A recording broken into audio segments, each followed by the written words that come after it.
lot of alerts from last weekend.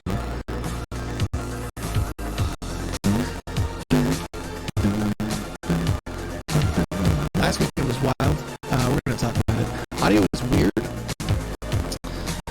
Robbie, audio is weird. Hold on. What part is weird? Can you hear me? Can you hear me?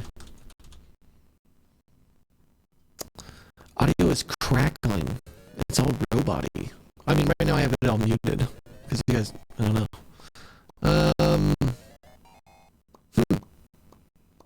I mean, I just completely set up my computer, guys. So before we actually do the stream, we might be doing a test stream. So, also, I don't know why the mouse thing is so quiet. I have it set to max. Audio is crackling. Huh? Let me hear this. Danny's got a clip for me. I mean, right now I have it all muted. Okay. 1 second.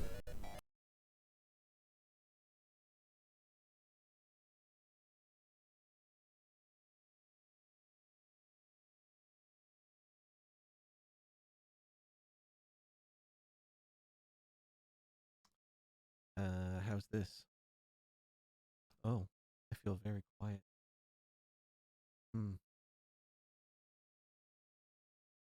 That's better for you, but I hear nothing. Uh-oh. 1 second. Okay. Let's add some music. Hold on. Hi, Nora. I guess I'm doing a debug stream. Does this sound good? Hold on. It doesn't sound good for me.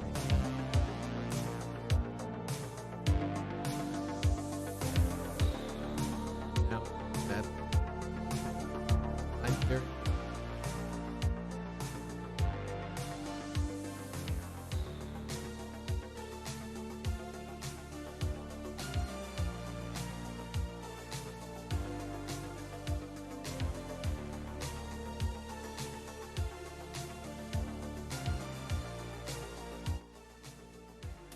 Okay, now I sound good to me. Hopefully I sound good to you guys.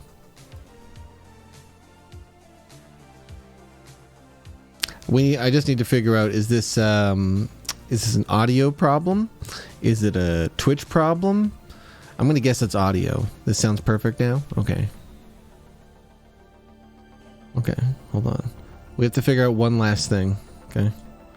We have to figure out why the mice are all quiet here. The mice are all being silent. You know, that's the last thing we got to figure out here.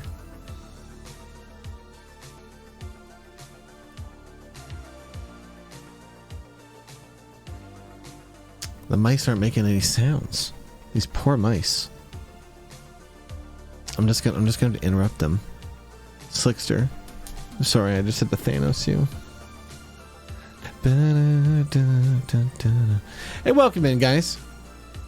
Sorry, I'm going to be a little bit slow today. If you didn't see the stream we did on the weekend, you'll understand why everything's a bit messy today.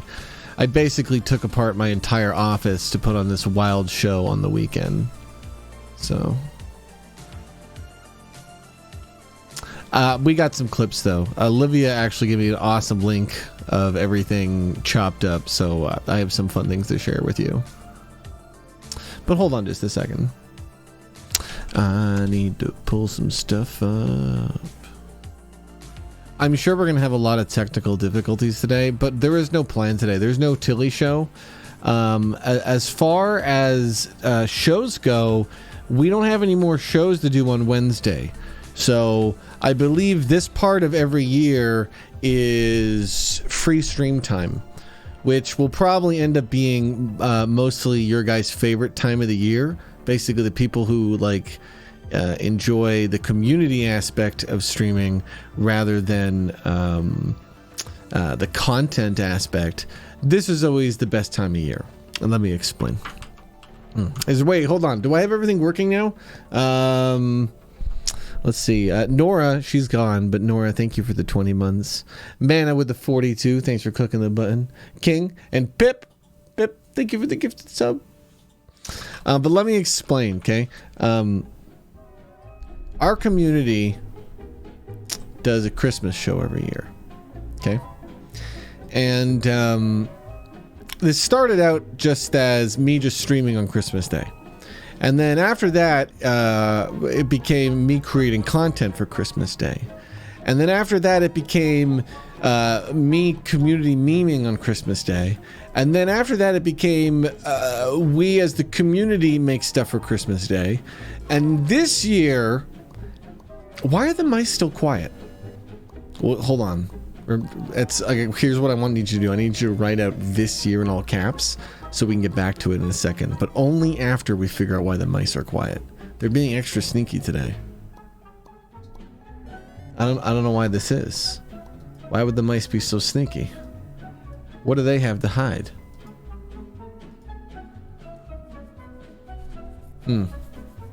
I need like a test. I'll like spawn a cheese. See, that sounded the correct volume. I don't know. I'm gonna give you a better cheese. There you go. So anyway, before we're not. I know there's this year thing I got to tell you. I'm gonna go on a completely different tangent for before that. You guys won't even remember you're eating cheese. You know, last week when we spent an hour deciding follower emotes, that was a waste of our goddamn time. Because follower emotes can only be used in the channel that you're in. So I can't give someone, if I made Sneaky Mouse there, then we couldn't use Sneaky Mouse in other streams. So this is terrible.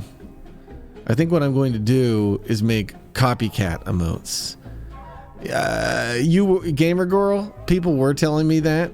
But you have to understand that as a streamer, once we go down a path, even if we see that the path is wrong, half the time we're going down the path just to amuse ourselves. And like I think everyone here was still enjoying taking our emotes and rating them for the memes, you know. And I got valuable information out of it. I'm just also sad coming to the realization that we can't give Sneaky Mouse out for free.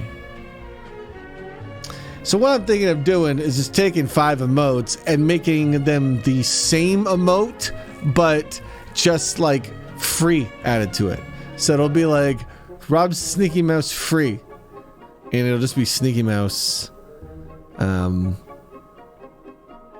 know, that's it. Sounds simple, you know. No, Thirsty Levito. Levito, my man, it's not free if you click the money button. You just spent money. Now it's not free. Like, you just bought the gold Sneaky Mouse. Like, that's not free. Yeah, they got you. That's how they get you.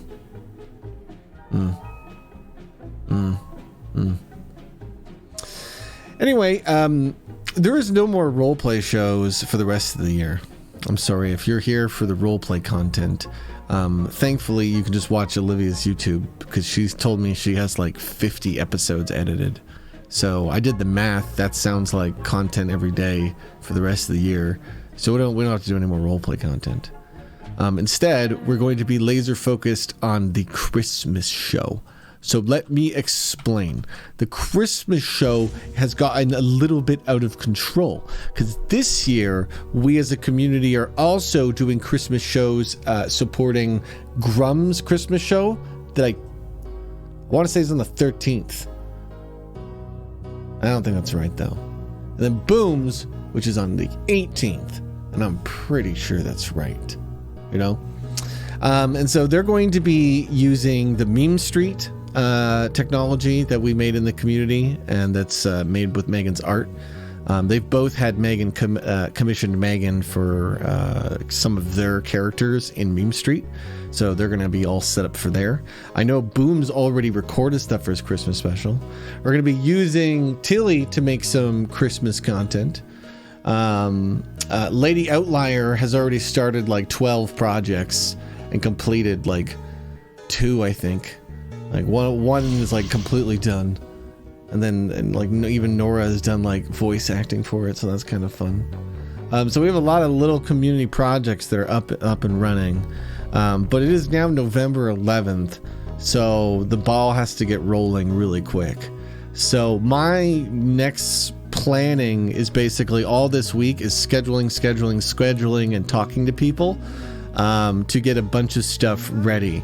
Because after the Christmas special, the New Year is going to be kind of wild because we've been kind of lazy butts, or rather I've been a lazy butt. And we haven't gotten Sneaky RP launched. And I kept saying, guys, Sneaky RP is ready to go. But now it's Christmas time. So we can't launch it now because now the Christmas stuff is like obviously the focus. But it means that right after Christmas, that basically comes out right away. And then we're going to be doing the second wave of Tilly, which is going to be really wild. Me and Citra were talking about how we were going to be doing it.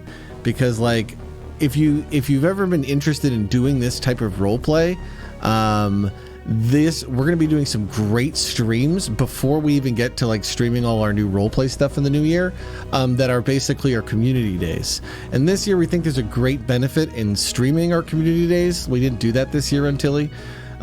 Because this year it'll allow a lot of the people that are trying to get involved in Sneaky RP to kind of see some very simple ways people can build characters and ideas and stuff, because Sneaky RP is going to work off a lot of the same philosophies. So man, there's a lot of stuff all in play. Okay, it's very exciting. So for me, it looks like nonstop work for the next 6 months, but it's very exciting launch work. And then I think after that, I'm going to take a break sometime on my birthday next year. I think we'll be able to take a break. But there's a lot of stuff that we want to launch because this new Minecraft roleplay in combination with the Grand Theft Auto roleplay is wild. So here, let me explain. Me and Citra are trying to do this Grand Theft Auto server where everyone involved is effectively a network television show. And what I mean is every like 20 minutes they change TV shows to like another channel. And in order to build this, what we're doing is we're creating these systems of gameplay that allow everyone to kind of play multiple characters at once. Okay? So first off, in order to do this, we need to help everyone make a lot of characters. So in the new year, we as a community are going to be doing these community days every week. And the goal of these community days is we get together, we build characters of a certain theme, we kind of connect them with relationships, we come up with small little bits. You know, we're going to end every day with like probably half hour of just like practice RP. Because the funny thing is the way roleplay works is stuff is canon whether, you know, you care or not. If you're doing a funny little bit and, you know, the cameras aren't rolling, it's very easy for that little bit to end up becoming an established part of your character anyway, because that's just how it works. So what we're going to do is effectively get together, build these characters, and then film like an intro for these characters. So if we made like a firefighter show, we'd all make the cast of a firefighting fire station with all their quirks and connections to other characters and stuff, and then we'd film this little intro. And we're going to do 12 weeks of this next year, because the goal is, I'm hoping that most of the people that want to get involved in this next year, I want them to have about 5 characters. And that's not just because it's our meme number. I mean, that's a big part, that it's our meme number, but it's not just that.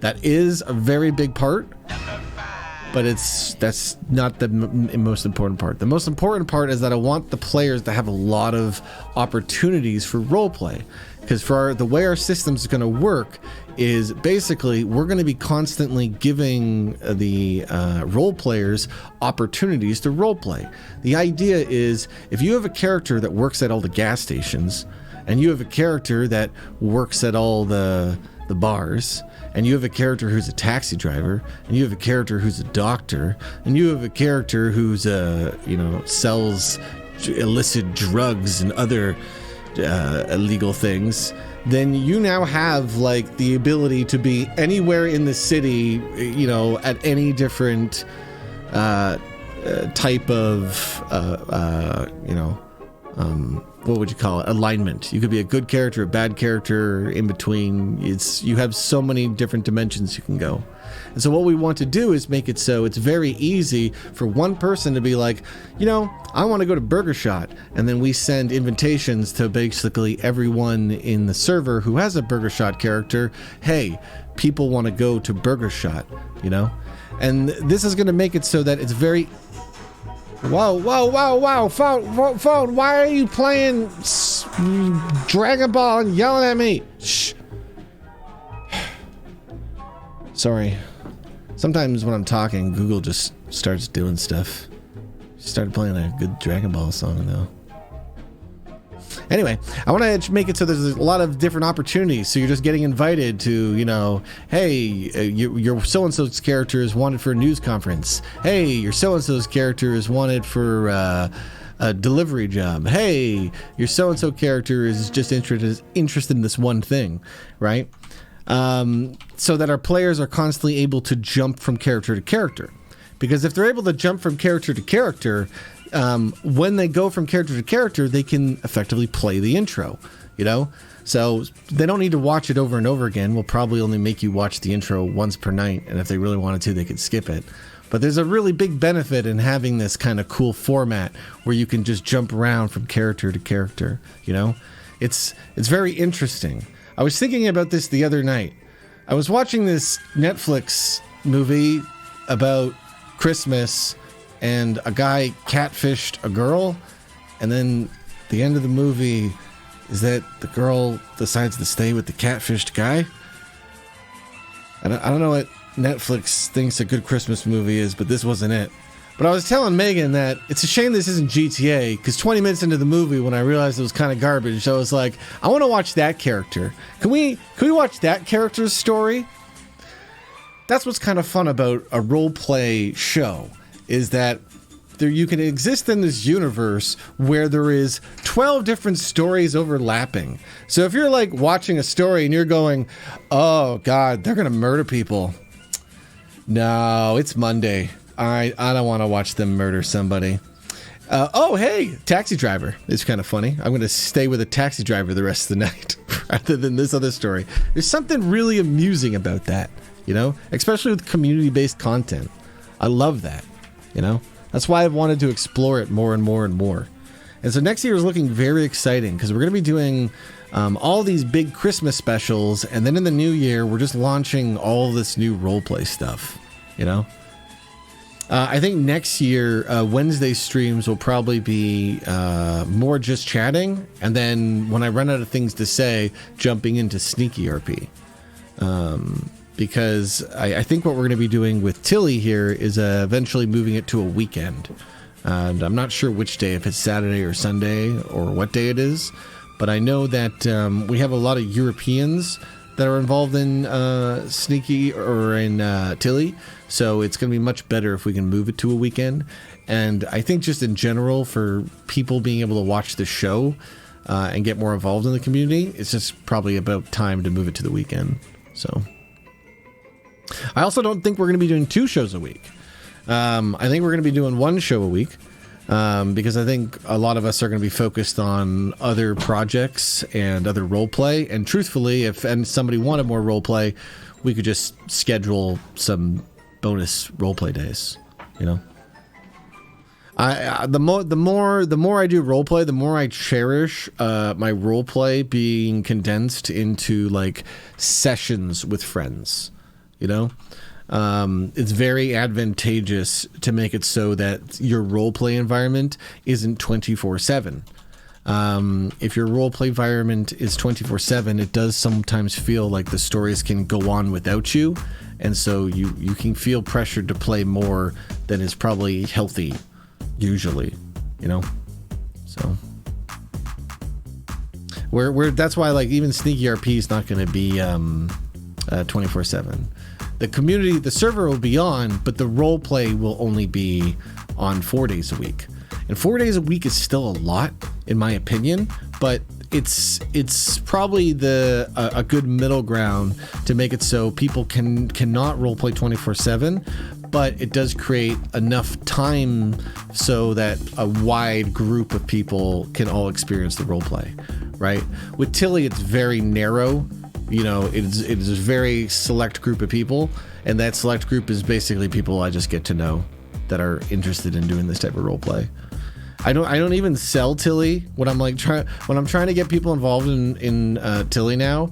I don't even go and be like, this is a great place for roleplay. I go, this is a great place to build relationships with creators. So if you're looking for more artist friends, or you're just looking to, you know, socialize, like this is the true value. The role play, and then I go and then I sell like this is so true. And anyone who's been doing any sort of role play of this Grand Theft Auto variety over the last 2 years is gonna click a bit, right? When you're hanging out with somebody you don't know, it's somehow easier to be somebody else than it is to be you. If I don't know who you are, but I'm role-playing as a guy who likes cantaloupe, and you're also hanging out in the environment, and you're also role-playing as a silly guy who likes cantaloupe, we're gonna bump into each other and go, you like cantaloupe? I like cantaloupe. We're best friends. And then spend 4 hours being role-playing we're best friends. Do you know how amazing it is to not know a human being, but then role play for hours that you're best friends?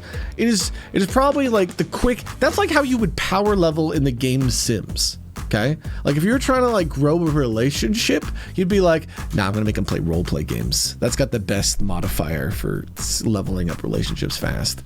It's very wild, you know. Like it's going to be very exciting because I know a lot of people have watched the roleplay but never been involved, and Sneaky RP is going to be a very, very healthy community for building these type of roleplay relationships. You know, Tilly allows me to create a very inspirational platform for a lot of creator friends of mine. Are you coming in? Okay. You share. Say hi to everyone. Want to say hi? Okay.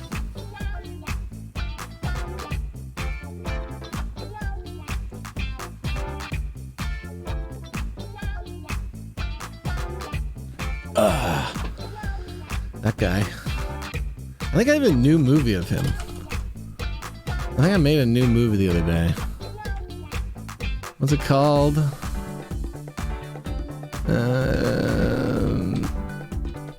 Illidan Meow? No. Why does that only come out of one headphones? I think that's always been like that, and we say that every time. I swore I made a new video of him. I just don't remember what it's called. I'll have to find it later. But yeah, I'm very excited for all this roleplay. I'm very excited to get people involved. It's very, very fun. It's going to lead to a lot of secondary fun, because that's the cool thing, is if you have an environment where you can build definitely Fused. Why are you still modded? What wild shit was happening that definitely Fused got modded? Definitely Fused. Do you want this power? Hold on. This is your choice now. Okay? I just want you to understand that if you want, you may keep this power that was given to you by memes. This is no power that anyone truly wants. Okay? Some people think being a moderator is some sign of something. Being a moderator is a burden. That's all it is. Okay? If I'm doing my job properly, I may appreciate you for dealing with the burden, but I'm gonna most of the time forget, and there will be no appreciation. You will basically just have to deal with seeing the most vitriol of terrible things online that streamers do their best to spare community members from. Wielding a sword on the internet is more of duty. I wouldn't take this burden, truly, you know. And in fact, I'll offer you a gem. I'll give you the VIP status, which is just the sword without the burden. A trade of sorts. A good deed is its own reward, Beep. That's... okay, fine. But I mean, Beep, it is a big burden, okay? When the burden weighs, you know, so heavy, you know, sure, there's always the other side of the coin. There's always a little bit of sunlight. But man, being a mod on the internet for anything, all right, it's your choice, Fuse. Okay, but if ever you'd like to retire the sword and just be a gem, you let me know. Okay. Now you too can see the terrible things that can be on the internet sometime. Okay. And that's how definitely Fused was tricked into being a mod. This fool. I gave you the choice to be a gem. Man, Orin wishes he could be a gem. He doesn't get to be a gem. You have to keep the sword now, Orin. That's...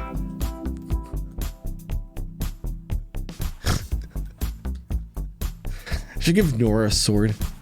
Just force her. Nora doesn't use swords. See, if it was a fist, Nora would be forced to be a mod in like every community. She doesn't use swords though.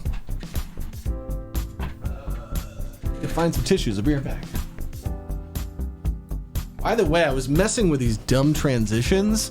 They're so weird now. You see when I come back.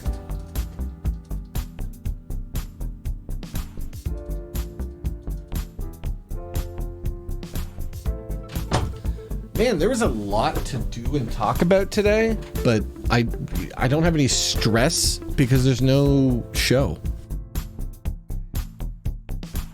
There's no show, Nora. What are you gonna do today? We've been doing shows like every Wednesday. Like, what do we do now? Guess we just relax and start working on Christmas special stuff, you know? Drap or bad, I'm gonna be reaching out to you. See if you want to get involved in the Christmas special. I got a huge list of people I gotta reach out to, and now I just gotta actually reach out to 50 people and start finding times to do stuff.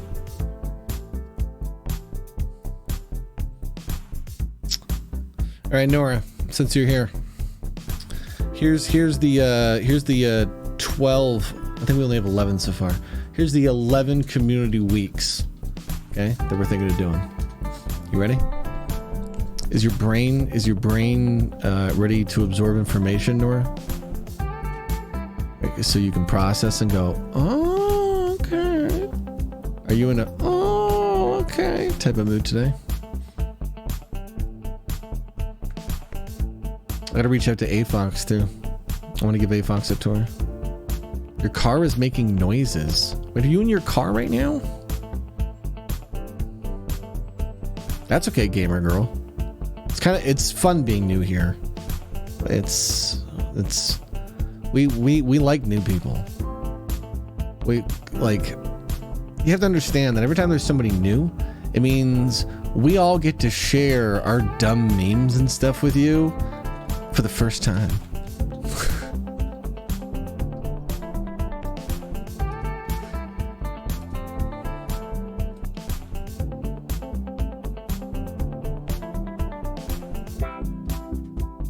I love Thanksgiving.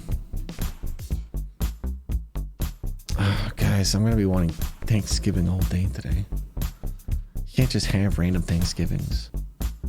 You know, I kind of wish every year. Okay, I'm gonna pitch something to you guys. You guys, we're gonna vote on this. Okay. I'm just gonna pitch this, and then you guys are gonna vote on it. Okay. What if I canceled all holidays next year? Okay. Are you guys with me? You guys with me? Don't nay this. Halloween canceled next year. Christmas canceled. Valentine's Day canceled. All holidays are canceled next year, okay? Don't nay it yet, Megan. You haven't heard Oren, you haven't heard the full idea, okay? All holidays are canceled, but at the start of every month, okay, we raffle a holiday.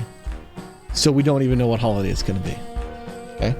So the first of every month, you find out that the, third weekend, oh my God, we just got Halloween in February.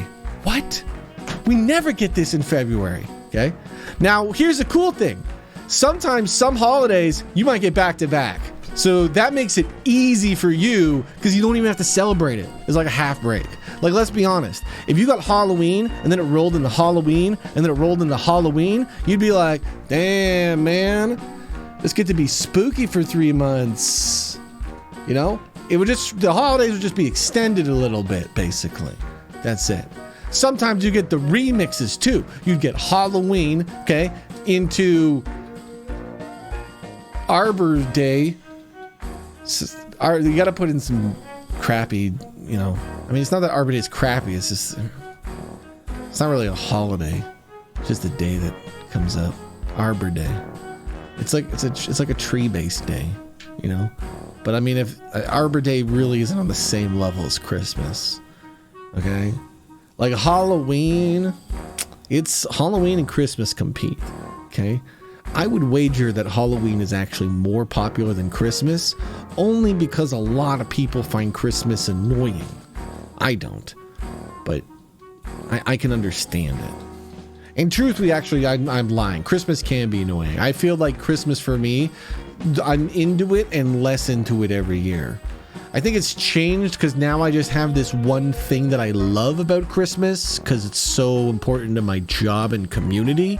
So now Christmas has evolved for me personally. But back in the day before, Christmas was just a regular holiday. I felt like I went in and out. You know, I feel like the year in general is too short. You know, I would be fine if holidays were every other year, like Christmas one year, and next year it's just I don't know, like winter snow festival, just some other less holiday.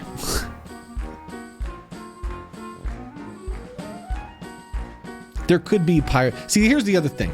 If we turned all holidays into monthly raffles, okay? Some months could be free months, so there's just never holidays in there, so we don't get holiday over too much holiday packed in, right? Like, for example, anytime Christmas occurs, the next month is just automatically free month, right? It triggers this event. It's just like, well, we got a Christmas, so at least, you know. Sometimes, and then the thing is, you take Christmas out, and you're just like, all right, Christmas is off the table for 12 months.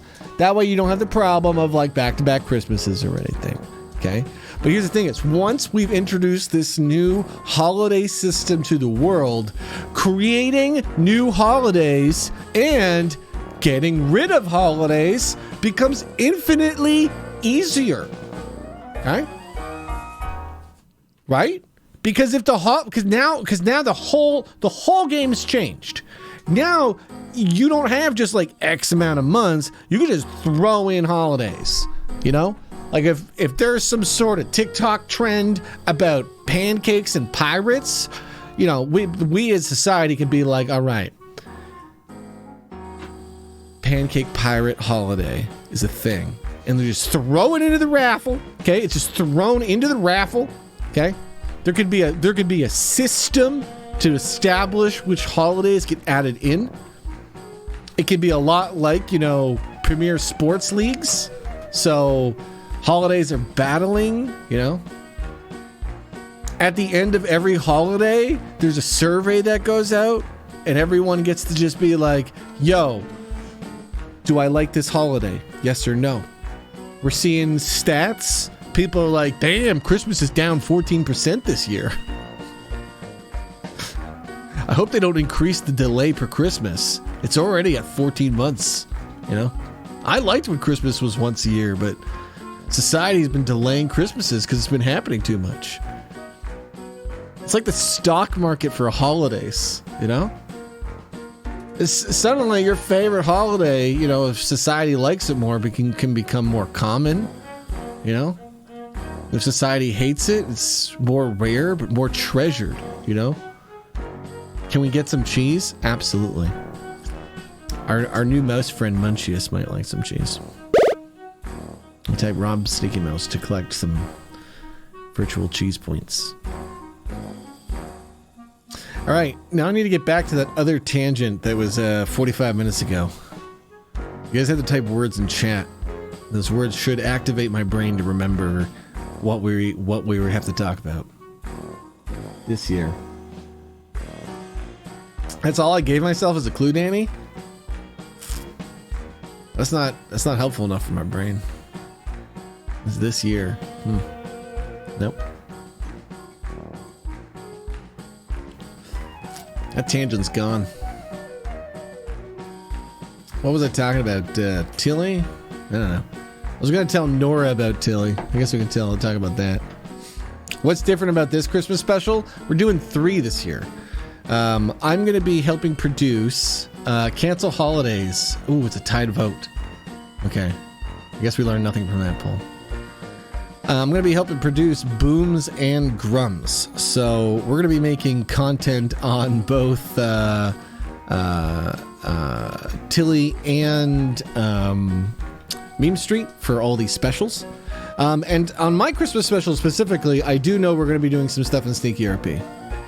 So I will probably do something fun, like some sort of like the creating of Sneaky RP. See, this is what happens when people ban Biomart. Biomart has to like follow and chat. Hey, everybody, welcome in Biomart. He's new. Let's give him a cheese. You just type raw. Oh, look at that. He already knows how to do it. He's a fast learner, this guy. Look at this guy. All right, Biomart's here, so I'll pitch all the shows, okay? Here are the 11 community days we're going to be doing next year, okay? These community days serve a purpose, that is to help build out the foundation of characters we need for the city tech to even work, okay? Ideally, Biomart, if you could show up to half of these. Oh, you don't need to show up to half. You already have enough characters. It doesn't matter. But ideally, people who are bringing in new, if they can show up to at least even half of these, they would have enough characters that they won't feel lost. You have to go, Nora. Goodbye, Nora. You get guaranteed 2 appearances? Okay. We're doing a Mafia Family show. Okay. We have a bar that's across the street from Legion. So we're going to introduce a Mafia Family into the city. And we're going to just basically do it from the ground up. I think it's a very simple show. I think it's the type of one where everyone can play a very flexible character and it gets everybody involved in crime. We want everybody to have at least one crime character. The thing is, you don't have to be crime, but if you're in a family with criminals, your character is always connected to crime. And that's essentially what we want, is everybody to have some form of connection in crime, because usually in roleplay you want to be able to solve problems. And so if you have a character that knows other criminals and has easy connections to them via family, then it's very easy for you to make introductions. I know that we want to have everybody make an MLM CEO. So a character that can speak with absolute authority, the way Monica does. We want to have characters that are these literal super rich characters that are able to be just rich characters. so that criminals have targets, so that people have access to infinite power or wealth in the city. Businessmen, yeah, business people. That's what we want. We want just business anything. We want the type of characters that could become revengeful or vindictive and break off into their own businesses even, right? We just want them to be able to have infinite access to the story idea of this is the big corporation in town. Basically, if you have the highest chair at the table of the biggest corporation in town, then you have a lot of access to it, you know? It makes it so everybody has all the crayons in the crayon box to do roleplay, you know? And it's advantageous if we have a bunch of criminals to have a bunch of characters that are often big targets for criminals. So we want everyone to have a delivery character. We're going to have a lot of delivery tech coming in, so it's very advantageous to give people very easy, hey, you want to do a delivery job? And now you can just get involved in all sorts of scenes, you know? So we're going to do just like a post office show, essentially. Because that's what all these are. They are weeks of Tilly we're going to be doing next week or next year, kind of making out all these shows. We're going to do a doctor. We're going to do the hospital show. We're going to have 2 different types of EMS. We're going to make it so our role players can call for light or heavy EMS. Calling for light EMS means you get an ambulance that shows up and probably treats your wounds. You know, you don't need to come back to the hospital. You just want a medic on scene for the role play of it. And a heavy scene is you're requesting a doctor. So we would send out an ambulance, like a mid-level ambulance person, and then we'd also request other hospital people because we're going to be doing a bigger scene. We're going to be doing a surgery or something like that. The cool thing is it being on call, right? But making it so that the role players in the environment can be doing all sorts of role play. You could be, for example, playing your taxi drive character, right? And then you see that job opportunity about a big surgery coming in, you know, and you have a nurse character. And so you finish your taxi RP, and then when that scene ends, you jump into your hospital character, you start your hospital show, and you come mid-scene, right? You come in and you're like, is there anything I could do, doctor? And then the doctor's just like, oh, we're going to need another thing and another thing and another thing, nurse. And then now you're just also involved. Maybe you know the patient, and now there's that connection. That's the funness of it, right? Being able to request this stuff and it basically extend invitations to other people in the role play. Because the cool thing is, in this type of environment, if you're bored and you don't know how to get involved in role play, it's going to be as easy as you just switch characters. And when you switch characters, you have different options for where you can go. And one of the options is just going to be going to where it's hot, you know? And what we do is we just send you into a scene. So if somebody else has requested, you know, a Burger Shot scene started, and we've been getting Burger Shot employees coming into the city and stuff to fill that out, then if you decide to switch characters, you might just switch your other character, and they have on their GPS, they're going to Burger Shot. It looks like they were going out for a meal. That's your prompt. That's your start, right? And that's going to be very powerful because it makes it so you basically do role play, just small little scenes that slowly build up. They just slowly build up tension and stuff because we're going to be giving you so many offers to go to other role play constantly. So unless a story is really important to your character or to somebody else's character, you're often going to be trying to support your fellow role players by just jumping to their opportunities. You know? I know. It's going to be very hard to build out this system, which is why we're doing 12 full weeks next year of shows. But I can see this becoming a pattern for Tilly. I could see us having this neat pattern where the start of every year, we do a bunch of community days where we build a bunch of shows together, bring in new people, help them develop characters, and then just go do role play, you know? I know we're going to be doing an LTD day, which is just getting people to build people that can work at stores, work at retail. That's probably going to be one of the very first days where we're introducing the systems to people. I know that we're going to be trying to get everybody playing a lot of those characters to play one of those I'm dumb or naive and I'm fresh and new to the city, because that is a very powerful archetype character to start out with. If you have a character that is just clay and they're a little naive or dumb, it means it allows you to go into any story that is offered to you. And it basically just allows you to let, you know, whatever naturally happens shape your character, which is very fun.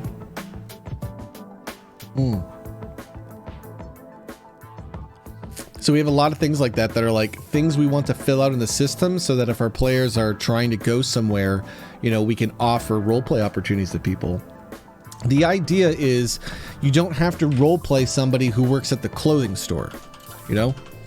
Sure, you have a character who works at the clothing store, but since this is a job that probably doesn't pay, you know, very well, and probably doesn't give you full-time hours, you might have like 5 jobs like that, because this is kind of like a parody of real life. So you could have this character who works at the gas station, and works at the discount clothes store, and works at the gym, and works at Beach Patrol, and works at Burger Shot. You know, he's working 5 minimum wage jobs. That's what they're working. Okay. And because you have this character working at these 5 different places, now this one character has the ability to be invited to role play if there is something for them to do. So for example, let's say someone else decides to walk into a clothing store. We can now invite somebody on the server and send them like a little invite that says, hey, there's a job opportunity for your so-and-so character. Click this button to accept.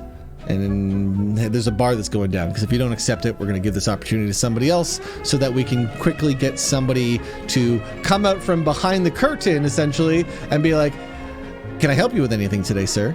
And the idea is, if you're not doing anything to role play and you're like a little bit bored and you see one of these quick opportunities, you go, oh yeah, I'll do this. You jump into a scene, and then this can create the very natural fun stuff where your characters who are friends with other characters are also bumping into each other at work and stuff, you know? Or your characters that have drama with other characters are bumping into each other, because your clothing store guy can work at 12 different places and Burger Shot and all these different places. You get that weird, funny, goofy thing that will happen where somebody goes to Burger Shot and you're working at Burger Shot, and then they go do their scene and you switch off characters, and then they go into the clothing store across town and you just happen to get pinged the roleplay opportunity, and so now you walk up behind the counter and the guy goes, you're working here too? And you now have to go, yeah, I had to work 2 shifts today. It's a long day. So it's very exciting, man.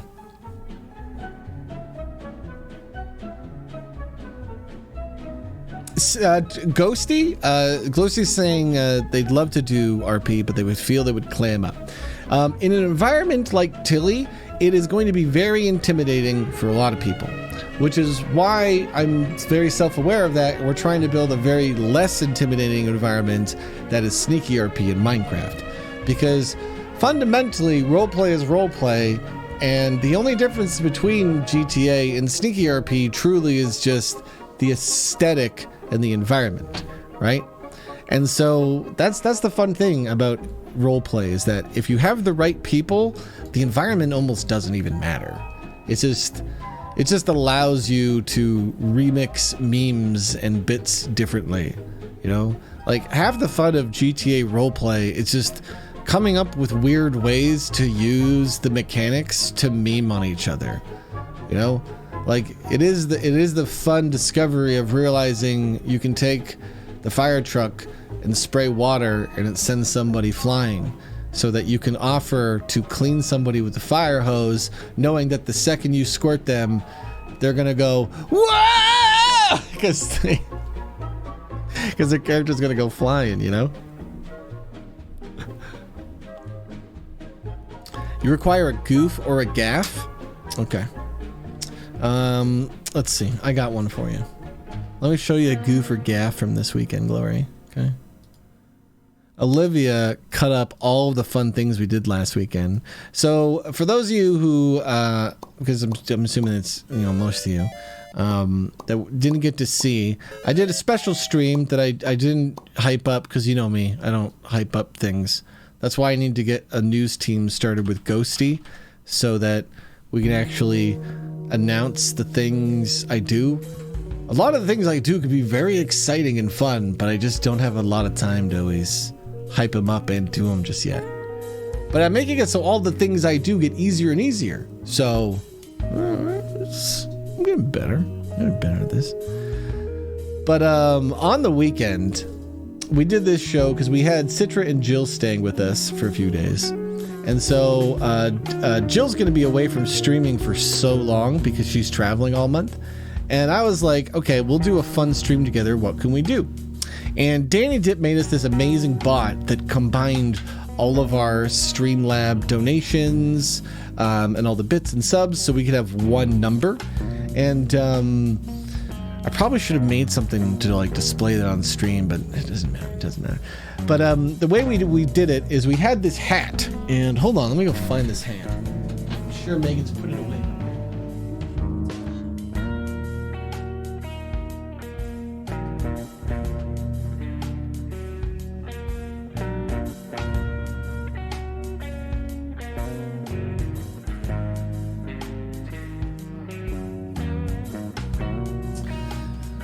So I probably have to put these away somewhere besides a hat now, but I haven't had time, honestly.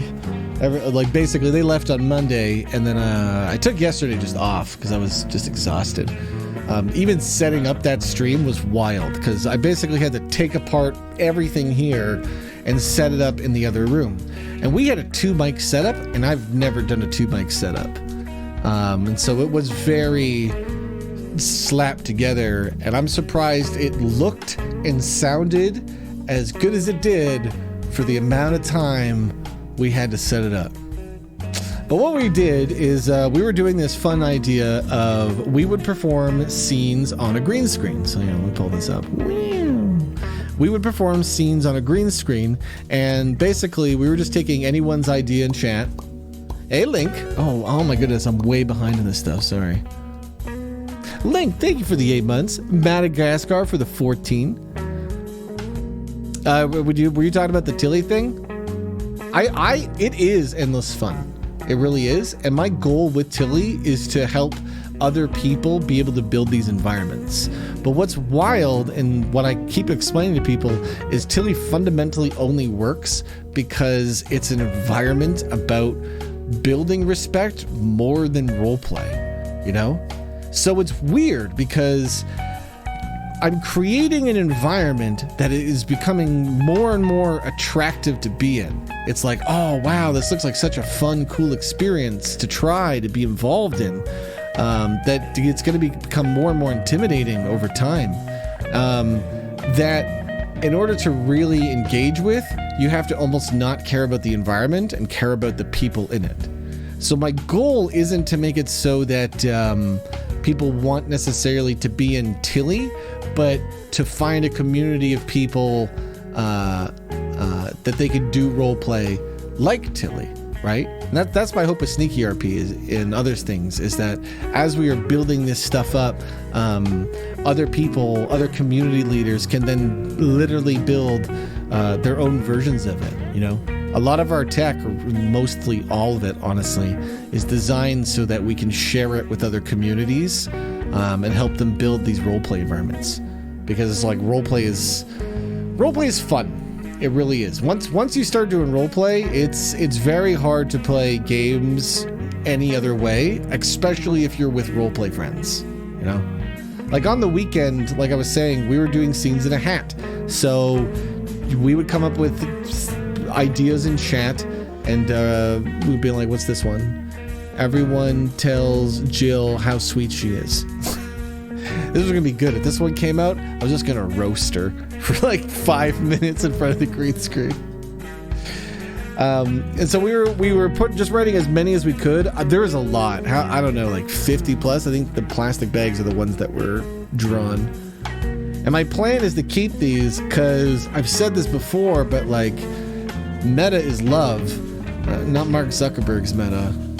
I mean, like, stories and memories, right? And so these become infinitely more funny when I bring them to somewhere and me, Citra, Jill, and the rest of our guests and stuff have to commit to these. Megan, I think you got spared. I don't think you have any, do you?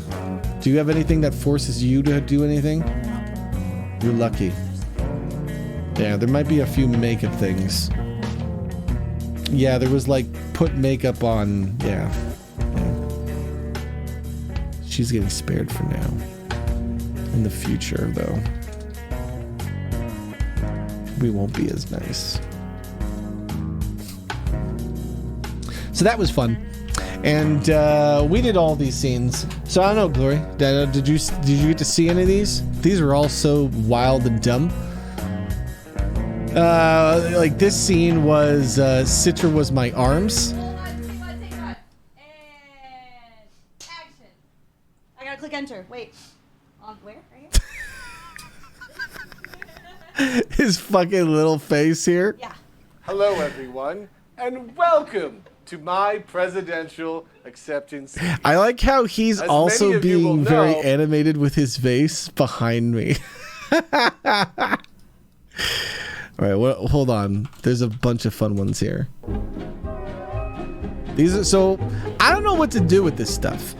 It's not like I sat here and I was like, we have a solid idea for what we are filming. I just went, we're just gonna turn on a green screen, record stuff, and then maybe we get some magic. I don't know, let's see what magic we actually have here and what can be used or reused into fun memes. I'm not sure. We're gonna find that together. Okay. Arm one. I don't know if I can use this for anything. What would I use this bit? What would I use this one for? Anyway, as I was saying, thank you to all. Gotta resync the voice. I could redo the voice. Mountain that we. So I'm guessing the voice was just off the whole time. Damn. We synced it a few times, but I think what happens with our mic setup is it was probably getting a delay over time, and that was getting reset. So we would probably help us with that. That's okay. We can reuse all this footage. All right, Winley. So I'm here to teach you about technologies. Okay. So yeah, the problem is, Winley, you don't know how to use the goddamn washing machine, and I understand it's pretty simple technology. So I'm I thought gonna- you just threw it in there and... That's the old was it. days. It's the old days, you cheeky man. What are Okay. you talking about, the old days? What do you call me, old? You gotta just. Your head is so awkwardly shaped, Winley, that your hand will stand still. Stop giggling. So Do Winley. I look like I'm giggling? Well, we couldn't delay. yeah, we you couldn't do, delay but the just- audio, right, Danny? Because if we delayed the audio, then it would be weird. What we had to do is just figure out delay. But the problem is, we basically had no time to set up. We were just setting up the day of. So the goal was get the stream up and recording as quickly as we can, so we can do as many bits as we can. You know. Citra does Rob's makeup. I feel like I can turn this into a beauty product commercial here. Yeah. Could be just like this. Kirby donated. Kirby did. Kirby donated in the middle of this. So at some point, I go from this being like, all right, this isn't that bad, to, all right, now I'm in a rat suit. This is fucking hot. And I gotta sit here for 10 minutes in this fucking warm ass. Guys, this is terrible. Do you see this? This rat suit's getting damaged. This is switch the music to sad music. This is terrible. Our poor Jimmy suit. Megan said she would sew it, but how much brute force will this thing take? Because it does not actually fit me. We know this, right? Did you guys know this? The suit is always a tight fit. Feels like a costume for a much smaller body. It's like Megan size. Megan size costume. What was next? Jill gets fired. Closer in so people can see you on the damn camera. Like, let me actually. I'm a witch doctor. Into hell. Okay.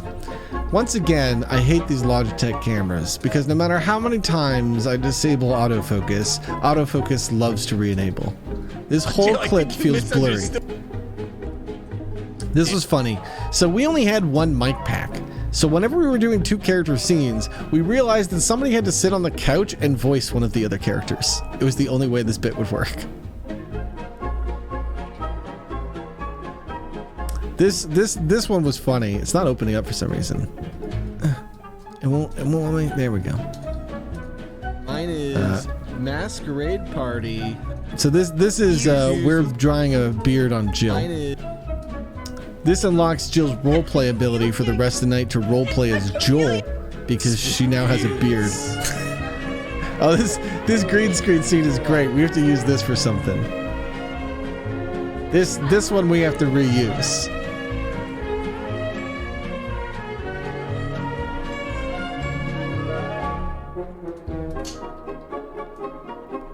This one is great. I think what I'm gonna have to do is just actually use it as is and maybe take the green out and then put a background in, because it won't, like, some of these can turn into like overlay effects, right? I wasn't really trying to make them, but like, this is one of the ones we got from New Year's. It's not even that good, but I use it all the time because it's not like I have many like this yet. And so trying to find the ones that I can put in the overlay are the most valuable to me right away. But this feels like one that if I just added some extra music or something or remixed it a bit and then turned the green screen and put them in, like, you know, some sort of castle setting, Downton Abbey, it could turn into a very bad Downton Abbey episode to amuse them. The Titanic door scene suffers from the fact that they're not in front of the green screen and at the worst possible camera angle. So I don't think we can use this for anything.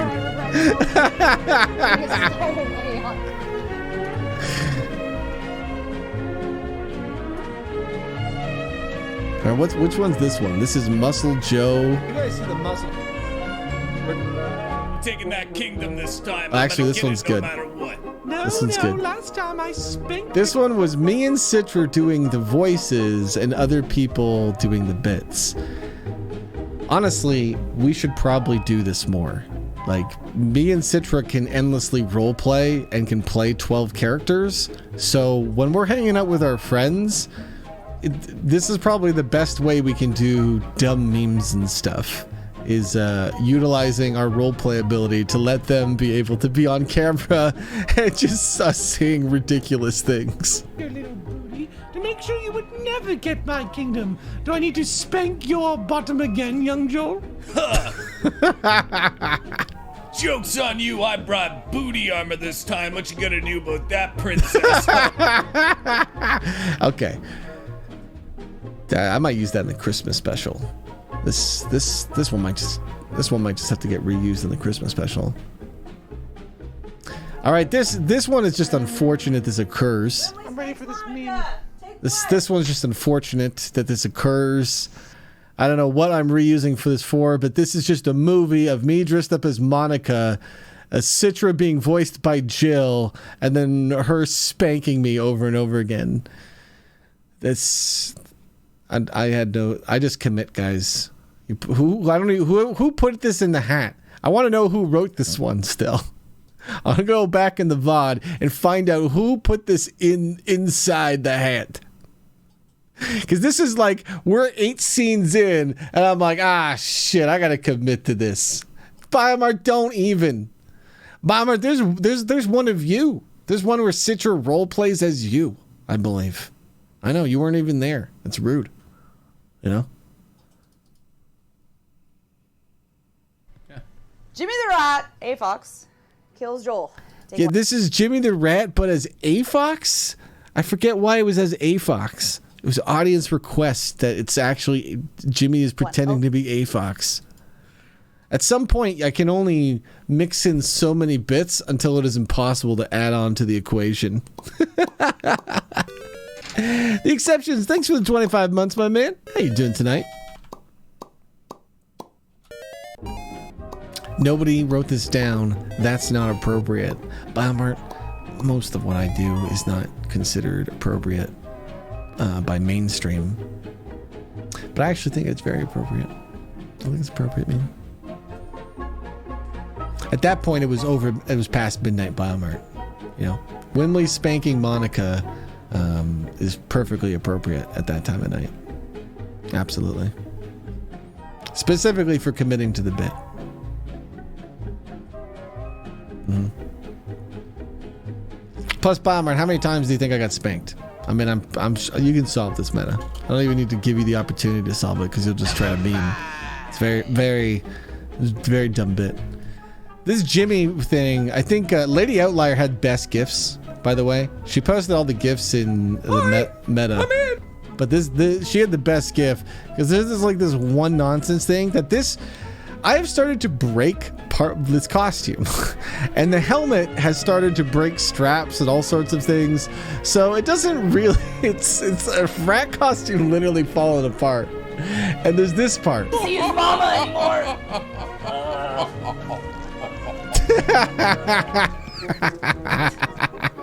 Wow. That was really creepy. That's creepy as fuck. I gotta do that again in front of the green screen, but actually set up so we can have that actually pop up as a fucking freaky effect.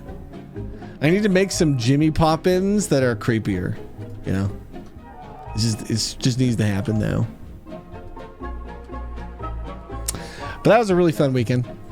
You guys were extremely generous, so thank you very much for coming out, for those of you who came out to see that nonsense. And now it is Christmas time. Man, it is coming up on us quick, but I don't know. A lot of it this year is feels like a lot of the this fly's gonna drive me nuts. A lot of the work that I have to do this year feels like easier because I know what I'm doing. I've done a lot of it before, so it doesn't feel like there's a lot of the same pressure. And so because there's not a lot of pressure, it's gonna be easier to do. I wrote out my list for Meme Street, but there's like 50 plus people I'm trying to include. So I know that like a lot of it is just gonna end up not being able to possibly happen because it's already November 11th. But I'm gonna try. I'll probably be filming things until I don't know. I'm gonna look. You know what I'm gonna do? I'm gonna look at my calendar last year and see where I filmed to, and then try to do it a few days before that, because last year I didn't have enough time to edit. So I'm gonna try to make sure that I'm not recording as late this year, especially because 2 of my days in December, at the very least, are gonna be helping Grum and Boom do their Christmas specials, which in a lot of ways might end up being better than my Christmas special. My Christmas special might win in like content, but I mean, I've been doing content longer, so it's not fair. But the cool thing is on their Christmas special, it's the benefit of you have the performer and then you have, you know, a behind the scenes guy like me. And the thing is, I kind of feel stronger behind the scenes than in front of the camera, in the sense that there's no one around that can do currently what I can do behind the scenes. So it just feels so fun, you know? So I'm going to see what we can kind of do for Grum and Boom on those Christmas specials to make them more interactive and fun. Yeah, I don't know. There's a lot of ideas on the table. You know, it's... Oof.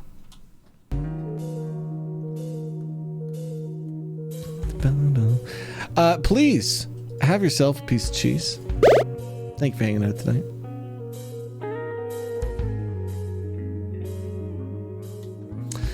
Where are my notes of the Christmas special? There is a lot of different ways, if you would like to get more involved in the community, that you could come work on the Christmas special with us. I think the most fun thing we do, especially if you kind of like like getting more involved is the Sneaky Mon Christmas special. The Sneaky Mon Christmas special, we are adding episodes this year. So what this is last year we made the Christmas special, and this year we're going to start adding episodes. We might also remaster a few episodes. So what I'm going to be doing is, I would wager we're going to be doing it next weekend, is we're going to be doing another in Discord animation class, a quick little refresher for Anime Studio. Because what I'll probably do is I'll get some stuff set up, and anyone that wants to come help, learn some very rudimentary animation, see how some of the stuff is done, with basically no expectations, you just want to get involved. I think we're going to be doing that next Saturday or Sunday. I'm not sure the date, which I know is awful if you are like, oh, I'd like to come to that. But I'm not at the point where I can know all my schedules just yet.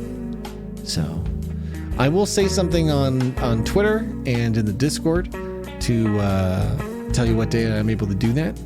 But the goal is going to be to basically show everyone the animation software we use, Anime Studio, to show a little bit about Puppet Pals, and to talk a little bit about the project. Because the first thing we can start working on is trying to remaster a few of last year's episodes. So last year's episodes were recorded in Meme Street, and then the cool thing is we can remaster them in Anime Studio, so they're more animated, they're smoother, they're more synced up. And so our goal is not necessarily to remaster everything we did last year. It's just on the table. It's just stuff we can do, and we're going to be recording new episodes, and those we might decide to do in Meme Street again. And then do remaster them in Anime Studio in a future year, or go right to Anime Studio. I'm not too sure. I think I'll just see how involved people want to be. Because the goal of this project is that to give everyone the benefit to get involved in, this type of community animation project, and then I'll just make it fun and work regardless of how much anyone adds to it, Well, if you can't make it to it, I will make sure that I do a local recording so that you can watch it back. I feel like a lot of people who will want to do animation would prefer that anyway. I don't actually think watching these things live is as beneficial as when you can watch, pause, do the part that you just watched. I know a lot of people would that's kind of how I would do it if I was trying to do this stuff. But I'm going to do a live one just because it's good to do it live. It's fun. Makes it so people who have questions can ask questions. If you've already been working in this software because you've attended one of these things before, you can ask some more questions. Honestly, it's very easy for most people to outskill me in the software I'm teaching, because I've never really dove in deep into the software. I just have always done the bare minimum I needed to do to release the animation I was working on at the time, So I've always been very pragmatic with using this tech. So I teach it from a pragmatic level. I'm teaching you, here's how you can make these memes, You see how the rat comes up and then his mouth moves open? That is very easy, That's very easy for anyone to make that exact meme, There's only a few different types of programs you really have to learn, and in my opinion, learning a lot of these software, even at a casual level, is so advantageous. I talk about ShareX, okay? ShareX is really cool, because watch this. Our friend Xantex just came into chat, and because I have ShareX, I can take a picture of his chat. I can then go another level and share it on stream, which is wild. But the ability to take a picture like this is so powerful, And ShareX is so wonderful because you can go a few levels deep. Hold on, let's get you a proper one, okay? So you can go a few levels deep with this, and you can add things to the pictures, you can add text, you can add step-by-step for the path to the cheese. It's a 5-step program, okay? It's a 5-step program to get to the path of the cheese. And so having this ability to be able to share this fast and manipulate art and pictures is essentially just another way for you as a person to communicate. This is why I always tell people about the program ShareX, why it's worth learning, why it's worth adding it to, you know, your arsenal of things you know how to do, because being able to share that fast is really fun. And it's very helpful. When your friend asks, hey, how do I do this in a computer? Instead of saying, you got to do these 4 things, you can literally just send them a picture and then go 1, 2, 3, 4. And when you can do that in 5 seconds, man, it's crazy. So we're going to be teaching some of those skill sets next weekend, either Saturday or Sunday. I wish I could tell you which day, but I've had no time to schedule for the rest of the month. And I need to keep my days open because the next thing I do is schedule. I'm just scheduling, talking, and recording for the rest of the month now. So, your lava lamp has the green screen bug? Yeah, what is going on with that?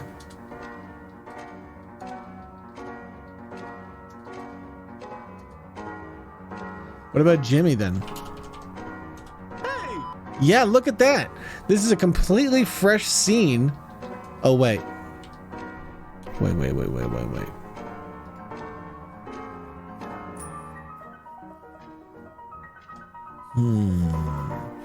Hold on. I'm going to make this extra confusing for a second. Okay. So what about this now? Just look. What's happening on screen makes no sense to you, but makes plenty of sense to me. Okay, this...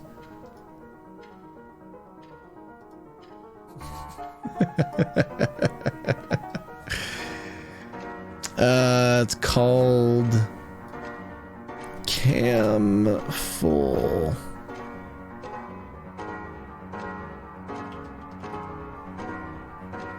I have a hotkey changing it to the old scene rather than the new scene. And I have no idea what causes this green screen issue.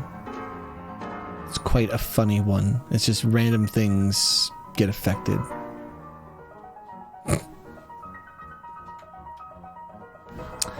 Cam full. There is no switch. Oh, well, that's bizarre.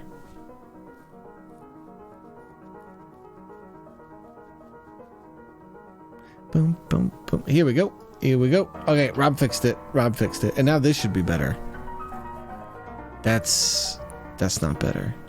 Oh, God. Okay, I don't care. My stream is chaos. I don't know what's going on, but I don't care.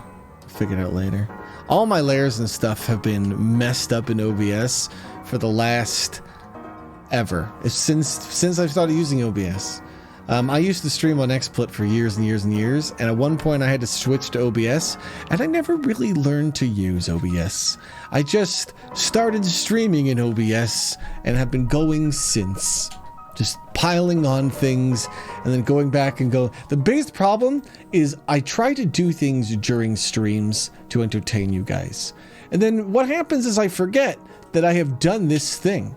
And then it just stays like that forever in my OBS. Hey, Maris, how you doing? All right, this music's too energy. I need to slow it down a bit.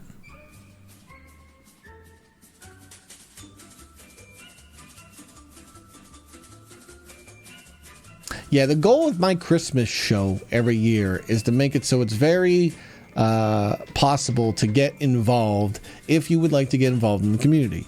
Because the cool thing is, like, we do all this roleplay stuff, and there's so many ways you can get involved in roleplay. And starting next year, I feel like the ability to get involved in the community via roleplay will be greater than it's ever been before, you know, because the barrier to entry becomes an application, you know, that's it.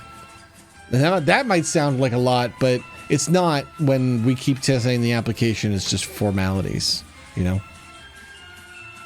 But the Christmas special is always really easy to get involved because it's just like, you know, you can add anything to it. You can just lurk the whole project if you want, you know? Ghosty, you know, decided to get married because she did a Christmas special. So that's funny because now the Christmas special will have wild nostalgia to Ghosty. They have to show up every year and work on this project now because they decided to get married from a Christmas special. I don't have to add in some sort of Easter egg inside of the Sneaky Mon Christmas special now. We have to figure that out.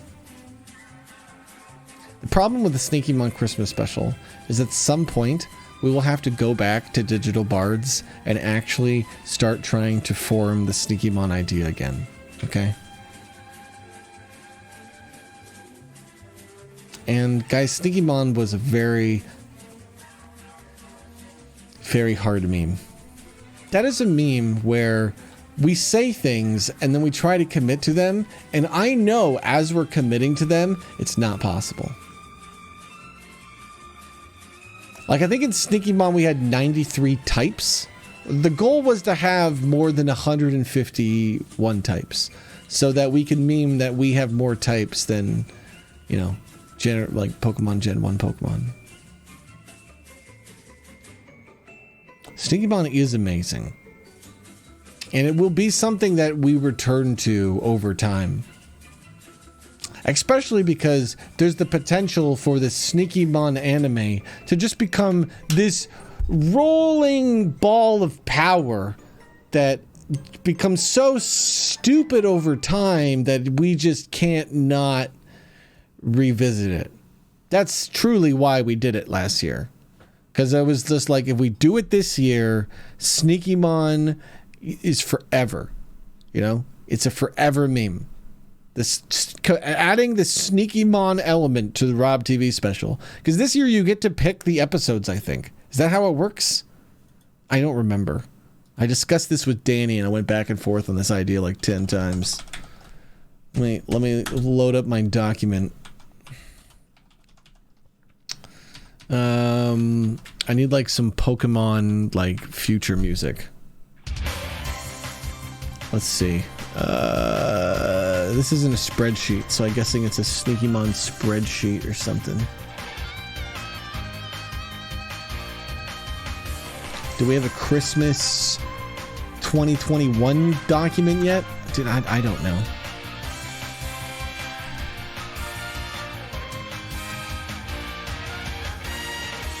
Sneaky Mon Christmas.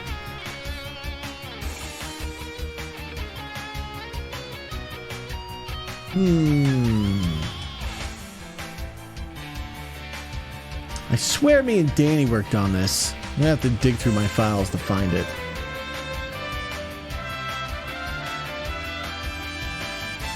Yeah, I wrote a bunch of Sneaky Mon stuff. I just don't have anything sorted for Christmas. That's why I was like, I can't even commit to next weekend yet. I have to now do planning days. I gotta basically schedule everything for Christmas. And it's hard because like scheduling it is a lot about scheduling time rather than scheduling exact things, you know? That's a big thing. So you DM'd it to me? Perfect. Thank you, Danny. Whoa, that's a lot of raiders. Holy smokes. Hello there, Danny. Well, calm down there, mouse. Danny's sending you. All right, well, chat, can we teach them how to collect cheese? Maybe they would like some virtual cheese points since they have been summoned to the stream. This could happen. We can do this. Welcome in, everyone. Why is Danny raiding me? Well, see, so here's the thing. The meta, let's talk about the meta of streaming. Okay. The meta of streaming is Danny just ended stream, so they might have to immediately go poop. they might immediately have to go eat. So I do not expect Danny to be able to comment at all at whatsoever. So this creates the problem as I must now trust the raiders to inform me. Why did Danny? Why did he raid me? I don't know who Danny is. Because of the flower crown. Oh well then. If that's the case, we might as well give you guys a tour. Hold on. If you guys came for the flower crowns, well, jeez. Let's get this on. Can we get the black bars? Let's get the black bars.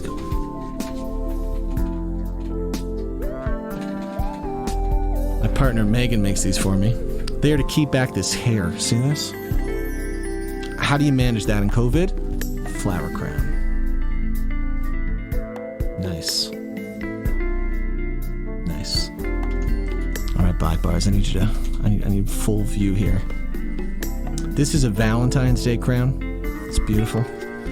Now maybe that's too pink. Okay, you're like, okay, I'm not sure about flower crowns with my masculine vibe. That's fine. Okay, I'm just saying, look at this hair. Okay, this, if you got my hair right now, I don't know how you're doing it, because it's just, how do you live with this when you could live like this? Okay? Okay? One easy trick. One easy trick. Nice. Nice. That's really why I wear these, so I never have to comb my hair. It's a scam. That's all it is. It's one big scam. Okay? They also make it so everyone is more friendly with you. Okay? I had never received a compliment on my looks in my life until I wore a flower crown, just like as a meme one day. I was stoned with Megan, and we went for a walk, and I was like, I'm gonna wear your flower crown, because my hair was wild and I just wore it. And I went out and like people kept complimenting me, and I was like, I'm gonna wear these forever. This is free energy. Receiving any compliments in your life is free energy. If you ever have like the ability to compliment someone in a non-creepy way, you should do it. You're giving them free energy. Okay? Like one compliment could just make someone just be like, yes, all day.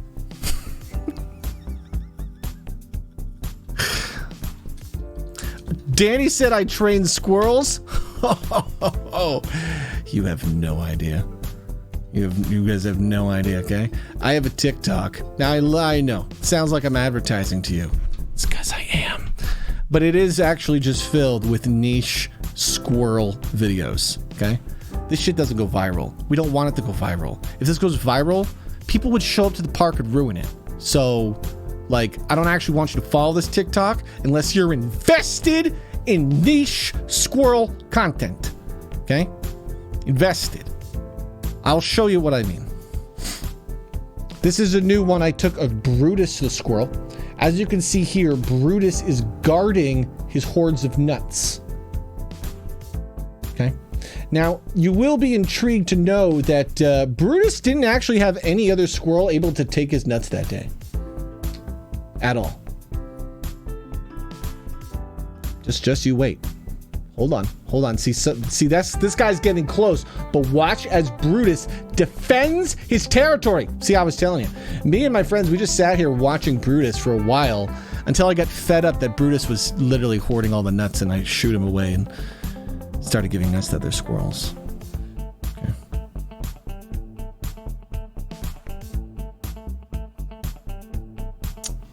I'm trying to which squirrel meme to show you guys. So how it works is I have coins that I flip, and over the year I realized that squirrels think they're food. So I do this as a mental exercise when I'm in my morning walks, okay? Flipping a coin. This is no different than like, you know, a fidget spinner for my mind. It allows me to stay like hyper focused. And so I started doing this on my morning walks because it was just a way to really just kind of feel good. You know, it was a way to be consistent in mental health, I guess, you know, especially as a job as a performer, because when you perform for a living, it can be very tough. It can be because like, if your job is to be happy for a living, how the fuck do you do your job if you're not happy that day? You know? So I was finding that it was very mentally healthy to have more good days and bad days, to just go for walks, flip coins and stuff. And over time, these squirrels just start paying attention to the coin. That's all it was. The squirrels probably get fed by other people in the park. So there's a few smart squirrels that just kind of probably go, oh, that person's feeding food. That person's feeding food. And so one day I had a squirrel, I dropped the coin, and I had a squirrel literally come up and he like grabbed the coin and then smelled it and then ran away. And so the next day I brought grapes to the park and I was just eating the grapes. But as I was eating the grapes, I was also thinking, oh my God, I bet you squirrels might eat grapes. They probably eat grapes. And so I like look it up on my phone. It's like, yeah, squirrels eat grapes. And so I see the same squirrel who I now named Boris, very friendly squirrel in the park. This squirrel goes up to literally everyone, and it's probably why first squirrel I ever really kind of made a relationship with. But this lovely little squirrel comes up to me and just takes the grape. And some of my very first videos I ever made are just of squirrels eating grapes, because it's very cute the way they eat grapes. They kind of peel off all the skin. Just, good night, Safety. Have a good night, my man.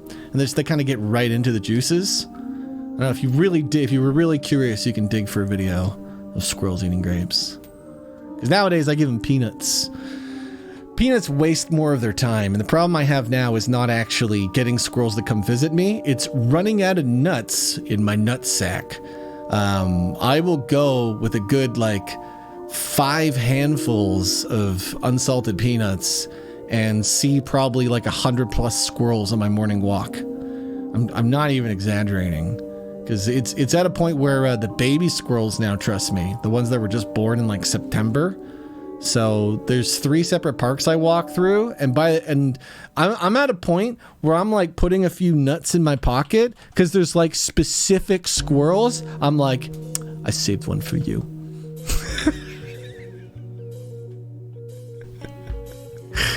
I saved a little peanut just for you. All right, hold on. I gotta fix something. It's a hotkey for side cam, and it's for the Just Channing one. It's probably this foot pedal. So, because that's how I do this thing. This is just a foot pedal. That's how I can do that. And there's supposed to be a foot pedal for this one, but she ain't going. I don't know.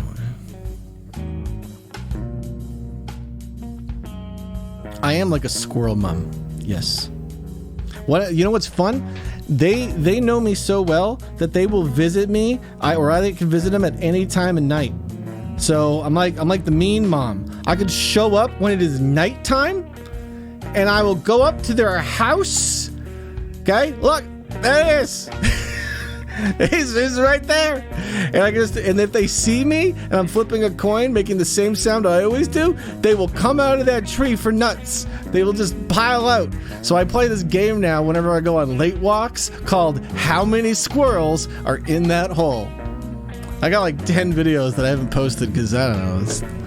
Post the stuff anytime, but it's just anytime I go on a late night walk, I'll go up to this one specific tree. This is where Boris lives, by the way. So it's Boris, her children, her friends, and whatever squirrels just decide to sleep there that night. And I'll just go up and be like, how many squirrels are in the hole?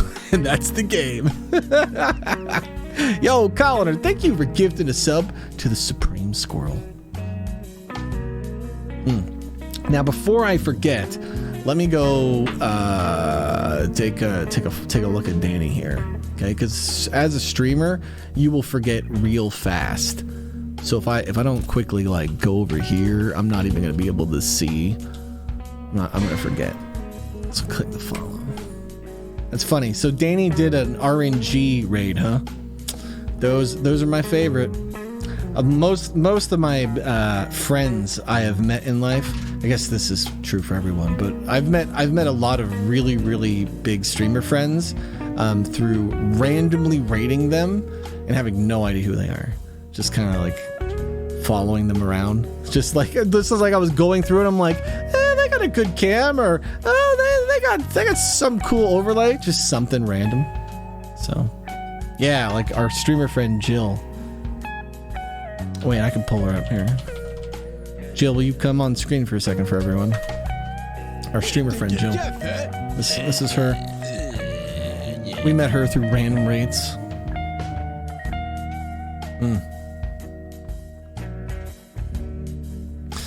So welcome in, everyone. We're just doing nothing today.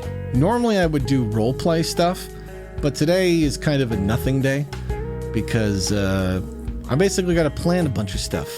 Every Christmas, I do a Christmas special on the 25th.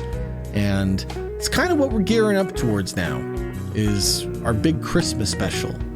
Because we have a lot of fun technologies on the stream for doing goofy, weird things. So we're kind of exploring that now. Nothing is fun. I've slowly been evolving into an expert nothing streamer, because if you can stream with nothing, you're set. That is kind of the dream, is to be able to stream with nothing all the time. That's the goal. You know, not have to depend on a game or something. You know, because like the games are content, and like content runs out. That's the problem, you know? Like if you got an audience of people that are here for the content, oh man, content runs out and then people move on. But if you got a community of people that are here for the people, spoiler alert, that shit just goes on and on forever. Even if you, the streamer, stop, a powerful enough community is just like, nah, we keep going. I've seen it time and time again, you know? You're vibing to this tune. Oh no. You could be cursed, my man. You don't want to vibe to this tune. This song is called The Curse. It's true. Because the thing is, so music can enchant us, right? Music can be nostalgic. So the danger is what happens when creators start to actively use the powers that digital entertainment can bring to, you know, be even more engaging. Boy, that can get scary quick. I know. You have to be very careful. Now, luckily, I am self-aware, so I just alert you that I'm cursing you with music so you can consensually lean into being cursed. I think it's perfectly fair. Most content creators they don't even know they're cursing you with their memes and their nostalgia. They don't even know, they're not even aware of their power. Me, I'm very aware and actively trying to do it to you at all times. I do alert you that it's happening, but I don't actually know if that makes it better. I think it probably makes it more powerful. You're actually immune to curses? Bear, that's not true. You have no lore. What lore do you have, Bear, that says you're immune to curses? Bear, I've noticed you around more and more ever since the cursed music has been playing around the world, huh? What are you trying to say? That's just because you like the community vibe? I don't believe it. I think it's because of this cursed music. Like, listen to these bells.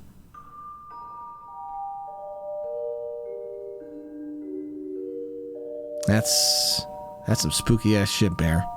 Okay? I've cursed my own mind to this song. Now I shall curse you, Bear, slowly. You try to be immune. Okay? It's impossible. It's a jewelry box theme song that I will play while we hang out and play games and streams too much. October's over, no time for spooks. Spooks happen year round here, buddy. I am just a spooky guy. So, yeah.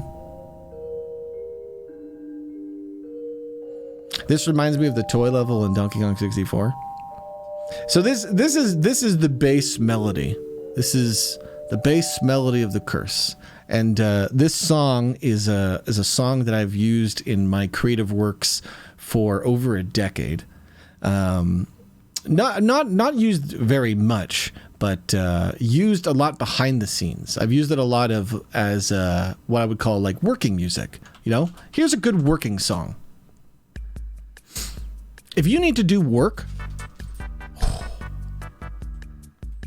this is a song. We Shop is like this is like, you know how people like to study to lo-fi music? We Shop is like this for programming. I'm pretty sure that if you just pumped We Shop into like a studio filled with programmers for an hour, you would increase efficiency by probably like, I don't know, like 5%. I don't know, like a minimum. Just number 5. If you played it for any more than an hour, they would actually get annoyed at it and probably want it turned off. But for a little bit there, you'd get a lot of productivity in a song like this. It's a working song, you know? The curse song is not like that. This curse song is more like a melody. So we have different variations of it now. Like, for example, here's a sad variant. So this is the melody, but without the bells. The bells come in later. We Shop is top tier. I unironically think it is one of my favorite songs ever. You know? I understand it's such a simple and plain song, but what is music for? It's for entertainment, but man, I get a lot of value out of music, and not just entertainment, but like mental health, in focus, in stress reduction. Like, damn, I don't know, man. In terms of art, like the power of art, music is up there, you know? There's so much you can get from storytelling, like in books and movies and games, but music has such an interesting rhythm for our minds to lean into, you know? Oh no, Alien Wizard, no. But we do have people in our community who've been remixing the curse. It has the creator of the curse has a fun story that is almost a fun secret. It's not, because I don't really have secrets, but I like to share things later down the line. What's interesting is I've been doing art for so long that whenever I meet someone new, I almost like don't want to spoil everything, right? Like, for example, let me turn something on that kind of spoils fun stuff, but also educates. So it's kind of like, oh, that's neat. Like, what about this one? Can we turn that on? Doop-a-doop-boop-boop-boo. Walks. Oh, I gotta turn it back? That's not right. Oh, there it goes. So this is how I'm doing all of the computer stuff. So this is the thing you're not seeing from the audience point of view that allows me to do some of the things I'm doing while also trying to maintain a constant conversation with you. You know? Music is so much interesting to me, though, because it is so powerful for so many different aspects of our life. And I feel like people don't realize that, you know? That's why I love We Shop as a song. We Shop as a song is the type of song that just gets my brain moving in this lovely, productive way, you know? Like, if I have to do something and it needs to get done, man, We Shop is one of those songs that I just listen to, you know?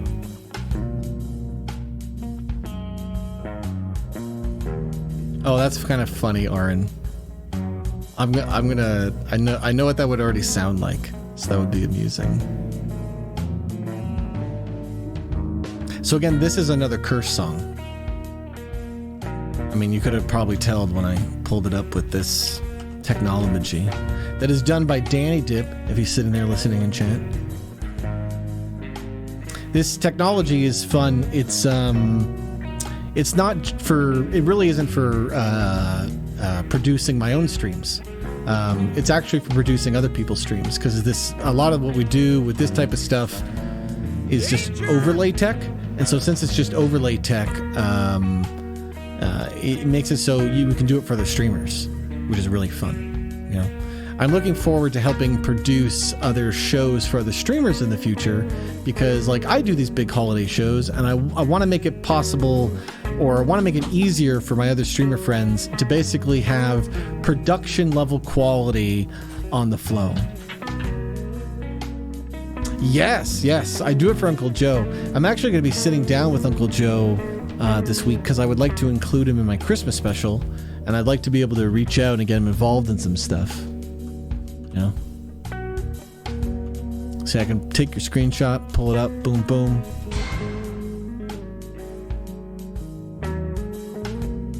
It's very quick and easy to do, and so it's very fun to do. Specifically the screenshot aspect, right? The screenshot aspect is wild, because like I can do it so easily. I can even do it for myself while I stream, which is just bizarre.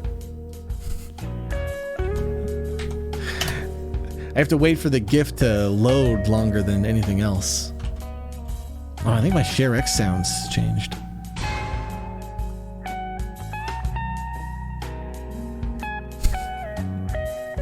That's so fun. I was talking about this earlier. The way I take GIFs is via ShareX, which is a free program. And that's why I always tell people you should check out ShareX. To me, it's like Google. Oh, Danny, that code is the same problem with Citras, and I've known that for a while and haven't really been worrying about it.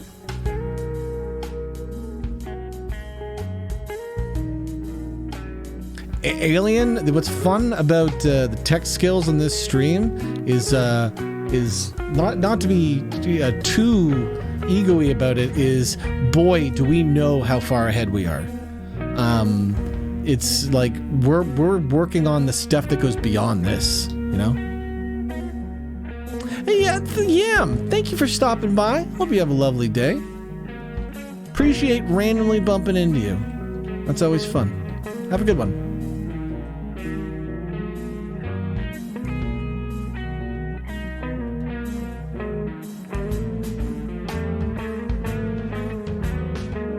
Yeah, but ShareX is just always going to have versatility.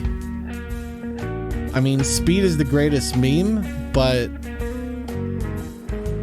there's still a bunch of other memes in ShareX.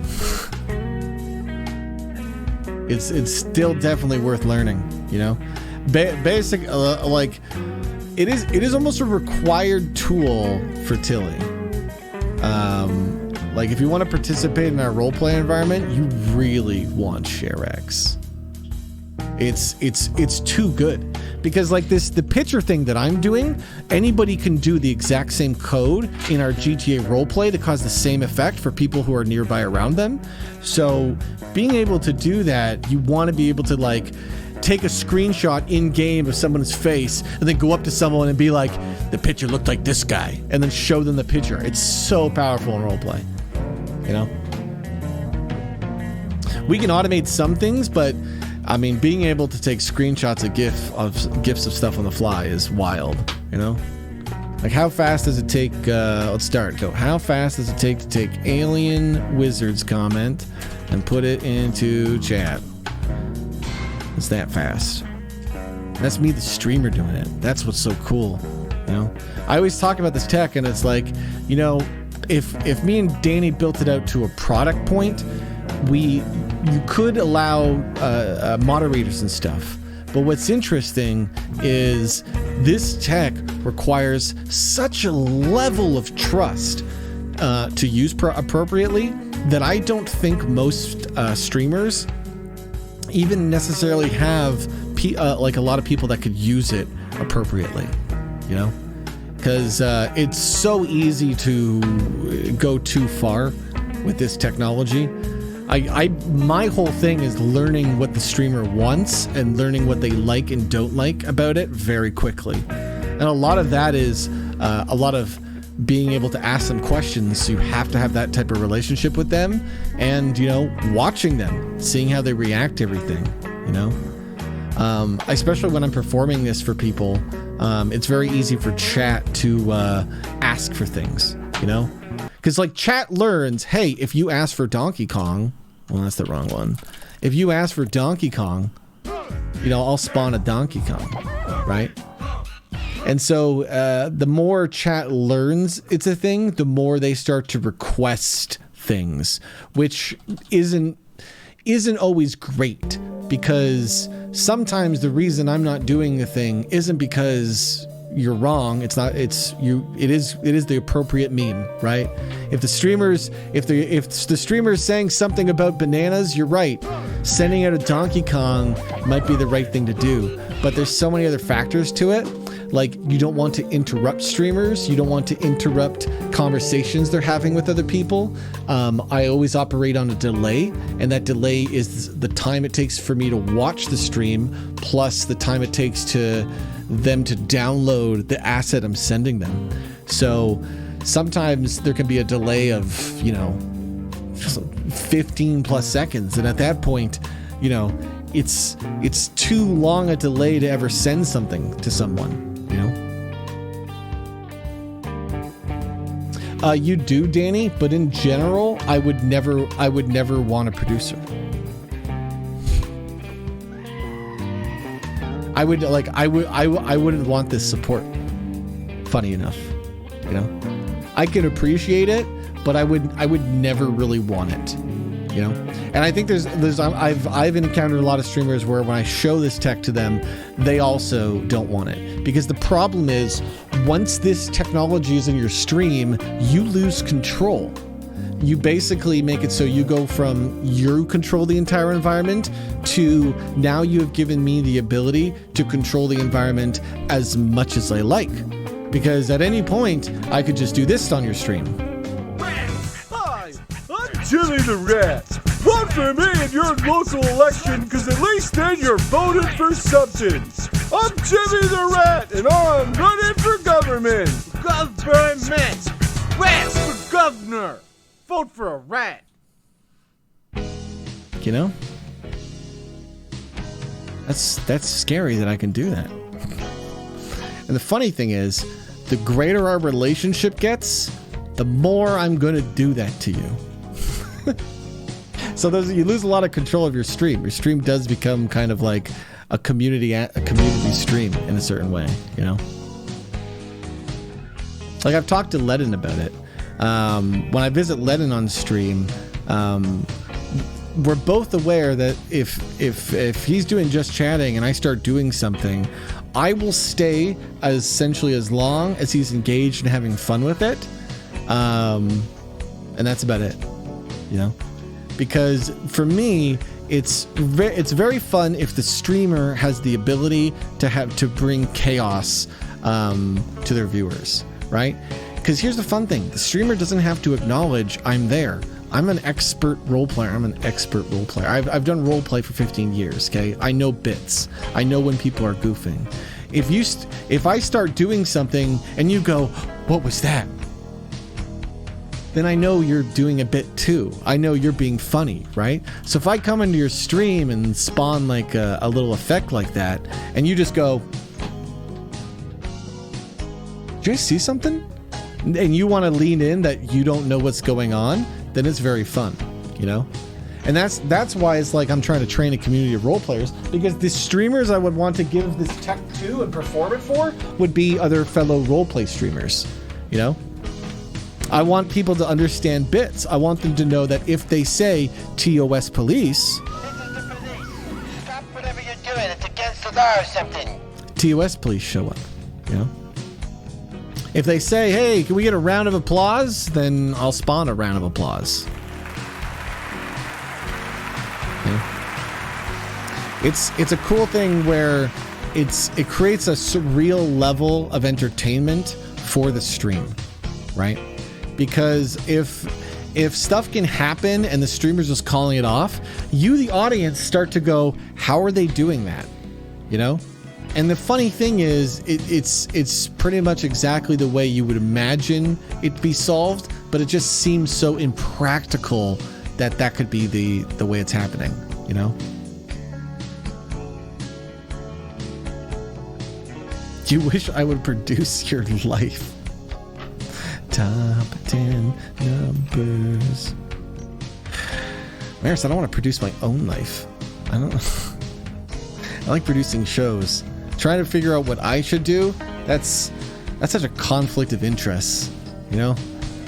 Everything in the world is always trying to pull me towards bad vibes, I find, you know? It's like such an effort to not have bad vibes. I'm glad I did, Waxer. I'm hoping you try Minecraft RP. I will understand, Waxer, if because you've done GTA RP, you're like, I can't do Minecraft RP. I will understand that vibe, but it is going to be an environment where it is like, there are no cops and robbers. Because you know the interesting thing is with GTA RP, if you just make a server, you just don't have cops, and you just tell people, hey, don't do heavy crime, you basically immediately get a city vibe. That's all you have to do. You don't need police and you don't need heavy crime. And the interesting thing is, over time, I think you could slowly have those aspects of RP. It's just the problem is that level RP of doing like cops and robbers requires such high level roleplay relationships, and so many people do them without any relationship. Dude, it's just wild to just be in an environment where someone can come up to you and be like, get down on the fucking ground or I'll put a bullet through your head. It's like, I just wanted to roleplay about burrito memes today. I didn't know I was signing up for this, you know?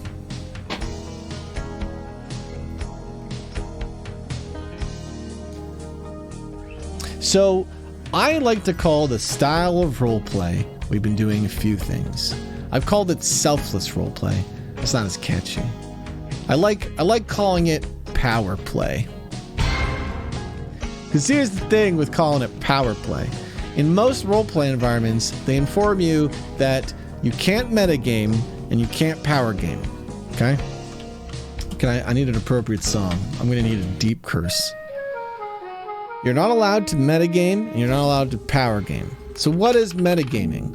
Metagaming is when you take information that your character doesn't know, but you use it for your character. So for example, if your character is looking for someone and you were just to look at their stream or cheat in some way to figure out where they are using information your character could no longer get, then that would be considered metagaming, and it would be pretty bad, you know?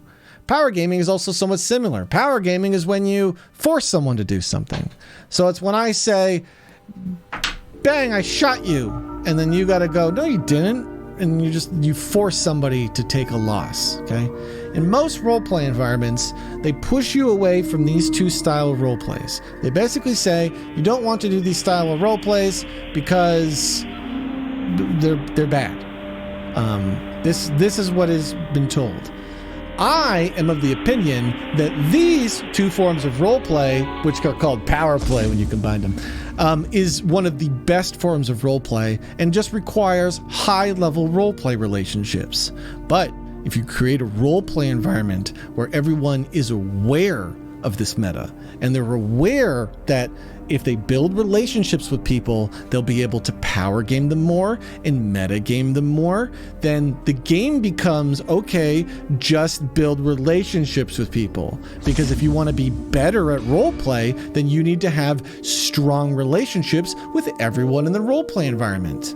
If you want to go to if I was to go to a brand new roleplay environment, like NoPixel, tomorrow, and I started roleplaying, I would not be a powerful role player. You know? There would be nothing powerful about me. I can do a lot really good scenes and bits and stuff, but I don't know anybody. Nobody respects me. So I can't play any big characters. I can't play any of my strongest roleplay abilities. All I could do is low-level stuff that allows me to build relationships quickly, because it would be a grind to basically build a relationship with as many people as I can in the environment, because every person that I build that relationship up with bigger and bigger makes my roleplay ability more powerful. And that's what's cool about roleplay.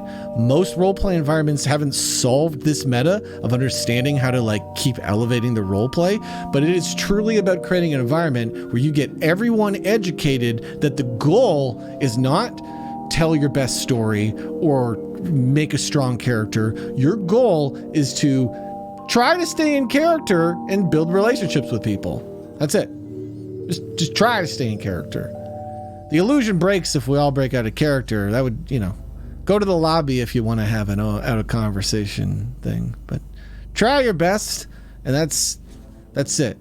Because the cool thing is, if you know everybody in the roleplay environment, it doesn't matter.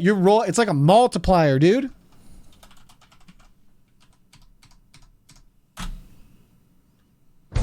It's like a multiplier to your roleplay.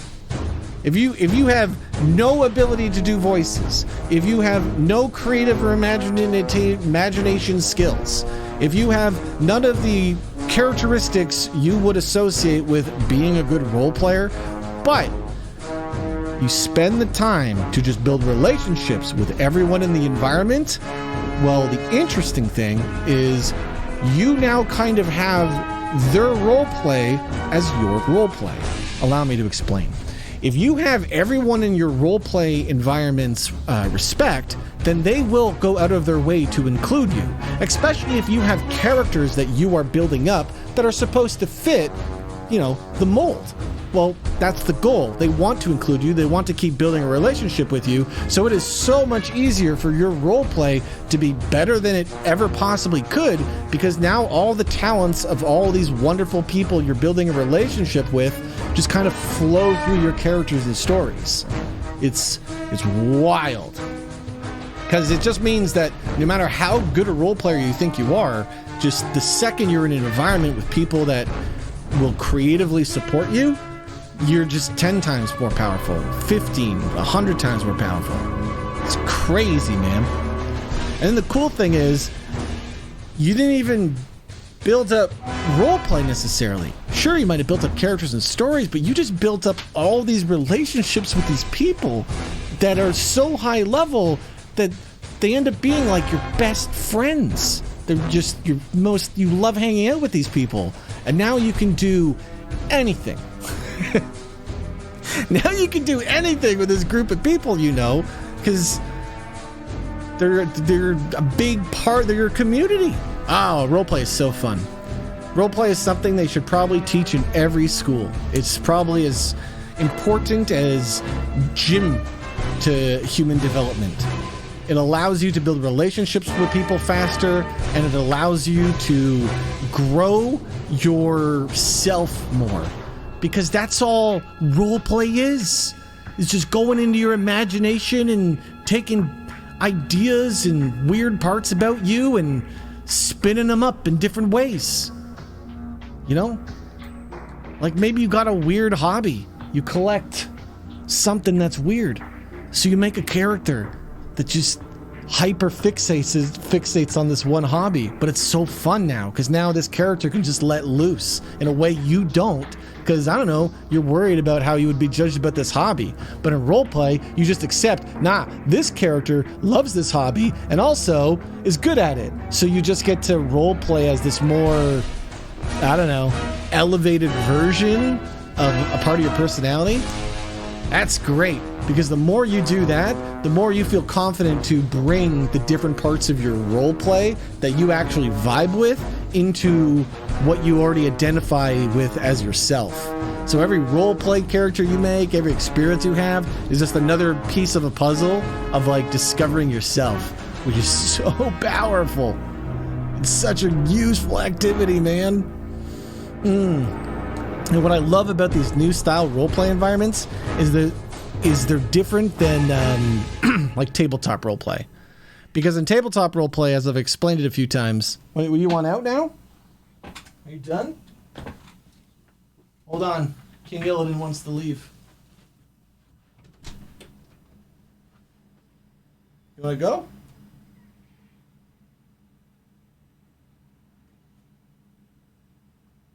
Why?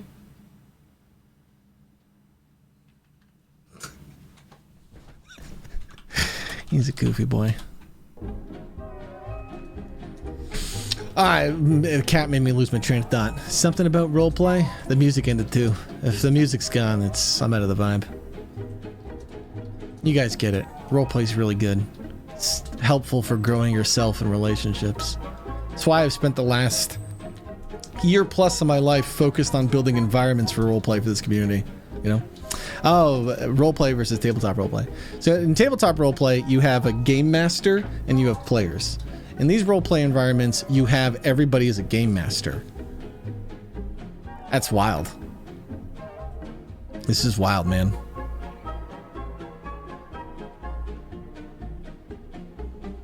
How much should I pay for a pizza? Is 20 bucks too much? I think it just depends on the pizza and where you're ordering from. I don't think 20 bucks is too much. Also depends on the size of pizza.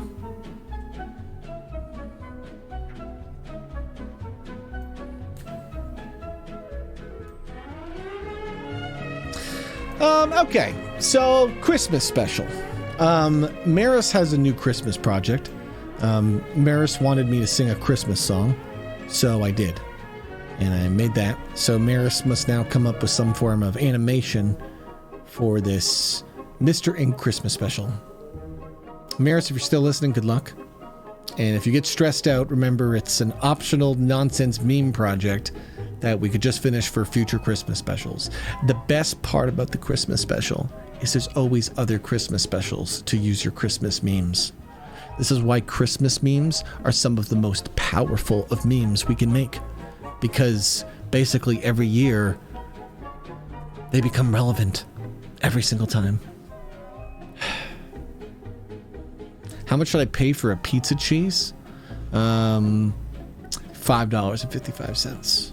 That's 3 big meme numbers. There we go. Number 5. I feel very exposed, by the way, when you can see this.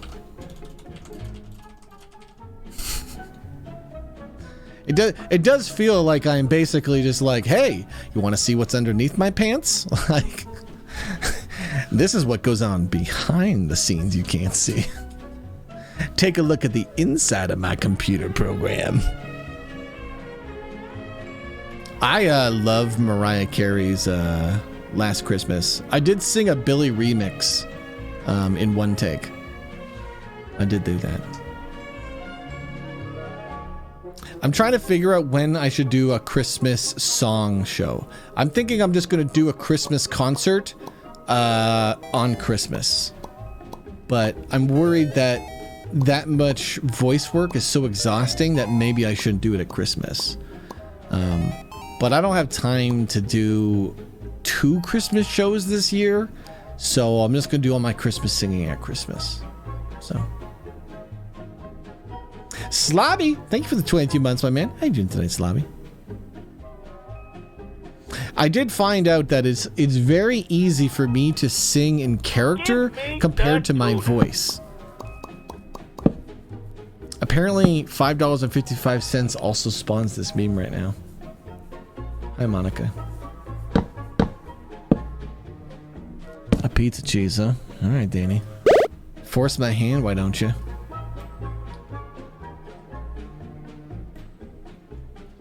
Yeah, if you're looking for stream VODs, that's the one that Danny has. If you're looking for Tilly Roleplay, though, you want to go to tilly.tv and then click YouTube.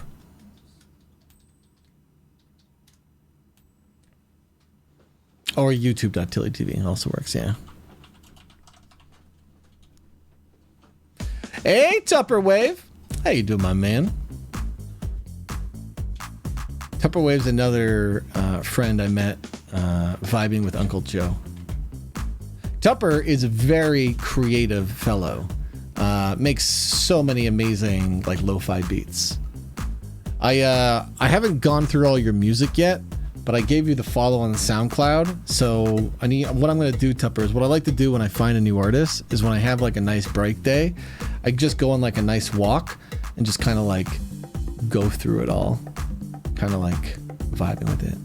Yeah, Dorky, I would give Tupper Wave's music a peek. Tupper Wave is definitely in that category of this boy more people need to listen. Which is always my favorite on SoundCloud. SoundCloud is this platform where you can just find the best music in the world that nobody's listening to.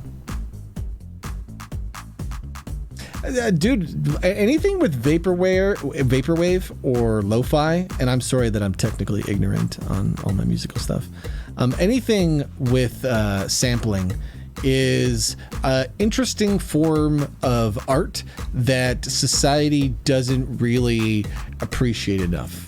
Like, the art of resampling music and remixing it is kind of the highest level of art, in my opinion, because if we lived in a really free society where everyone could freely make art all the time, and we were privileged enough to be able to, you know, open up and, all mainstream artists would share their art because, it's almost just expected.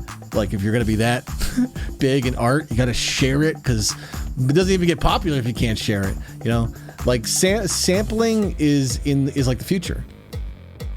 Like, it's the future because it is remixing art at, like, the next level,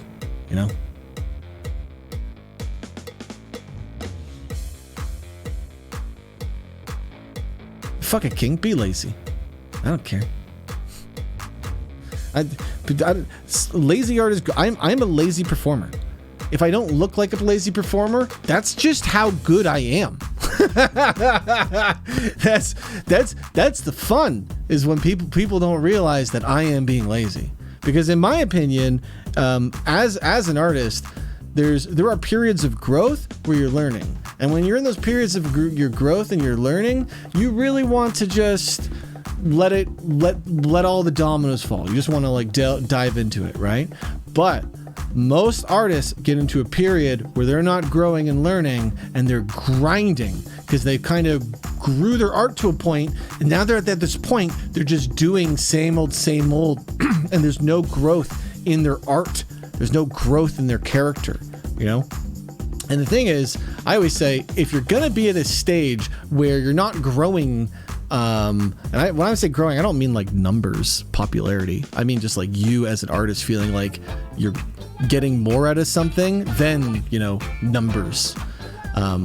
If you're not growing as an artist, you really want to be at low effort.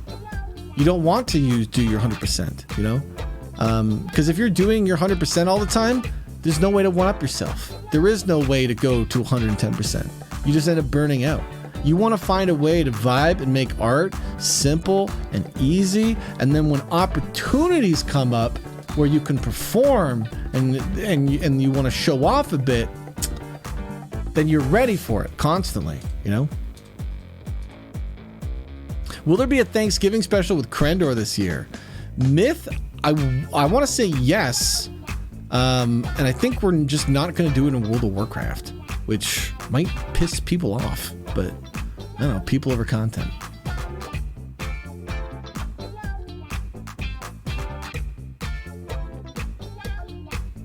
Here.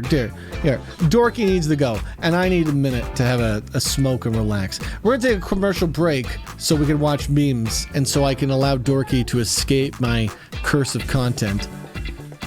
If she comes back, there's nothing I can do. I'm not gonna free you a second time. You get one commercial break to free you, Dorky. Okay? Just don't you load the stream. We're gonna take a quick break of memes.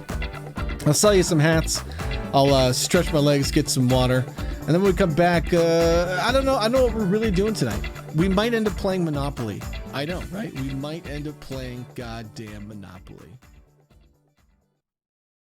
You are watching Raw TV. Please give me all of your money.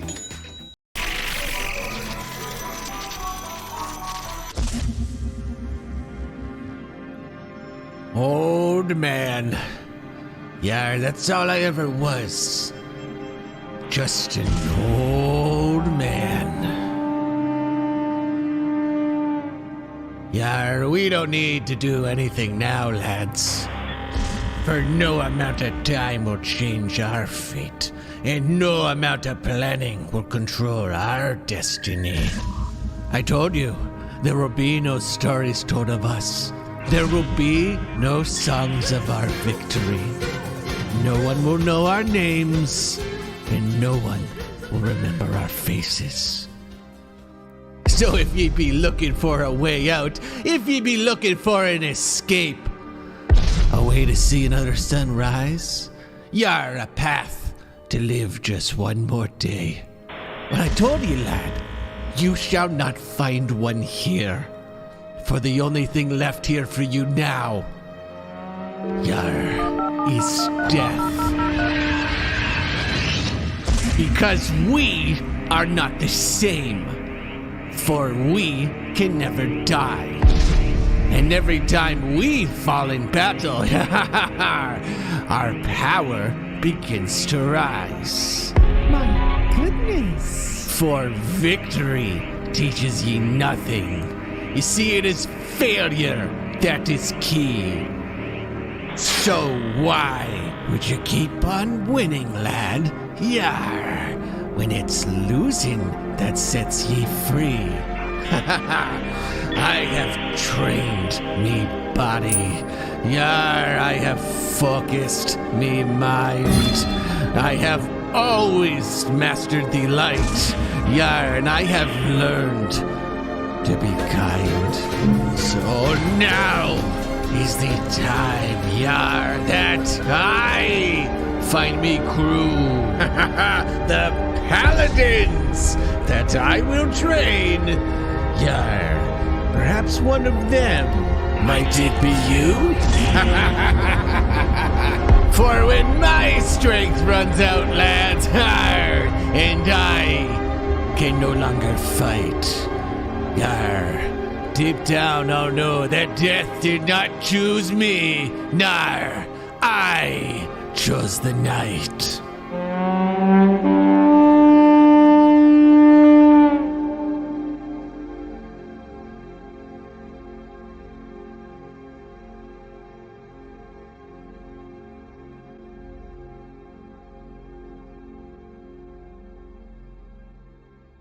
Man, that's a hype commercial.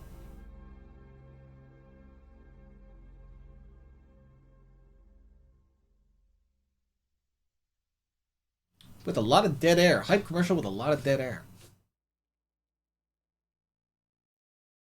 An aggressively amount of dead air. Thank God.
Alright team, here's the play.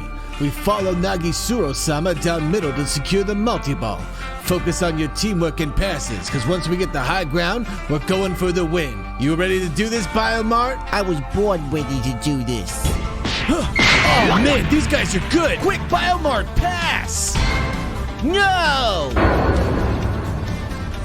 In a world where the only way to save the local community center is through an illegal back alley dodgeball league, one man refuses to bend to the meta. and never passes. Kid, what are you doing out there? You didn't pass the ball a single time. What are you trying to throw the whole dodgeball league? Do you even care about the community center? Oh, I care about the community center, all right, coach. And I don't need to pass to win this league. I got my own strategies, coach. Coming this Rob TV Christmas special. It's the event of the millennia. Shit, we gotta do this. Sports Ball, starring Biomark, because now he's committed. Hi, I'm Tola Bandito, the two-time Chess Hunter champion Commercial for break was for Genshin Nora, I Impacts. Chess Hunters! Like most of you over level 30, I've run out of quests and spent all my energy. And now all that's left is exploring this here empty world, looking for chests that I may have missed. Now some of you may be thinking that chess hunting's boring, and you're absolutely right, which is why the rich lads and lassies pay me the big bucks to farm their chests. Hi, I'm Tola Bandito, and you're watching Chess Hunters. Chess Hunters! Alright, so today on Chess Hunters, we're going to be working with this nice little lass looking for her chest. Oh. Now, some of you might be asking yourselves, "Why there, Toiler? How much do your clients pay them to hunt their chests?" Well, the answer is, lads, a lot. Chess Hunters! Now, if that's a common chest, well, that'd be 25 cents. If that's precious, well, that's $1. But if it's an exquisite, well, that'd be a total of $3.50. And my God, if it was the whiteware, the luxurious chest herself, well, I'd be an entire meal for me. Chess Hunters! Now, all right, here we got a problem. How are we gonna get up that hill? I guess we'll just have to maybe climb it. I'll try climbing it. Oh, that's not gonna work. We'll have to find another way up this hill. Chess Hunters! Chess Hunters is all about using your surroundings to figure out how to get. Oh shit, I'm in the water. Chess Hunters! Oh, and what you're gonna want to do is you're gonna start climbing. This chest is in a dangerous position, but don't worry. I'm pretty sure we can get there through these harsh conditions. Chess Hunters! Now, if you start to run out of stamina, you go ahead and see yourself a sandwich while you're climbing and give you some more stamina. Let me show you. You just open up and hopefully you cooked yourself some tasty sandwiches. I made myself some noodles with mountain delicacies. Chess Hunters! That way I'll be able to climb up to this here. Oh, right, there's a place we can rest. I guess I didn't need to eat that. Chess Hunters! That's why they call me Tola Bandito, the chess hunting champion. You go ahead, Glass, go ahead and you open up that chest right here and there. That's for free. I won't even charge. That's a freebie. Normally, let's go for 25 cents, but you can have that for free. That's right. Chess Hunters! Yo, my dudes, Rob here with some Radical Knights tuna tips. Rob, have you had a glass of water today? Because if you haven't, you should probably drink some water. That's me looking out for you. That's today's tuna tip. Drink that water. Commercial breaks are so useful. Rats! Hi! It's not I'm over? Jimmy the Rat. Vote for me in your local election, because at least then you're voting for substance. I'm Jimmy the Rat, and I'm running for government. Government! Rats for governor! Vote for a rat! Danger! How is this commercial break not over? Danger! It's the longest commercial break around. Are these getting longer? Danger! Is somebody giving me mandatory longer breaks?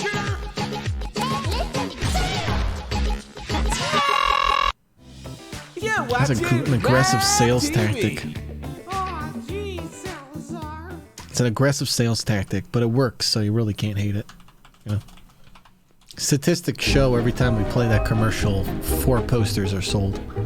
I can't beat math. My chair's stuck. Okay, so there was 2 things in the commercial break. One, Radical Rob. I need to make a note because this I would like to do. We're just making new notes. I need to merge all my Christmas notes, but we're just gonna make new notes for now. Christmas stream notes. All right, so we need some new Radical Rob commercials. Okay, let me hear your pitches. What bits do I have to do? I'm doing Radical Rob, and he's giving you life advice tips. Do you got anybody sitting on any memes that I should invest in here? I mean, you know me. I can definitely just wing a bunch of these and they'll be fun. But I'd like these to be more involved.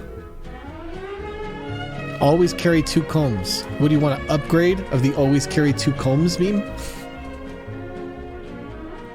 Befriend a squirrel. A squirrel one, huh? Alright. Squirrel-based one. Got it.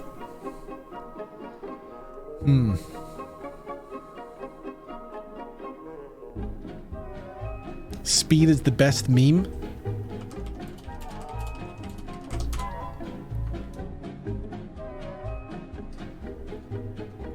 Just a general people over content one? Okay. We can't say meta is love anymore. Unfortunately, Mark Zuckerberg has actually ruined the word meta. Wait a second. Wait a second. Oh, Danny, you see that? Like, the border isn't covering the whole frame. Look at that. I see my shirt moving up and down. Is this what you were talking about, your 4 pixels, Danny? Is this what you were talking about? Is this what you meant? Do you see the little... Does anybody see the flash? Is this what you meant? I mean, I was moving all the stuff, so I'm not surprised. How do I scale this automatically so I don't have to manually do it? There's definitely a way. There's a way for me to be like, yo, scale to the correct size.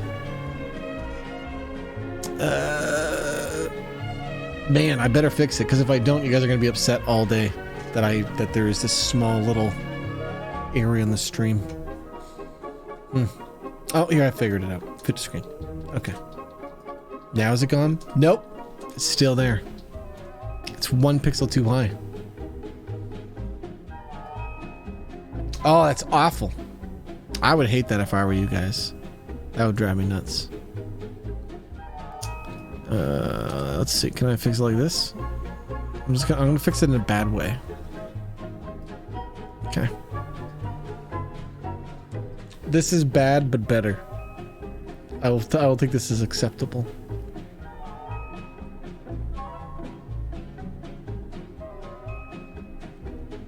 It's the second camera. It could be a second camera. Somehow the other camera pedal broke. It broke right as that Danny was rating us. So that was fun. We got randomly rated today. That was cool because of flower crowns. This fly is gonna get it. I'm like, we're gonna end its life. So the other thing that was in the commercial break was the Dodgeball anime special. Okay, so how do you guys want to do this?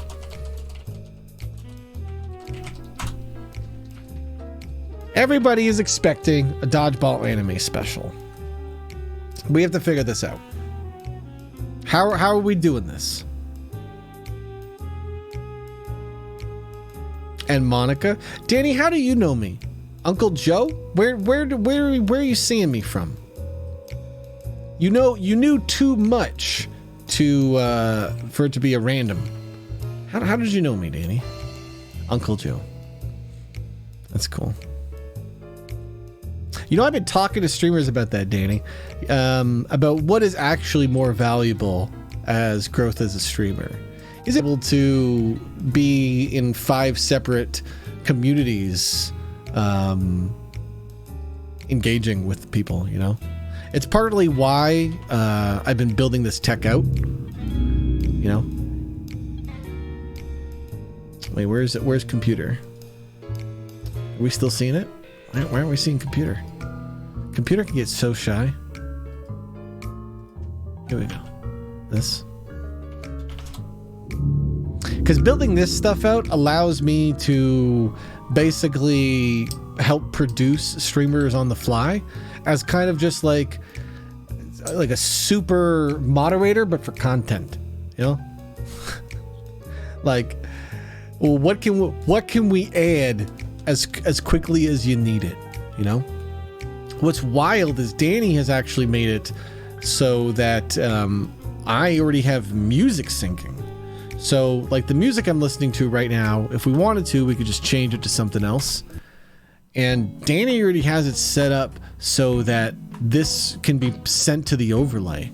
So just as I'm queuing up music, I can just put it to people as fast as I can play it for myself now, which is wild. You know, every streamer needs a music solution, and it'll be really cool when, for like special event streams and stuff, I could bring that element to people, you know? Like, we're working on Christmas specials this year, and I was mentioning, guys, the Dodgeball anime special. How are we doing this? Are we going to film this in Knockout City? Like, I think how is Knockout City doing, by the way?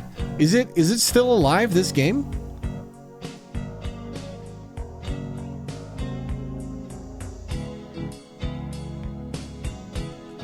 That's fun. We were just talking about Krendor. Here's Krendor talking. Krendor will do DOC. I've been going back and forth on this because Oakley set us up a private DOC server, so me and him could just literally walk around as God mode in this city, and I could just be like, and there's Camelot, and there's this, just running around, riding on horses and stuff. So we can do our general walk around the world podcast, but we'll just basically walk around a different world other than WoW, which will upset people, but I guess the first thing I will do on the podcast is talk about people over content. That's what I'll do. Is the first thing I'll talk about for Krendor's fans is people over content. So if you've been watching our fun annual walks every year and you're upset they're not on WoW in this year, then that's pretty content over people. Because we'd hope that you would be here for the loving catch-up conversation me and my friend Krendor share every year, you know? But will there be fishing?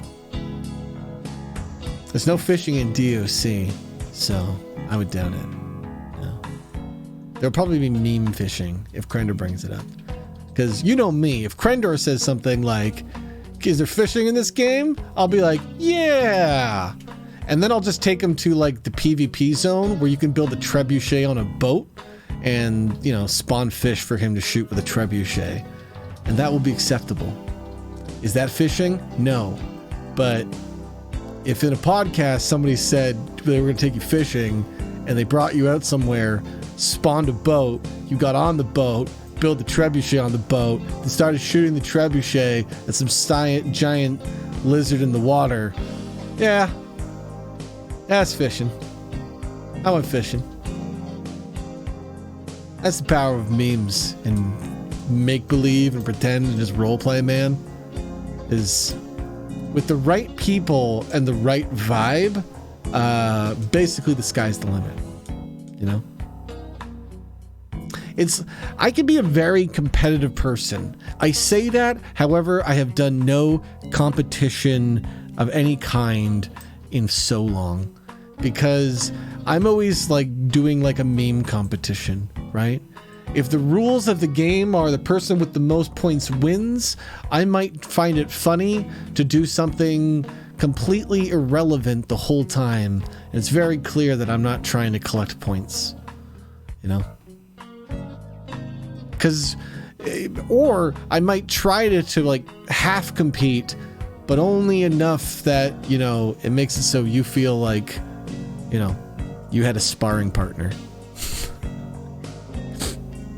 Like, if somebody's playing Mario Kart and they're not amused by my Mario Kart antics by staying in 8th place to just sit on the item box and spam blue shells, I understand, okay? If you want, I can just drift behind you, you know, the whole race as well. That's fine too. Which is aggravating to play with. That's the thing is, I find people who are very competitive that play games with me hate playing games with me. Because I don't ever commit enough to trying hard enough to let them fully test themselves. That's the Dragon Ball in me, okay? That's you watch enough Dragon Ball Z memes and it turns you into a role player. Because in Dragon Ball, you never reveal your final form. So how could I ever do this? How could I ever play Mario Kart against you at my pinnacle of ability? No, there'd have to be build-up. There'd have to be a night of memes, and then for the final race, the meme is, I want you to play as best as you can. Then and only then when I do it, because then it's kind of funny in its dumb way. But even in that scenario, it would be so hard for me to not be like in first place in Mario Kart, be next to my friend, and not want to just kind of like throw a little bit, especially if I think I can trick them so they would never know. It feels like grandma putting chocolates underneath your pillow when you're a kid behavior. That's what I would call this. Is there a word for this behavior? Where you're like deceiving someone, but also performing so that they can be like, yes, I wanted to win and now I feel like the winner. And you're like, I wanted you to win so you could feel like the winner. I feel the most I can think I can make this relatable for you guys is like when you play with a kid and you're letting them win, you know? And some people will be like, oh, I never let a kid win. And I understand this energy, right? It can be fun to make the kid win, but sometimes it's also fun to give kids free wins, right? Sometimes it makes them more invested and want to play more too, you know? Kind of just depends. Because actually, if there was a time for me to stomp children in video games, yes. That's when I'm competitive. I've lied. If someone is like 12 years old and they're playing Mario Kart, holy shit, do I want to stomp them. Yeah. If I'm playing with friends, no, I'm going to let them win. But against actual children of a certain age, no, I do want to try as hard as I can. For a few reasons. One, I want to know if I can actually beat the child still. As you get older, the kids get better at video games. It's just a natural evolution of video games. So, I mean, I have to test myself, and I have to always make sure that I'm able to beat children in certain video games. You know? Like Tetris, I would be worried if I started losing to like 12-year-old casual Tetris players. I would be like, damn, I've lost a lot of my brain that used to do this stuff, you know? Same with like Mario Kart, you know?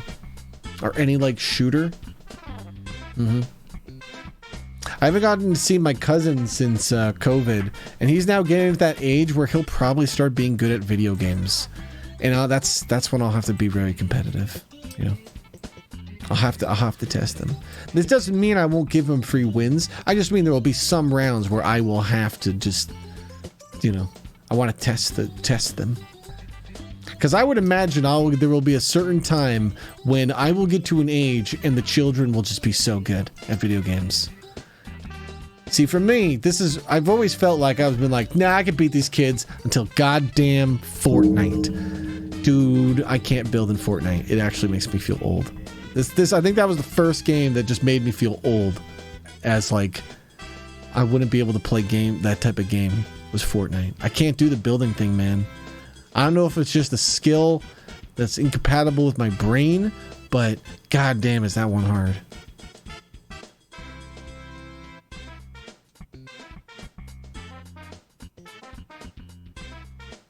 Mario Kart is a mean game, okay? Mario Kart is a game where I've explained this before, but I feel like I need to make like a 10-minute meme documentary, but I don't make content anymore. But I feel like I need to make a meme documentary that talks about how Nintendo makes games to break up couples.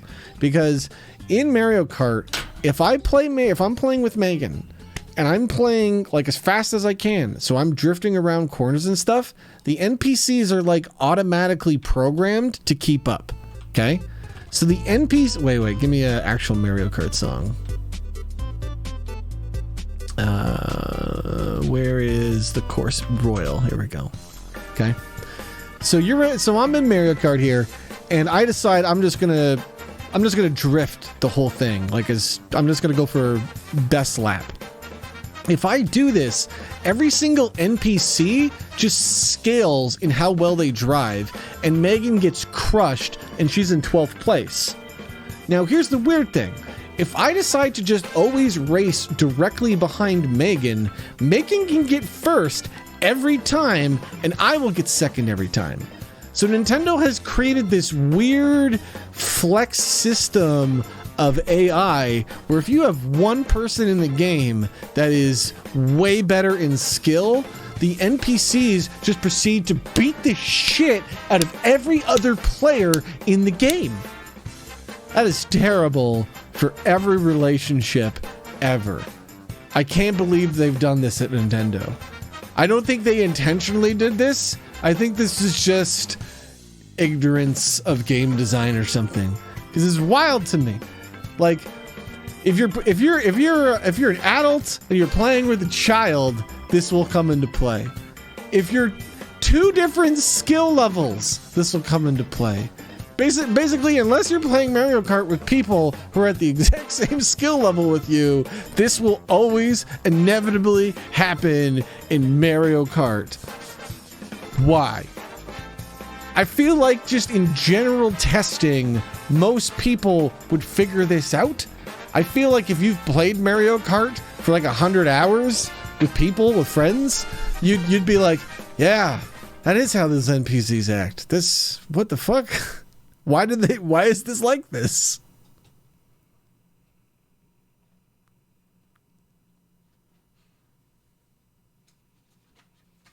That's quiet. It's so quiet all of a sudden.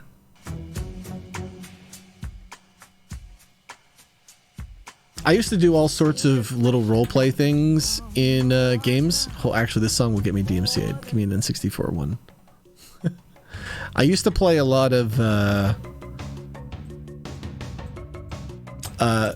what I would call light roleplay games with friends in basically everything.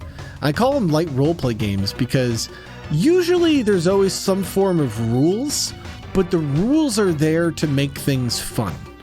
I remember one game that we used to play a lot in both Perfect Dark and GoldenEye was you would play with remote mines and proximity mines, and one person would leave the room and the other person would go set up remote mines and proximity mines on like the other N64 controllers so they could have 3 separate detonation buttons. And then the goal was you had to just clear the level without getting blown up by the other person's traps, you know? In practicality, I don't think it was a very fun game, but the thing is it was fun because just the idea of coming up with a game and setting it up and executing it even a few times was always amusing, you know? I think Smash Brothers was another really creative, if you've got some friends and you've played the game to death because you've already fought each other 100 times, there's so many little ways you could play that game and have so much fun. Like, I feel like a lot of people probably had that experience where they set items to high and just set it to Pokeballs, and they were like, no direct fighting, just Pokemon. Like, stuff like that. Just because it's kind of like, just, it's fun to create those little light rule sets, you know? And roleplay is interesting because roleplay is kind of like that too. And the idea is the rule set in roleplay is you're allowed to do anything, just try to make it make sense for both you and me. It's a courtesy thing, right? And then you add another level to that where, well, you don't ever want to do something to someone unless you're positive they'd be okay with it. So it's interesting because like so much of the roleplay I do ends up becoming very light and fun. It's more fun to do roleplay about yelling at someone at Burger Shot a little bit about messing up my order because the stakes are just infinitely lower than if, you know, I got like a gun pointed at him and stuff, right? Yeah, I understand that. I know depth perception messes with like honestly, if you struggle with depth perception, I feel like there's so many games that must just be like, nah, because ever since we entered 3D, games started to require depth perception like hardcore, you know?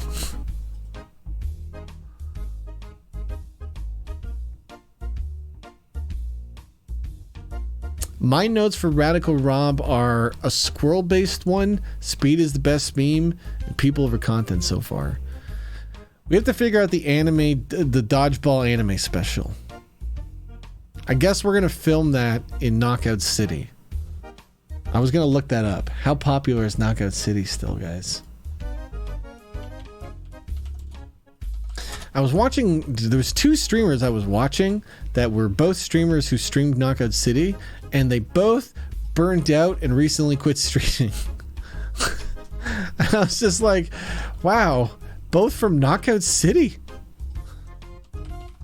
I don't think Knockout City had anything to do with it. I think that's just a general, it's happening a lot with streaming, because I think people's expectations and general knowledge of what streaming is very ignorant, not to be too rude, you know? I keep mentioning this to creators, but it's like, what is more valuable?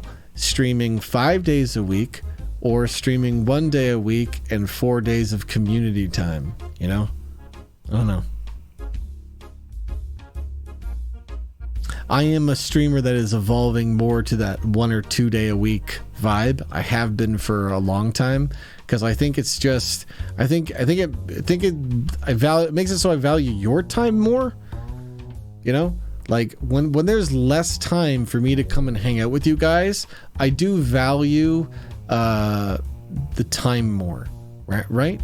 Like if I'm streaming and I'm streaming of that energy of I'm gonna turn on my stream and I'm just gonna go for as long as I can, and that's all I ever do, then I don't really value my audience's time at all. You know, I'm just kind of throwing myself up there. And the thing is, I don't want to knock on streaming who acts like this, because there's different aspects to streaming. There's streaming for performing, there's streaming for community building, there's streaming for just social visibility, you know? Like, especially on the lower end of streaming, just turning on your stream to just hang out with people is very, very good way to socialize, you know? It can be very low effort, because it can be something where you're just doing something that you wanted to do, and you have a few people that you just kind of shoot the shit with in chat. Some of my favorite streams to watch, in fact most streams that I like to watch, are smaller community streams, truly. Especially because like I have a lot of people that I'm friends with, so it's like, why would I watch any other stream than a stream that I can be engaged with and meme with my friends with? It's so hard. Like, I'm so much more likely to hang around and goof watch Purple stream all day than the biggest of content shows, you know? Like, as much as I love the big content show style streams, community content is just so much more engaging than any type of other just content for me. So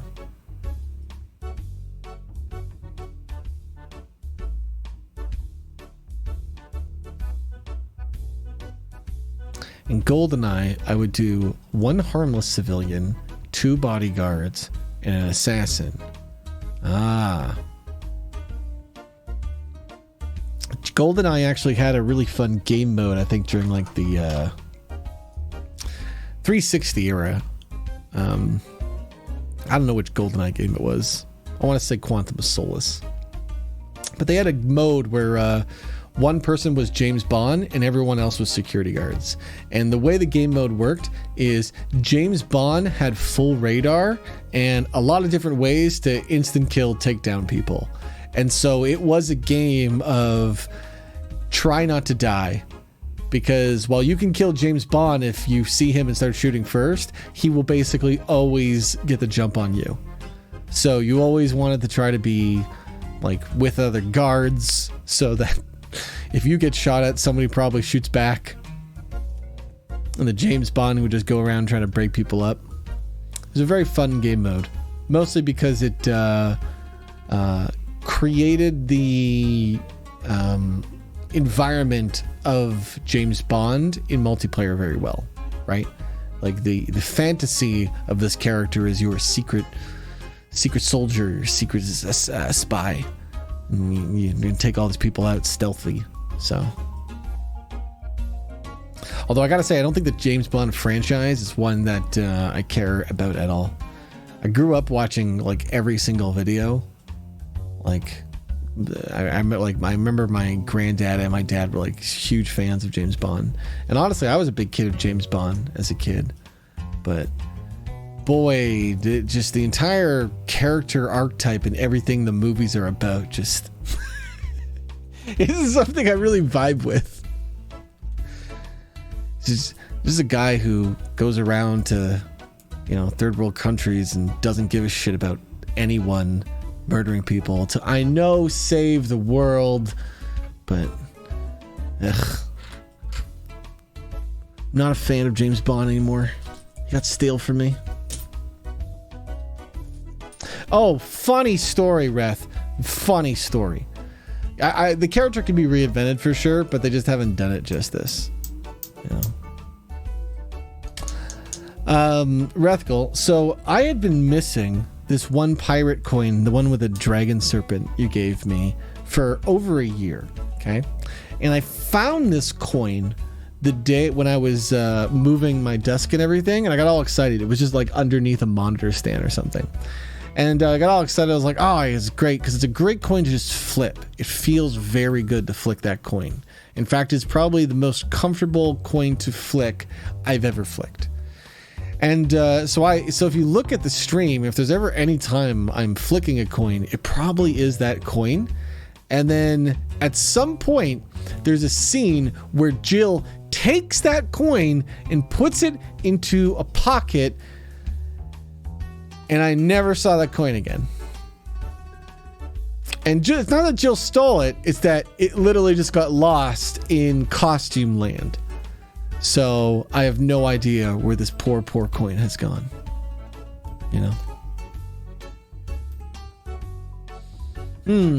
But Knockout City. How do I include this in the Christmas special in the bare minimum way that entertains you guys? It's so hard to film it. I came up with a style of doing it, but I don't really feel like it would be very good. Here's the problem: is Knockout City is like an anime, so it requires like a story arc. Now remember when I did the Sneakymon Christmas special, that was 15 plus episodes that were all about 3 minutes in length, right? And that was a mammoth amount of work for our community. So this has to be like 5 episodes that are like 3 minutes. So I'm trying to think of how it should work.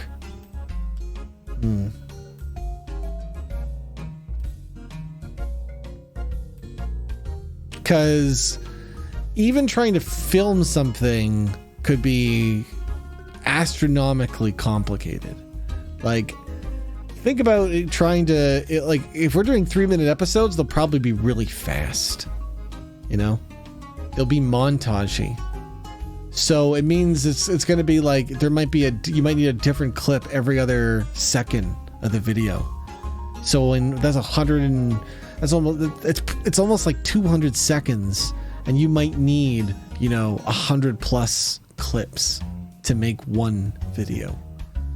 Now, even if we reuse memes a lot to fill out time, guys, there's not enough time to do that. So we need to do something even faster than this.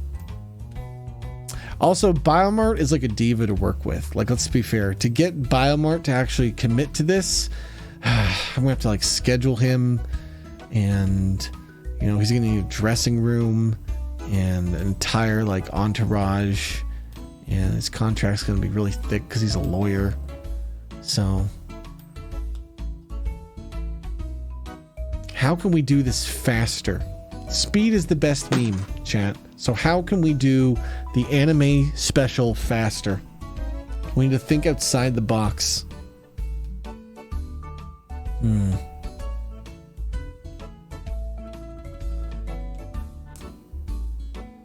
Knockout City, but faster.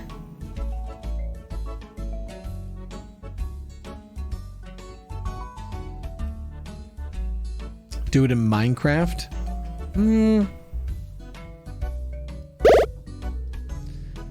Maybe? I don't know. So for Sneakymon this year, we have 1, 2, 3, 4, 5 new episodes that are being made.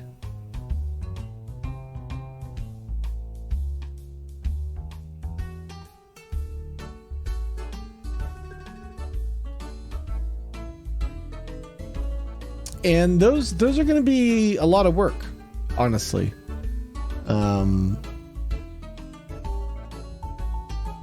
Yeah, those are going to be a lot of work. This is the tricky part, is figuring out the time.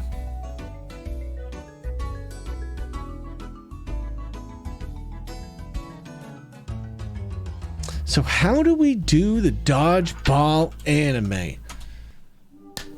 How are we going to pull this one off?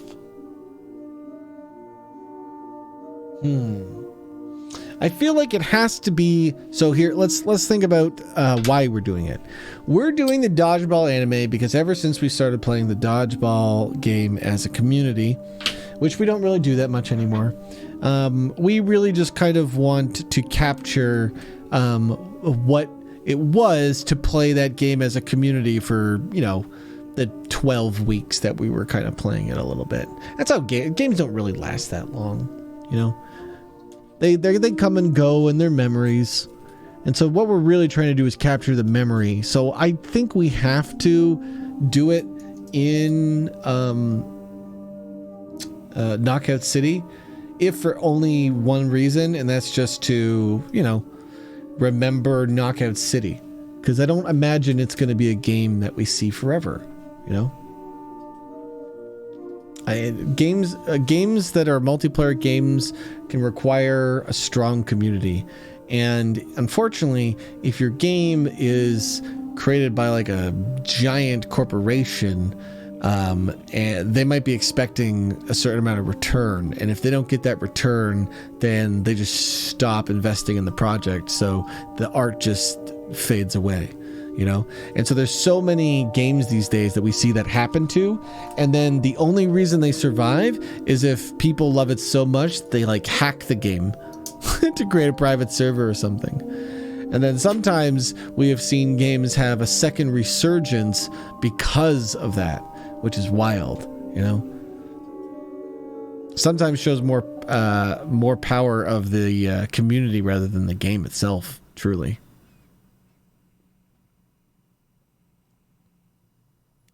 I think what we have to do is we have to do Knockout City, and we're going to have to do a certain amount of episodes, and I think it's going to have to be 5. And I think what we're going to do is we'll do it Sneakymon style, and I will probably just take hard initiative on this. So I will probably write and voice some things real quick, and when I'm writing and voicing it, I'll probably do it with a few of the leads. So I'll reach out to Bio and do a day where we write our meme thing. And then I literally just get him to voice it as we're doing it. Like, so the type of thing where we're writing it, but we're like role play writing it. So it's like, but what if he says a line like this? He's recording everything as we're saying everything. And then we just mix that down.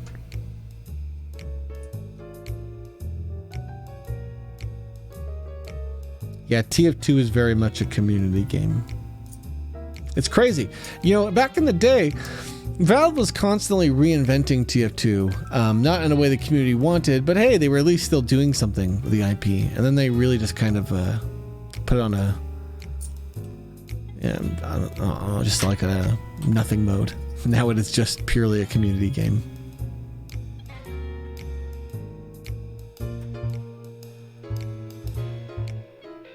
So I'm thinking the dodgeball is a 3-part special. And it starts with a last time. Okay? The way this show, it's a 3-part special that starts with a last time. So it starts with just a bunch of exposition. Okay?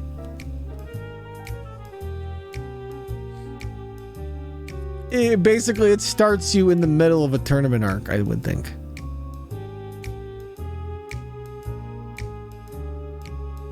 I think that's how it would work. What is the coolest thing I've ever found on the ground?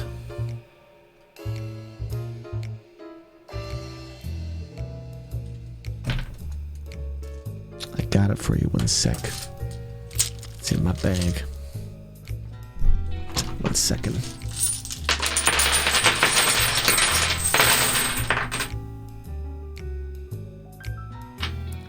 This coin I found on the ground.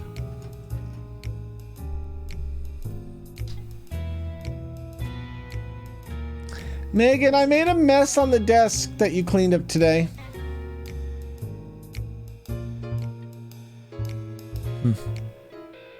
I dumped out a lot of coins. See, I don't keep just coins in the coin bag. I also keep dice. Blocks for that children would play with.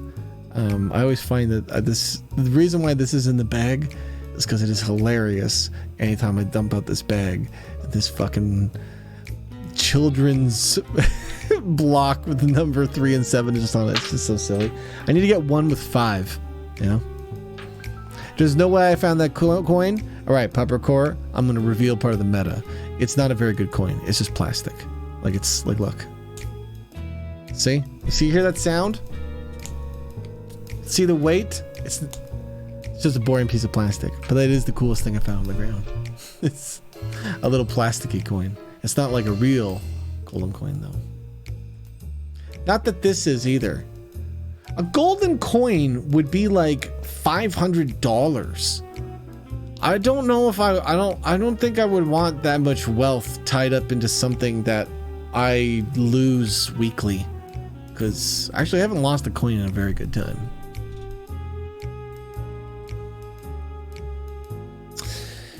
The Dodgeball anime special, to get back to the train of thought, should be a 3-part special that starts with a last time.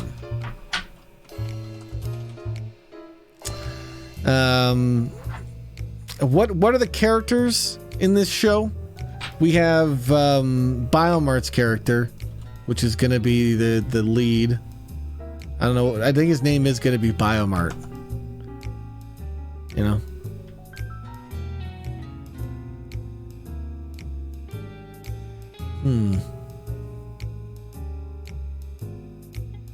Have to have a sensei.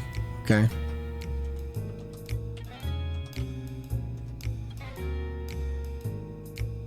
Yeah, we're definitely have the sensei coach role.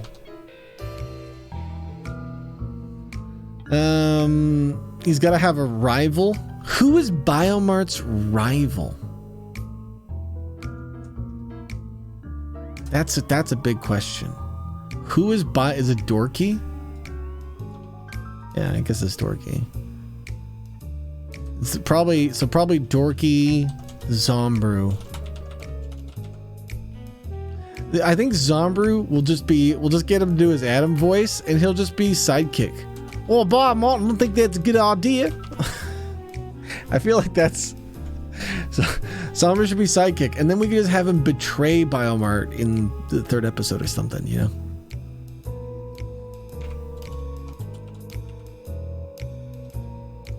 Okay.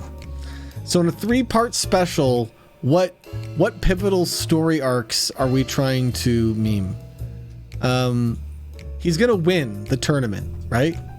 So he wins the tournament. Is a moment that must be started, right? There's at least one training montage It's about a guy who doesn't pass in dodgeball, and it's obviously not supposed to work, but he's just gonna win by not passing. Like, which if you played in Knockout City, this would not work. It's so stupid. It goes against everything.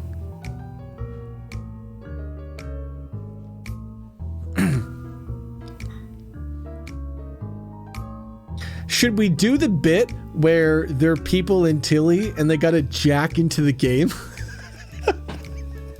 And then that's when we go to the dodgeball anime? Should we use Tilly as a platform?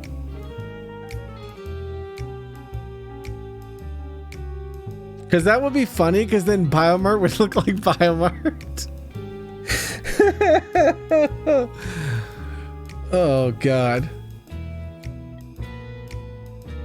Would you just make Biomart canonically friends with Adam Burton, and Adam Burton has a side hobby of virtual dodgeball? Because here's the thing, if we go down that route, we can make that part of the story. If we make it so there's a real world and they jack into the dodgeball game, then we can make it like higher stakes. We can make it so like Mama Mustache's name is just like, if you don't throw the fucking game tomorrow, kid, you'll never see your friend Adam Burton again. We could do that shit. If I throw the game, Adam will die. But if I don't, I'll lose the dodgeball tournament.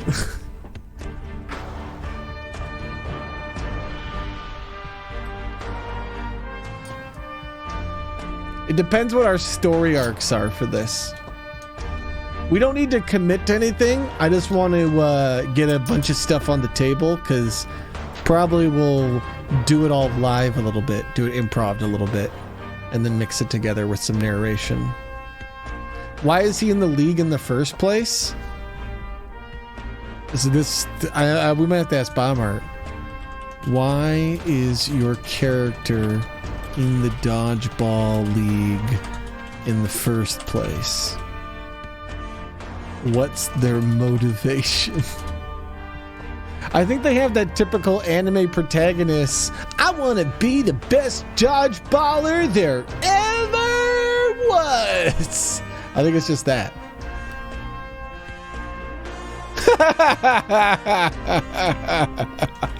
All right, guys, I got bad news. It's a deeper, darker story. Okay, this is a dead uncle. Is the primary motivation, unfortunately. So his uncle dies at some point in the tournament, I guess. During a Christmas special? We're gonna have a Christmas special where an uncle dies? How do we... Uncle's last wish? Yeah, it has to be like that. My last wish for you, grandson, is for you to win the regional virtual dodgeball championship. I'm sorry, Biomart. He's gone. No! We're gonna have that scene then. Okay. That sounds like a last time. You know what I mean? Like in the third episode. Like we have his uncle should be the sensei. Okay? And he dies off camera in a flashback. So you, the audience, don't actually have to see the uncle die scene. You just find out in a last time. And then the uncle's dead. And then it goes into like right into the next vibe. I gotta win this tournament for my Uncle Sensei, coach. That's all it is.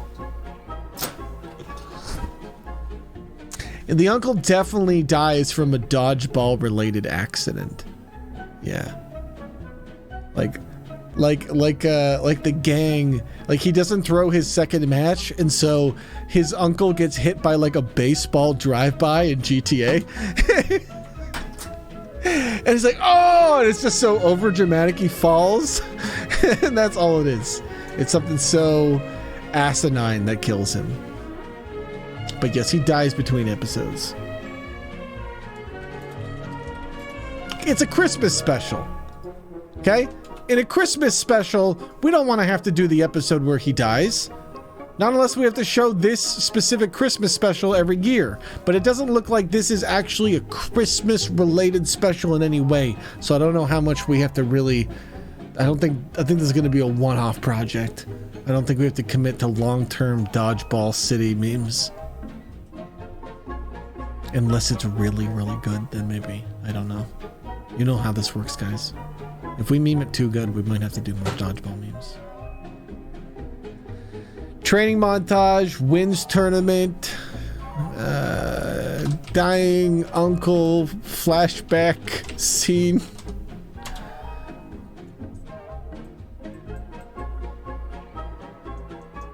What other major parts of the anime do you want to see?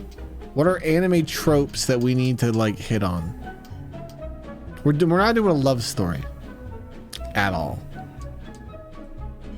This is about the game. This is about sports ball, okay?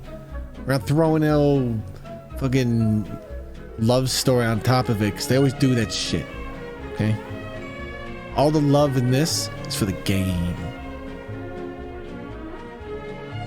And because it's a 3-episode special, I don't want to complicate it. Maybe the uncle hooks up with somebody, but that's it. And that's only if it's a crossover with another special. Oh my god, guys. This isn't even my final form. Yes. Okay, hold on. We have to come back to that. But guys, because this is in like the Tilly universe and you jack in, we can have crossover. So we can have like Biomart be in other parts of the Christmas special or in like Grum's Christmas special. Just like talking about the dodgeball shit. So that the full story is a little bit more expanded. Okay. This isn't even my final form. So how do we do this meme? How do we do the bad guy who has an even day? Oh, I got it. I got it. We literally have a person that's playing one-handed the entire time. And then at some point he says, this isn't even my final form. And he starts playing with 2 hands. That's it. 2 hands? I forgot he was only playing with 1. That's all it is. Just he plays the whole game with 1 and then just starts playing with 2. It is and he's obviously way better. And it's like it's pretending you're like not showing your power, but obviously if you're only playing dodgeball with 1 hand and you had the other hand behind your back, man, I don't know how we could actually do that meme in the context of animation with this, unfortunately. That's the problem. He never moves and only balls up and is thrown by other people. Oh, maybe that's it. Maybe just the final form is somebody balling up. Is we just don't reveal that. He just turned himself into whistles and just says, legal. That's it. Legal. That's all it is. There's just a referee on the side after somebody says the prompt, is that legal? And then there's just somebody dressed up in a ref costume and we just say legal. Okay. Ball up for this isn't even my final form. Okay. What other memes? We have to think back. There's different types of balls in this game. Is there anything else we need to really incorporate?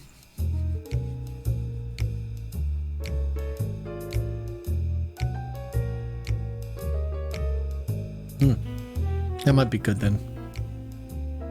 He never moves.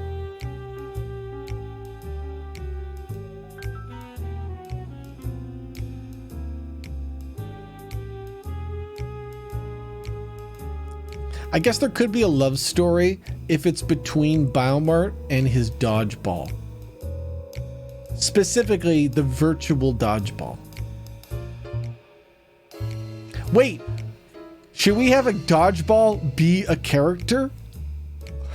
Like, should we do the classic trope of like the animated weapon, but it's a ball? Like Biomart's winning the league because he's got a special talking ball. Can we airbud it? Can we? That's why he never passes. Nobody touches my ball but me.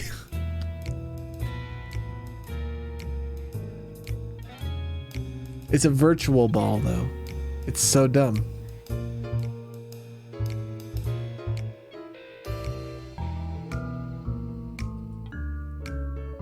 Be the ball. You can do it, Biomart. Just be the ball. And that's he never passes. But once Biomart adopts his enemy's strategy of being the ball, he never has to pass.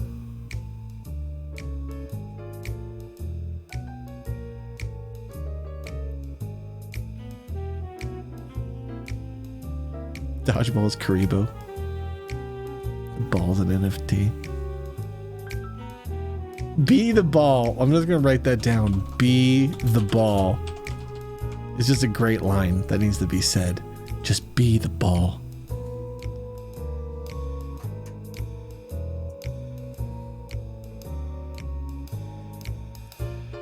I like the idea that in the final episode, the strategy is for Biomart to just be the ball.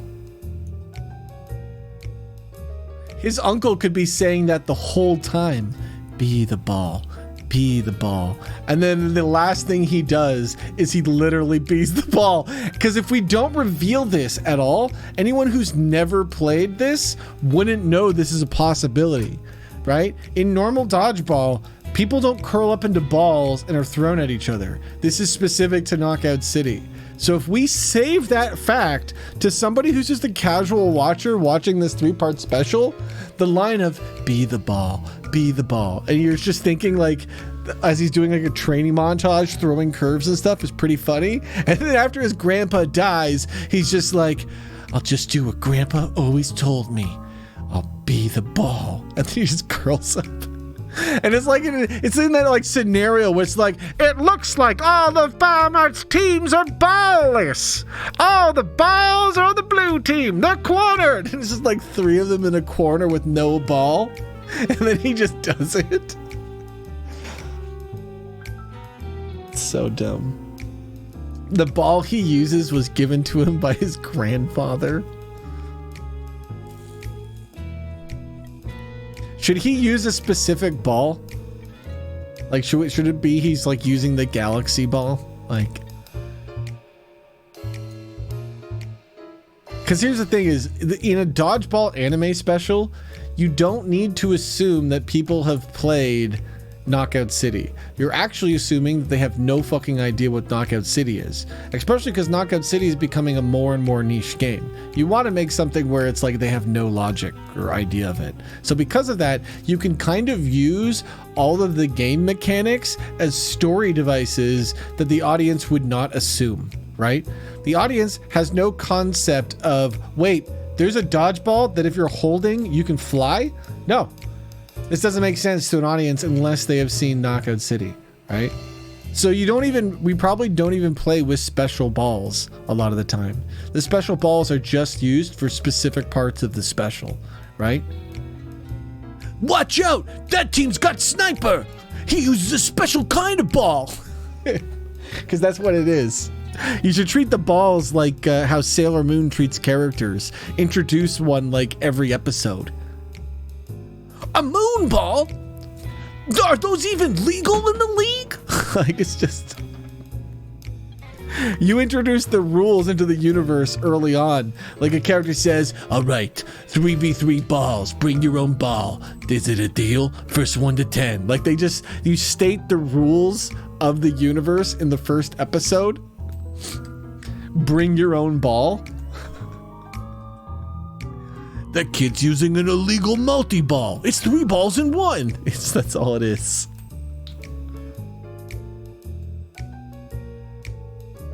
Okay, that's funny.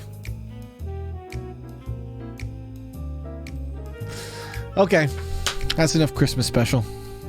We're gonna try something because I've been thinking about it all week.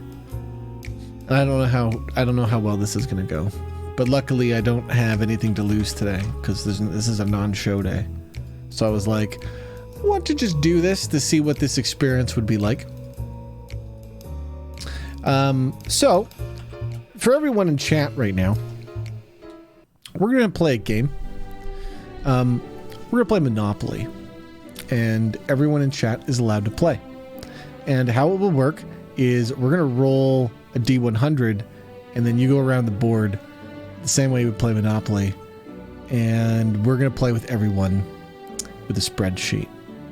I don't expect this game to end. I don't expect anything to come from this. I would just like to experience Monopoly with many human beings in a chaotic environment. I don't know how we're going to visually represent everyone in this game, but we're gonna try our best, is what's gonna happen here. So let me just get this ready.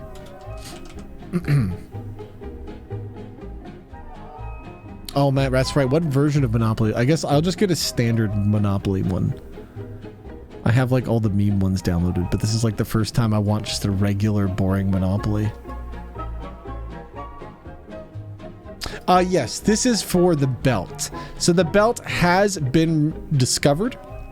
It's in the process of being recovered right now. Because if she finishes studying, we're going to be sending Dorky to meme court because it's been discovered that Dorky has in fact stolen the belt. I don't know how she got it, but there needs to be a meme court case as soon as possible to discover that. But now that we have the location of the belt, it means that the Rob TV official esports league can begin again. So we're gonna probably decide who should get the belt now that it's been stolen for so long by playing Monopoly. It seems like the most understanding and fair way. Monopoly, you know, Monopoly is a game of fairness after all, and showing why capitalism doesn't work, but mostly fairness. Monopoly. Okay. I don't like that there's 17 million versions of Monopoly. I just want like a regular version of Monopoly. No, I don't want DuckTales Monopoly. I don't want Heinz ketchup. Why does Heinz ketchup have a monopoly? Who would want that? Who's sitting at home being like, hey, you want to play Monopoly, the Heinz ketchup variant?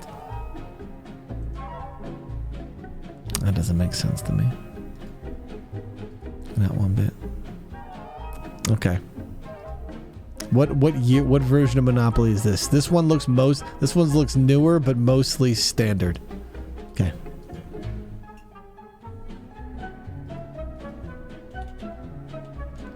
Monopoly. All right, I need to load this up on this screen over here. Woo! Over. Hold on. I sent you guys to the realm of OBS.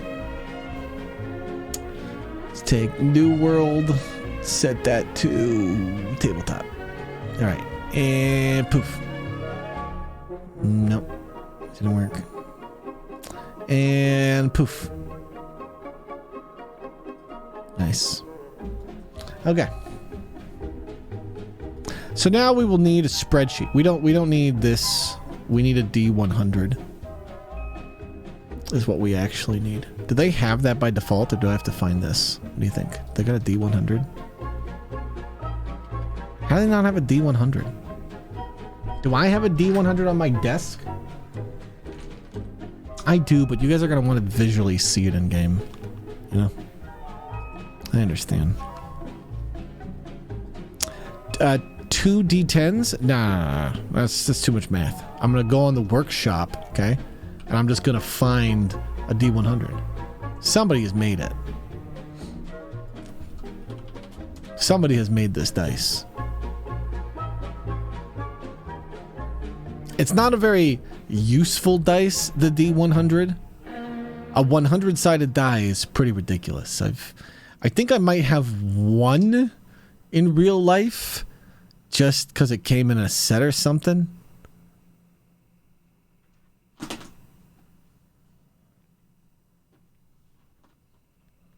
Isn't 2 D10s? Like, haven't you ever seen like the giant D100s? Like I have actually like this type of one too. The one that has like the 10s on it. 10, 30s and stuff. And you roll that with like a D10. But haven't you ever seen like those massive D100s that are like wild? I've seen them, so I know that they exist, and especially in the digital form. Percentile dice. I mean, what we want is something that gets you the most mobility around the board. Okay, I like the D100 because Monopoly has 40 squares. So a D100 means you can go around the board 2.5 times. I think this is hilarious in general. Because it means like if we're playing with everyone in chat, it means you can land on any space at any time. And I think that's the only way Monopoly with unlimited people works. You know?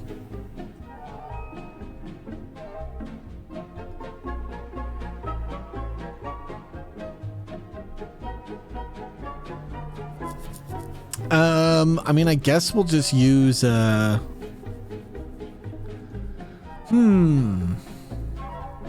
surprised there just isn't like a giant 100-sided dice. I guess it's just the physics probably just don't work very well with 100 sides. It is just too many sides. Like, I'm guessing that's probably what it is. You found a D34. D34 is pretty decent. It's almost around the entire board. The reason why I like a D100 though is because if you go around, you can go around the board potentially 3 times. That means you can pass go 3 times to collect $600. What a turn! That's high rolling. Good job. How will we tell whose turn it is? So how we'll do it is we'll do a spreadsheet. Okay, I'm gonna make a spreadsheet. Okay, and then basically, new people, if you would like to play, just go to the bottom of the spreadsheet. And then when we reach the bottom, we just go back up to the top and keep re-rolling.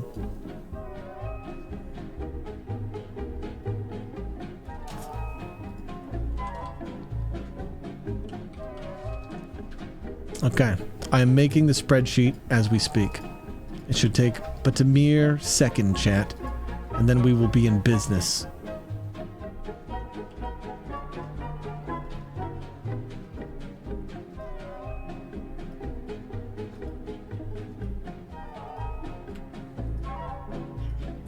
Okay, this is player, and then cash, and then, yeah, then we're gonna remember properties. Okay. Those are the only 3 tables I think we need for this. For this nonsense we're about to do. I only want to do this because I just want to know what it's like to do board games with huge groups of people, because I thought that'd be a cool idea.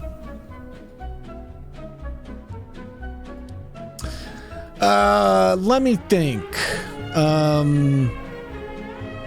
Man, if only there was a way to render out a bunch of videos. We have the tech for this, but I didn't think about... I just thought rolling a dice in game would make the most sense. I mean, I'll just do D20 then. You guys will just roll D20s. I think I'll just do it like that. Does that make most sense? Yeah, I'll do it like that. Just roll a D20.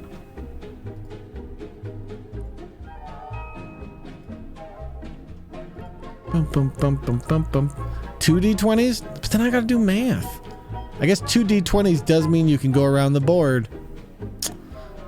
The thing is, if I don't have to do a D20, then I can do this, though. I mean, if we're doing D20s, we can just do it like this, then.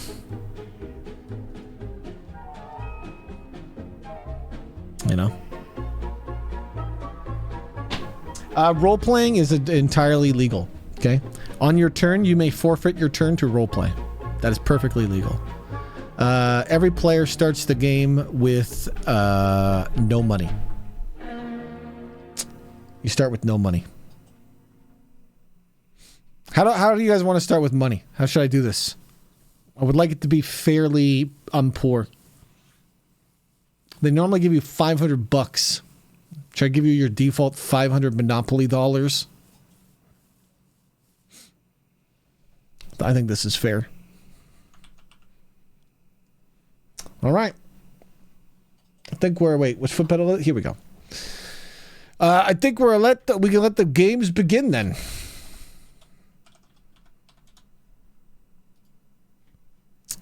Let me turn off this.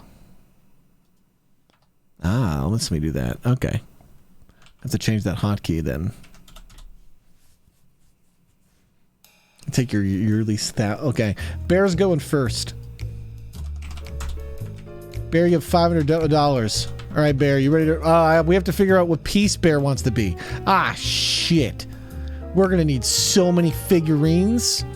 Hold on. We got to get, like, so much shit ready. Shit. Hold on. Okay. We're going to have to, like, save... Mono. Save game. Monopoly. Okay. I have saved my Monopoly. Let's do this then. Let's load this. Yep. We're gonna just take all the U-Realms tiles. Let's not use these. Let's use these sets. This will be enough. This is enough.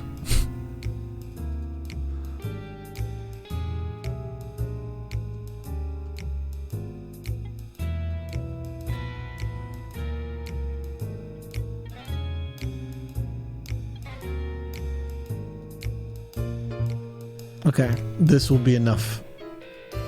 If it's not enough, I will come back and get more. But this will be enough.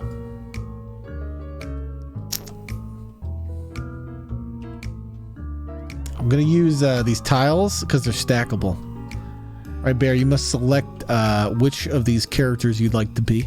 I'm going to take a screenshot in chat. They will be first come, first serve. Okay. So when we're trying to get people's turns, you gotta be able to pick things. Are these loading? Yeah, they're just taking a while. There we go. I don't know what this is. Oh, I've initiated something. Oh. Monopoly's doing stuff. Oh, I don't want you to do anything, Monopoly. I didn't want this at all. I was fine playing Monopoly with just no actual tools. There's these buttons over here. I don't know what they do. Might be rolls and stuff. All right, Bear. I'll be a D20. Bear, you can't be a D20. You gotta pick one of these ones, and I don't see a D20, so that's illegal.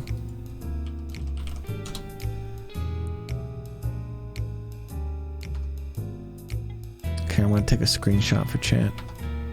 These are the characters you may be in our giant Monopoly game today.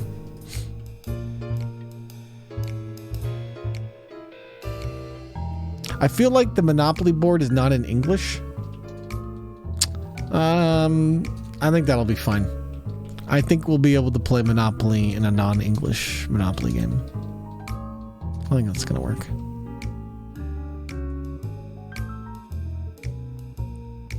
All right, Glory did say that they wanted to be Sir Smoopy, so Glory now has stolen Bear's spot. Nice play, Glory. Nice, well done. Glory, I'm assuming you'd like to roll. Where do people start? They start here? Yeah. Get Glory in there.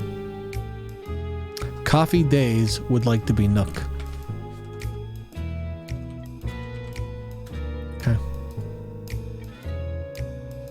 Let me get, let's see, how can I do this? Can I get this up here, maybe? Whoops. Whoopsie. Can we have this and have this go here? Yeah. And then can we unlock it? And then do this. There you go.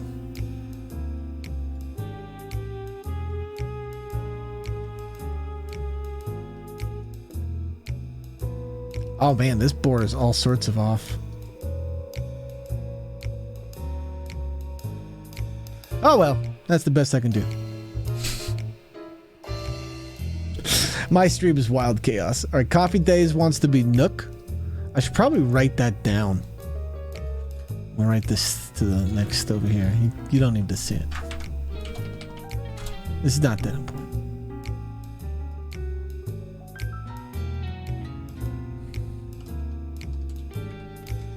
I wonder how many times around the board we can even get.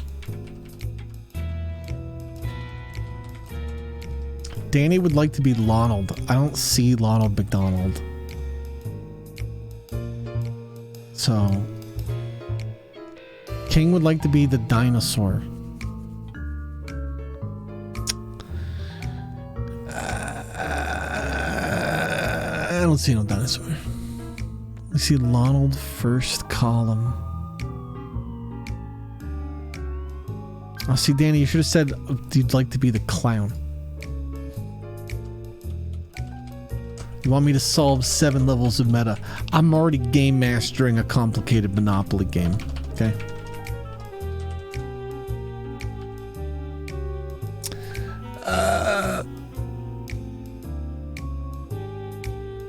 Oren would like to be Roman. Okay.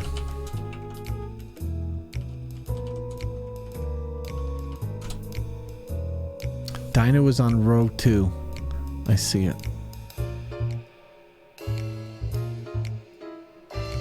Okay. Where's Tom Nook? There's Tom Nook.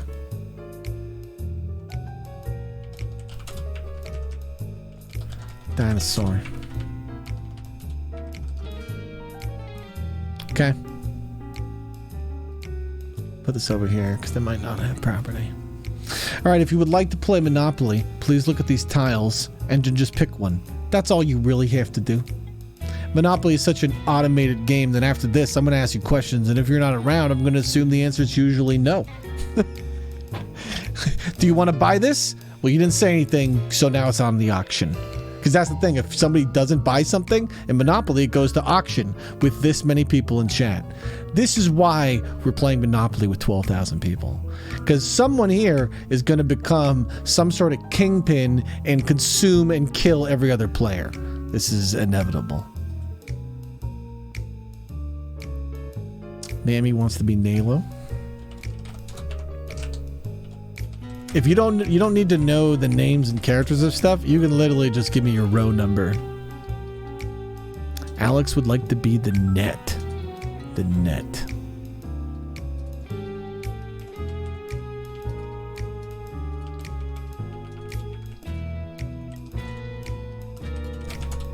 All right, the net.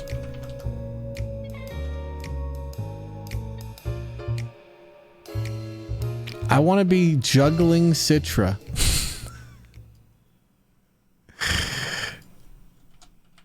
Juggler. It does kind of look like Citra.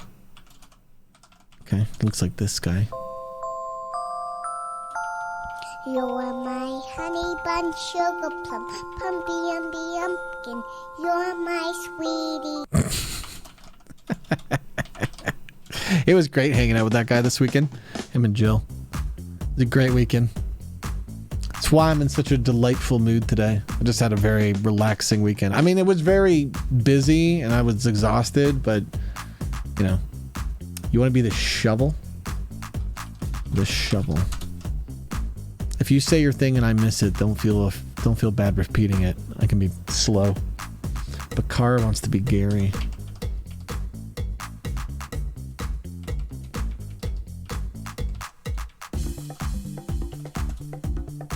Okay. So now we're getting to the point of our Monopoly game is getting bigger than a normal Monopoly game. Az wants to be the fish.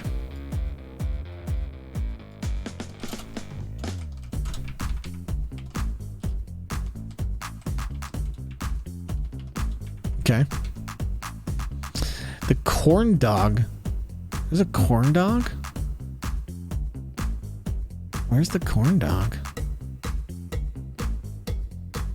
Hey, Pro Scream. I don't know what you mean by corn dog. Jacques. For fur.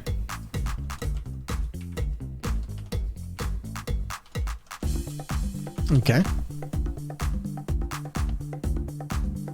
Can I be Celeste? Above Blathers. Oh, the corn dog. Oh, look at that.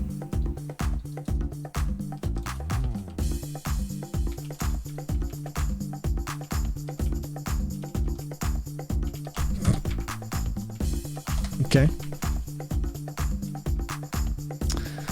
And then who wanted to be Celeste? Which one's Celeste? Is that Blathers? The Red Owl?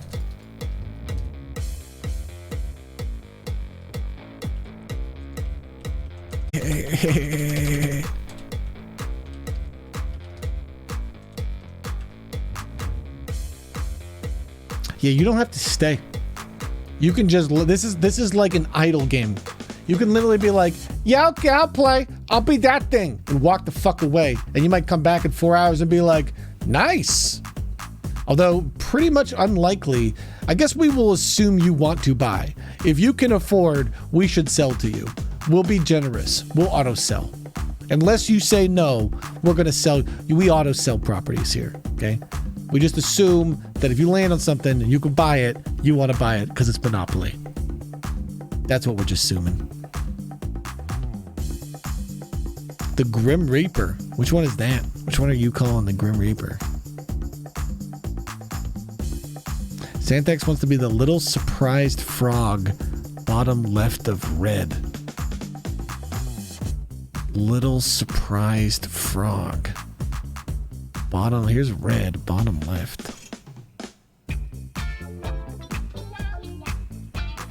The one with the scythe.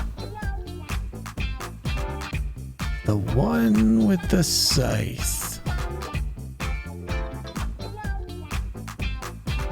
One with the scythe. Ah, there he is.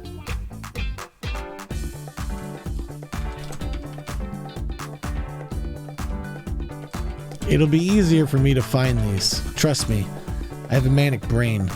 It's just finding the first time that will be challenging.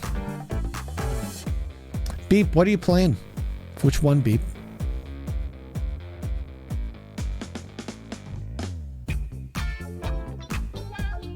Get in, guys. If you're not on this list, you gotta say something in chat now.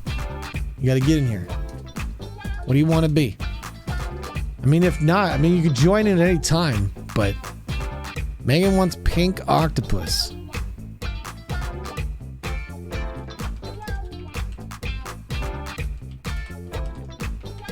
Okay. Santex, you said Swan. Which one did you want to be? The surprised little frog. Gotcha. There he is. Surprised frog.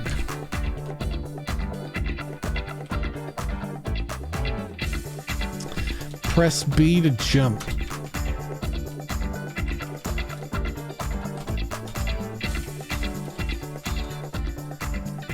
Press B to jump. Was that this guy? This guy. This press B to jump, right? I think I know my own memes.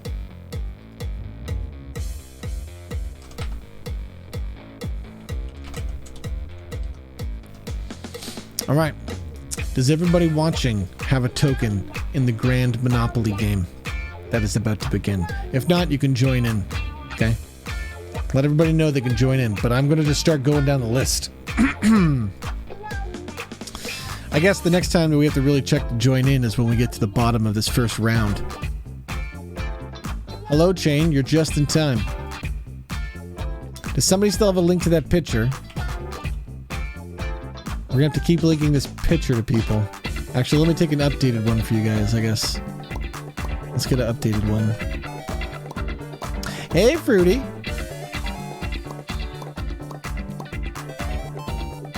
Chain, Fruity, appreciate that, you too. If you guys want to play our community Monopoly game, you must pick one of these tiles now. Alright, I'll start getting some rolls in here. Alright, so Glory's up first. Alright, Glory, D20 for you. Where are you going? I like how we're not even playing in English. 16. 1, 2, 3, 4, 5, 6, 7, 8, 9, 10, 11, 12, 13, 14, 15, 16. You landed on Plaza de St. James, Glory. You may now choose if you want to buy it for 180.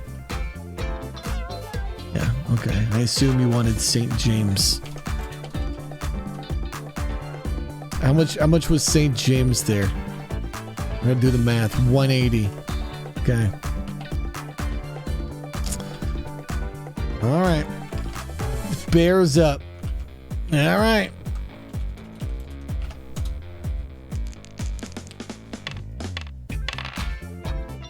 $14. Bear is the shovel. Bear's gonna be 2 spaces before this. You're on Avivendia, Virginia. Here, Bear.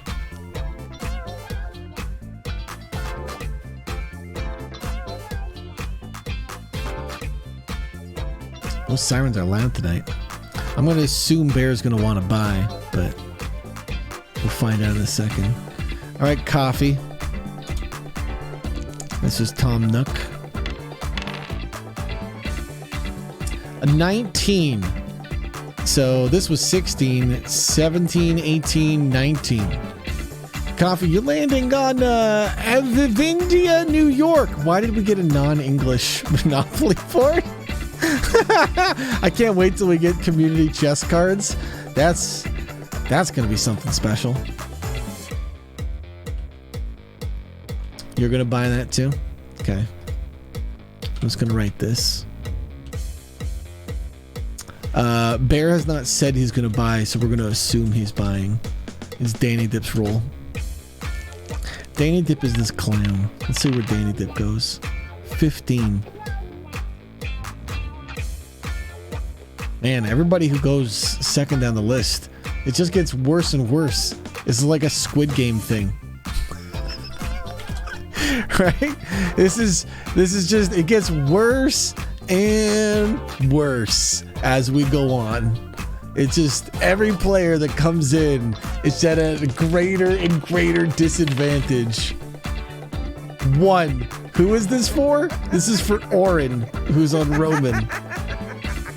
Rest in peace there, Oren. Danny Dip is buying. The Bear never said if he's buying, so we don't know. Oren is buying. All right, it's King's turn.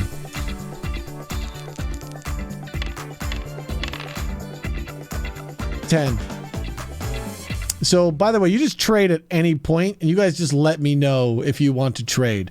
This basically means that you can create a meme alliance with a few players and create an effective monopoly over everyone else as fast as you want, okay? I don't care, okay? You can, if you have a meme to present to the table to affect the game, you go ahead. This is a pure meme board game we're doing right now, okay? I was thinking about this and I was like, Monopoly has advanced games. Did I roll for King? I don't remember what I rolled for King. I'm rolling again. Hopefully it was good. King is the dinosaur who rolled a 10.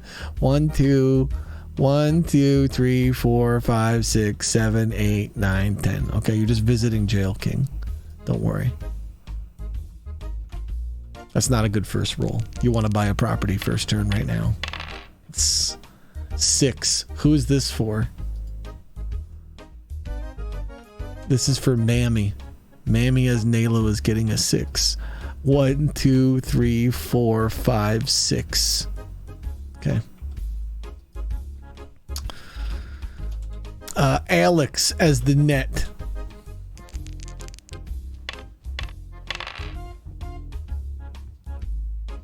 An 18 for Alex the net. This was 16, 17, 18. My God, all of the orange ones are potentially already bought.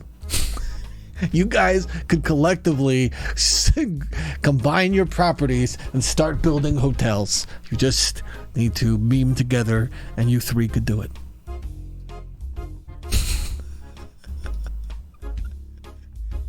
Wait, Mammy wants to split it up for auction? All right, wait, where was Mammy? Mammy's Nalo. Hold on. Before we do any other rules. Actually, you know what? We'll do all the auctions when we get down to the bottom. We're just going to process this. We're going to process all the turns and then do all the things at once. All right. Link is the juggler. Bear, you're still question mark on your current purchase. Okay, this is bad news for Bear, or Link here. We're Link the Juggler. You're going to be landing on Orange Spot, who's buying. Now, under normal rules, because Orange is laying here and bought, he'd have to pay you. But we're doing mass player rules, which means the purchase request hasn't gone through. So this becomes a two-person auction. That seems like the most fun. Yep. Is everybody on board for this? I think this is what has to happen. I think if two people in the same turn land on it, then it becomes a two-man auction. So once we get down to the list, once we have done every player, then we start figuring things out. Okay? So Link, I'm assuming you also want to buy and that there'll be a potential auction here. Alex also says buy. The default is buy. I always assume that you're buying a property because that's just Monopoly, what you would want to do, you know? My shovel is the finest in the land. I want to dig into the prison from my square. 12. Who's rolling at 12? Bakar as Gary. The electric company. That's genius, Bakar. That's probably a very... Normally in Monopoly, I don't think that's good, but in meme Monopoly, I think that's pretty good. Where is Bear? Bear, you're too far. No. That's way too far, Bear. That's multiple stores over. You can't dig from there. You're gonna have to land nearby the jail to dig into the jail. Or get... Or purchase the jail by some ways. For example... King, did you want to buy the jail? You haven't told us if you're buying the jail or not. You haven't informed us if you plan on buying the jail. All right, who's next? As the fish. 4.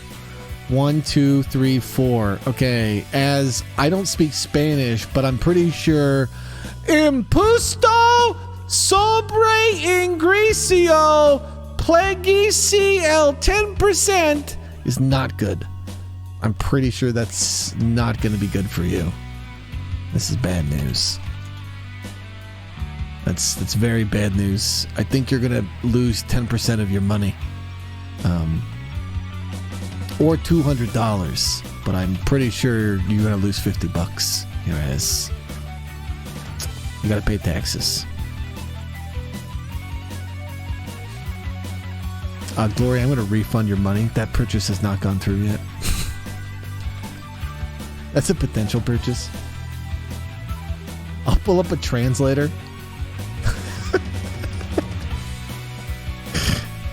Yeah, we charge fish taxes in this universe. All right, we have Fur. Fur with the 2. Fur's going to get the first community chess card, which... I'm gonna guess is the one with 2 words, Arca Communal. All right, Fur, you just got Advanced to Haste Collable $200. I think that's you just went to go to collect $200. I'm gonna guess that's what this says. Yeah. Anyone want to debate what this says? I'm thinking that you gotta go and you gotta collect $200. Man, we're really gonna have to change Monopoly boards.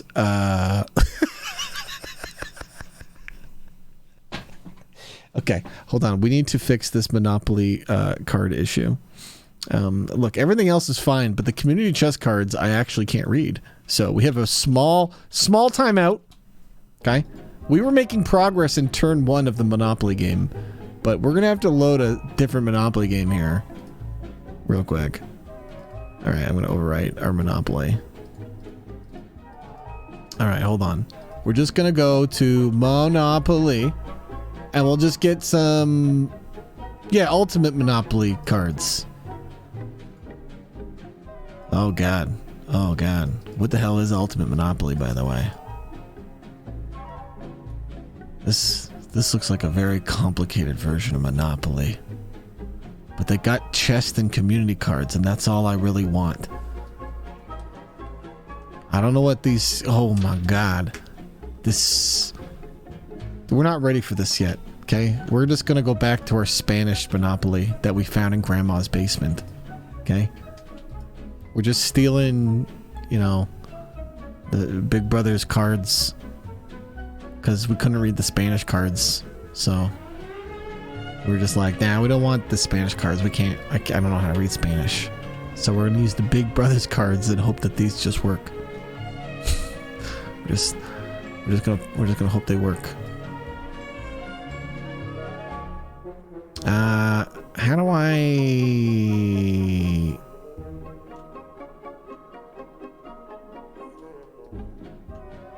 There we go. Gotta make them bigger so they fit the box. Now we're in business. Now we're in business.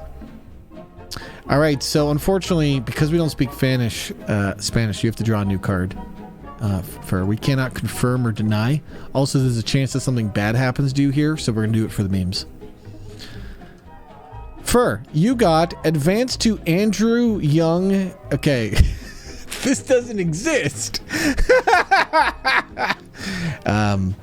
It's telling you to advance to a property that's in a separate name.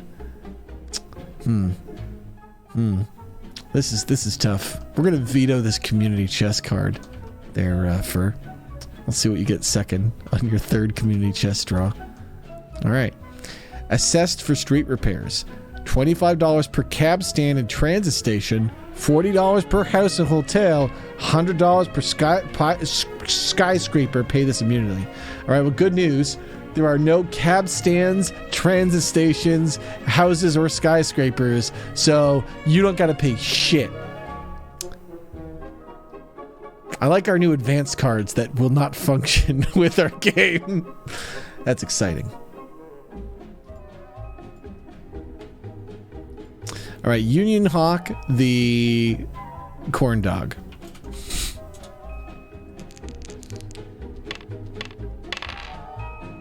A 5. A 1, 2, 3, 4, 5. You're gonna be battling Nalo here.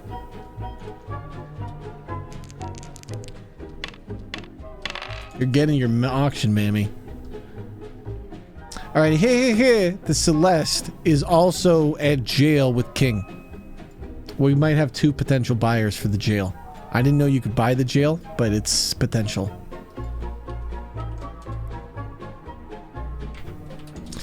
Pro Scream, the Grim Reaper. 16. 1, 2, 3, 4, 5, 6, 7, 8, 9, 10, 11, 12, 13, 14, 15. That's what I thought. I was like, didn't we start with a 16? That was so long ago. Megan the Pink Octopus gets a 1. Bad luck there, Megan. God, I gotta get better D20 videos that don't spooky laugh at me when I roll a 1. Those are Noddles videos and they freak me out. Alright, Xanthex, the surprised frog.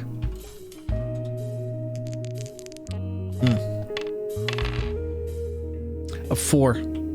That's gonna be some tax. Man, all the amphibians are losing a lot of money today. It's really bad luck for you guys. All right, beep, and then anybody else who wants to join. 7. 1, 2, 3, 4, 5, 6, 7. All right, Beep got a chance card, a Sutri.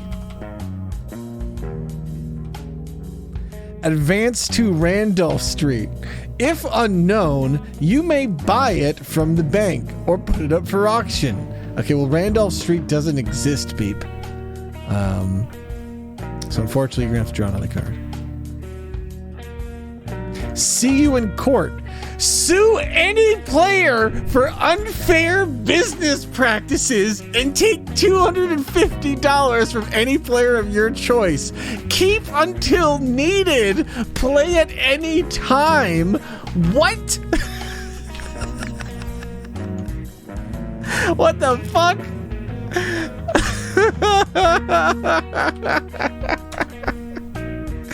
Dude, Beep's got a literal fucking card for it.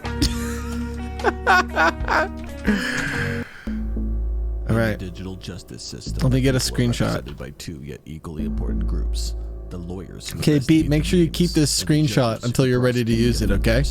These are their stories. Okay. I didn't know I had to keep track of your cards as well. I'm just gonna call properties stuff. And then I guess I'm gonna, God, I need more space to keep track of your shit.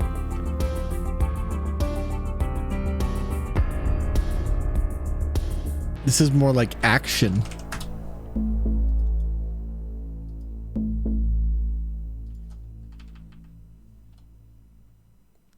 Okay, hold on. So, you guys, this game is evolving too fast. I didn't realize there was gonna be fucking inventories. Beep's got stuff now. Alright.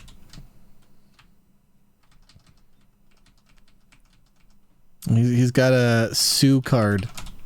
Didn't even know that was a real thing, but he's got that. It's a thing he's got. Okay. What's next? So it's anybody who would like to join. That's the next thing. Anybody who would still like to join our meme monopoly may do so now by choosing one of these tiles before we take the next turn.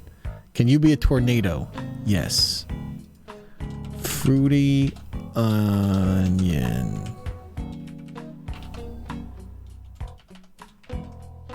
Tornado. Wait, where is it? Oh, there it is. Tornado. Okay. Nightstar wants to be the frog. You cannot be the frog. The frog is already in play. That would get confusing, unfortunately. There's a red frog in play that looks identical. That'd get too confusing.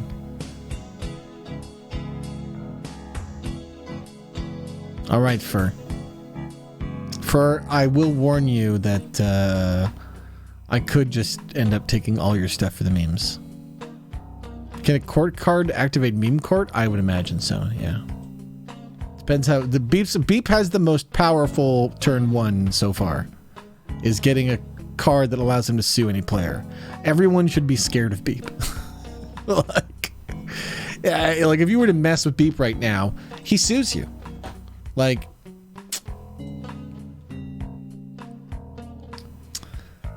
I'd like to give a cigarette to the tough guy in prison so I have a man on the inside. Okay. You give a cigarette to a tough guy in prison. He takes your cigarette and then probably gives you a dirty look and walks away. So, yeah, I think you're out one cigarette. So that's going to cost you $1. We're going to go to... Where are you? Actions have consequences. You're now at $499. This is going to put you at a big disadvantage in the auction because you now know that the other person has more than $1 than you.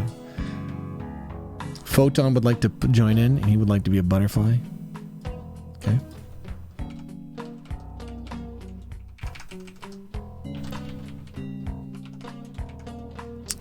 Butterfly. This is last call for anyone who would like to join in our community meme nonsense of playing Monopoly with everyone at the holidays here. You know how everyone says Monopoly's a terrible game? We're going to do it at such a scale that everyone accepts that it's terrible, so it's somehow good. Wilson, why wouldn't you get involved? Don't you want the potential? You could, it is perfectly acceptable for you to be like, I would like to be that guy, and then never chat again. It's just purely an autopilot because it will just treat you like an automated NPC that will get devoured by the other characters. You become fodder, effectively. Can I be the Condo? Wait, where is that? What does that look? What is it? What does that look like here? You want to be the Kobold, Wilson? Where is our Kobold? There's two of them. We'll give you a red Kobold. For Willian.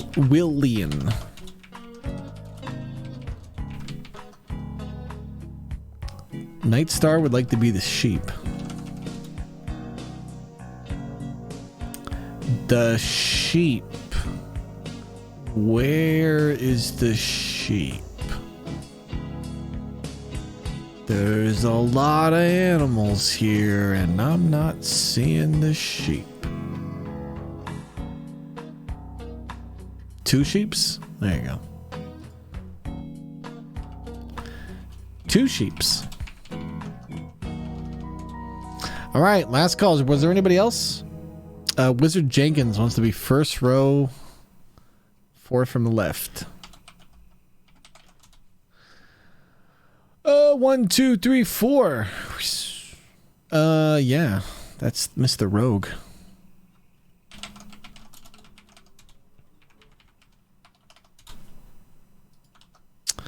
Okay.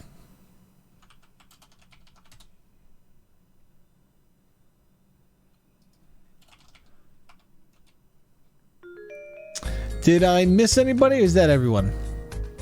I think I got everybody. Now let's do these turns.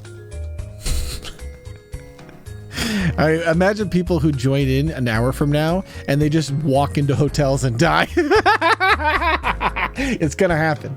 It's once we get going and there's some stuff built, people will be like, would you like to join in our Monopoly game? You're bankrupt.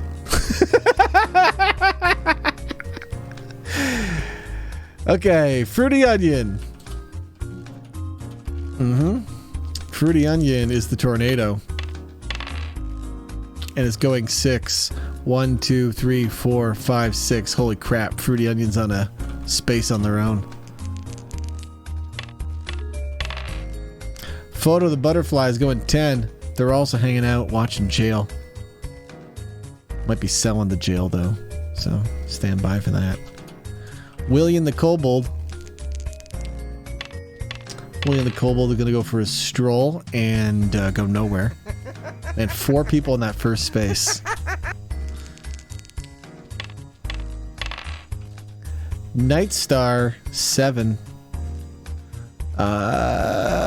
That's a chance card. All right, here we go, Nightstar. Chance cards stolen from a different Monopoly board game. What are you going to get? Foreclose property sale. Forecloses on any opponent's mortgage property. Pay the mortgage value to the bank to claim. So this allows Nightstar to steal any property from anyone that is mortgaged. So if you mortgage your property, he can steal it from you. It's wild. It's what is this? These are wild OP Monopoly games. Man, I'm trying to get screenshots in. It won't let me do it. It won't let me do a zoomed in screenshot for you. And I guess I can just fly up like that. That's probably the smartest way I can do it, huh? Okay. Here you go, Nightstar. Present that. whenever you want to use it. Wizard Jenkins, our last player. If you would like to join in, now is your last chance for turn 1. You're going to get a communal chest, Wizard. For your communal chest, you're going to get a business trip. Well, look at you. We need some High on Life City music. Take a 1 travel voucher from the deck. I don't know what that means. So, that means you're going on vacation. So here's what we're going to do, Mr. Vacation Man, because you got this card. You let me know, Wizard, when you would like to go on your business trip. Okay? And I'll take you to the hottest business in town. That's right. At any time you want, you can land on the hotel that is the highest amount. How great's that? That at any time you can go to the most popular business in town. Free of charge on your business trip card. I'm going to take a screenshot and not remember the custom rules I just said to you. So, good luck.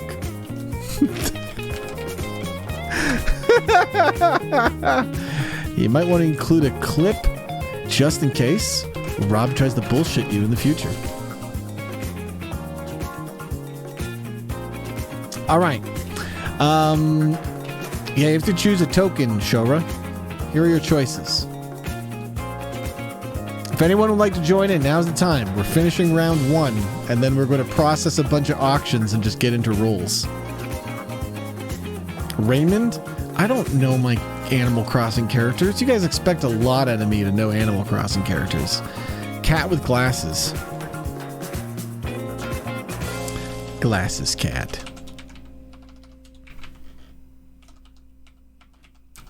I don't know Animal Crossing as well as you guys. All right, well, you're going right into the game, Shora. Here's your roll. 8. 1, 2, 3, 4, 5, 6, 7, 8. Look at that. You're going to land on one of the only properties that is still kind of open for people. All right. I think that's it. So, what do we got to do? So, we got an auction. Glory versus... I believe this is ProScream. All right. Do I have $180 for St. James Plaza? $180 between only Glory and ProScream can debate for this. Okay. Because there are 2 people, basically only one of them has to be here. If the other person isn't here, then you know. Now, if they try to go lower than 180, anyone will be able to put 180 in. Okay, just to let you know, they can't game the system and get the property for less. We would open the property to all members of the game. I'll pay you $10 a round to not buy this property for the rest of the game. That just screws you both, Glory. ProScream's going for the conflict play, Glory. He's going to try to commit murder in the middle of an auction sale. Mind you, sir, there was many people watching you guys at the sale. Glory is bidding 180. All right. I got 180 going for Plaza St. James property. Yeah, going once for 180. Plaza St. James property. We're going to be going twice. Wait, ProScream, you want to do this move? All right, you guys realize that if you both pass up on this property, I still offer it to literally all other players. And you will have to remind me every round to trade the money. So, get your contract written up. Oh, you want to... Oh, ProScream. Oh, ProScream. Glory wants to buy it and then give you money every round. So you would be trading property for income. See, normally I would say, ProScream, this is definitely not worth it. However, in this game, This is definitely not worth it. We're on round 1. We've been on round 1 for 40 minutes.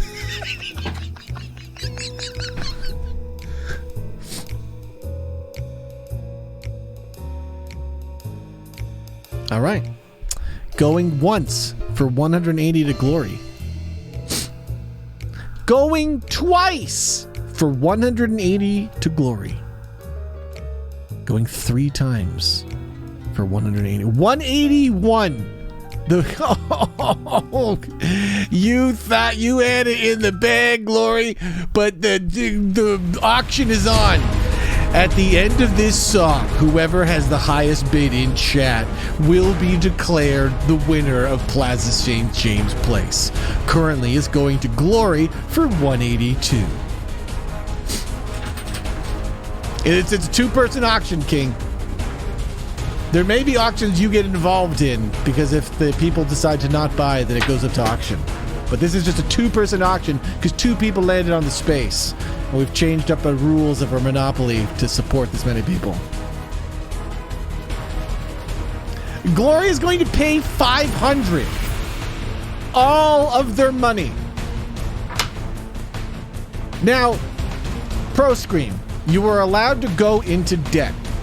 In our Monopoly game, you may go into as much debt as you want. However, if you have to ever pay any other player money for any reason, and you do not have a way to financially resolve yourselves, you die.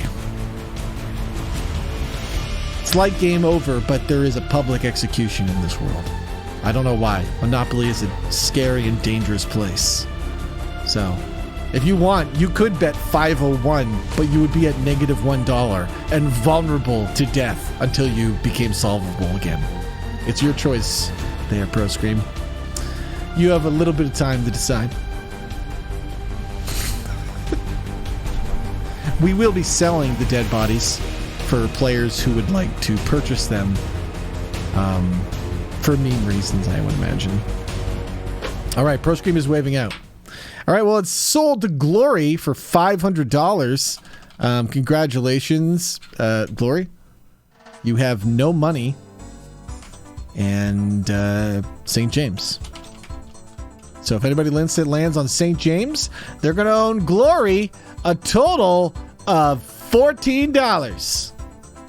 Because Glory has no money to build houses.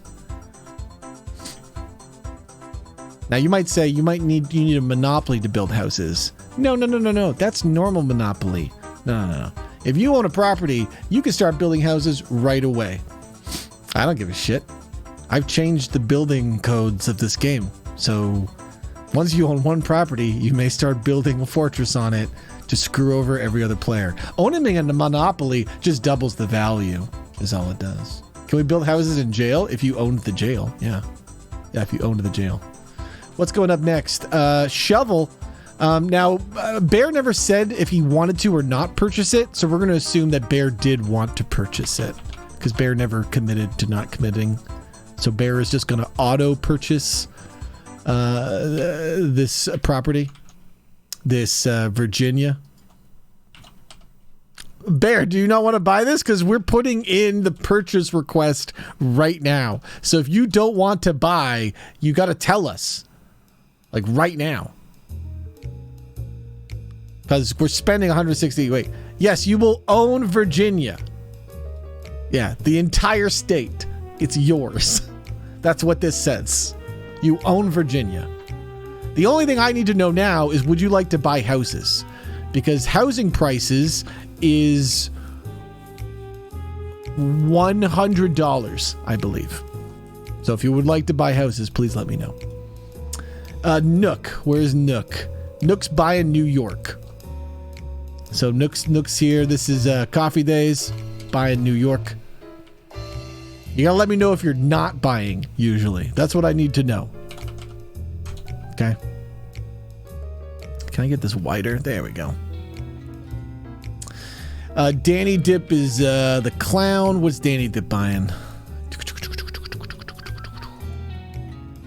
Where's Danny Dip the clown? Oh, here he is. He's buying a railroad station. Can I buy 6 hotels and go into debt? I mean, I don't see why not. But I think you can only buy one hotel. Hold on, what was I doing for Danny? Let me go through all this. Let me get everybody caught up, and then you guys can buy or do whatever you want to do. What was Danny buy? Danny was buying railroads. I would like to drive to the opposite side of the board using my railroad. That's perfectly legal. Yeah, he owns a railroad company, so he gets free travel. So he owns the Pennsylvania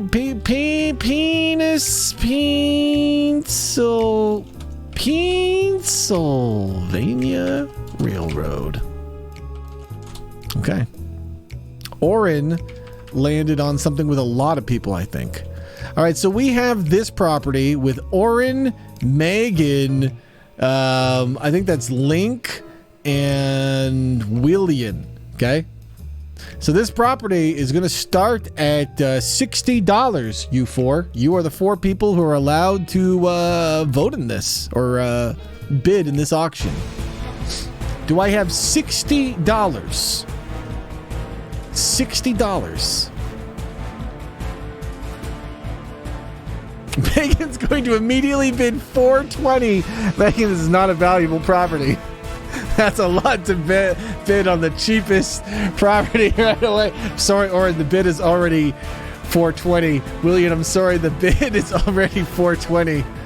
You would have to go over $420, Orin.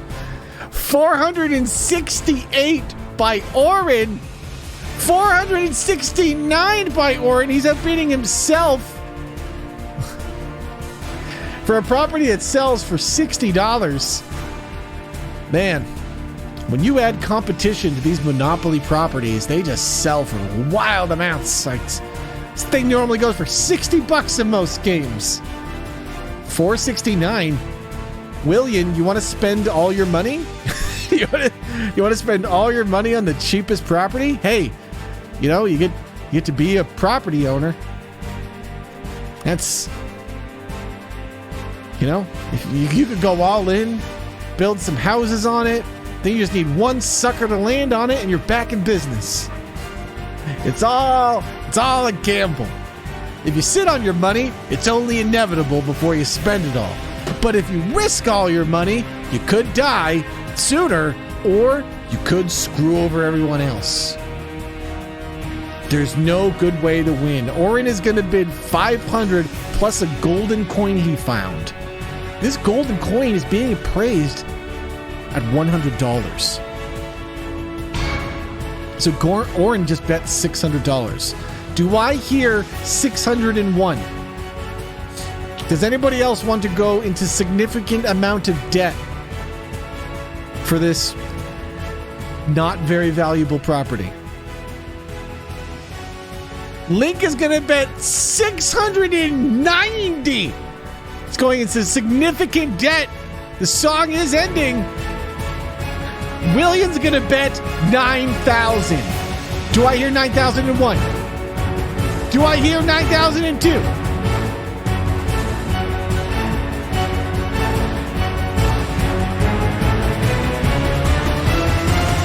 Sold to William for the value of $9,000. Congratulations, William.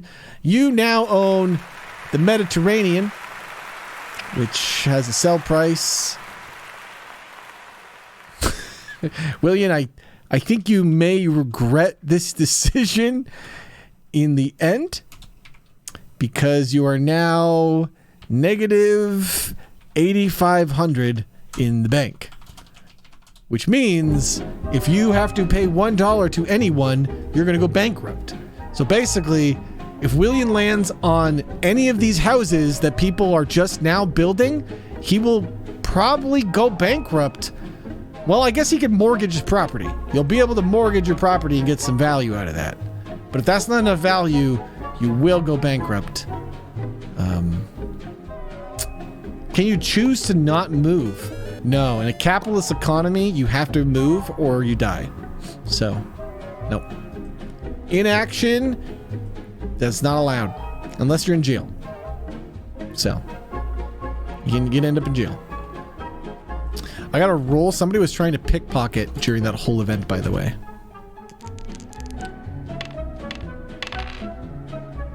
Ah!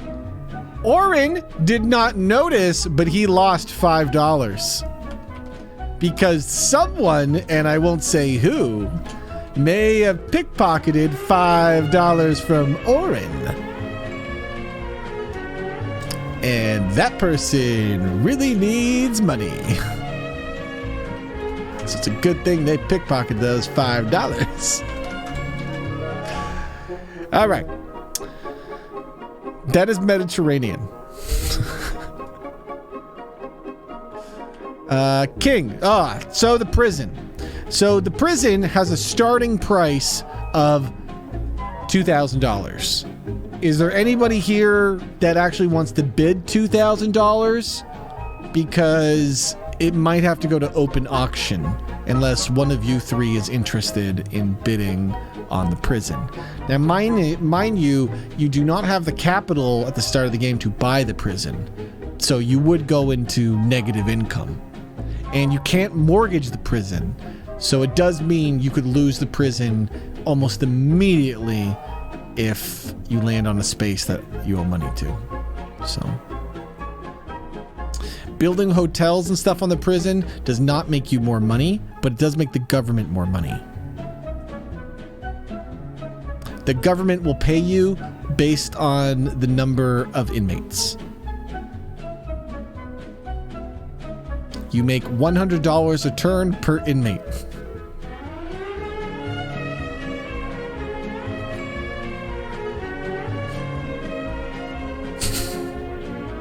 How long is it going on for? Exactly.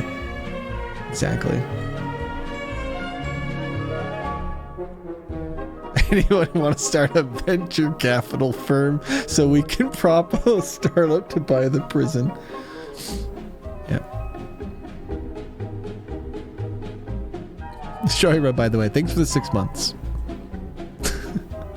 Rob, can I commit crimes on other players to get thrown in prison? I mean, absolutely. Yeah. You just have to be in the same space as the player. You can commit tax fraud, but if you're very wealthy, you won't go to jail. You have to be poor and commit tax fraud to go to jail. I'd like to put my resume to the real estate agent's offices to work as a real estate agent, Rob. Okay, but there's 3 interview processes you have to go, and the place you submitted your application isn't actually the place of employment, but they're like a third party that like collects applications. So your application's in limbo. Rob, can I sell my kidney? If another player's buying, yes. This is a free economy, minus all the things I do to make it not free. But I'm going to call it a free economy, because if you call it a free economy, then you've branded it as a free economy, even if it's not one. All right, well, I don't hear any players wanting to necessarily buy the prison here. I know, who do we have? Who was the butterfly? That's Photo. And then who was Celeste? That's So unless you guys want to buy the prison and go into significant debt, I think you guys are just going to be passing by the prison, and it's currently empty, so it's not even that interesting, you know?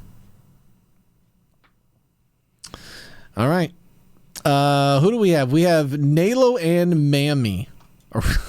We have Nalo, who is Mammy, and Corn Dog, who is Union Hawk, both fighting over a railroad company. So can I get some bids going here for the $200 railroads, you two? It's a $200. As we have now learned, by owning a railroad company, you can travel for free to the other railroads seemingly as much as you want, I guess. It seems to be you get to move, which is very defensive in this game. So it seems like owning the railroad company is very powerful. Union is going to put 200 down. I would like to try to steal the real estate property certificate of the Mediterranean. All right, sure. As this is going on, Link is currently trying to steal the deed since he was unable to buy it. He has failed, and Auron has seen him do this because Auron is a paladin. He's got it right there. Link is thrown into jail. It's going to be very hard to get out because it's impossible to roll doubles. Auron, we're going to pay you $35 for that arrest. Good job.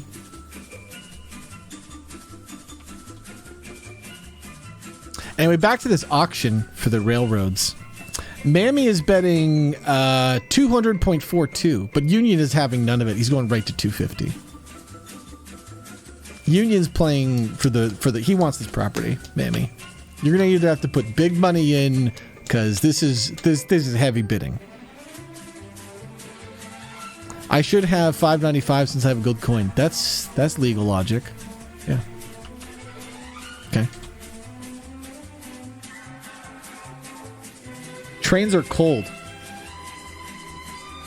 As you will see, this is the Ferrocarril train, which I believe is Spanish for train company. We're going to call this the reading train because it says the word reading. The Ferro reading train. Why are we playing with Spanish Monopoly? First game, man. Thanks for the 7 months. All right, well, Mammy doesn't want the train then. All right, so for 250, I feel like that's a steal. I think 250 for a train company is a good deal. So that means Mark Corndog here is going to own the train. The Ferro Reading Train Railroad. I love how we are not using the right damn names. All right, Alex Gill, the net. What is Alex buying here? All right, I think Alex did say he wanted to buy this 100%. So that means he's spending just under $200 to buy all of Tennessee. Congratulations, you own the state of Tennessee. And you would like to buy 2 houses. All right, chat. Everyone keep in mind that the house war has started. It was started by Alex, who is... How much does a house cost for you, even? $100 a pop. All right. The war has begun. This is terrifying. That's terrifying. Look how big these houses are. Why are these houses so big? This ain't no hotel. Why is this house so big? Who made this house so big?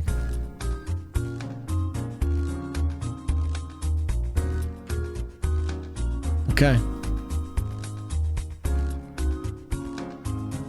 That's scary. That means if you land on this, you're gonna pay $200. I'm just letting you know that if you land in Tennessee, you will have to pay $200. Most of the players in the game have the potential the next turn to land in Tennessee. In fact, over 90% of the players currently playing have a chance to lose basically half their income in the next round. It's very exciting. 5% chance that all of you, this could happen to you. So some of you will just land on this and are in deep trouble. I'm sorry. Don't blame me. Blame the capitalist Alex Gill. The net. Coffee would also like to buy a hotel. Coffee, what do you want to buy? You can buy houses. You could afford up to 3, unless you go into severe debt. Which, I mean, if you want to, you could buy a hotel. That's a lot of debt. We got to buy 4 houses and then the hotel.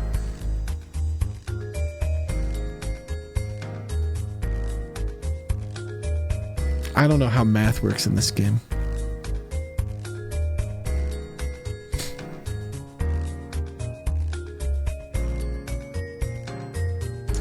Who's next? Bakar. Bakar is Gary.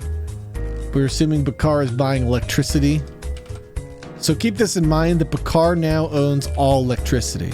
If Bakar wants to, he could illegally turn off the electricity on your property, which would make it unable to function, so you wouldn't be able to work in your place of business. This is against the law, so if he was to do this, we'd probably have to arrest him.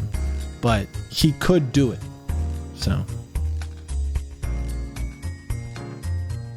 you want to sell the property to Oren? Okay, so now Oren owns the electricity company.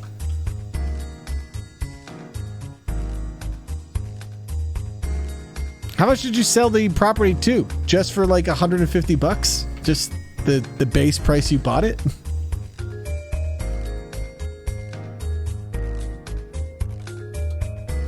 All right.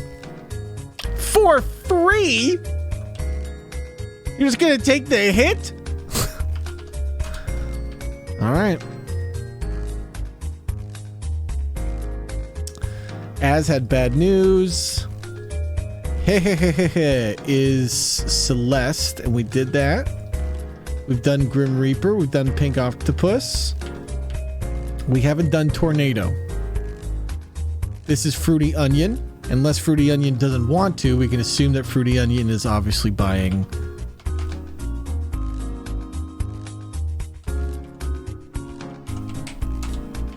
And then we have Photo, who is the butterfly.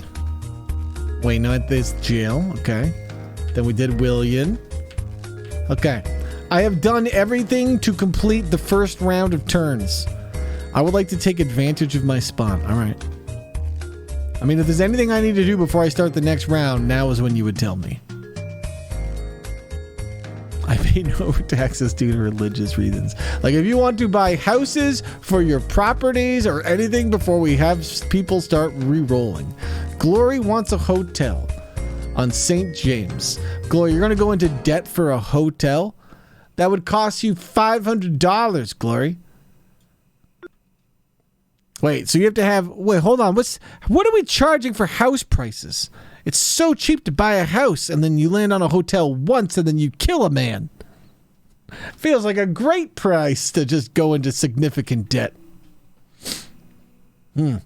Unfortunately, Glory, the bank looked at your account and isn't willing to lend to you. They don't believe you'll make your money back. So, you're going to have to find somebody else in chat to lend money to. You know, going into debt to build hotels, it's just not happening, you know? Can I get a house first? No, Glory. You have no money. The bank will not lend you money for building properties. They need some money down. Coffee wants 2 houses on New York. Guys, this is terrible for this is like a death zone, okay? Nook and his net have just created a death zone everywhere. Vid, you're not even in the game. You have to pick a player, Vid.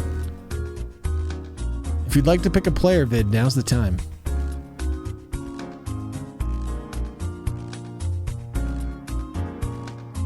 I will loan $5 I got from Oren. William, your money went right to the bank. You were negative $8,400 in debt from your purchase of the Mediterranean. I don't think you realize how greatly in debt this poor red kobold is.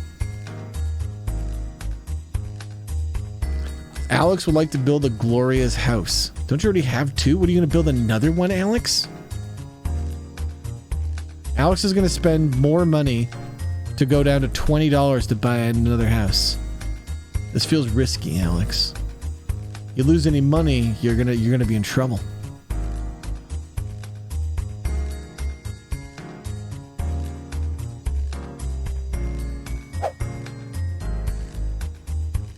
I would like to buy a property on my house. Okay. Glasses cat. Your houses are $50. They are insanely cheap. So you bought this Vermont, and then you want another house on it. Okay.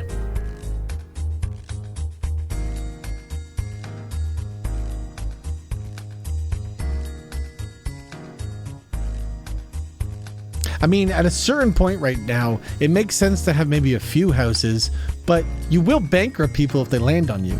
Sure, you'll get all their money, but you will effectively remove people from the game. And I'm just pointing out to you, as a community member, do you want to be the person who starts eliminating everyone else in the community from a Monopoly game? I don't think you guys have realized that family Monopoly time is really about not playing Monopoly. If you start playing Monopoly and trying to win, you're going down a dangerous road with family members.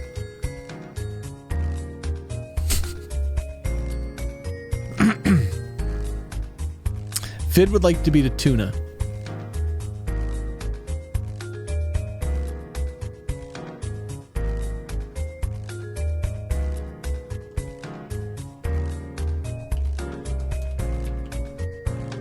All right, Vid, you're going to be joining in round 2. Players who join in round 2 get the added benefit of starting at free parking so that they don't get killed in round 2. Round 3 and onward, you're kind of screwed though. The whole board has been bought up, so. Round 2 people are like, it's actually almost better to start here. Almost. Might actually be better to start in round 2. I would like to buy the tax company I landed on. Wait, the surprised frog? You'd like to buy the tax company. The government? That's not how that works. You don't have enough money to buy the government, unfortunately. Do the houses have flowers? These are your standard houses. They don't come with any flowers. All right, it's round 2. Have I answered enough meme questions? Would anyone like to purchase my trip to Tennessee?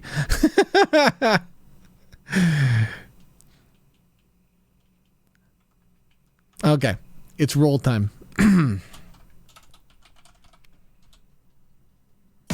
Glory is now rolling. Glory is currently over here somewhere. Schmoopy. Glory has rolled a 20! All right, Glory. 1, 2, 3, 4, 5, 6, 7, 8, 9, 10, 11, 12, 13, 14, 15, 16, 17, 18, 19, 20. You just landed on a chance. By rolling a 20, Glory, you also get $500. Nobody's rolled on a 20 before, but Glory gets $500 for landing on a 20. This is a chance card. All right, Glory, your chance is Garbage Day. Advance to Trash Collector. If owned, roll 2 dice and pay the owner. All right, where is the Trash Collector? I don't think there is a Trash Collector, unfortunately. I don't have any way to do the Trash Collector. That's not a real one. That's in our super advanced Monopoly. Sorry, Glory, you're gonna have to take a separate chance card. No Trash Collector for you because your stock market crash. Oh, Glory, what have you done? All stockholders turn in 1/2 of their stocks rounded up in each company to the bank. These shares can be repurchased later. Well, this is terrible. All right, who has stocks? Who here has stocks? Because if you have stocks, you got to lose them right now. Does anybody have stock memes? Foreclosure card. Some railroads. I don't think there's any. The coin! The Dogecoin, that's right. Oren, you got to give up your coin. It's part of the stock market. I'm afraid you're going to have to give up that coin you acquired. You're down to $4.95. It's been claimed the stock market crash.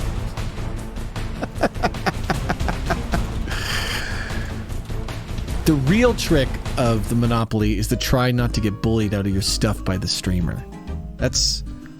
See, you're really trying to make it so you don't have your things stolen by me, because I can steal a lot of things. So. All right, next up.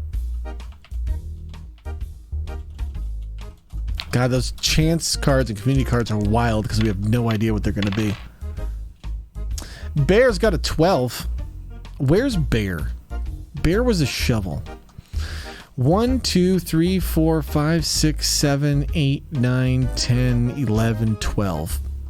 Bear has landed in Atlantico. We're gonna assume that Bear's gonna want to buy. You know, we're gonna assume this unless Bear lets us know. All right, coffee. King, stop bribing people in jail. Hey, it didn't work that time. What? Okay, coffee, you don't move. The dice did not provide a number, so you don't move. Danny Dip, you're gonna buy a house? That's gonna put you at 0. All right, you're just gonna curl up in your house then.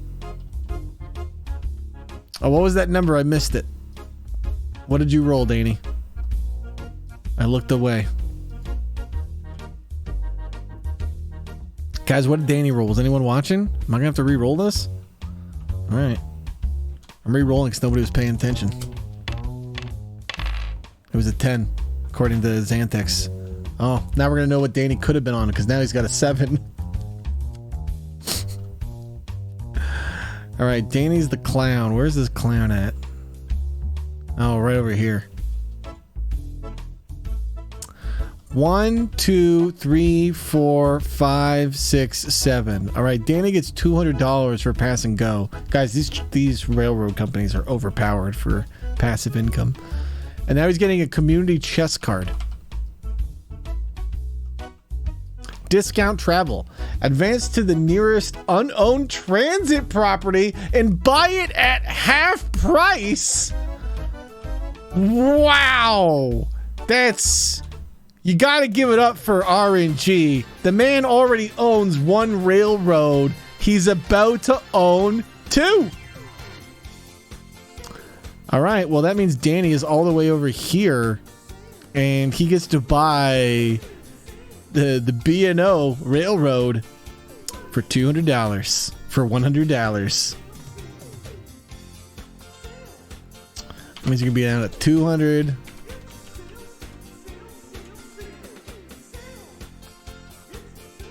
B&O Railroad. Danny owns 2 railroads, guys. Damn. Oh no, you can join in, Sleepy. I'll have you pick your guy as we get around. It's obviously very... It's Monopoly, Sleepy, so joining in late means you just die, right? But... that's kind of half the fun, is just joining in and being like, yep, that's Monopoly. No, we're on turn 2, Megan. This is how slow this is. Okay. It's Oren's turn now. You rolled a 1, Megan, so you're gonna feel like you've been behind the whole game. Alright, Oren rolled. Nothing. It didn't work that time. What? Nothing. But technically Oren is at jail because he brought somebody to jail. Alright, it's King's turn.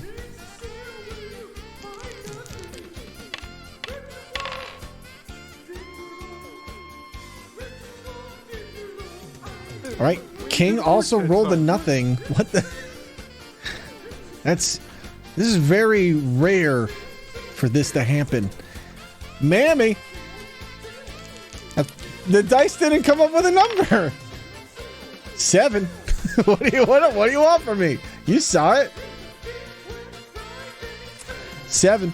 1, 2, 3, 4, 5, 6, 7. You have landed on Oren's Electricity Company.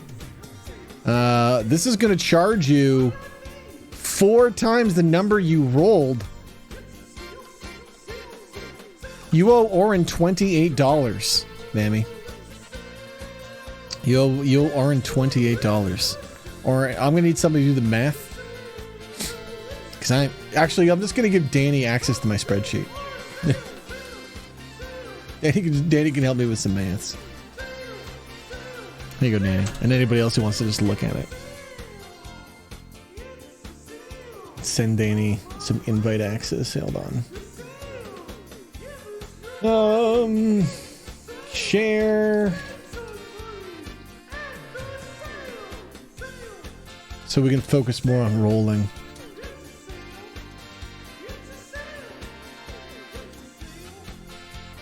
I'll allow it. What's Mammy saying? I will pay in pennies if they agree to convert people to my religion.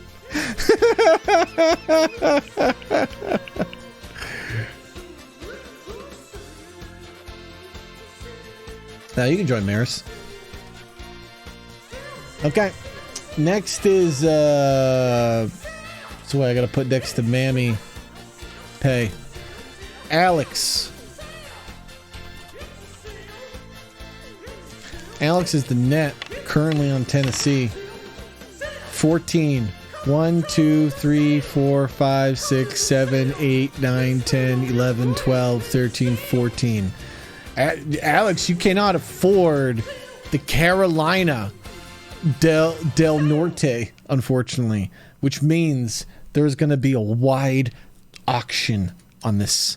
Everyone's going to be able to bid on this. This is going to be wild. It's going to be a free-for-all auction. Unless Alex makes money. Technically, if Alex makes money by the end of the turn, they can buy it. All right, Link is in jail. Let me see. Link was put in jail for, I believe, trying to steal the deed of a property after an auction.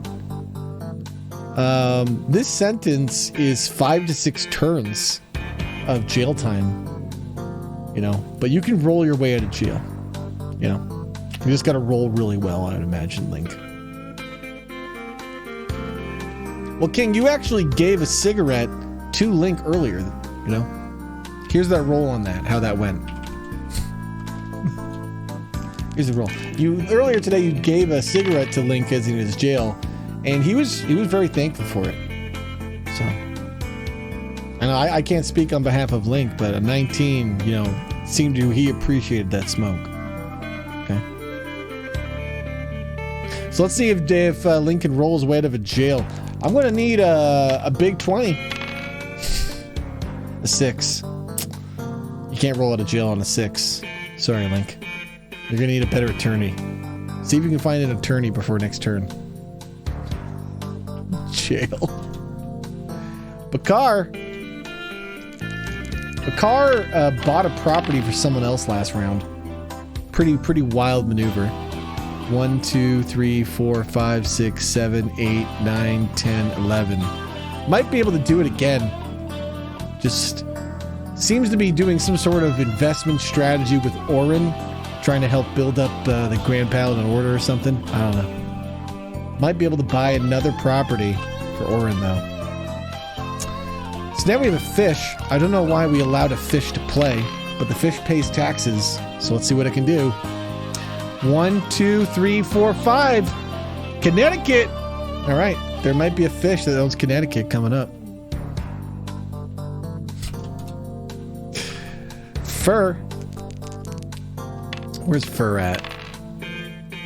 A 7. A 7 for Fur the Axe. 1, 2, 3, 4, 5, 6. Oh, looks like that fish has got some competition for Connecticut.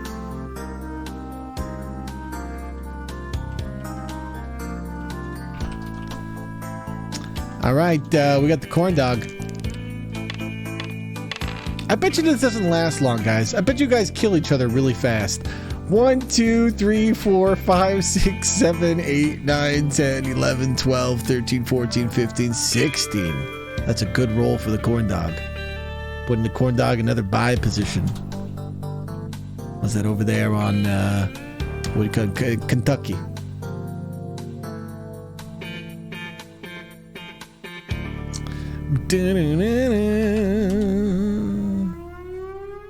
Celeste. Where's Hehehe going this time? 15. That is a big roll. That is a big roll. 1, 2, 3, 4, 5, 6, 7, 8, 9, 10, 11, 12, 13, 14, 15.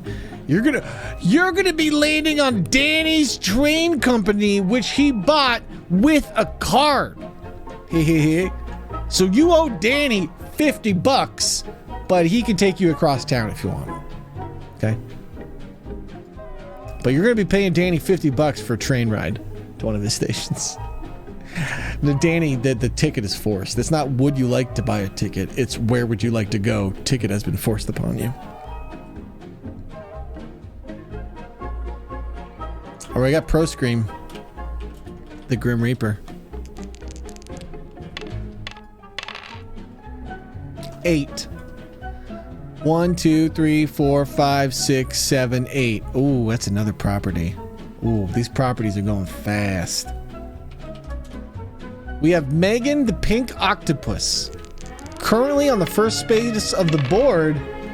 It's gonna get a 3. 1, 2, 3. Megan, pay your taxes. You lose $50. Isn't this game fun, Megan? Rolling a D20. She's moved 5 spaces. Good. That's good average. Xantanex. The surprised frog is going nowhere. Which means you gotta pay taxes again. Because you stayed on the tax space, Xantex. So now you're paying 10% of $450, which is now you're down to $405, I believe. $45, yeah. All right. Music, you can join in soon. I'm just rapidly firing, going through round 2. We have Beepatron. 7. 1, 2, 3, 4, 5, 6, 7. Is Virginia owned by someone? I think it might be. Virginia is owned by Bear. You're gonna own Bear money, Beep. And if Bear's not kind to you, you could sue him. It's your choice. You do have that power. Fruity Onion the Tornado is getting an 8. 1, 2, 3, 4, 5, 6, 7, 8. Well, there's a lot of action going down on Virginia today.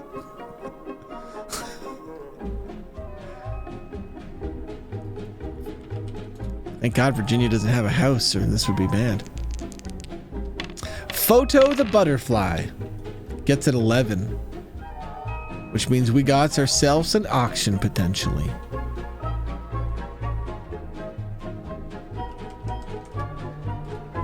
William the Red Kobold, who's almost $9,000 in debt. This could be William's last roll, truthfully. 16. 1, 2, 3, 4, 5, 6, 7, 8, 9, 10, 11, 12, 13, 14, 15. One space away from hotels, Kobold. You almost died. You still might die because of the community chest card. We don't even know. Unions are on strike. Stockholders in United Railways, American Motors, and Allied Steamships must pay bank fines equal to dividends? Oh, this is terrible for you, Danny. All you train owners are in trouble. There's a general strike. This is not good. All right, so United Railways. Well, I'm pretty sure Danny works at the United Railways. So he needs to pay fines equal to dividends. So what bullshit number is dividends? Obviously, that must be the fine that is the one people are paying. So your dividends are what if $50 a station here, Danny? You own 2 railroad stations, I believe. That's gonna be a total of $100, Danny. And isn't there somebody else that owns the railroad station? Union Hawk. That's Well, you own one railroad station, so that's a $25 fee. It only goes up more as you have more Union Hawk based on these meme rules. So that's only a $25 fee. Okay. It's only because Danny's trying to create a monopoly of railroad stations that his fee was so drastically high, according to this card that doesn't make sense in the context of our game. All right. Good turn, William. Night Star. Night Star is 2 sheep. And Night Star is going nowhere because they want another chance card. That's genius. Not moving so you can have more chance cards is definitely a strong strategy here, I would say. All right. Night Star, your chance card is get out of jail free card. As you saw it here, folks. We got one of the most important, I think there's somebody that might want to buy that right now. They're currently stuck in jail. Damn. What a powerful card. The card's so powerful, I'm going to take a picture of it, put it right back in the deck and shuffle. Just, I want to see more of that card. I'll put that one back. Any card that's good, I'm putting right back in the deck.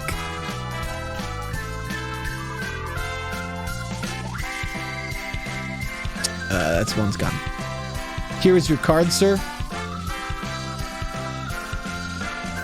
That's for Night Star. You make sure the Night Star, that card's probably most valuable to sell to somebody in jail. Honestly. Wait, Night Star has a foreclosed card and a get out of jail? God damn. Slow down, Yu-Gi-Oh! Alright, Wizard Jenkins.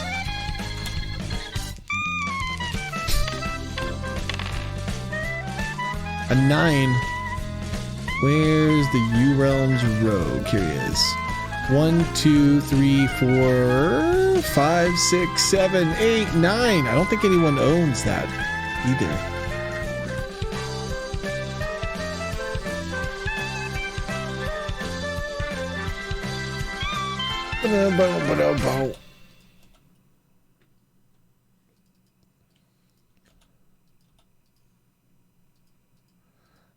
Okay. Now we have Shura on Glasses Cat. 14. 1, 2, 3, 4, 5, 6, 7, 8, 9, 10, 11, 12, 13, 14. That's another chance card, Shura. Advance to Dalcab Avenue. That's draw another card is what that says. Travel is all the rage. Stockholders in United Railways, American Motors, and Allied Streamips can immediately collect. God damn it, now I'm just going to give people back the money that I taxed them 2 minutes ago. That's such a pain in my ass. I literally just have to go back and give Danny the $100 and Union his $25. Son of a bitch.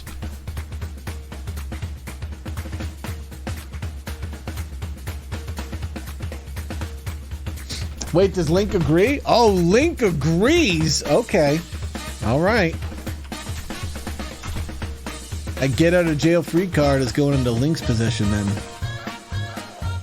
Okay.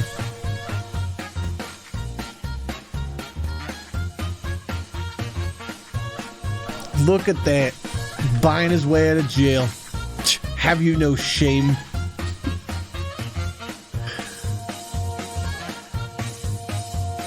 All right, so now we have new players coming in. So we have Vid, and then Sleepy wants to be the blue hedgehog, and Maris wants to be Carl.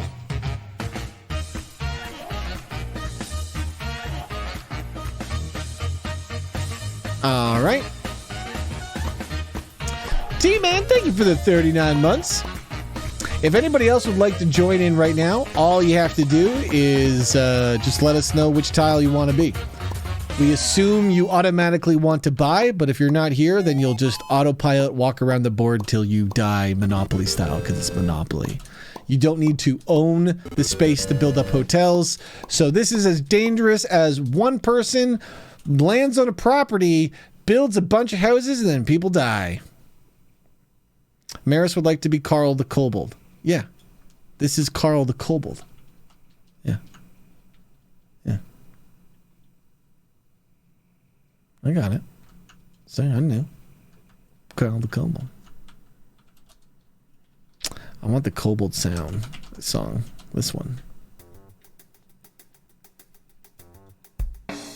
So it is Vid's turn. Vid is the tuna. I believe Vid is driving home. He doesn't even know.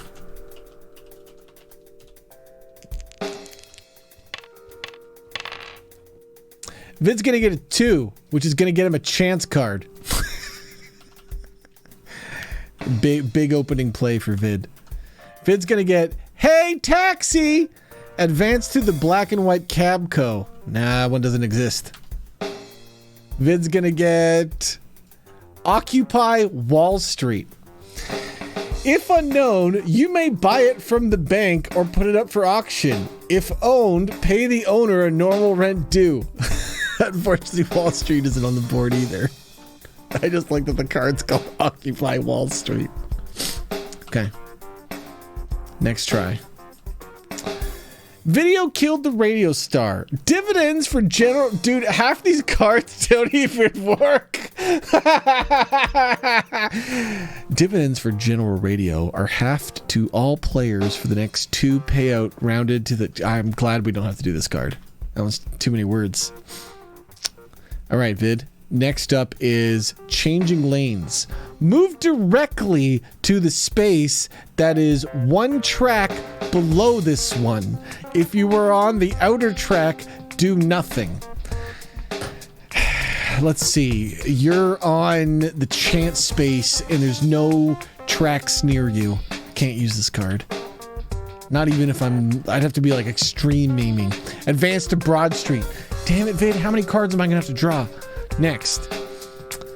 Travel is all the rage. Stockholders in United Railways, Acme Motors, and Allied. God damn it, you're just giving Danny money again. Danny, this just says Danny earns $100. That's all this means. All right. Vid draws 5 cards and Danny makes $100. Union Hawk makes 25. Great first turn. Next we have Sleepy. Yeah, there's no more cards. We've got one that works. 6. 1, 2, 3, 4, 5, 6. We got ourselves a potential auction battle. Although I bet you Bear is probably asleep. You might get this for free.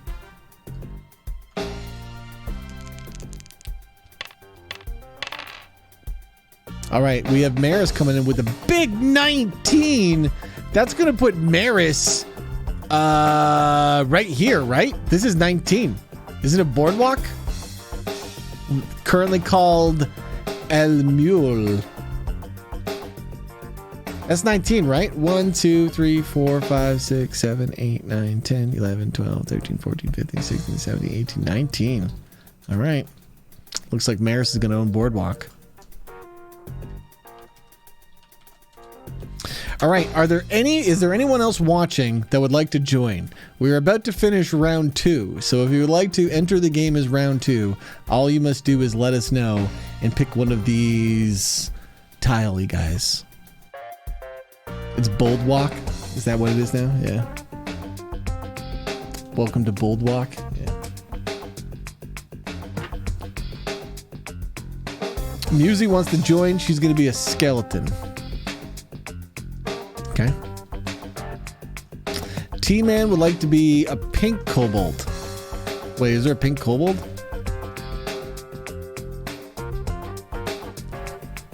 There are no pink kobolds, T-Man. Which one did you want to be? You don't know what it is?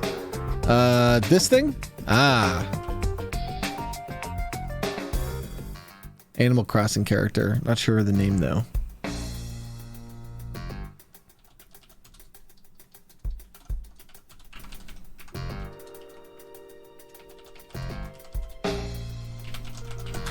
All right, let's get musies rolling. Woo! 16, 10, 11, 12, 13, 14, 15, 16. That's a chance a card. These things are the dumbest things we have. $0 down. Build one free house on any property in a Monopoly you own. You don't need to own a Monopoly. This is a one free house card. You get a free house. God, this is such a boomer game. You want a free house. If only. God damn. You could sell this to like Maris for like $150. And it'd be a good deal for Maris because now her hotels are cheaper. All right, here's your card, Musey. Make sure you save this picture for now, in case we need to read it. If you don't have your card when it's needed, then tough, you lost it. All right, T-Man.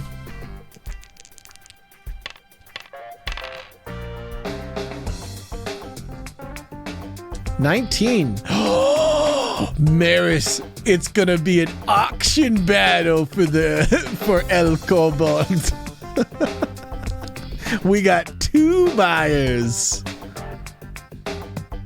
All right, this is last chance for any lurkers before we go and process turns and then go into round 3.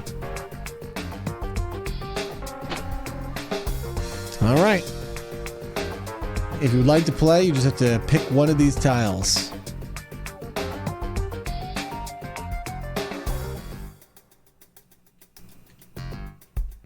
So what do we have? We have a few auctions and stuff going on, don't we? Let's go up the list. So the first we have is an auction between Bear and I want to say Sleepy, I think. Yeah, Bear and Sleepy. All right, Bear, I don't know if you're Sleepy, but you're currently in an auction with Sleepy. Property's going for $260. Do either of you want to buy it? Do I hear $260 for this property?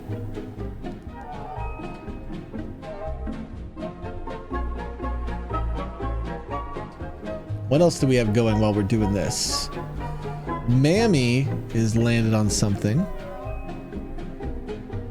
We also have these purchases. Bakar and Pro Screen. You guys have 2 clean purchases if you want to do it. Colliner, would you like to play? Would you like to join round 2 of Monopoly? We're going to assume Colliner and Bakar are both buying. All right, there's a confirmed buy by Pro Screen. Getting that Illinois.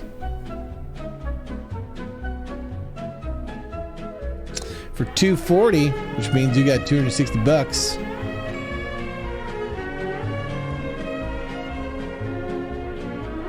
And we will assume that Bakar is buying for $220, putting Bakar down to $130.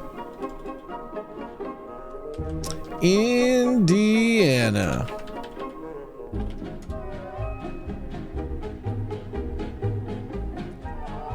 Should take like screenshots of people owning properties, but you guys can just look at this spreadsheet if you really care. I don't think we really care. I think the goal of this is just to see the chaos of what happens when you play Monopoly with 30 people. Right?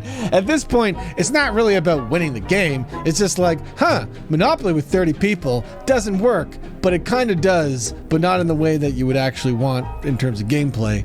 Just in terms of watching something kind of pan out. What was Mammy buying? Mammy was, at the electric company.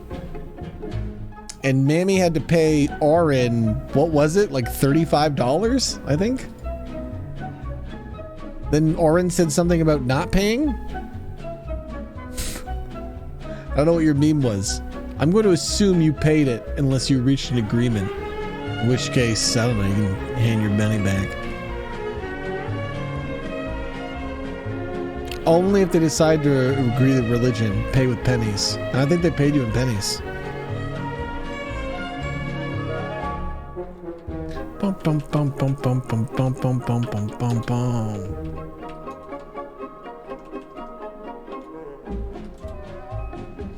Okay, that's paid. Alex is doing an auction. Where's Alex? Alex the Net is stuck in another auction battle with who?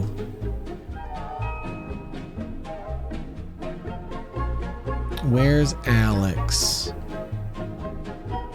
Alex. Oh, Alex doesn't have the money. Oh, all right, all right, all right.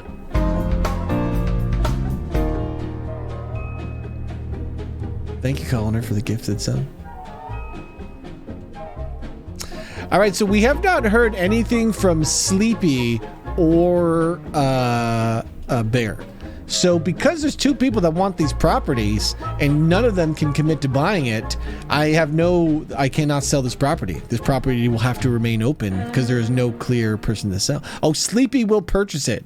Well, Bear's gonna have to get fucked because that means that purchase just got sold. Congratulations to Sleepy. Song ends and you let me know that you're purchasing it? That's a right on the buzzer. I'll take it. You now own Atlantico. Congratulations. And now, everyone, attention. Attention, all Monopoly game players. This property, The Carolina del Norte, cannot be purchased by Alex. Alex has no money to buy this. So it is going up to open auction. So at the end of this song, whoever has the highest bid,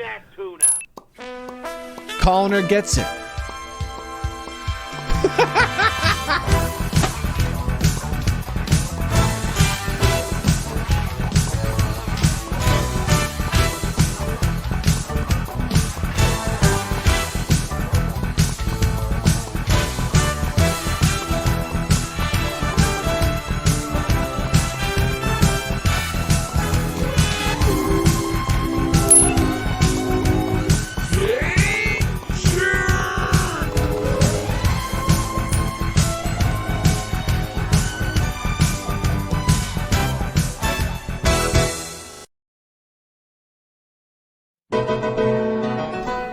Jeez, guy didn't even get me on the right camera. Hey everyone, it's me, Jimmy the Rat. Wait, which is the one for the there it is. It's me, Jimmy the Rat.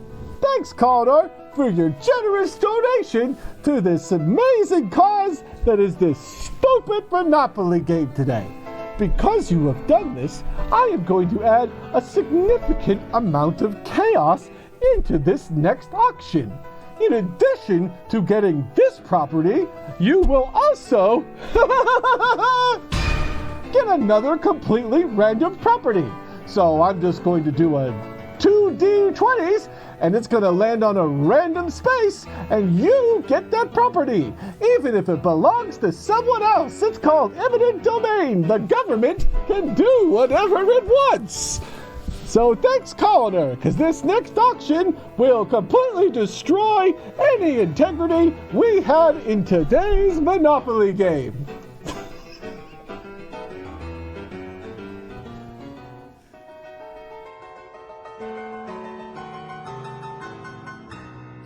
Let the auction begin! All right. Here we go. Do I have $300?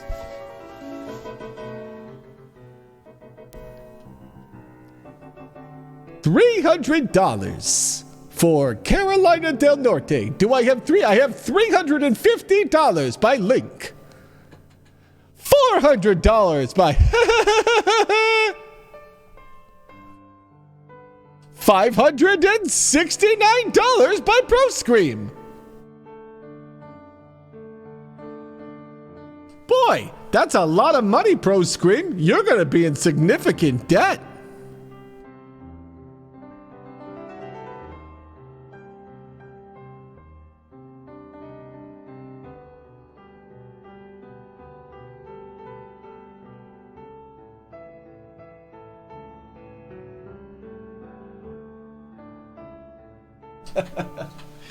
Thank you, Colliner. That was very generous of you and extremely unexpected, which is kind of always the best part of Jimmy Bits. Is I always forget that stuff is set up, and then I go, oh shit, can I commit? $700 by ProScream. This will put ProScream into a significant debt. He's going all in. He won't even be able to buy hotels on these properties. That's the thing, is if you go this deep, you won't be able to buy it. There's nobody with a lot of money, though. The only person with any money is Wizard. A lot of you just have... The thing is, you guys could work together. See, 2 people could work together. Put their money together so they're not in debt. Buy the property, get the houses, let other players die on the property, and make off like bandits. It just requires working together. There's no reason why you guys couldn't make alliance. There's 30 people involved. The Grand Paladin Order puts $1,000. Orin bets 1,000. Bear, you just missed your ability to bet. You no-showed and you missed an auction. You cannot bet with cheese, only Monopoly dollars.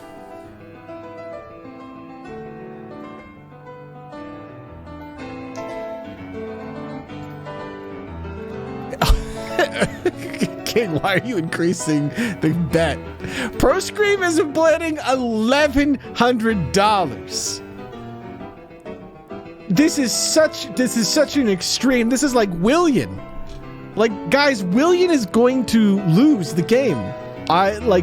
He bet $8,400. He will never be able to financially recover from that.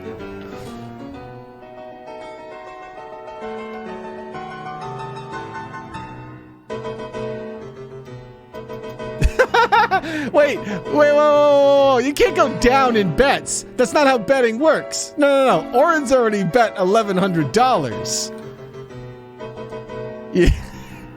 You guys can't. The auction's already happening. You can bring him into it, but $1,100 must be spent already. We cannot go down.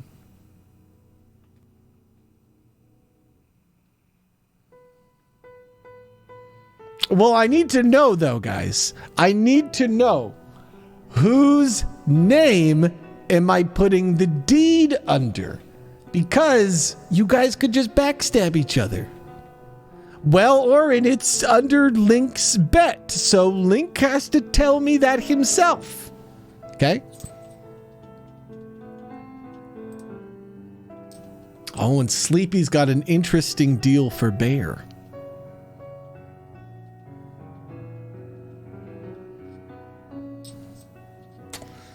What's the final word, ProScream? What are you doing with this property? Is it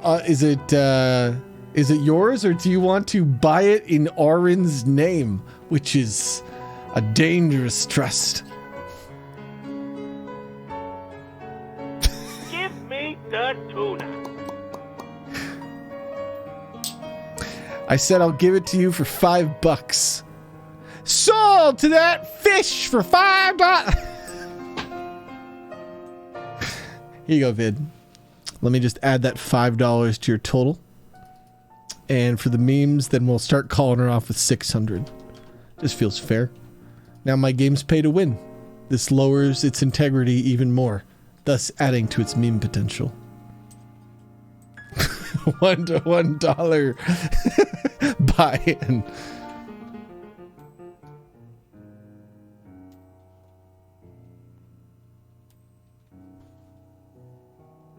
$1,100 going once. Link with $1,200. What? I thought the song was over. We thought it was going for $1,100, but now the double property is going for $1,200. Wild. Because remember, When this sells, there is another property that is worth even more monies. How much we don't know, but just some.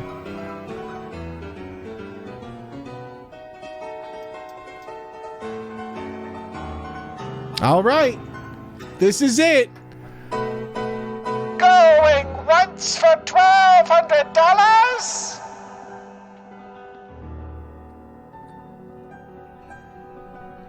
Going twice for $1,200. Purchased by one Link for the owner of Orin.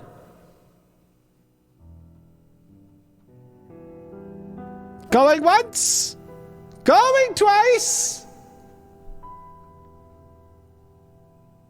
Sold for $1,200.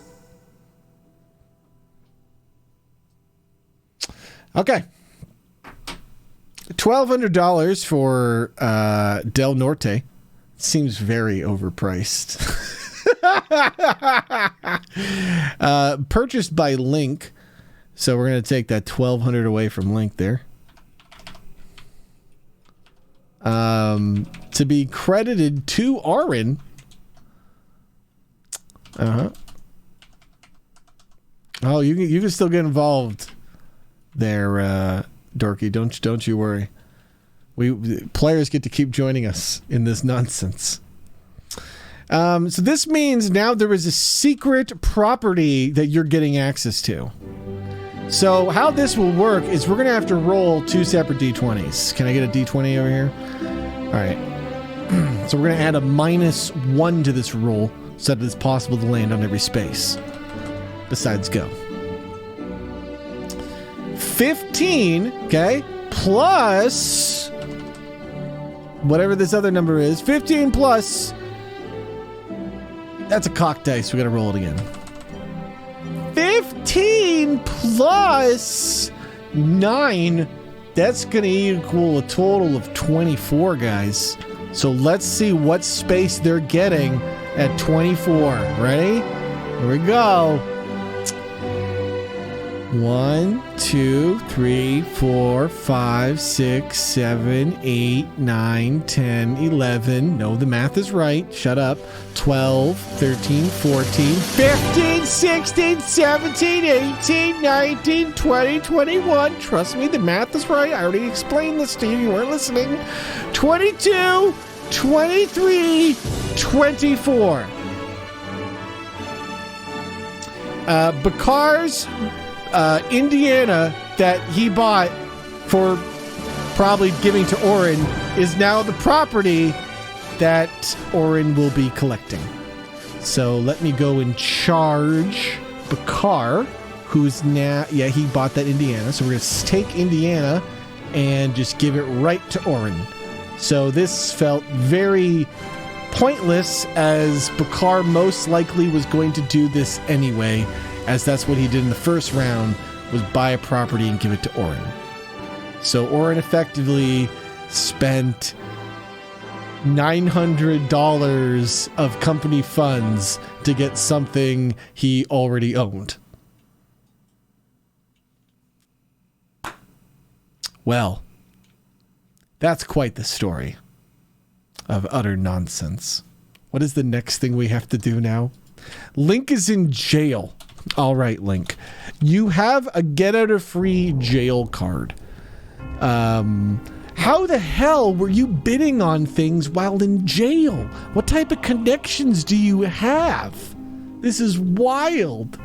It's Monopoly, Dorky. It's Monopoly, but Rob solved how to do it with 100 people. How is this going to happen? Are you going to use your card? Orin, you don't even need to release him. He has a get out of jail free card. But I guess he doesn't have to use it now if you just want to release him. All right.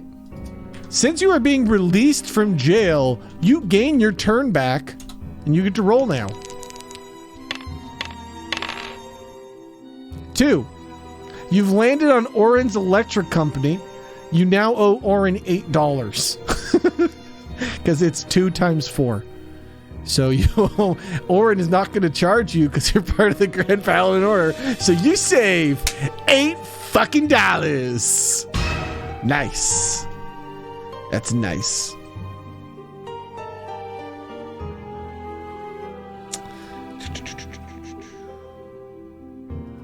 Here we go. Here we go. There we go. I broke my camera the other minute. Bakar. We don't need to do Bakar's thing. Az is doing an auction. Where's Az's auction? She is the other fish. She's having an auction with Fur. Fur's probably gone to bed. All right. Az, Fur. The bidding starts at 120. Do I have 120? So in order for they either both be here or one of them is just going to buy it. But I think Fur would have probably been gone by now. Fur usually has class or something at this time of day. Ha! Give me your tuna. So is this game pay to win? It's 250 Monopoly monies. It's only 120. It only says 120. It is pay to win, though. I have to give you $5.55 as that's just legal. You've created a decimal economy in Monopoly. That's how you know it's becoming a real economy. Yeah, when I get down the list, we'll get dorky here. All right, well, that means this property is going to be Az's. Fur's going to fall asleep on it. So for the easy 120, Az is going to get herself Connecticut. A lot of entire states of America being sold today. What is the exchange rate of cheese to Monopoly money? There's no exchange rate. Only because I don't have the tech to convert quickly enough for the memes. In the future, I will do this meme a lot more. Can I do Maris's auction? I just do the auction as I go down the list. Oh, Maris has to go. Okay. Where's Maris?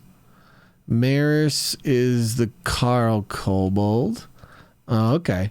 This was Maris and T-Man? Okay.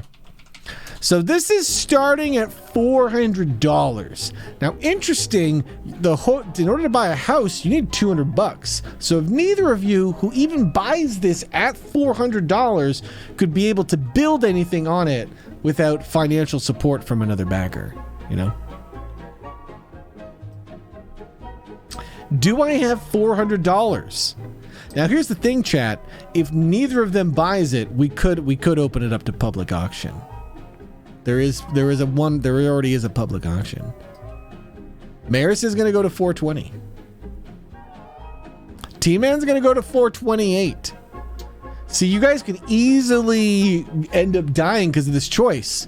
Because if you walk around the table, I mean, I guess you get $200 right away. So I guess you can go pretty risky. And the thing is, I'll let you spend up to negative $10,000 if you want. But the rule is, if you're negative and you owe somebody money, you're dead, kid. Because if you're not borrowing money from a bank when you go negative, okay? You're borrowing money from a So that's what I'm saying is you can go up to negative 10,000. I will allow it for the memes, okay? This way you can, money launder and stuff. It's up to you guys. I don't create the secondary economy. Chat does.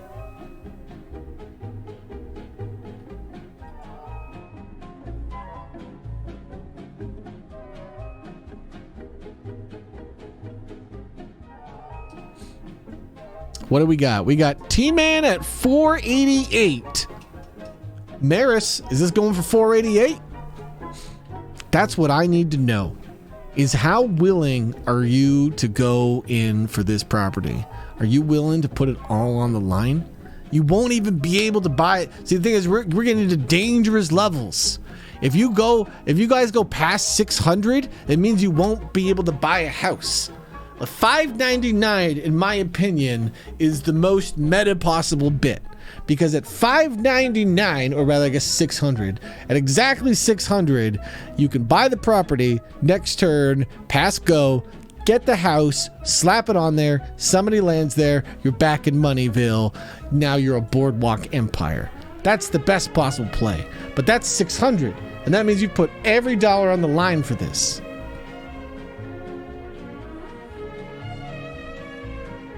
You guys should have decided that before you started bidding. You've already raised the price $569. Now you guys can split it, but I will need the deed in someone's name. That's the key. Someone has to be able to be like, I'm cutting you out of the deal. So there's a lot of risk that goes into it. A lot of risk. Sign your prenup. Yeah, like you're expecting to lose if you basically give people someone money for a property.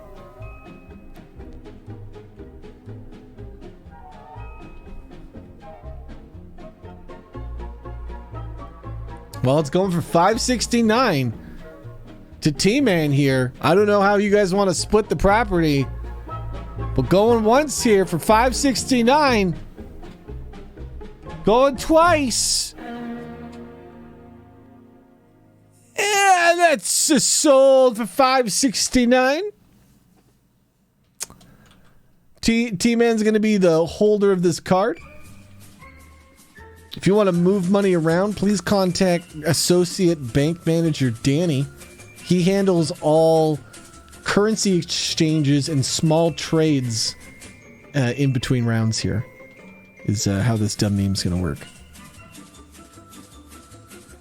How much did you buy it for? So you are negative $69. But you own El Mule. That may one day be rebranded as El Kobold, but the city won't allow you to just rename a property, Maris, not unless you'd be willing to build a hotel on it. When there's a hotel, then it will finally be El Kobold, but the city is just not going to let you name it. You both paid $284. Okay. I mean, you can tell me you split it. Mathematically, you just gave $284 to T-Man. Like, if you guys don't have a contract written up, I can't help you, right? Like, it's... Okay. All right, so now we're at Union Hawk, who was buying a railroad company or something? No, he's buying something though. He's on the same property as Butterfly, who is Photo, buying Kentucky. So do I have any bids from Union Hawk or Photo rather, for Kentucky? If neither of these two bids, this is another property that is going to go into the open here. So Union is going to put down the 220. So if Photo isn't around, then it means he's going to get a nice clean sale. I haven't seen Photo in chat. I don't know if they're lurking. So I'm thinking this might be a nice clean sale for you, Photo. But that's you're spending a lot of money here. Oh, Photon is in chat. We got ourselves a money duel. Photon coming in with the $222. Union's gonna counter with his own little bit of $240. Just because you showed up, Photon, doesn't mean he's gonna sell it. Oh! Photon's gonna counter with his own bid of $460. I mean, mind you, these spaces are some of the best ones in the game. Bang for buck. Hotels and houses are pricey, but you make a lot of money fast. If you get two houses down on one of these properties, you can make $250 for someone landing on it. If you get a hotel, $1,000, that's bankrupt city, baby. We got a 300 bid. We got it immediately countered at 315. I got 350. I got a 320. Union only has 325, but in bidding, you're allowed to go up to negative 10,000. And I just don't let you build houses on it. Because the thing is, properties are basically worthless in this game unless you can build houses on it. So if you guys want to take the money to go into negative, that's a risky adventure that probably ends with you going bankrupt. But I'll let you do it. You just got to borrow money from the mafia. Union's going for 350. It's big. This thing's selling for a lot of money. 351. Union's out. Selling for 351. Okay. That's the man knows when to get out. You know? Where's the Mario Kart win music? Here it is. 351. This puts Photon on the board here. Now, Photon, hilariously, you are $1 short of buying a house. I'm pretty sure Union might have thought of this. Because now that you own Kentucky, you have no way to make it profitable until you can find a new source of income. This requires you to be social and chant or get really lucky and randomly earn money. It's a tricky venture for you. Okay. What do we got? Hey. What are you up to? You're on Celeste. I think you're paying money somewhere, aren't you? Did you work out something? Hey. Where's Celeste? The railroad company. Yeah, you paid $50. Did you want to go somewhere, Celeste? Or hey. You're driving. Yeah, you're going for a ride. Did you want to go to the next station? Oh, okay. Was that just across? Where is that? Just that's over here? Is that where you guys are going? I assume so. Yeah. See, the train station seems very overpowered. You know, seems very overpowered here. Beepatron is paying money for something. What are you buying, Beep? You're staying at Virginia. Same with Fruity Onion. All right. Well, how much you guys paying? You guys are paying $12. Yo, $12 to whoever owns Virginia. That's Bear. Bear's making money. Bear's making $12 off you guys.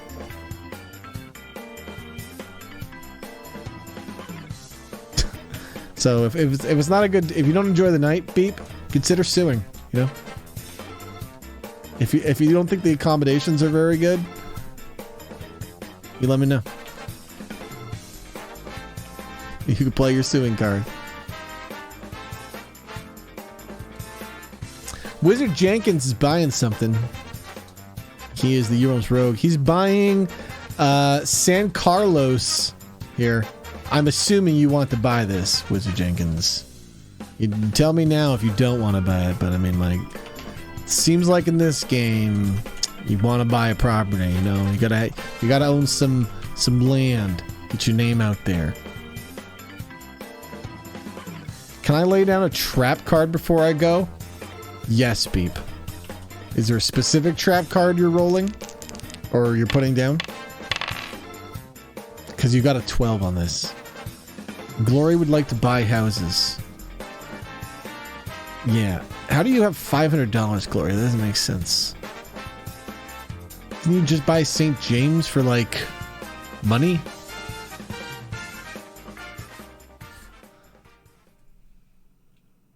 Oh, you rolled a 20?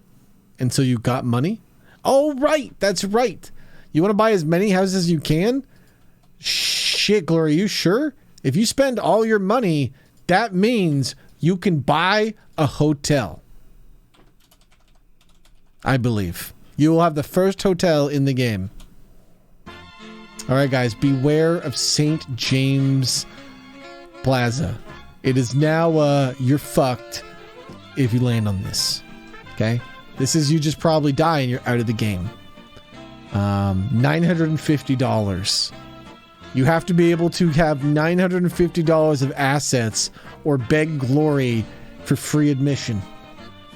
You know what? I'm not even going to allow begging, because begging would just make this game go on forever, because you guys would just allow each other to be poor, barely surviving. No, you just debt collectors come and they eliminate you. Okay, NPCs wipe you out if you don't got the money to pay. It's tragic. All right. I would like to lay the card from my hand face down and use it on anyone who tries to bankrupt me. Okay. What is your card? Oh, your card like sues them?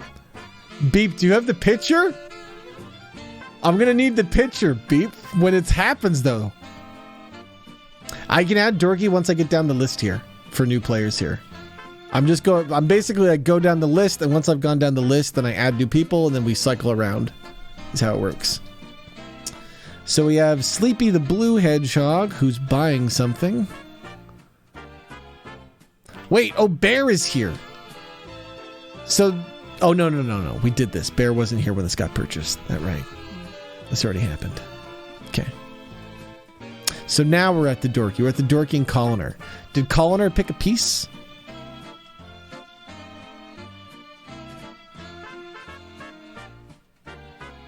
Did you pick a piece yet, Colliner?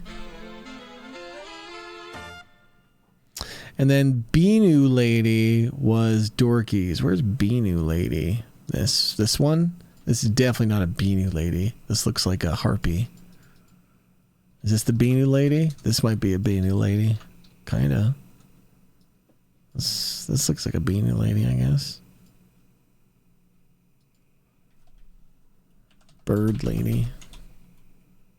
You want the harpy instead? Okay. Colliner wants to be a mummy.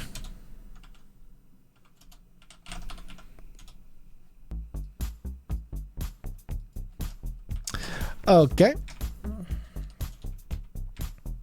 So we have 2 new players. Was there anybody else who's been lurking that would like to join? This is us adding 2 new players who are starting at the end of round 2. So we're going to have them play their round 2 turns.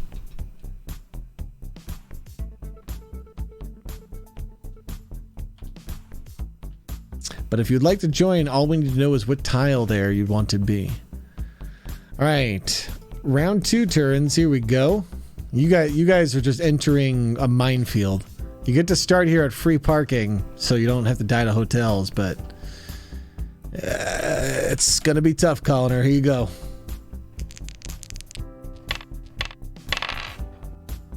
This song is made by Music. 7. This was for Colliner. 1, 2, 3, 4, 5, 6, 7. Colliner, unless Dorky lands on this, you're going to get a chance to buy this. Dorky's roll is a 3. 1, 2, 3.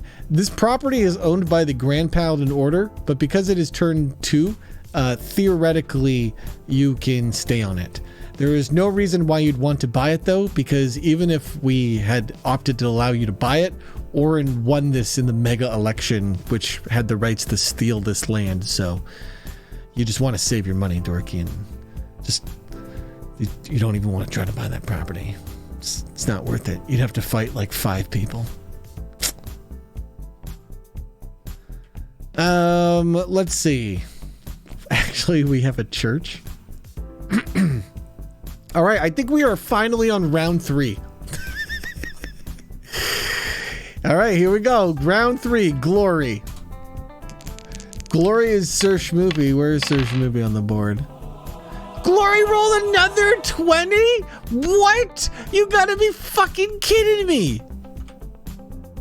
I did, what? That is very improbable. She's gonna pass go as well, so she's gonna get $700.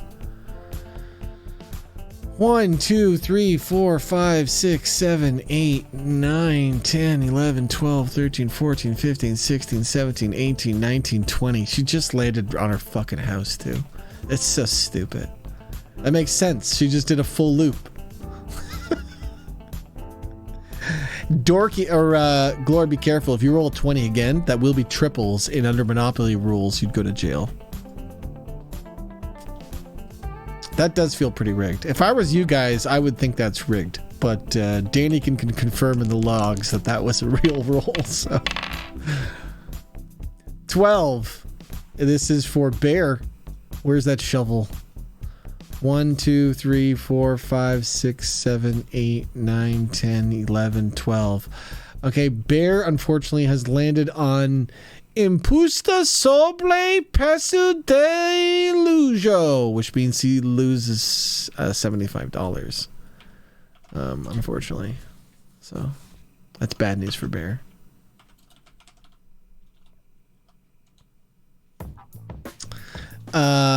Next we got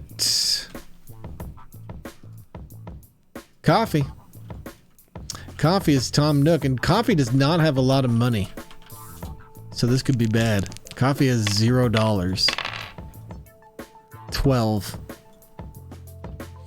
1, 2, 3, 4, 5, 6, 7, 8, 9, 10, 11, 12. Did I do that right? New York. 1, 2, 3, 4, 5, 6, 7, 8, 9, 10, 11, 12. I did. All right. Tom Nook cannot afford this, so this is probably going to auction here, Coffee. Danny Dip's got a lot of money because those railway companies and Meme Logic have been paying off. 13. 1, 2, 3, 4, 5, 6, 7, 8, 9, 10, 11, 12, 13. Danny's gonna pass go, but land on Vermont that has a house. He owes $30 to whoever owns Vermont. I don't know who owns Vermont. Oh, Shora does. All right. It's not that bad, Danny. Because you're only losing like 170. Actually, you're not even losing that much money because you're gaining 200. You're gaining money off this, I believe.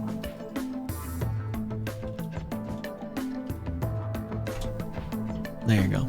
Did my math right. All right, next up is Oren.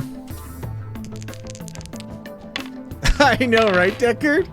This is nonsense. 18. That's why I thought it would be funny. I was like, wait, I know how to do Monopoly with this many people. Oh, all right, Oren's got an 18. Oren is Roman. Where is this guy? 18. So you're gonna be. Oh, you're landing on the waterworks. He's gonna own the water company and the electric company. Oh boy, that's if somebody else doesn't land on that, he's gonna own a lot of power in the city. King. Right, King is the dinosaur. Last seen in jail. King is also rolling an 18. King the dinosaur is just staying friends with Roman here, with Oren, and they're both going to the waterworks. Wow, King, copycat. He's copied Oren's move.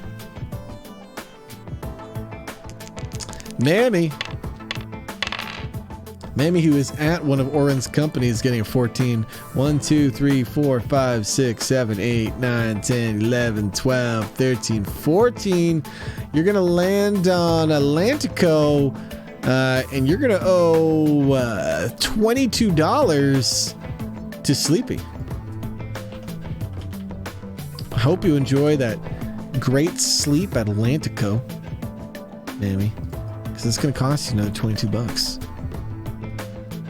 Maybe he's just vacationing. Just stopping by all the properties before they get too wealthy and bankrupt everyone. Alex is $20, but owns Tennessee. Alex has rolled a 20, which means Alex gets $500 under meme rules. That's a big win for Alex, who owns Tennessee. All right, here we go. 20 is going to loop you around the board and literally send you to Tennessee. You're going to land back in Tennessee, right? And then because you pass go, you get another $200. That's pretty good. I think that's a pretty good turn for Alex. Alex has $720, and that's into addition of owning a property with 3 houses. Alex is one of the most dangerous. Alex is the 1% right now.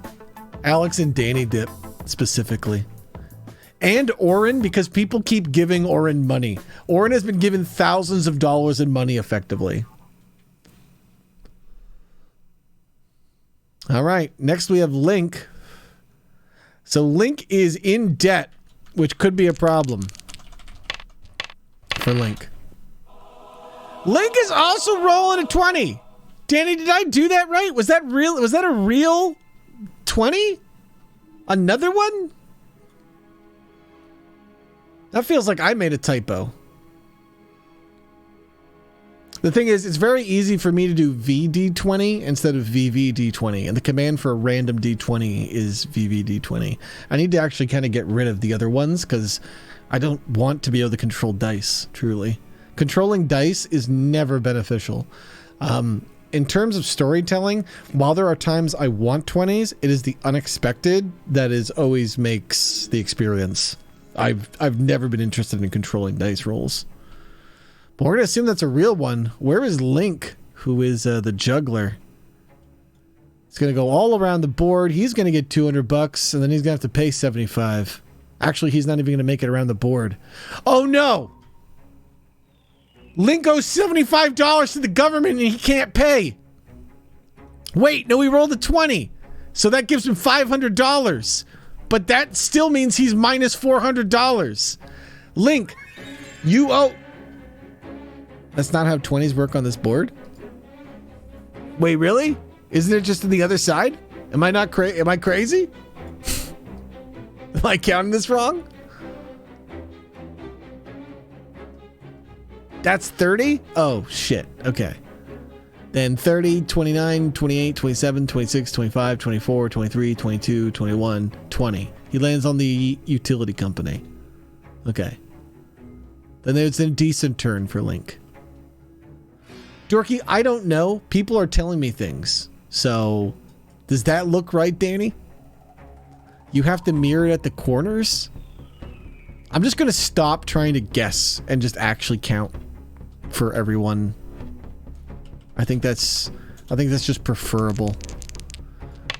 We don't know if that's the right spot Link's on, so we're going to consider that lucky for Link. Bakar's rolling a 15. 1, 2, 3, 4, 5, 6, 7, 8, 9, 10, 11, 12, 13, 14, 15. Okay, guys, I swear to God, Bakar definitely landed on this one. I fucking counted it. Bakar definitely owes the government money. Alex moved too much? Consider that a move speed buff. There, Alex. Meme law dictates that if the GM made a mistake, that's your freebie. Unless you think it's worth arguing to get more free stuff. But probably will never be worth it. Because then you're arguing with the guy who gave you free stuff. Bakar is going to be at $75 though. Which is, he's about to pass go, so he's probably going to be okay.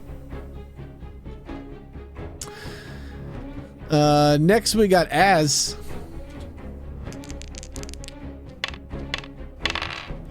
As the fish is moving 18. Where is As the fish? Here she is. 1, 2, 3, 4, 5, 6, 7, 8, 9, 10, 11, 12, 13, 14, 15, 16, 17, 18. Oh. You're landing on Ventor. I think this was just... It wasn't... Did Colliner just land on this? Okay, so you're gonna be auctioning Colliner. I think technically Colliner should own it, but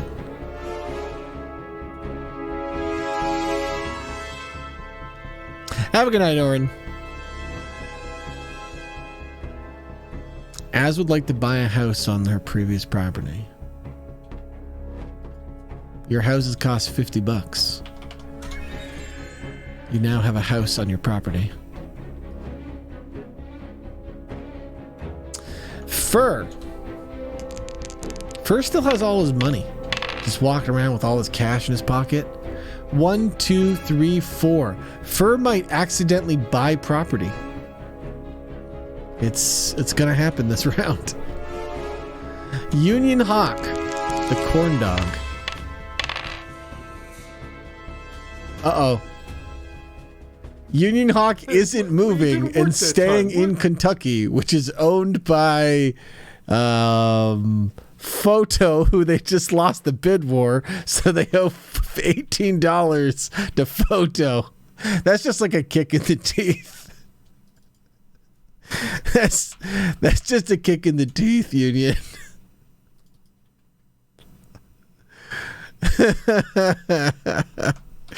It's like you just lost the bid and now you gotta lose a little extra money on top of it. You hate to see it.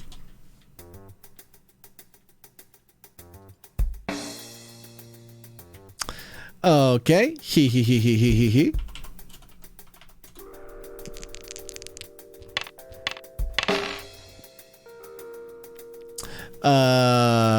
13 with Celeste. People will start dying soon, okay? Once people start dying, this game will spiral out of control. It's Monopoly. We're at that stage of Monopoly where things are getting out of control. Where is Celeste? Here she is, 13. 1, 2, 3, 4, 5, 6, 7, 8, 9, 10, 11, 12, 13. Celeste is earning $200, but then has to give 30 to whoever owned Vermont.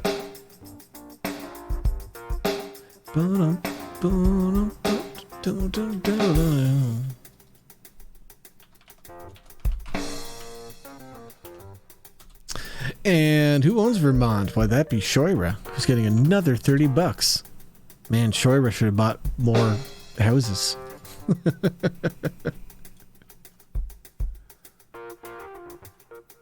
All right.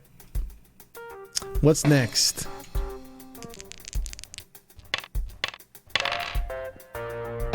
$13 for who is rolling?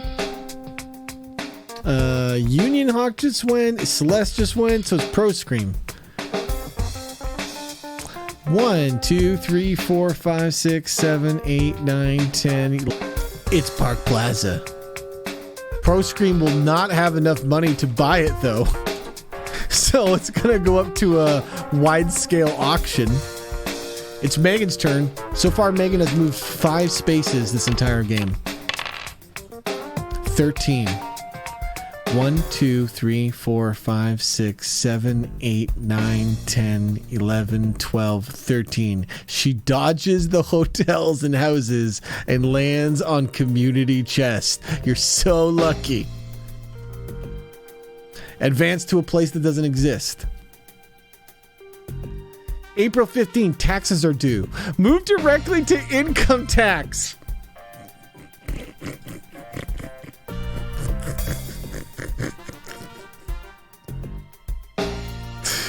That's the space you were on. And you don't even collect money. So it just moves you right back to where you are. And then you lose another 10% of your money.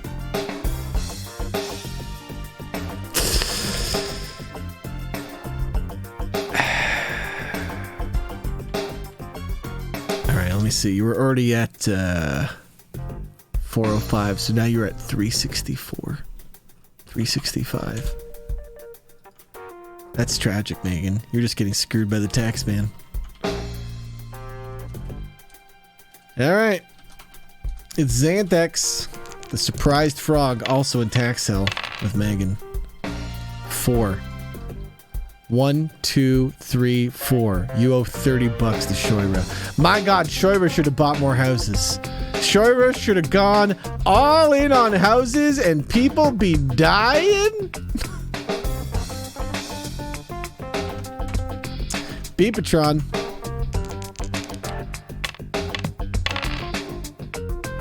$17. 1, 2, 3, 4, 5, 6, 7, 8, 9, 10, 11, 12, 13, 14, 15, 16, 17. Beep might auto buy that. Fruity Onion. 2. Uh-oh. Fruity Onion is landing on St. James Place. Fruity Onion, you owe $950 to St. James Place. You're insolvable.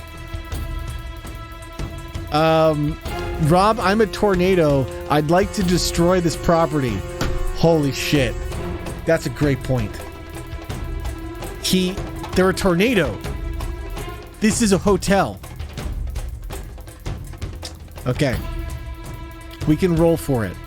This is the roll for Fruity Onion the Tornado trying to rip apart Glory's hotel. Glory's casting a spell.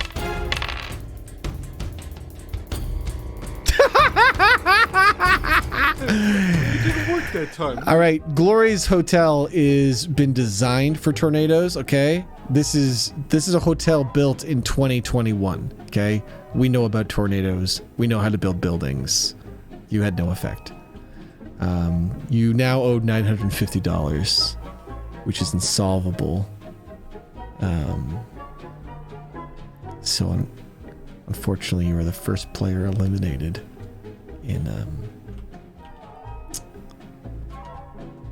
the game.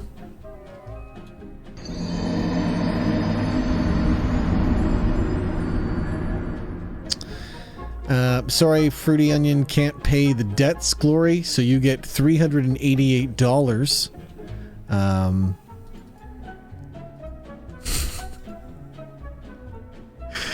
You get $388. God, Monopoly's a tough game. And you also now own the Oriental. Even if they had mortgaged it, it wouldn't have been enough to cover their debts. So there was no point mortgaging the property.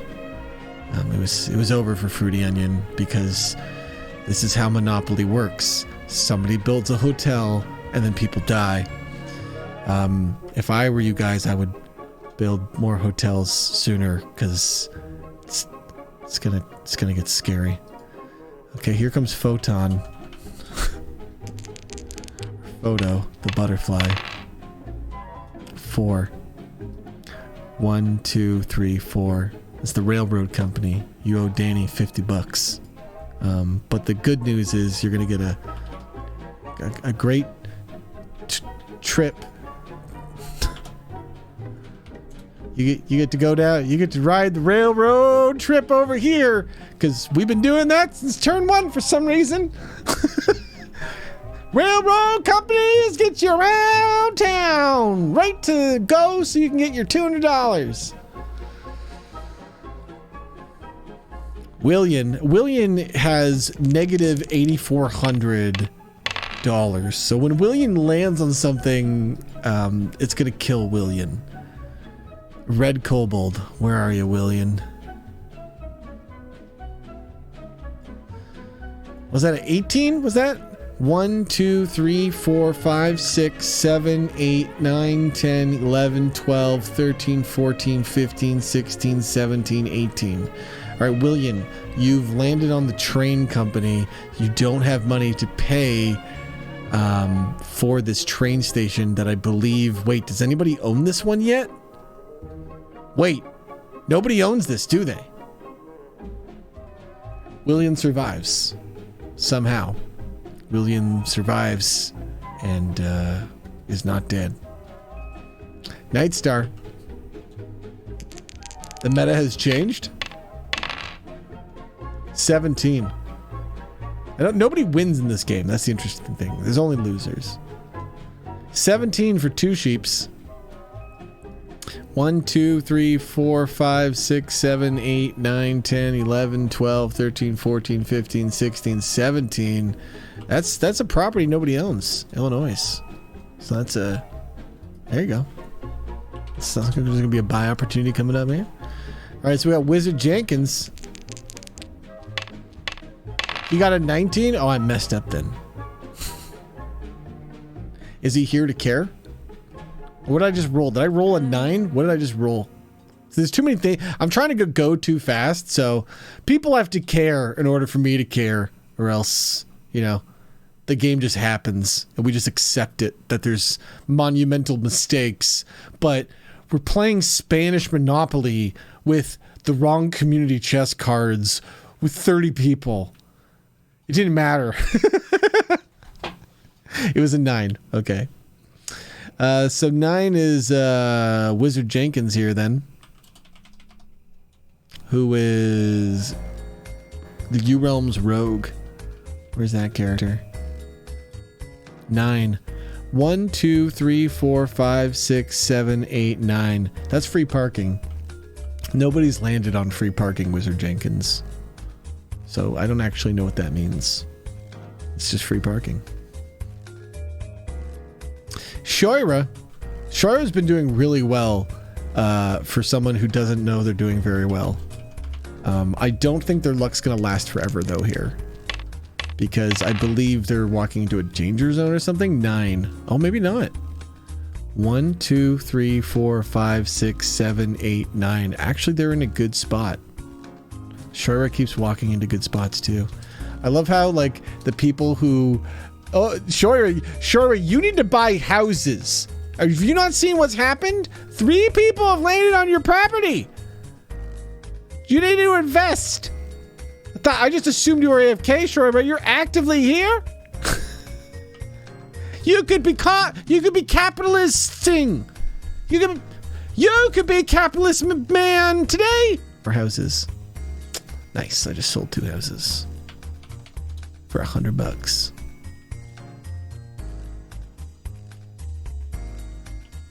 I think you should go to a hotel, but you know, you can make the game more tolerable for everybody involved. I think everyone appreciates that when it's not Hotel City everywhere.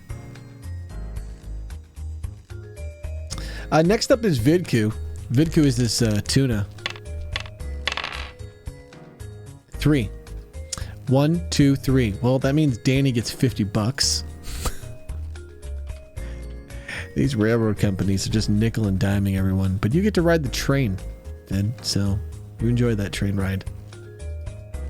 And Danny gets his $50. Next, we got Sleepy, the blue hedgehog. Just bought Atlantico. Sleepy's gonna roll an 8 here.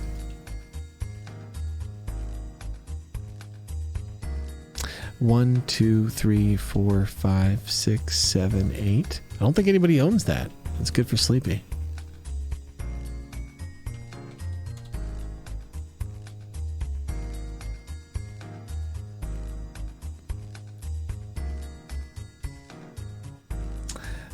We got Maris. Maris is Carl the Kobold.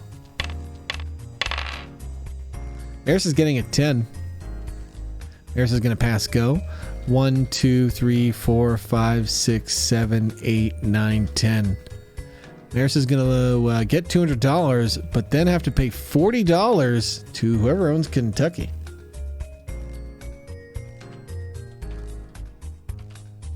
Who owns Connecticut, rather? Who owns Connecticut? That'd be Az. Az is going to make $40. All right, it's Musie's turn. Musie currently has nothing, but I think she has some sort of card that's really good. 19. Where's this skeleton? She doesn't own any properties, though. 1, 2, 3, 4, 5, 6, 7, 8, 9, 10, 11, 12, 13, 14, 15, 16, 17, 18, 19. Musie's going to go around town, land on Danny's railroad company.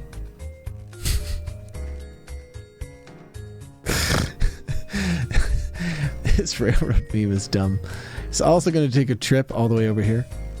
So Musie is going to gain $150 and then pay $50 to Danny's railroad company.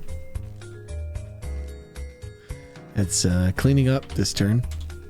Just nickel and diming the whole city. I mean, it's beneficial. Like, who can hate the railroads? It just puts you right in front of, this place. There's no hotels here, so you're not at risk of dying. It's good times landing on the railroad. It means you stay in the game longer, All right, we got T-Man.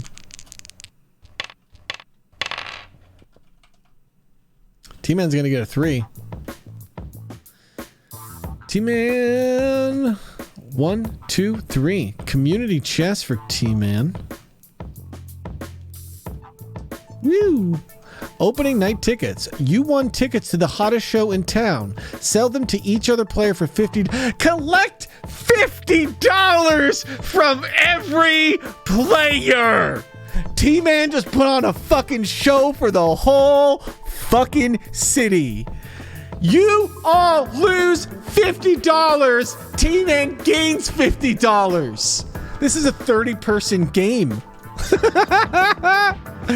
T-Man just made $450 plus $200 for pass and go. Wild. All right.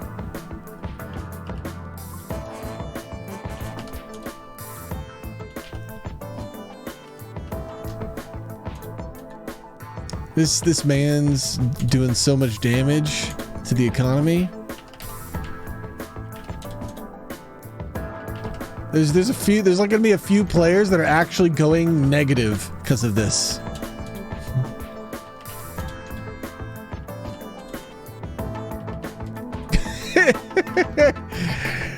This is just dumb.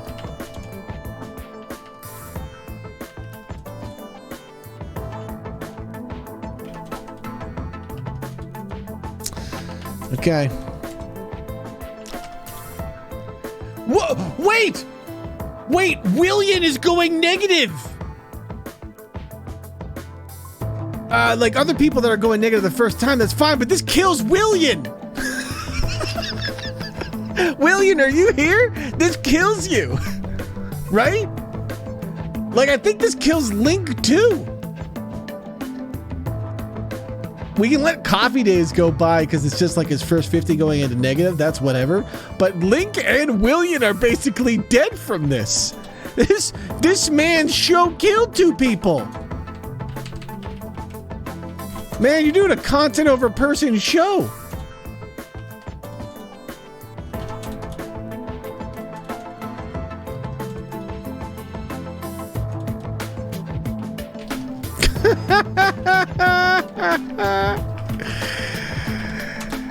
Okay, so there are a total of 31 players, so you get 29 times 50. You get 29 times 50, so you get 1450. Excuse me, is that right? T-Man gets 1450 plus his 200 for pass and go, so he gets $1,800. Okay, Willian, do you have anything you want to try to do to avoid death? Like, I don't know if Pro Scream's here too, but both of you are on the chopping block here.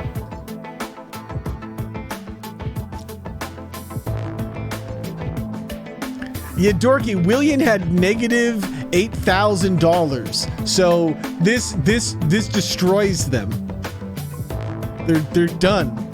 So this automatically means that the Mediterranean now also belongs to T-Man.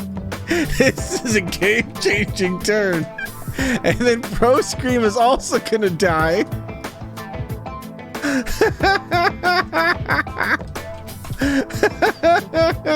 And he had Illinois. So now T-Man got 2 properties out of that. That's one hell of a show.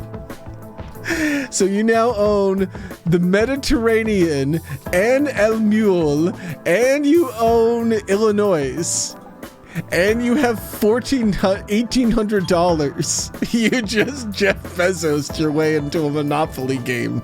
It's very likely T-Man wins. Can I build a hotel on El Mule? That would cost you $1,000, but yes, you may. you may spend $1,000 to buy your hotel.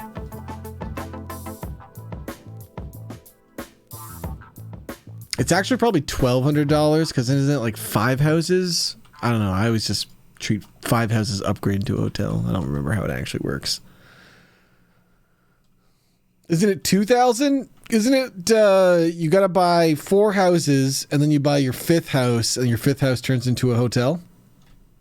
That's how I've been doing it all game. So it's going to cost you 200 times 5. So 200 times 5 in my mind is $1,000. So yeah, if somebody lands on this, they die. This is just a death space. You've created a death zone. Would you like to make any other death zones? You have $800. Do you realize you just spent $1,000 and you're still the second most wealthy person in the game? You bought a hotel on fucking Boardwalk in a 30-person Monopoly game and are still the second most richest player. And to remind everyone, they joined like round 3.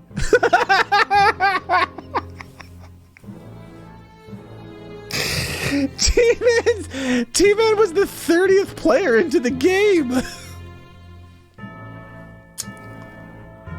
All right, good turn.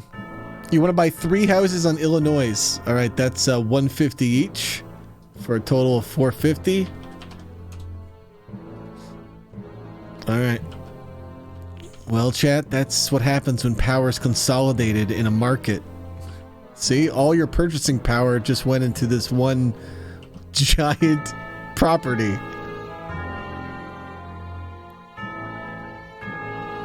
Wait, who's 2 sheep that just landed on this? Wait, Nightstar is landing on this as property's being built? All right, Nightstar, you're going to get a pass. There was a discount going because they were doing construction, so you're not going to have to pay, okay? The owner won't care. They're so rich, they don't care about your $12 hotel fee. All right, let's get on into it. We got Colliner and Dorky coming up. So Colliner the Mummy is rolling a 13. 1, 2, 3, 4, 5, 6, 7, 8, 9, 10, 11, 12, 13. Colliner, land on go. Congratulations, Colliner. That means you get $400 because he landed right on go. Maris will get 50% of E-Mule profits. Why was I immediately thrust into the expensive neighborhood? Because technically, Dorky, at the time, it seemed better for you to start here where there was potentially buying opportunities rather than the beginning where everything had been bought up and people were starting to build houses. Hey, it worked out for T-Man, so don't I don't know what you want. T-Man, you know, he came in just the same time as you. I don't know what the problem is. Here's your roll, Dorky.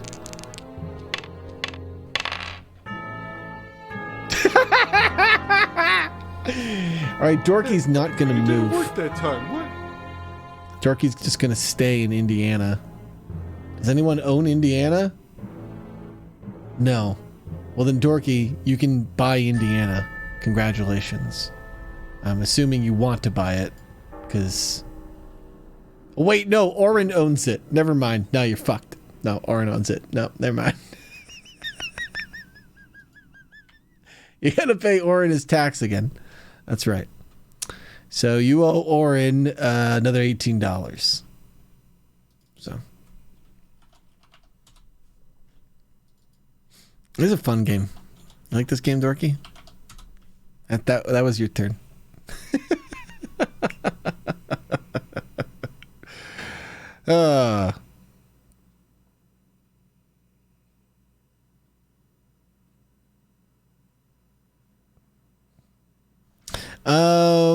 Give me a song. Welcome in, Bryce. We're doing wild nonsense today, Bryce. As you can see, we're doing a 30-man Monopoly game with no real rules. It's just nonsense.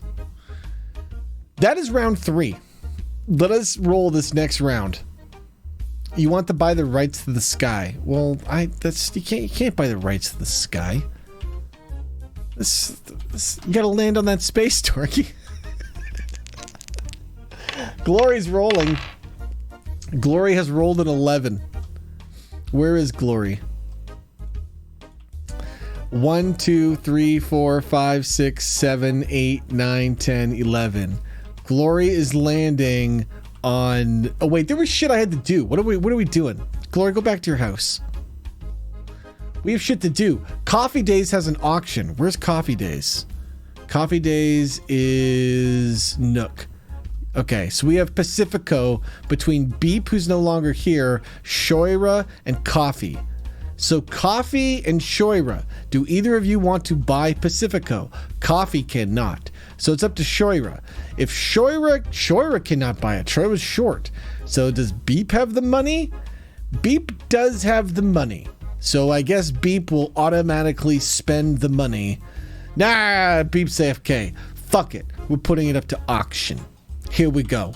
Everyone, this is now an open auction for all players in the game for Pacifico. You cannot wait. Well, I mean, Coffee Days, I guess you could take a loan, but I've opened up the floor to get more money in my Monopoly game. So you will have to compete for this property with everyone if you want to go into negative debt. But never mind. Well, never mind. Beep is here. No, somebody who can actually afford the property is actually here. So, I guess Beep will buy it. Okay. Sorry to get you excited with the fast auction chat, but Beep couldn't sleep.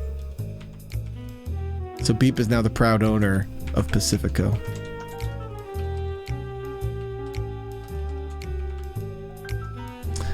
Next up, Orin is buying a property. It is another auction of the retail company between King and Orin. I believe both are AFK. I believe King and Orin are both AFK.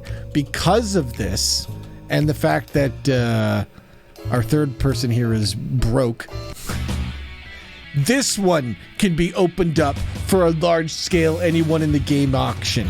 This is the water company. Do I have an opening? I have an opening bid of $5 by Danny. I got $20 by Alex. I got $41 by Danny Dip. I have $69 from Colliner. $73 from Union. $100 from Dorky. $129 from Alex.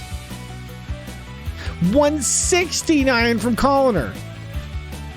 $200 by Musey. For the waterworks.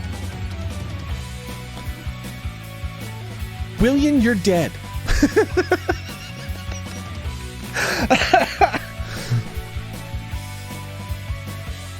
$201 by Alex. $220 by Glory. Oh shit, Glory's got a lot of money too. $250 by Megan. This property, valued at $150, is currently going for $255 by Alex. Mind you, Orin owns the electricity company, so I'm very curious why you guys would want to own the water company. It doesn't seem like a good meta play. It's only valuable if you use meme potential. $275 by Musey. Fur is betting real life money. Guys, that's hard to beat. Unfortunately, he's only betting $5.55 of real life money, Fur, and the current bid is $275. So unless you want to bid $276 real life dollars, unfortunately your bid is not accepted, Fur. It's too low. That bid would be Danny at the first initial bid, yeah. But the pay to win cost of our Monopoly meme game is 1-to-1 trades only.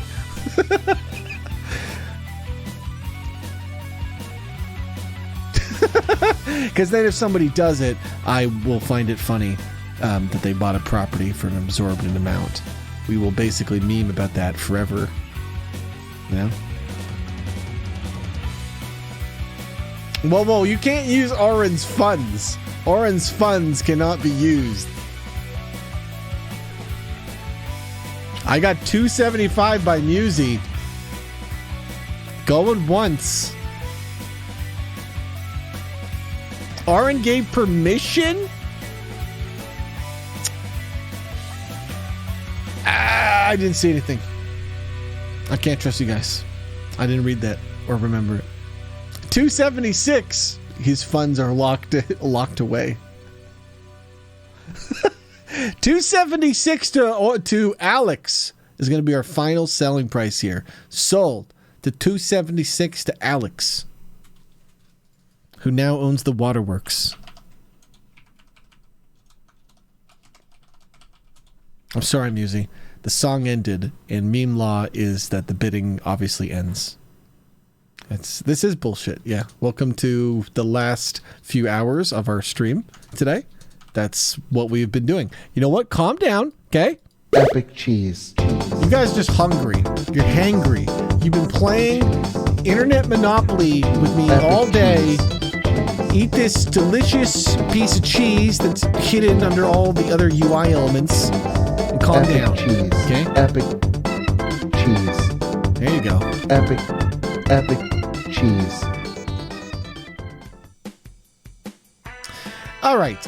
Next we had Fur was buying something. What's Fur buying? Fur was AFK, but he's going to auto buy the status. I mean, Fur's here now, but I'm assuming you're buying this anyway. Now you own status. That's what you have. Fur had status, guys. Everybody understand that. Here's the spreadsheet for anyone who wants to see the nonsense themselves. Next we have ProScream, who just died. They were on an auction space, but they're dead, so I don't... Oh, they were on Plaza Park and they died! Alright, you guys know what that means. Plaza Park is going up for auction. Do I hear $5? I hear $5. I hear $41 by Danny Dip. $50. I hear $50 by Union. $160, $200, $800. We got $800 by Glory. One of the wealthiest people in the game. The only person that's even kind of that wealthy to catch up is Colliner. Colliner's sitting on $950, but that's like his entire investment. Glory's going all in on this. She's hoping to really bang it out, you know. I mean, somebody could go into negative money for bidding. It is legal.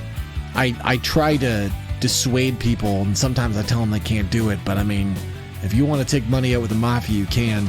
As we have seen, most players who have gone into negative money have then immediately died in the following rounds, so we do not recommend going into negative money. It is a very risky, bold play that'll get you killed, okay? William and ProScream both died from going deep into the money pits. There is no cheese to Monopoly dollar exchange rate. I would allow this, but unfortunately, there's no way for me to quickly do it. All right, I think this is going to be sold. What do you mean you're going all in? Darky, don't pull a William, okay? If you go into negative money, how are you going to get hotels on it? You'll be insolvable. You gotta buy yourself a cheaper property and build yourself up, kid. You can't. It's a risky venture. You just. I mean, it's your choice. You can write the number in chat. You just gotta write 801. Why are you betting 2K?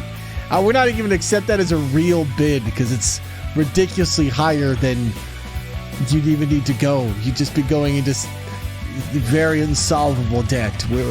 We're going to assume you're deranged and not actually here to place real bets, Dorky.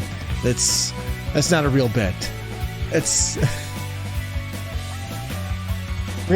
Somebody sees... Are they drunk? Cut them off. 801 at the buzzer! Oh, she was memeing you, Glory. She wanted to pretend like she didn't know what she was doing so she could 801 at the end of the song. Well done. An interesting use of memes. It was a tactical purchase. All right, sold to Dorky for 801. Dorky is at negative 369 though. So this is kind of not a good place to be in. Like, Dorky's gonna need to... Dorky, you're gonna have to partner up with someone and get some actual money to build some houses, or you're done. Like, if you don't find a business partner to invest in you in the next round, you're done. There's no way. William the Red Kobold died. Rest in peace, William. Fruity Onion the Tornado died. Where was that? Where was that? I think Fruity Onion died on Glory's property, so we'll leave that. We'll leave the corpses where they were, right? Where they died.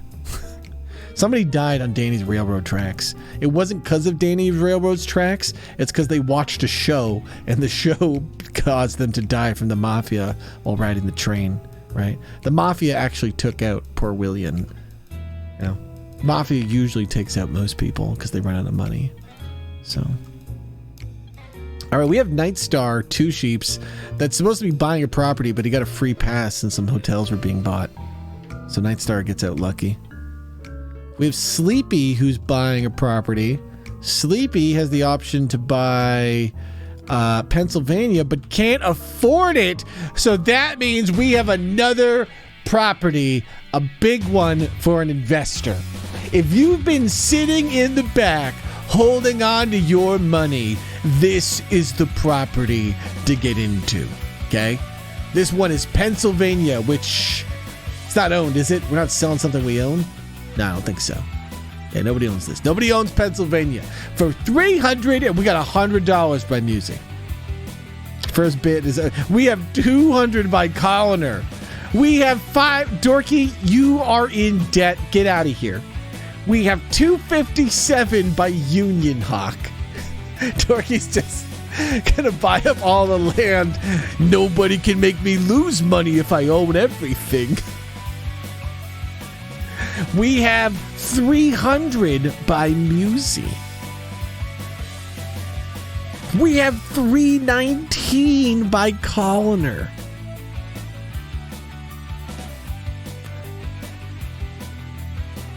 I'm gonna need a link to that card, Nightstar. You need to link me the picture.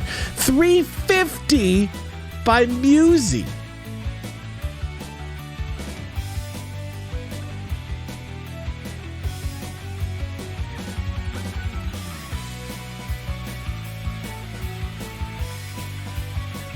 We got 350 by Musi. Just a little bit above purchase price. These are expensive to get houses built. You need it's $150 a house. But if you can get 3 houses built on this, that's $900. Okay? That's somebody you'd have to pay. 3 houses and you got yourself a death property. That's all you'd need. 2 houses, you'd bankrupt most people, maybe kill them.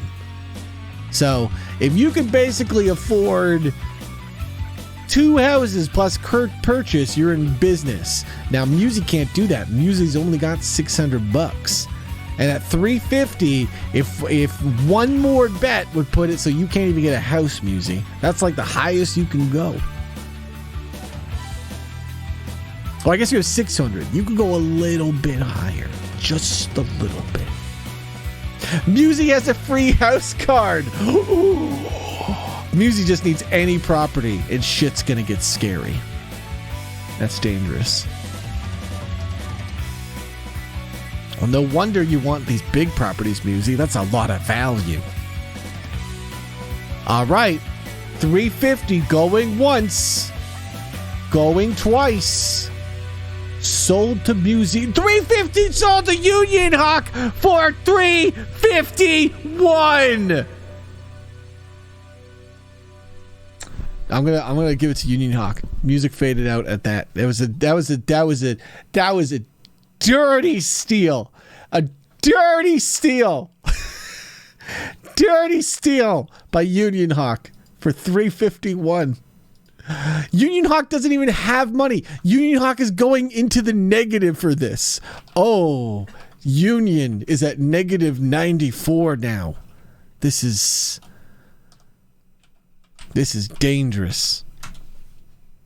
I have to look at this meme. Is this the card? I would like to buy a majority of your railroad. 420 plus 20% of future fare. Okay. Assuming the terms are the same. Okay, so you are losing 420. And Union Hawk is gaining 420. I can see why he made this purchase. He had a sugar daddy bringing the money in. You see? He's trading the railroads to own Pennsylvania. Although this does make it so Danny now owns 3 of the railroads. So if you guys land on the railroads, you're going to have a bad time. It's now $100 if you land on any of these damn railroads. Union's going to buy a house. Okay. I think the game is about to end for a lot of players. I'm just going to let you guys know. There's so many capitalists now that things are just going downhill quick. Like we're going to watch people eating each other for Monopoly. You know, if you were playing with family, this is when the probability of the board being flipped over is higher. Rob, let me buy stuff. Loan for $10,000 from Dorky from Mafia. Okay. What do you want to buy, Dorky? A hotel? Like, you're gonna buy a hotel from the Mafia on your properties? Did you even end up owning something? What do you end up owning? Oh, you own Plaza Park. Okay. Okay. No.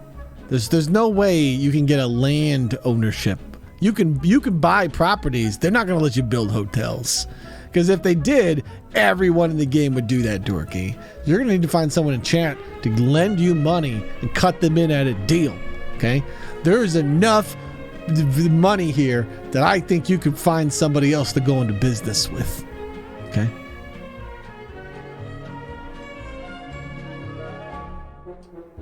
May I upgrade my houses to a hotel? Alex in Tennessee. So that's going to be $200 there, Alex. And now Alex also has another hotel. Guys, this is becoming a scary portion of the game. Because this is very much... There's a lot of death areas, okay? We're at 3 hotels. That's a lot of deaths. Does anybody else want to do anything before the next round? Before we start rolling here? Does anybody want to join in? God help you if you want to join in on the 4th round of Late Night Monopoly. Things are going good, Maris. Your L Mule has become an L Kobold. Only 3 people have died. I want to sell my dead body. Unfortunately, William, once you die, your body becomes part of the state. That's how it works. All right, it's time to go to the next round. Glory's up.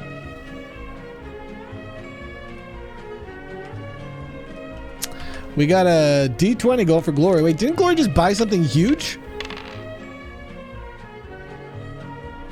Glory, didn't you buy something huge? What did Glory just buy? I don't remember what Glory just bought. I thought Glory just bought something huge.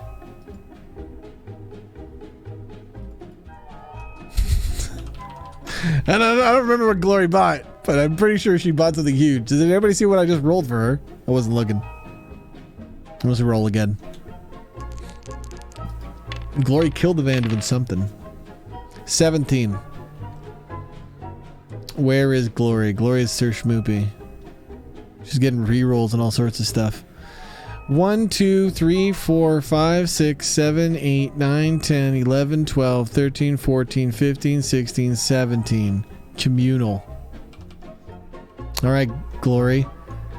Advance to the stock exchange. If you pass payday, collect. Well, there's no stock exchange. So we're gonna draw again. Advance to Lakeshore. That's not a real one. Advance to. God damn it. Advance to. We already saw that one. Unions on strike. Stockholders in United Railways, Motors, and steamships must pay their dividends. Uh-oh, Danny. Danny's so fucked, guys, because we've already have established math on this. Danny, you own 3 railroads. That means you pay 3 times the price of 3 people landing on it. That means you got to pay $100 3 times for the union. Pay your fucking workers, Danny. You just lost $300. Tragic. Tragic day for Danny. That's what that capitalist kid's trying to build a railroad monopoly. All right, here's Bear the Shovel with a 3. 1, 2, 3. It's gonna land on Mediterranean. Who even owns Mediterranean? T-Man owns it. So Bear has to pay T-Man $2. If T-Man's not in chat, I'm not doing the math. It's a $2 thing. I'm not doing it. Someone has to call me out on it. Ah, shit. Okay, you can have his $2. 14. Coffee days. This is a scary roll for you. This is a 14. You got negative money. You are Nook. 14. Oh, Bear just passed go. He also gets $200 though. 14. 1, 2, 3, 4, 5, 6, 7, 8, 9, 10, 11, 12, 13, 14. All right, I think somebody owns that, but they don't have a lot. Louie, thank you for the 30 months, Louie. All right, so you're going to get $200 coffee, putting you out of debt. And then that's good because you're going to own somebody $6. I don't know who you own $6 though.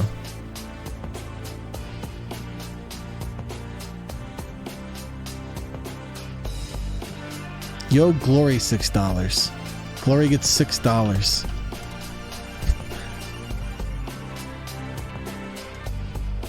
Glory, I don't know what. Didn't you buy a property for like 800 or something? What property did you just buy? Do you remember the name of it? Because I didn't write that down, Glory. So if you don't remember, then you just lost the goddamn deed if you bought something for that expensive. Because I never finished that transaction. All right, who's next? Danny Dip. Danny Dip's rolling a 16. That isn't necessarily good for Danny. He is the clown. Where are you, clown? 16.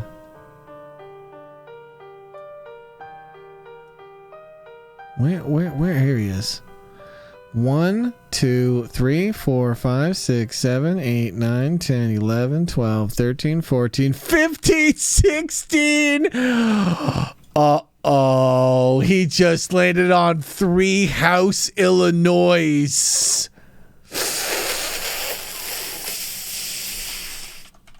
That's gonna be bad, I think. 3 House, Illinois is $750.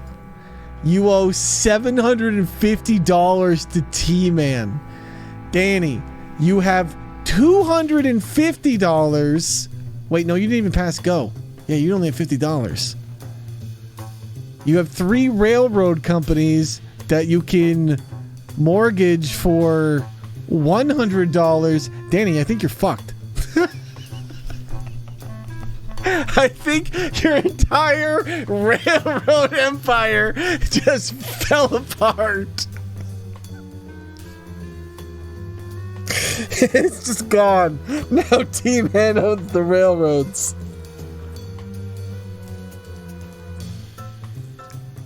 Give me 2 railroads and we'll call it even. T-Man, you can't give mercy to them. If you give mercy, we'll never win, T-Man. The man's broken. Unless there's some sort of math I can see here. Danny's deadpan like anyone else. This is what happens, T-Man.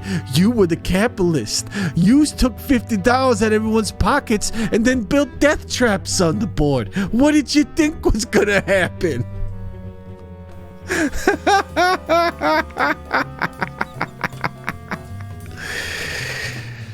Well, at least Danny Dip can go to bed, you know? He's got that going for him. You know?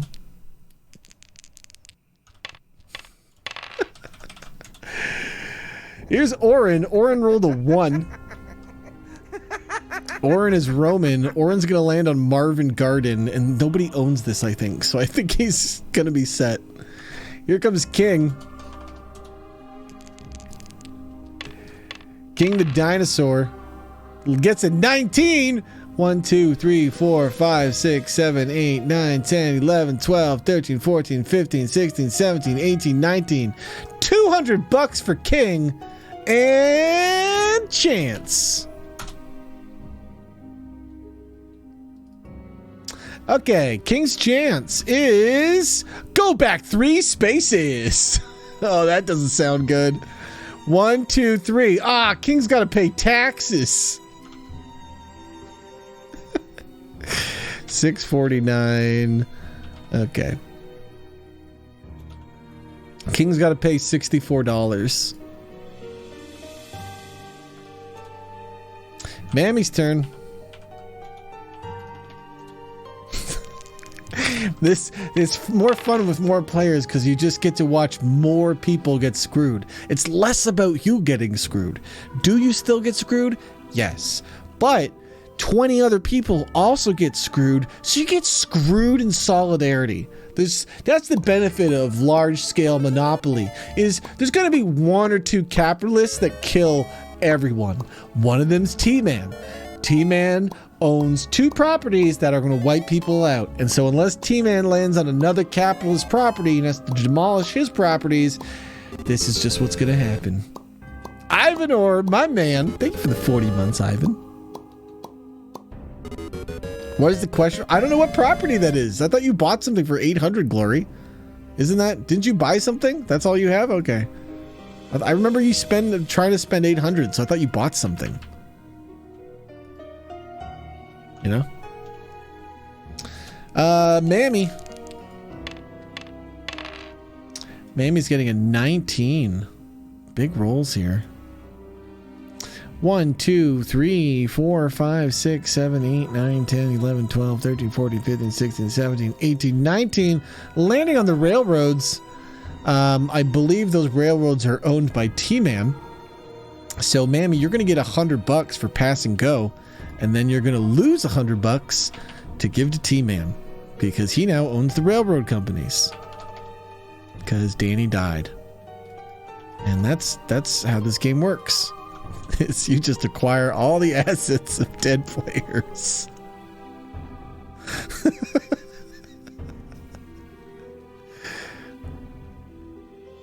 Hey, you still made $100, Mammy, but unfortunately, all you can do is basically hope you don't die unless you own property at this stage in the game. If you don't own property in this stage in the game that you can build hotels on, you're in trouble. Mammy, you might want to consider making an alliance with a player like Dorky who needs raw capital so you can spend your raw capital to build something else. Did I put a negative 100 on T-Man? You are right. You just saved T-Man a lot of money. Unions get 20% of train fares. Danny, your whole unions and stuff were dissolved. T-Man has rebranded your railroad company. Like all those deals that you had with Union Hawk, like they just got thrown the fuck out. Like you died. T-Man just took all your properties. As far as I could tell, T-Man is the mafia.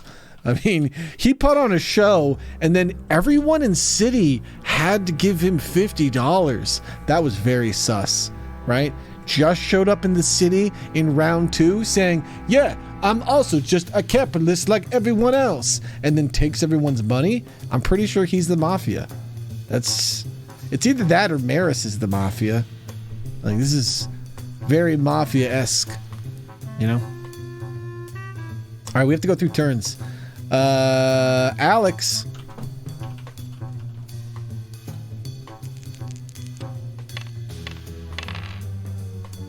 Alex gets a 6. Alex is the net.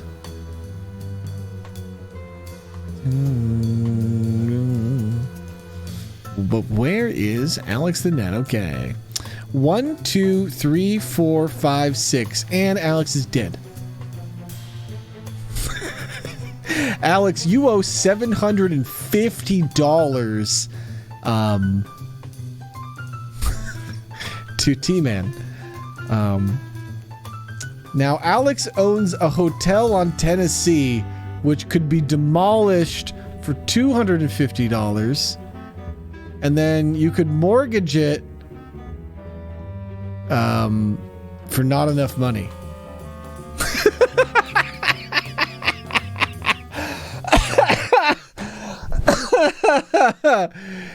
Yeah, I don't remember what you did, Nightstar. I moved you off. Where did you land up?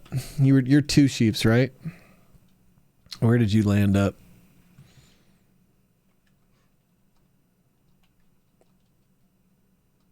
Where are these 2 sheeps?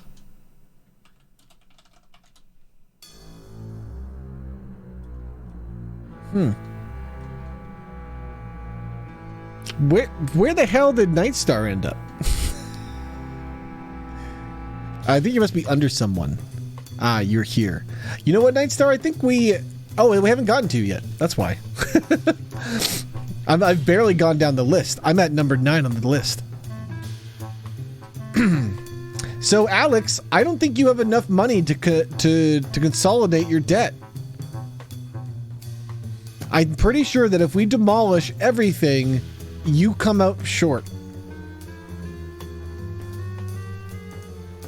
Can I convince to sell the waterworks with orange juice? Alex, unfortunately, if you don't got the money...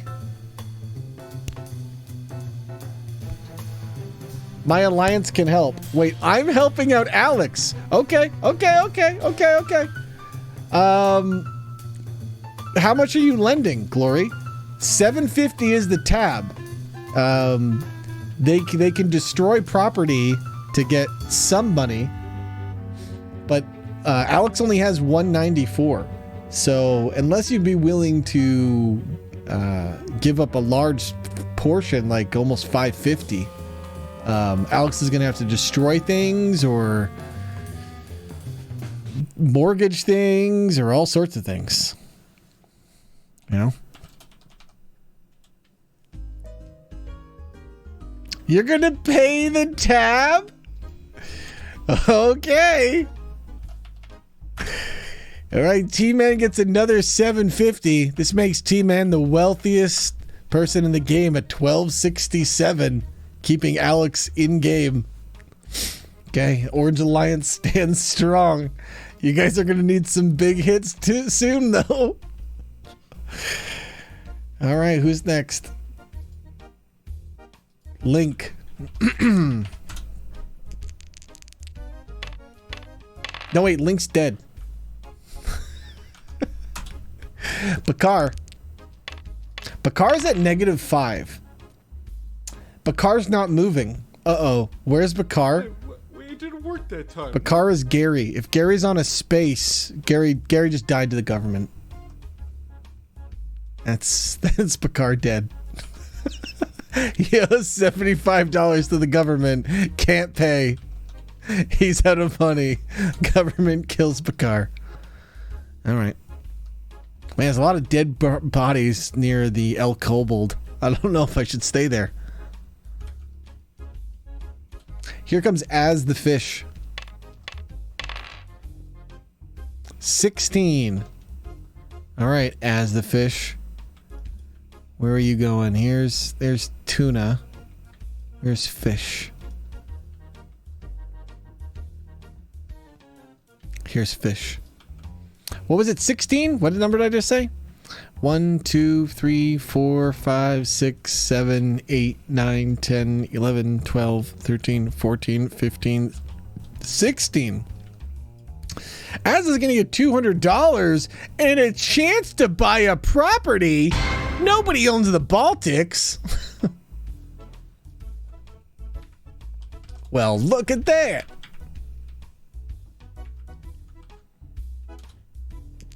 All right, Fur, as Jacques, is getting a 3. Oh, you also get $200 as. Fur is getting a 3. Where's Fur at? 1, 2, 3, and Fur's dead. Fur owes $950 to Glory. So Fur's dead. Fur, you just landed on a hotel. So you're dead. You owe $950 to Glory. So that's... I told you, people were going to start dying this round. It was going to get bad. So Glory, you're going to get 310 of money that Fur did have. And you're going to get the property known as Status. Congratulations. You're buying up this whole block, Glory, with your Orange Alliance. If you guys aren't in an alliance right now, you're going to have to become socially active in chat, or you're just going to slowly watch as Monopoly happens and everyone slowly starts dying. Union Hawk, the corn dog. We got a 4. All right, where are you, corn dog? This one never stands out. Here you are. 1, 2, 3, 4. Those are the railroads. I believe you owned them, though. No, you don't. No, you don't. You sold them. So now you owe $150 to T-Man. T-Man, do they get free train rides? That was something Danny did. If you don't want to give him free train rides, it's your company. So you don't have to give him free train rides. Union has enough to pay this bill. It's for $26. There's 31 players, so in this form of Monopoly, you kind of need an alliance. I mean, it's 100, I thought? Oh, you're right. You're right. It is 100. I did my math wrong. Oh, they get free rides. Okay, you get a free ride, though. So you're closer to your free $200. So, you know. Next up is Hey Hey Hey Hey on Celeste. We're getting a 4. 1, 2, 3, 4. That's the electric company. 4 times 4 is 16. You own $16 to whoever owns the electric company, which is Orin.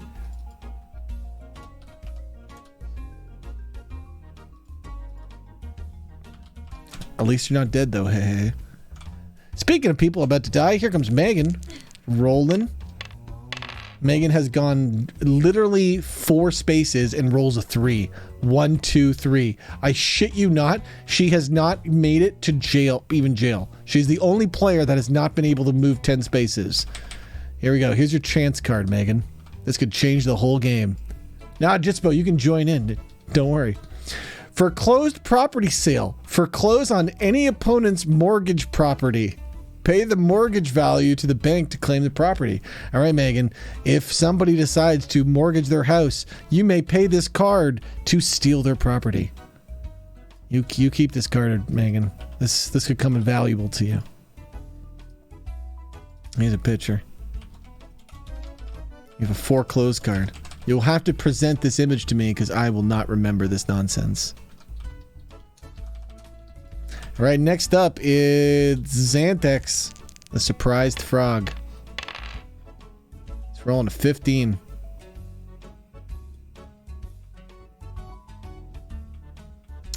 Where's this guy? Here he is. 15. 1, 2, 3, 4, 5, 6, 7, 8, 9, 10, 11, 12, 13, 14. Oh, you one space away from dying. All right, you land on Indiana. You owe a little bit amount of money to Orin. $18 to Orin. You guys are lucky that Orin went to bed because he wasn't around to build anything. So all his properties are just sitting as spaces you guys can survive on. He's the only thing keeping people alive a little bit, you know? All right, we got Beepatron. Beepatron's rolling a number 5. 1, 2, 3, 4, 5. Beep's gonna get a chance card. As part of the order where you're gonna seize his properties. Okay, I'll let you do that at the end of the round. You guys can seize his properties. Mardi Gras. All right, Beep's hosting a Mardi Gras. Everyone has to see the Parade of Rex, King of Carnival. All players must move directly to Canal Street. Well, this is chaos. Where the hell is Canal Street? Guys, where do you think the canal would be in this city? The waterworks? It's probably by the waterworks. Okay, so we're not going to move every player to the waterworks because that sounds awful and a lot of work for me. Let's call it Park Place. No, we're going to host the lovely Mardi Gras and just give Beep another chance card. Win the marathon. Take a victory lap around the board and collect the pay corner income from the bank. All right, well, that's just going to be advanced to go for Beep. So Beep's going to get the $400 for limit landing on go bonus, we'll call it. All right, Photo has not a lot of money. Needs some way to earn money or is going to die. 9. Photo the butterfly.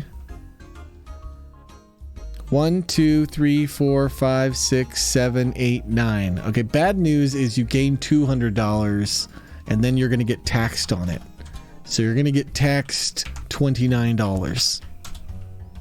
William is dead. Nightstar. Nightstar the 2 sheeps. 1. Right to T-Man's Railroad. Man, remember when Danny ran the railroad companies, guys, and formed it into a super monopoly and then went bankrupt because he didn't have enough capital to maintain his super monopoly of the railroads, and now everyone suffers as a different capitalist that's not Danny is making all the money.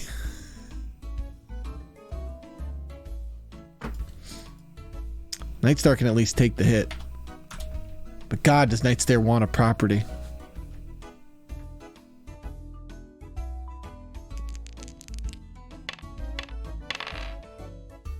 Whoa, whoa, whoa. I'm taxing myself. You ain't avoiding my taxes. 14 for Wizard Jenkins, the U-Realms Rogue. Where is this guy? 14.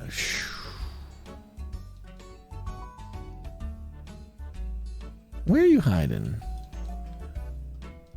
Did he die? Where's Wizard Jenkins? Dude, Wizard Jenkins is... Oh, here he is. 14. 1, 2, 3, 4, 5, 6, 7, 8, 9, 10, 11, 12, 13, 14. Uh-oh. Wizard Jenkins is landing on Pennsylvania... And that's going to be $150. That's a big hit. So who owns Pennsylvania? That was a last turn purchase, wasn't it? That was Union Hawk.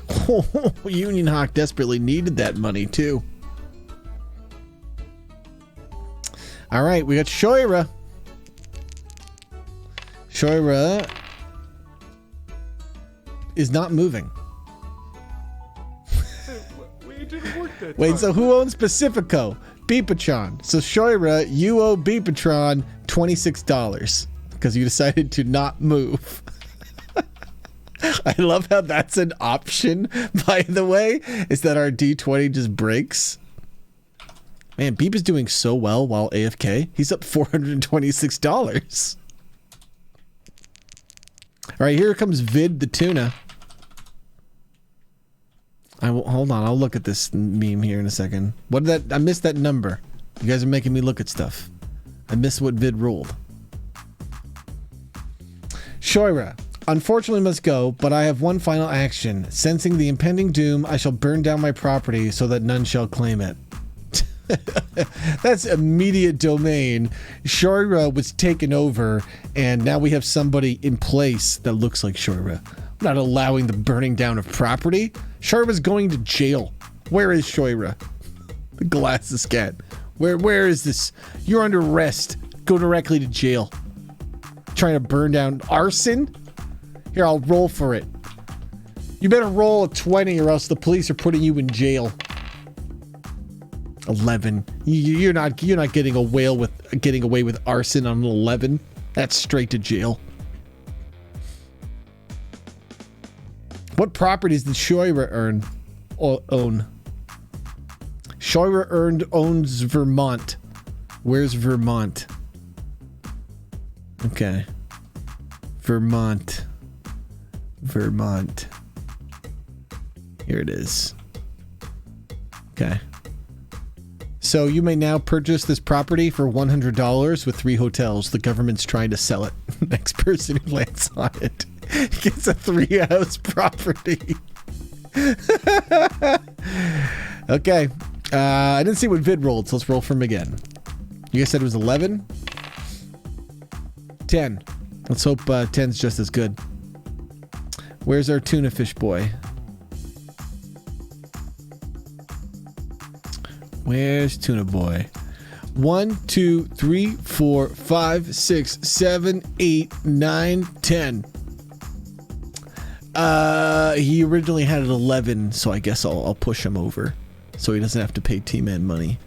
T-Man can complain on the internet about the unfairness as he sits there with counting all of his money. Vid gets $200 and then loses 6.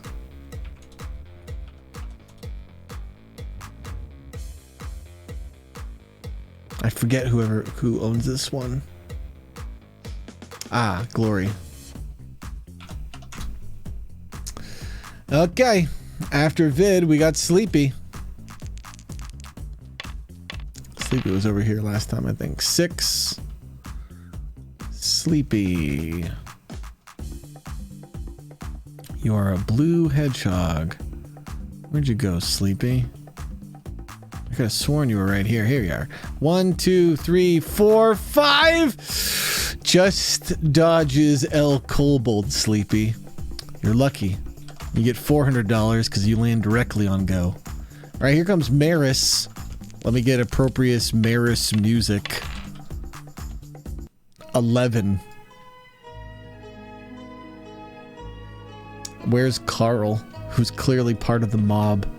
1, 2, 3, 4, 5, 6, 7, 8, 9, 10, 11. Free parking. Maris, you land on free parking, so you may drive to any space you'd like to. Would you like to drive back to El Kobold? Musy.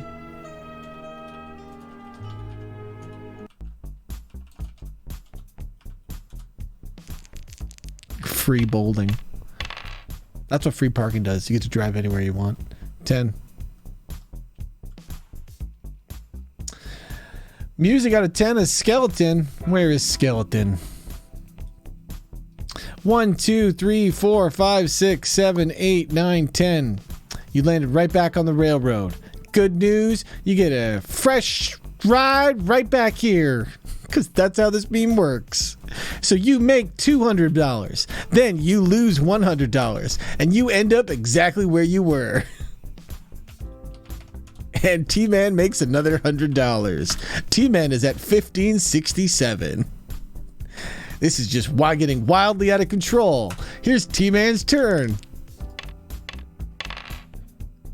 11. 1, 2, 3, 4, 5, 6, 7, 8, 9, 10, 11. Landed on status. Somebody new owns status now. This got moved over. Glory. So you landed on Glory's property and you owe Glory $10. It's a shame Glory didn't upgrade this with houses. She had the money to. So you spend $10 traveling through this. Glory, you had the money to upgrade this house. You could have done it. You could have hit the capitalist right in his pockets. How are you doing, Bear? Well, you're doing pretty good. You still own Virginia. Bear, you've actually been making money. If you wanted to, you could put some houses on it. Okay? We're at the stage where there is multiple hotels. So if you land on a hotel right now, Bear, you will die and lose your property. It's at that stage. All right, next up is Colliner. Colliner's coming in with a 19. That's a big roll. 1, 2, 3, 4, 5, 6, 7, 8, 9, 10, 11, 12, 13, 14, 15, 16, 17, 18, 19. Landing right on Virginia. It's a shame Bear didn't buy any houses. So you just owe Bear $12 for tonight's stay. I like how we were just talking about that. And he just literally goes across the board. Oh. Colliner keeps crossing go and stuff. He's actually sitting on a bank of money. Just sitting on this money. All right, here's stress. Dorky's at -369. If Dorky lands on something where she has to pay someone money, she's gonna go bankrupt. So this could be Dorky's last move of the game because she went wild last round. 15. All right, where's this harpy? Where you hiding, harpy? 1, 2, 3, 4, 5, 6, 7, 8, 9, 10, 11, 12, 13, 14, 15. Dorky, you owe the government $75.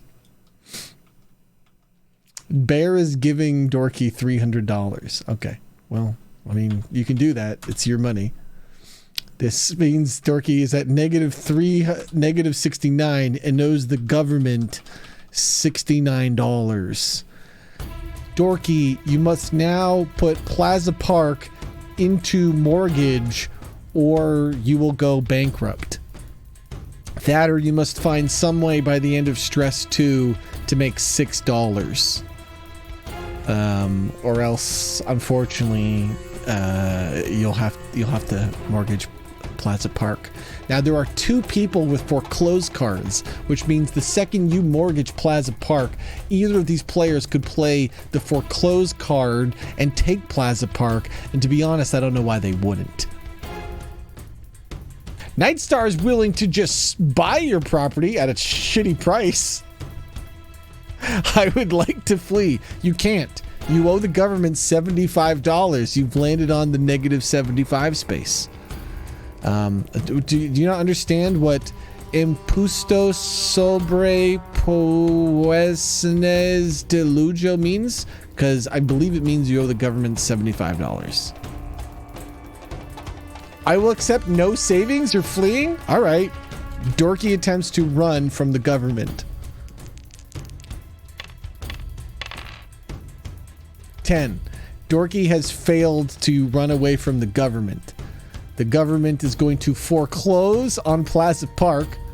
You will be getting your $175 foreclosure fee minus $75. This is how life works, Dorky. Minus $75. You are now solvable. You have $31, but Plaza Park is now mortgaged.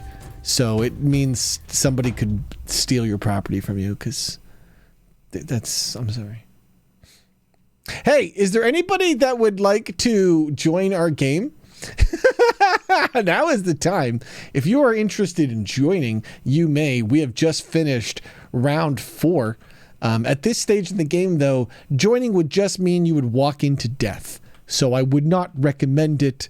But hey, you know, if you want the Monopoly experience of just losing, you too.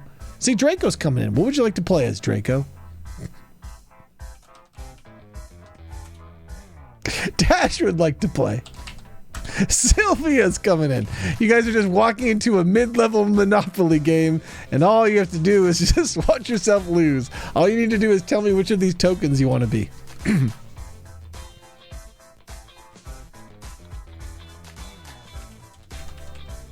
Ivan would like to be the Courage. Okay. Or do you mean this one? I'm going to assume you actually mean the Carriage. The Bell Bag.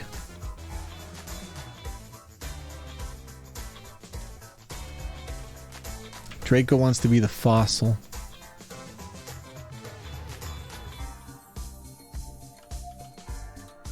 Sylvia, which one of these would you want to be?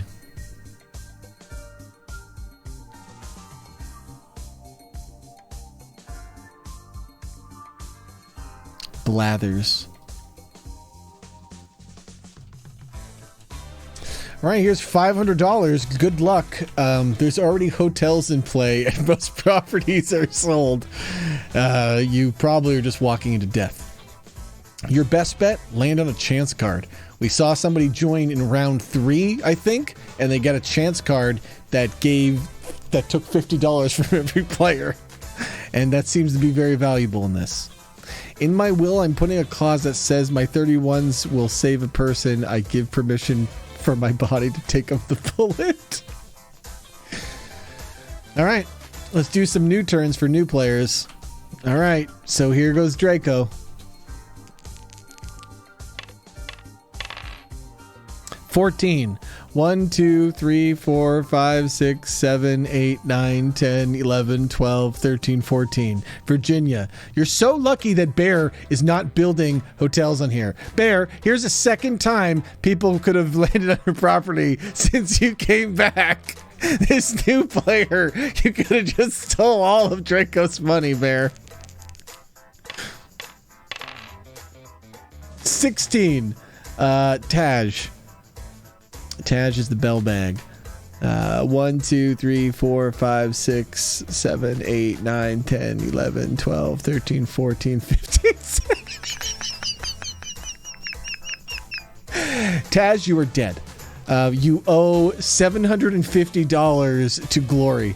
So, unfortunately, Taj, congratulations. You were the very first person to be eliminated on the first roll of the game.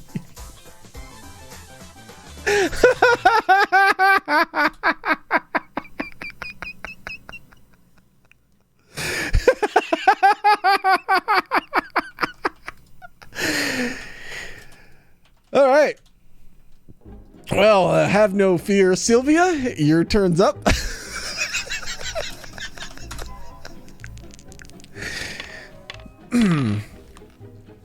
One, you land on Mediterranean. You owe $2 to somebody who owes thousands of dollars, who owns thousands of dollars. How much did Draco lose? Like $12 or something? I don't even know. You don't even lose that much money for this, Draco. You lose $12. Yeah, Bear gets $12. Okay. Hey, Sylvia, at least you didn't die. That's pretty good. Yeah. Megan spent 4 rounds getting across like 10 spaces. She's never been more than 10 spaces across the board. She's only been 8 spaces in. 12 for Ivan. 1, 2, 3, 4, 5, 6, 7, 8, 9, 10, 11, 12. You land on the Electric Company. You've rolled a 12. 12 times 4 is $48. You owe $48, Ivan, to Oren, who owns the Electric Company. I hope you enjoyed all that electricity for your purchase.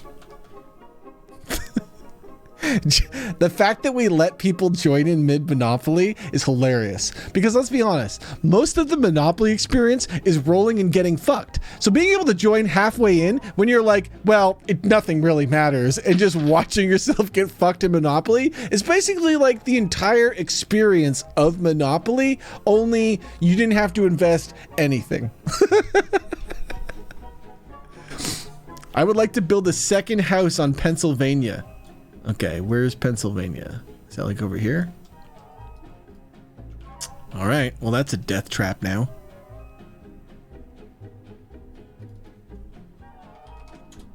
Like Pennsylvania 2 house, that's 390 now. Like that's close enough to almost kill most players. T-Man would like to buy a hotel. Yes, T-Man. Where would you like to buy your hotel, sir? Anything. Shut up, chat. T-Man is talking. He's the richest man in the land. You shut your damn mouths, okay? He's got $1,500. Yes, T-Man. We're on Illinois, of course, right away. Absolutely. It's not even half the man's income. This is just $200 extra. That's all he's just spending $200. That's all he's doing. To just slap out a hotel. It's nothing. He made more than $200 last round from you guys landing on the railroad companies that he got bankrupting Danny from Illinois. Last round, Danny Dip died there, gave him all the fucking railroad companies, and then he just started making money off the railroad companies after poor Danny died. It was a struggle. I mean, I will allow the building of multiple hotels on a property. I'm just letting you know you don't get more money. It's just stature at that point. Like if you have so much money that you're like, yeah, fuck it, build another hotel just to flex on everyone in the stream. You may do that. That is your choice. Rob, I'd like to use my card to buy Plaza Park. Okay. So you get to buy it at the mortgage cost, which was $175.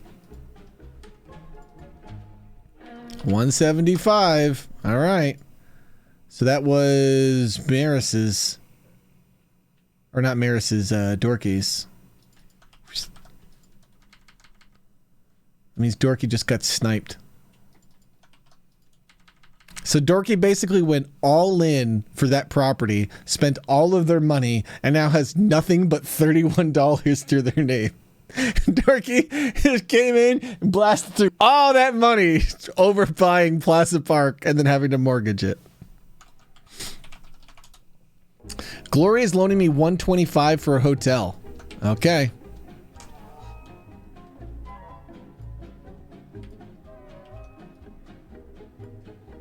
You don't even need $125. You only need $100 for that.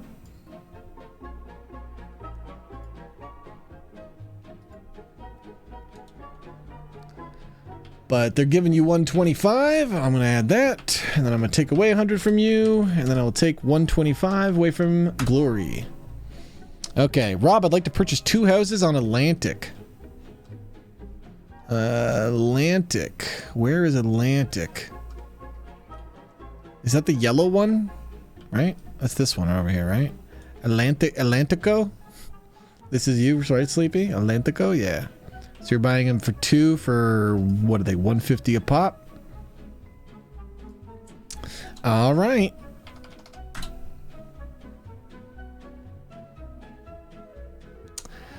Glory requires houses. Where do you want your houses, Glory? You have the status house and this blue property that don't have houses on them. Wizard Jenkins would like to invest in a condo. Wizard Jenkins on San Carlos, then. Where's San Carlos? Is that over here somewhere? Where is San Carlos? Where's the here, this one. It'd be $100, Wizard Jenkins, for your condo. There you go, sir. Have a brand new condo. Guys, I'm gonna let you know that this next round is gonna be a nightmare. Look how many houses and hotels are being put up. We have 2 brand new hotels this round alone. 2 on status, 1 on blue. Glory's being nice with her wealth. Because if Glory wanted to, Glory could add 2 more hotels to both these properties.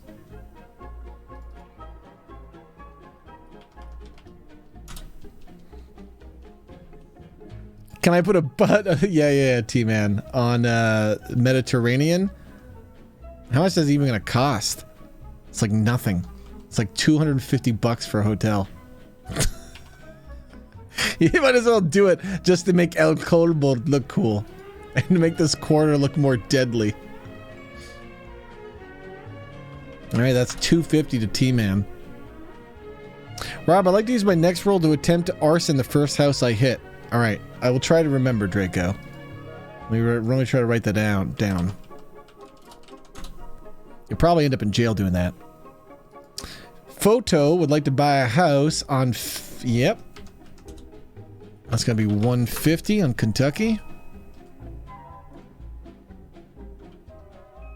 Okay, everyone's serious now. Everyone's like, so we're buying houses now. Everyone's buying a house. How much are 2 homes in Connecticut? I believe they're 50 a house.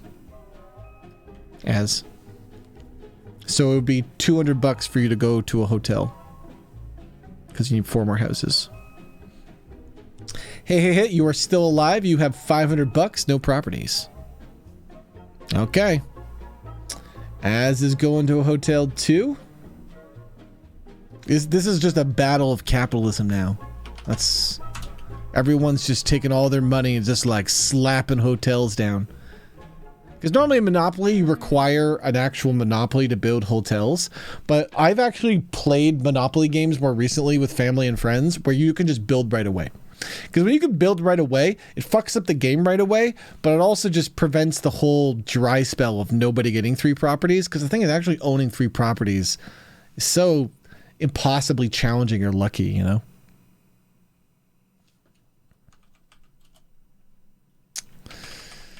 All right, that's a lot of properties. Who else wants stuff before we get going?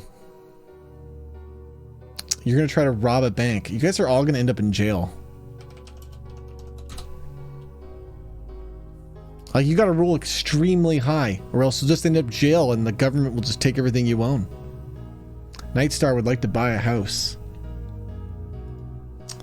Yep, you can buy 1. There's your house.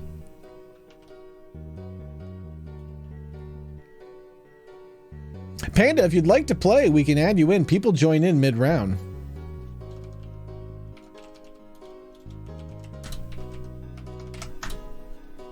Who do you want to play as there, Panda? Because the thing is, at this stage of Monopoly, you can join in. You'll probably just walk into a hotel and die. And that's kind of funny, and so everyone is kind of cool with that. Jail is better than dying. That is a good strategy. If you get yourself in jail in the game, it's a good way to prevent yourself from dying. Yeah. Who do you want to play as, Panda? I think we'll do this for another hour. See how this goes. I don't mind doing like a later stream tonight. Had tons of energy today. The tractor.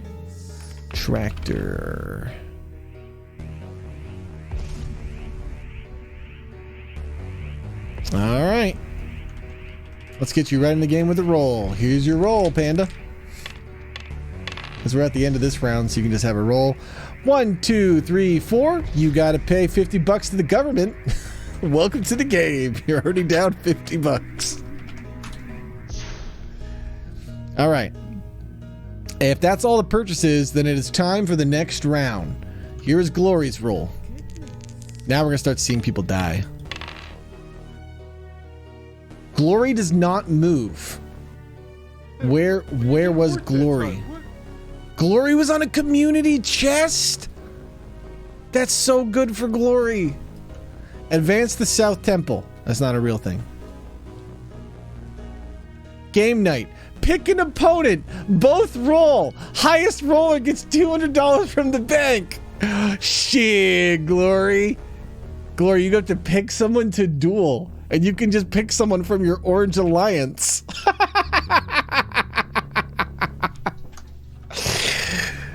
Okay. Here's a next time you guys see Glory in chat, make sure they know they got to do this, because we got to see if we do this for the end of the round. We'll see if who Glory picks. Next roll.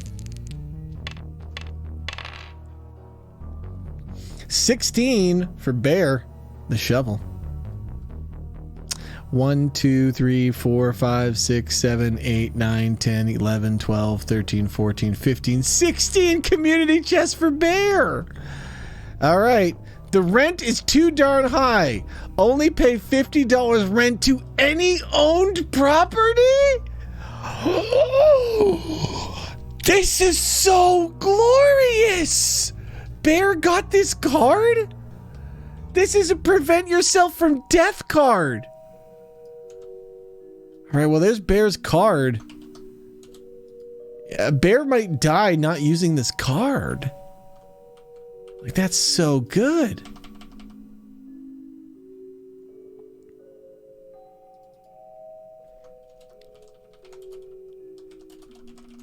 The skip rent card is OP.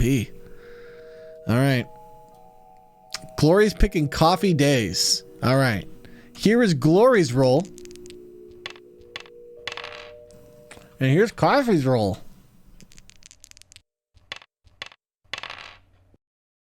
Congratulations, Coffee. You just won $200 courtesy of Glory. All right, would be Danny Dip's turn, but Danny Dip is dead. Oren, you're up. I love how our players who are still around die, but the players who aren't around don't. Like, the players who have to go to bed and stuff, they just keep, like, landing on spaces to survive. I missed that roll. Did anyone see what that roll was? This was Oren's roll for Roman. I don't think it was a 1, or I would have heard a sound effect. 13. 1, 2, 3, 4, 5, 6, 7, 8, 9, 10, 11, 12, 13. Community chest. Oren gets stock exchange. I'm just going to call that advanced go for Oren. It makes it pretty much easier. So he's going to go around the board twice and then land on go. That means Oren makes $600, which is kind of a wild turn. King. That's a wild turn to go around go and then also get a go to go, and then I count it as an extra 400, but that's just the way I've been doing it, so I'm just gonna try to stay consistent. That's all I ever do in games, is if you commit to a dumb rule, just keep being consistent about the dumb rule. 1, 2, 3, 4. King's gonna land on Vermont. That's gonna cost King $270. King has enough to pay for it, but that is a big hit that goes to Shoira.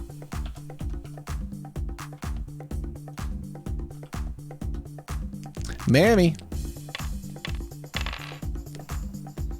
Oren will find that funny. 5. Mammy got a 5. Mammy is checking out jail. Mammy, you can just look at all the jails, keep people in jail here. Alex. Alex does not have a lot of money, but Alex does have property. 1, 2, 3. Alex, you're landing on Ventor, and I don't think anyone owns this, surprisingly. So Alex, you're in a buy situation, I think. Oh, that's right. Musi needs to. Is Musi still here? When I get to Musi's turn, we can do this nonsense.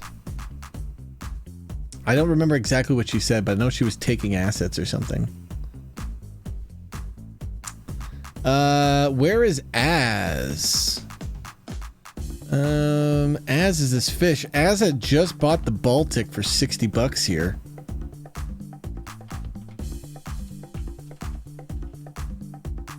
So there you go. Az, you now own Baltica. And where are you going, Az? Yeah, I just forgot to do that for you, Az. I didn't write anything down. 1, 2, 3, 4, 5, 6, 7, 8, 9, 10. I just kind of assume when it's like a one person lands on a thing that they're gonna buy it. You just landed on a 2-house thing, as you owe $150, which you can afford to, I believe, Glory.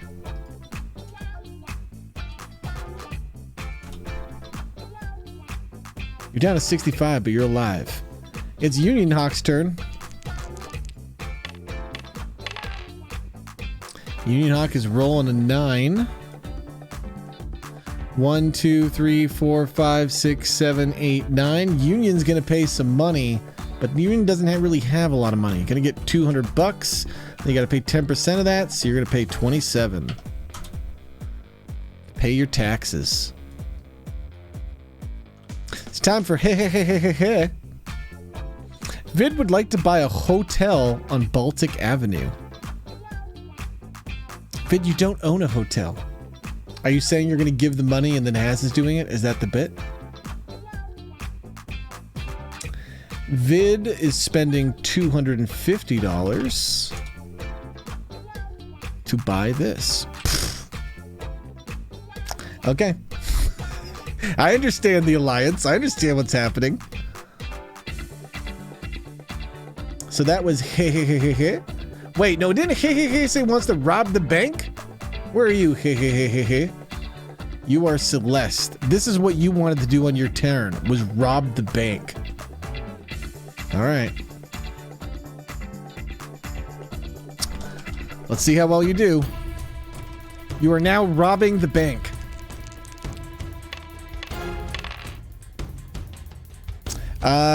The robbery of the bank is unsuccessful.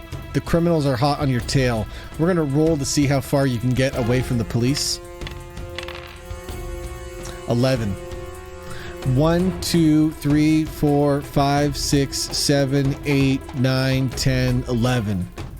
Land on Indiana, which I don't know if anyone owns anything. They don't own any houses, so nobody really cares. The police are still on you. Let's see if they catch you. High is very good for you. Oh! All right. You didn't manage to steal anything from the bank, but you were not captured by the police when you tried to escape. Congratulations. All right, next up is Nightstar. No, next up is Megan. All right. For those of you who haven't been watching all day, Megan has gone nowhere this whole day. Megan rolled a 1 into a 3 into a 3 into a something that got her to this community chest that sent her back to here into a 3. So let's see what she can do now. She's never been on any very far board space. 3. And she still hasn't managed to go anywhere at all. All right. Really, really feeling bad for Megan here. She's really. Aren't you glad we weren't actually playing Monopoly here, Megan? God, could you imagine actually playing a long-form Monopoly game and you just roll like numbers that make it so you never move? Boy. Next up, we got Xanathex.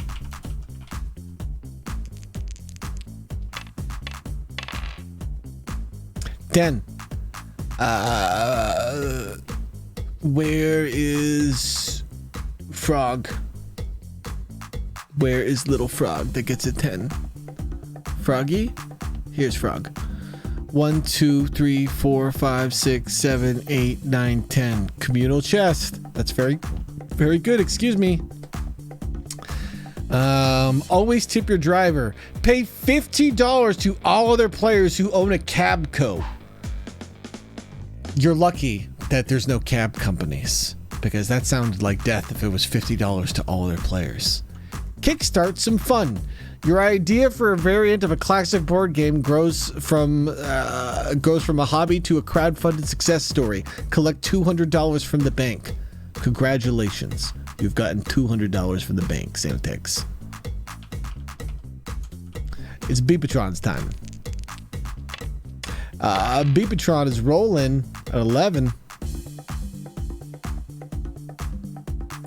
Where is Beep on this board? There are so many pieces now. And they've gone in loops so many times that my brain can't ever remember any of them. 1, 2, 3, 4, 5, 6, 7, 8. San Carlos!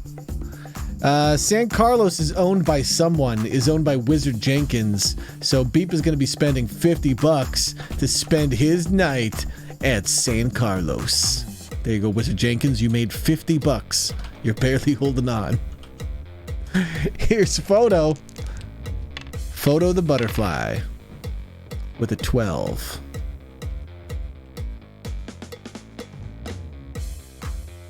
Some of these pieces are so hard for me to find. 1, 2, 3, 4, 5, 6, 7, 8, 9, 10, 11, 12. Photo is dead. Hi, Gene. Gene, if you'd like to play, you can hang out. But as you would expect at this stage of Monopoly, you'll probably just roll and die. Welcome in, Raiders. We're playing a 30-person Monopoly game. And I believe we were just watching Shoira die. Shoira owns Vermont, but now owes $950 to Glory. Shoira, Vermont is not worth that much money. Vermont is only worth $25 a house. That's death. That's Shoira just died. Your career can end so fast. That's another person that Glory's killed recently. That's 3 dead bodies on St. James Plaza. The bodies are stacking up. Look at all these dead players. Glory, slow down. You're murdering people. It's Vid's turn. Oh, Photo died, not Shoira. Sorry. Yes. I don't know why I got that messed up.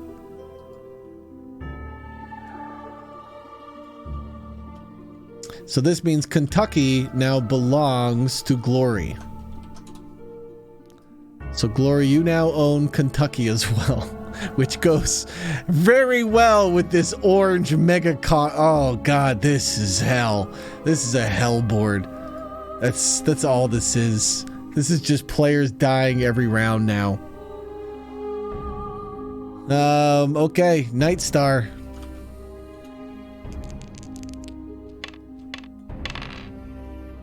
Night Star's got a 13. Night Star is 2 sheeps. Where are our 2 sheeps with a 13? Where are you hiding, 2 sheeps? Here you are. 1, 2, 3, 4, 5, 6, 7, 8, 9, 10, 11, 12, 13. You get $200, but you're landing on Vermont, which is 3 houses, which is $270.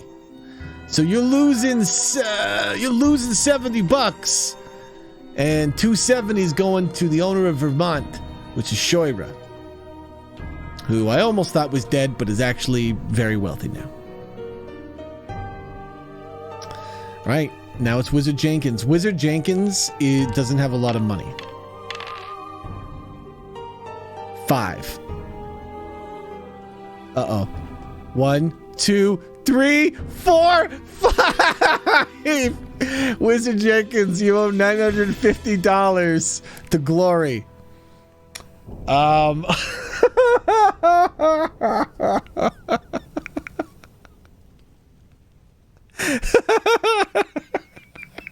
Wizard Jenkins, I'm afraid you're dead.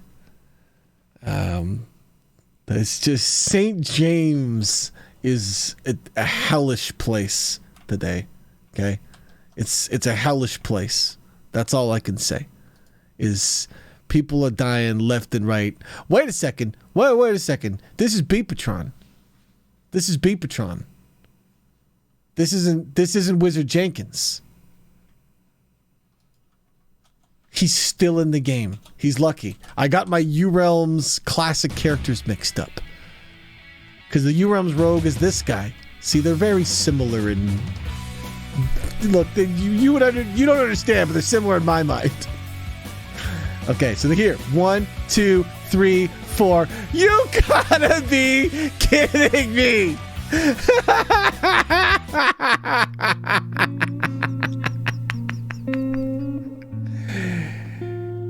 You should have just accepted it when you were the other guy, because now it's gonna hurt even more. You owe the kobolds $2,000, Wizard Jenkins.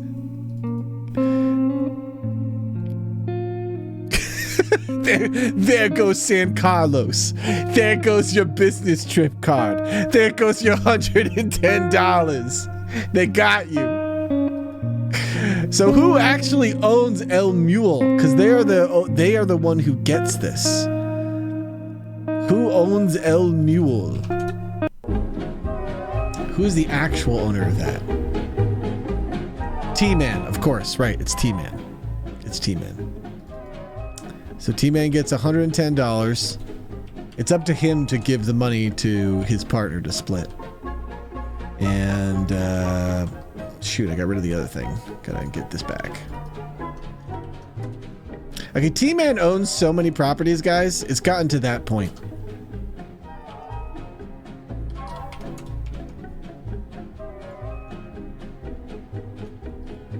All right, the kobolds claim their first. All right, Shoira, who I almost murdered by accident today. You're gonna give the money to Maris. Okay, T-Man, I'm going to just take $200 from you and give it to Maris. That sounded like a 1, even though I didn't see it. Shoira rolls a 1. Shoira is this fancy-looking Animal Crossing one. That, I don't know where it is. Did I pass you?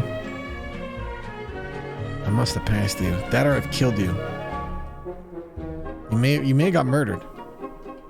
That's Danny. Oh, sure, you're in jail. Sorry, you're in jail. And you just rolled a 1, which means you're gonna stay in jail. Vid, you're up. Did you do something? What did you do something? Did you put yourself in jail too, Shoira? Vid rolls a 5.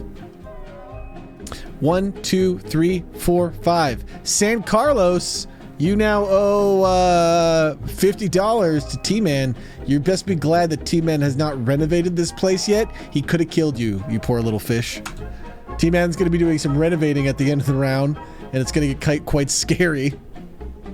Same with Glory. They both have a lot of wealth right now.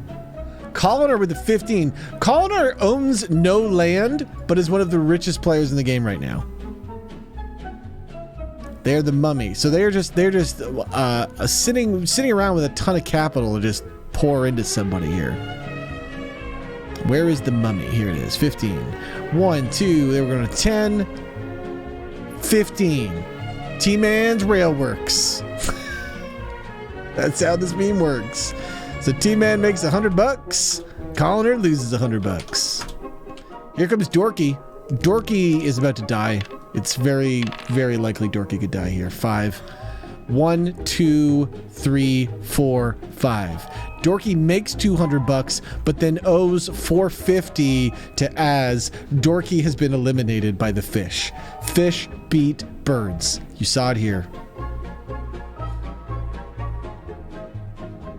I think I skipped Musie's turn, by the way.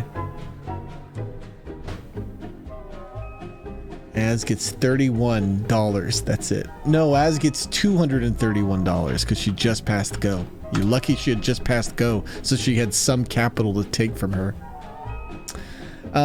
Here's Musie. I don't know why some players are red. That confuses me. For some reason, Danny Dip has color-coded some things.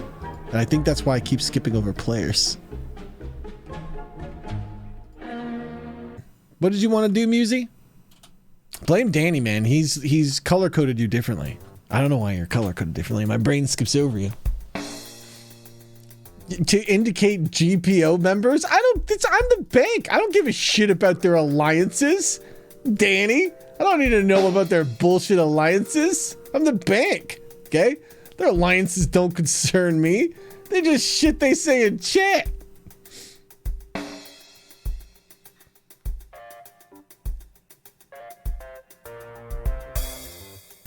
Oh, did my stream just crash?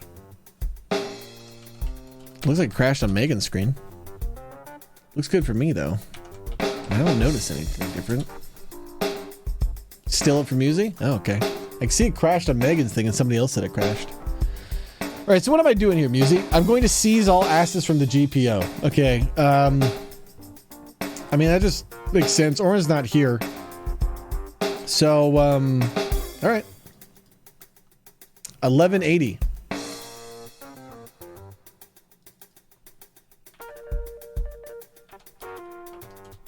Okay. Oren did say this was legal. This does mean that Oren's probably just going to die. But... Alright. It's your turn. You own the electricity company, Del Norte, Indiana, and you have $1,800.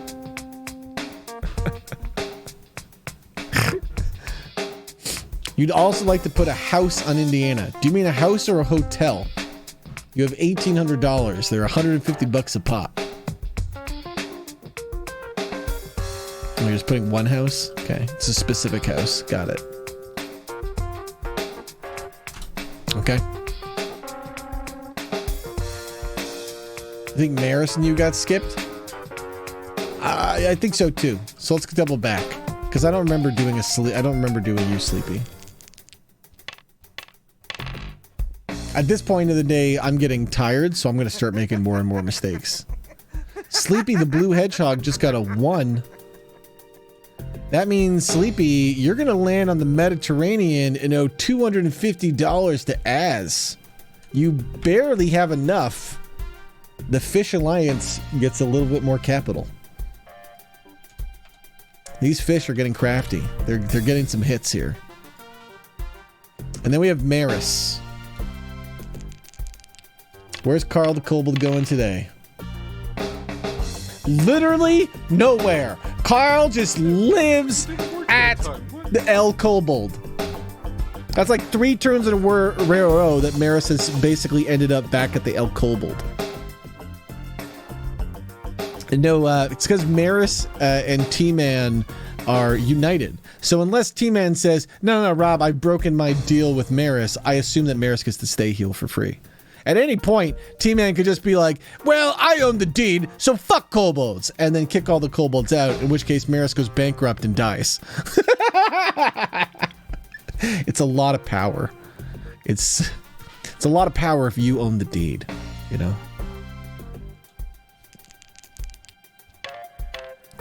All right, here's Musi's roll. She's rolling a 5.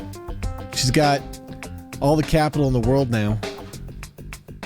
Where's the skeleton? 1, 2, 3, 4, 5.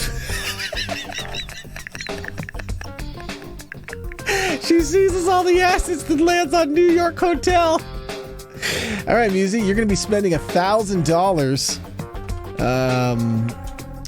to stay at a very nice New York hotel. Okay, top of the line. You're gonna love it. Vid Az, thank you for your continued sub, you two. I like how you just seized those assets. Who owns New York? That's Coffee Days. Coffee Days, welcome to being a capitalist. You are in the $1,000 club. Yeah, you bought that hotel. You'd be in bad news bears if you didn't have the money to pay that bill. All right, here comes T-Man. Hold on. We need to get some appropriate T-Man music. T-Man is very rich, so. All right, here we go. T-Man, current leader of the game by far, owns most of the properties in the game. 13. 1, 2, 3, 4, 5, 6, 7, 8, 9, 10, 11, 12, 13. All right, T-Man's going to be spending some money at the Atlantico. $330 to be exact. Oh, it's like the biggest hit T-Man's going to take in a while. Who owns the Atlantico? Sleepy does. All right. Colliner's turn. No, we did a Colliner, then we did Dorky. Draco. Draco's committing a crime. Draco is currently burning down the property that he lands at. So I don't know where Draco is, but wherever they land, they're going to try to commit an arson. 10. They are the fossil. 1, 2, 3, 4, 5, 6, 7, 8, 9, 10. Oh my God, they're trying to burn down the Illinois hotel. Here's a roll. A high roll is a bad news for the hotel. This is how well their arson is going. It's not going very well. It's not going very well. I'm afraid they're going right to jail, so there's no concern.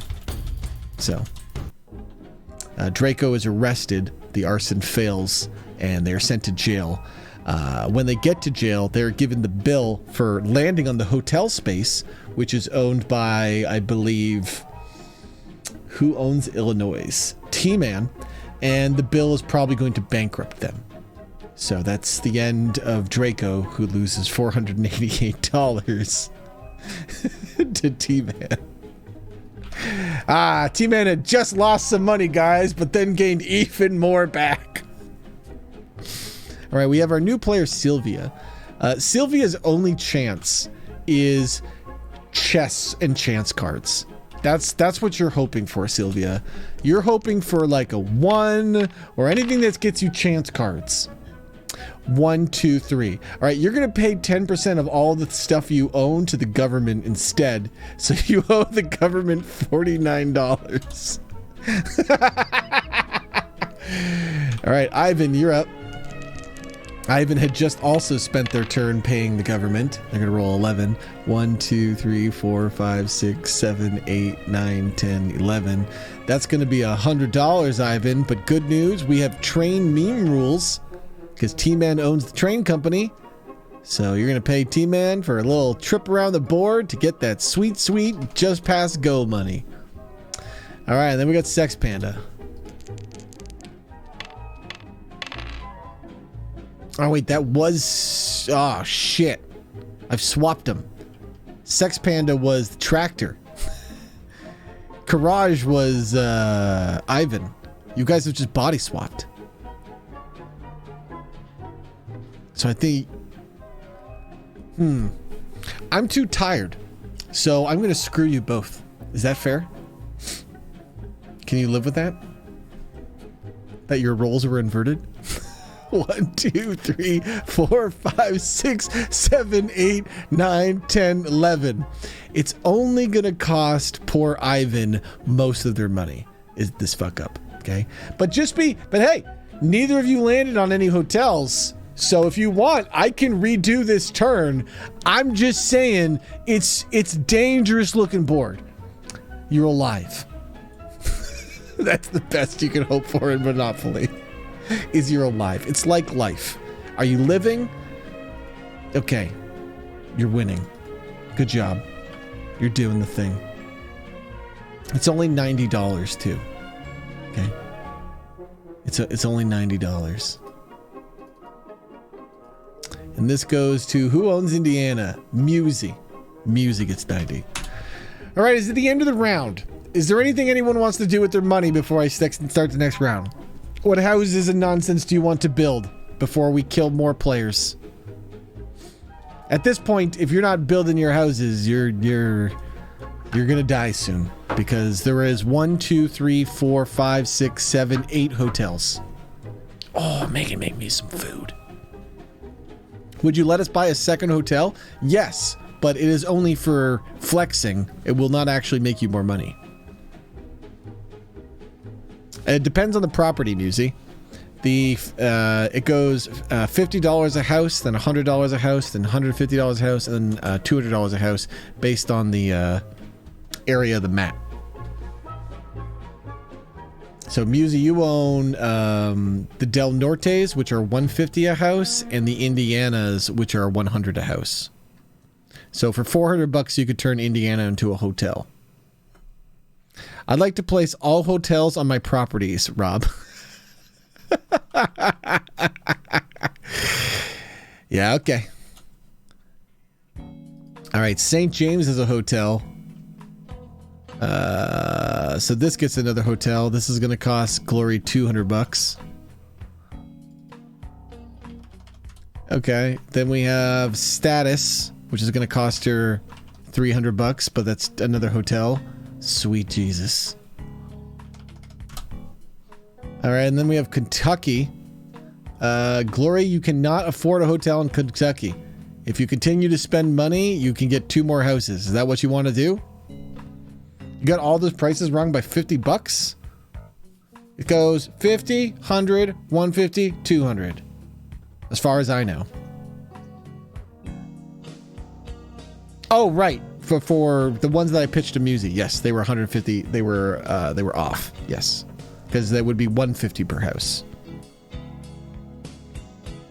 So if you want to do Indiana, you need 4 houses, so you need $600, Musi. You can't afford that if you'd like to do that. But it would cost $600. Rob, can I put a hotel on something? Yes, you can probably put a hotel on most things you own, T-Man. I'm going to assume Musi is just like, fuck it, do it. Because, I mean, at this stage of Monopoly, that's what you kind of have to... You're basically just hoping other players die to your properties and you can get solvable again. All right, T-Man wants to put stuff on hotels and places. So he's got El Mule, he's got Mediterranean. He also owns Illinois. That also has a hotel. He also owns San Carlos, which for $400, boop, boop, boop, boop, boop, gets another hotel. And you still have $1,000. And that is everything. You have a hotel on all your properties.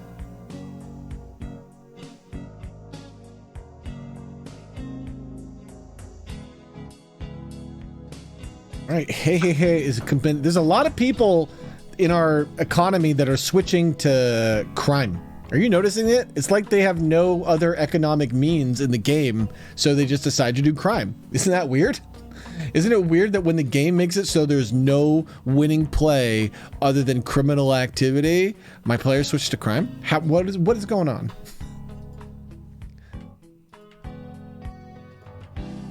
I think Sleepy was gonna buy something too. Where was Sleepy?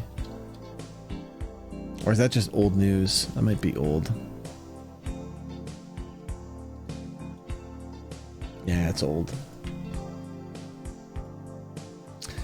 Alex was going to buy something, though.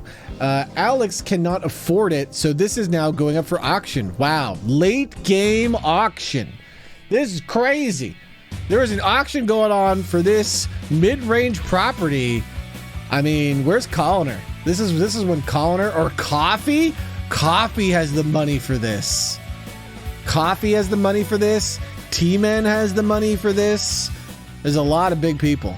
Starting the bet at $69. $69 bet. Megan bets $200. Megan would like to own something and not exist on one side of the board. I'm eating this. You keep playing your bets, okay? Keep saying your bets. Highest number wins at the end of the song.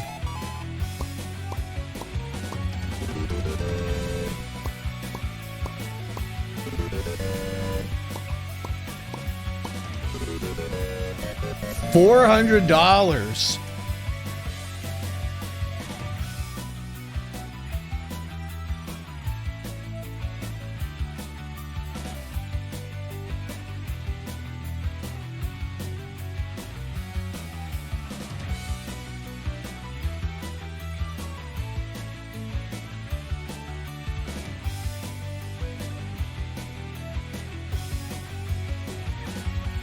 What's crazy, SimCow, is you can join the game if you want.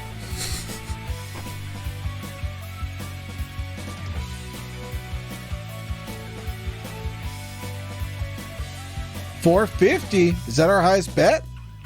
$450 is pricey.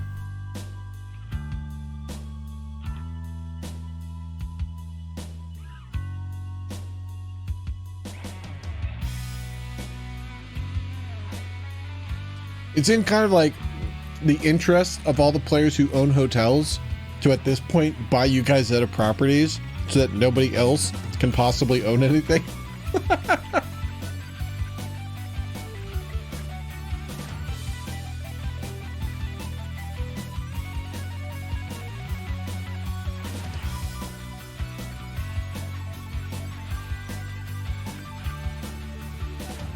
$522.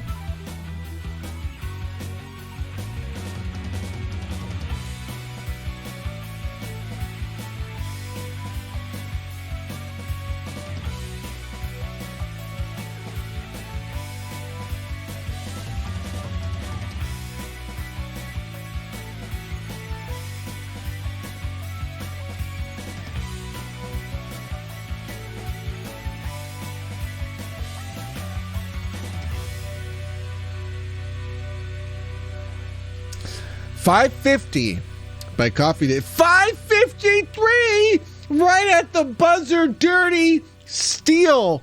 Man, T-Man's dirty. Coffee. Do you see what he did?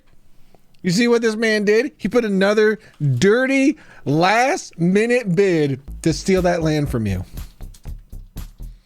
No, it's sold for $553, Coffee. The man did you dirty.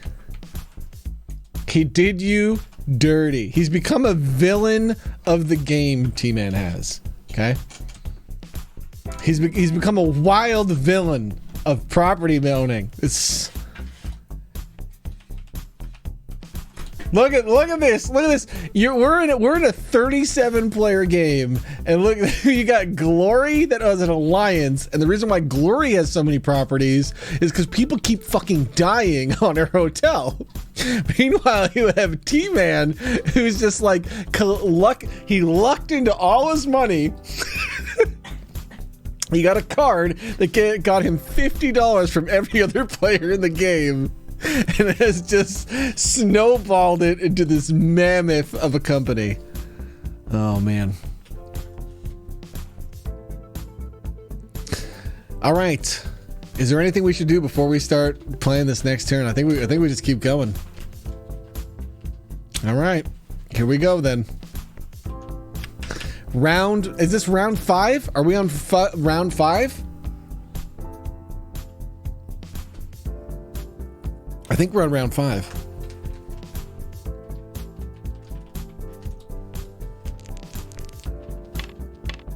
Here comes Glory. Glory's got a 7. Glory's got a 7.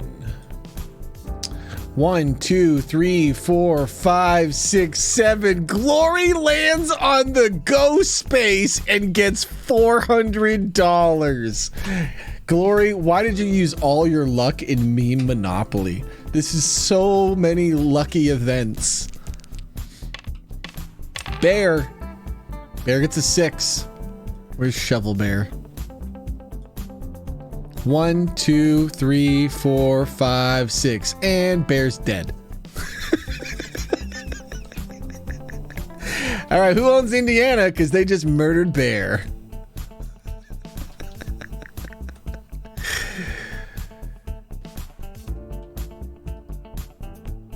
I believe that's Musi, right? Yeah. So Musi, congratulations. You now own Virginia, and you have a... Wait! No! Wait! Bear has a skip rent card, but he's not here to play it. If he's not here to play it, I'm afraid he dies. I mean, I said very, very early on that while I would be fair, you need to present your card in order to use it. I can't automatically assume he's using his card, even when his card would spare his life, because that seems more fun to just give Musi all of Bear's stuff. So since he's not here to activate his card by putting it in chat, because he's a sleepy sleep boy, then that means Musi has a skip rent card. Musi, let me find this card for you, as you are now in control of one of the most powerful cards that has been drawn. The bear had just accidentally stumbled into. He doesn't even, I don't even think he knows he has it, because I think he's been asleep for so long.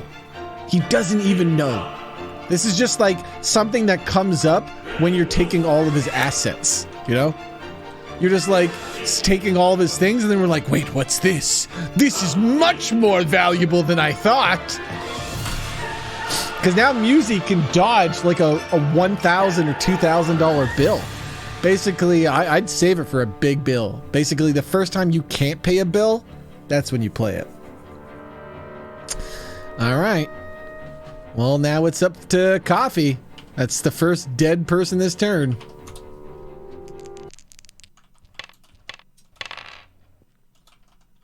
$9 for Coffee. At this point, you don't even want to roll, right?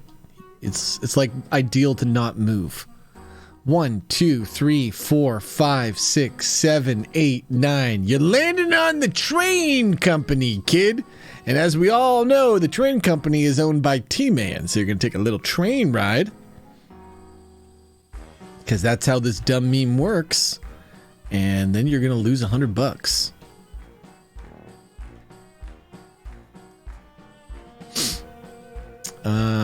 This was Coffee. I think you have to consider that almost the win, though, right, Coffee? Like, if you don't hit a hotel at this stage in the game, I think you're pretty much golden. Once I get through rolls, Nightstar,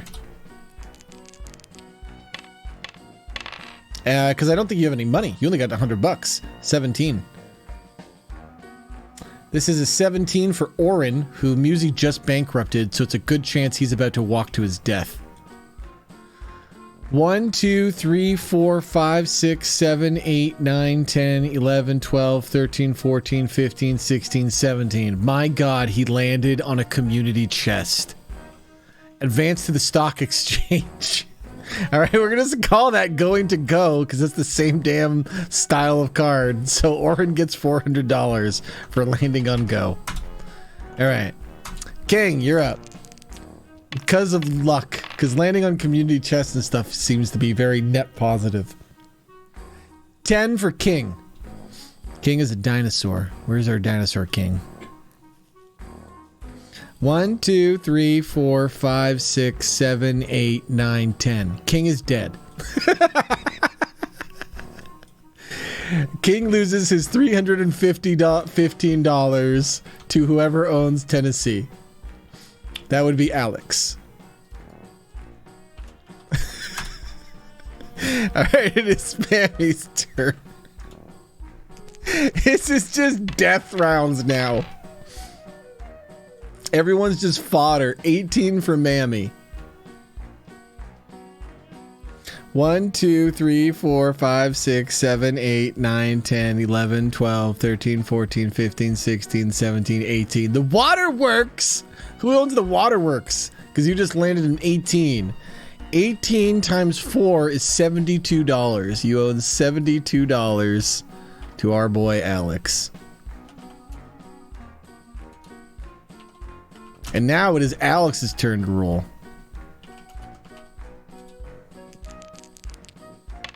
All right, Alex the net is rolling a 9.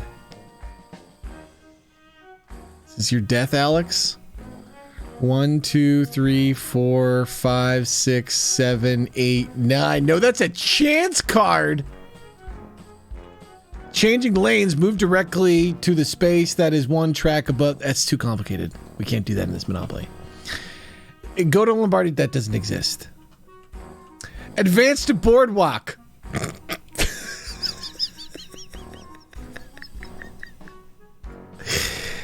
Okay, well, that's gonna kill you then. That one you can go to, and that is going to kill you, Alex, because Boardwalk, also known as El Mule, also known as El Kobold, costs $2,000. So you're dead. You're dead. That's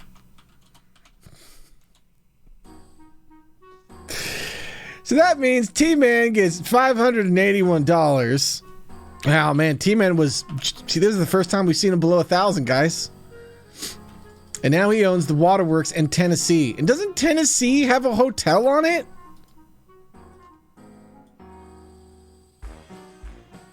It does. We could demolish this hotel for $250 and then mortgage the property. We'd still never not even be halfway to the cost of the debts that are owned.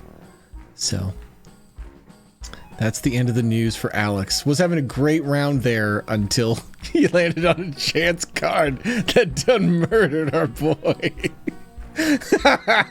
Wow. T-Man got a chance card that made it so he got $50 from every player. And he used that to build a hotel that then killed Alex. Half to Maris? Okay, well guys, I don't handle your extracurricular math, okay? Here, I'll take 500 of your dollars and I'm just going to give it to Maris because you said half to Maris. There you go, T-Man. All right, because technically you owe Maris $1,000 if you're partners, and since if you're thinking about the law, right? This is somebody who stayed at the hotel, so Maris is entitled to $1,000. You get all of their money and property, but you still technically under contract have to pay Maris $1,000. That would be technically correct. Maris could probably bankrupt you in a court of law, technically, T-Man. So. But whoever owns the deed actually has all the power, so you're safe. Who is next? Who's on the death list? It's Az. We've had a lot of players die in the last few turns. Let's see if Az dies. She's got some money. 18. She's a fish out of water flopping around with a big 18. 1, 2, 3, 4, 5, 6, 7, 8, 9, 10, 11, 12, 13, 14, 15, 16, 17, 18. Pacifico. You owe B-Patron $26.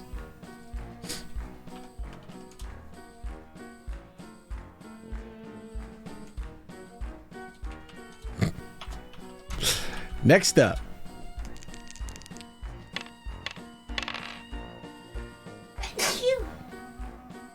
Yeah, I can't go technically correct. I could just have people meme fight. I was just saying technically there's ways to argue it, right? 6. It's for Union Hawk.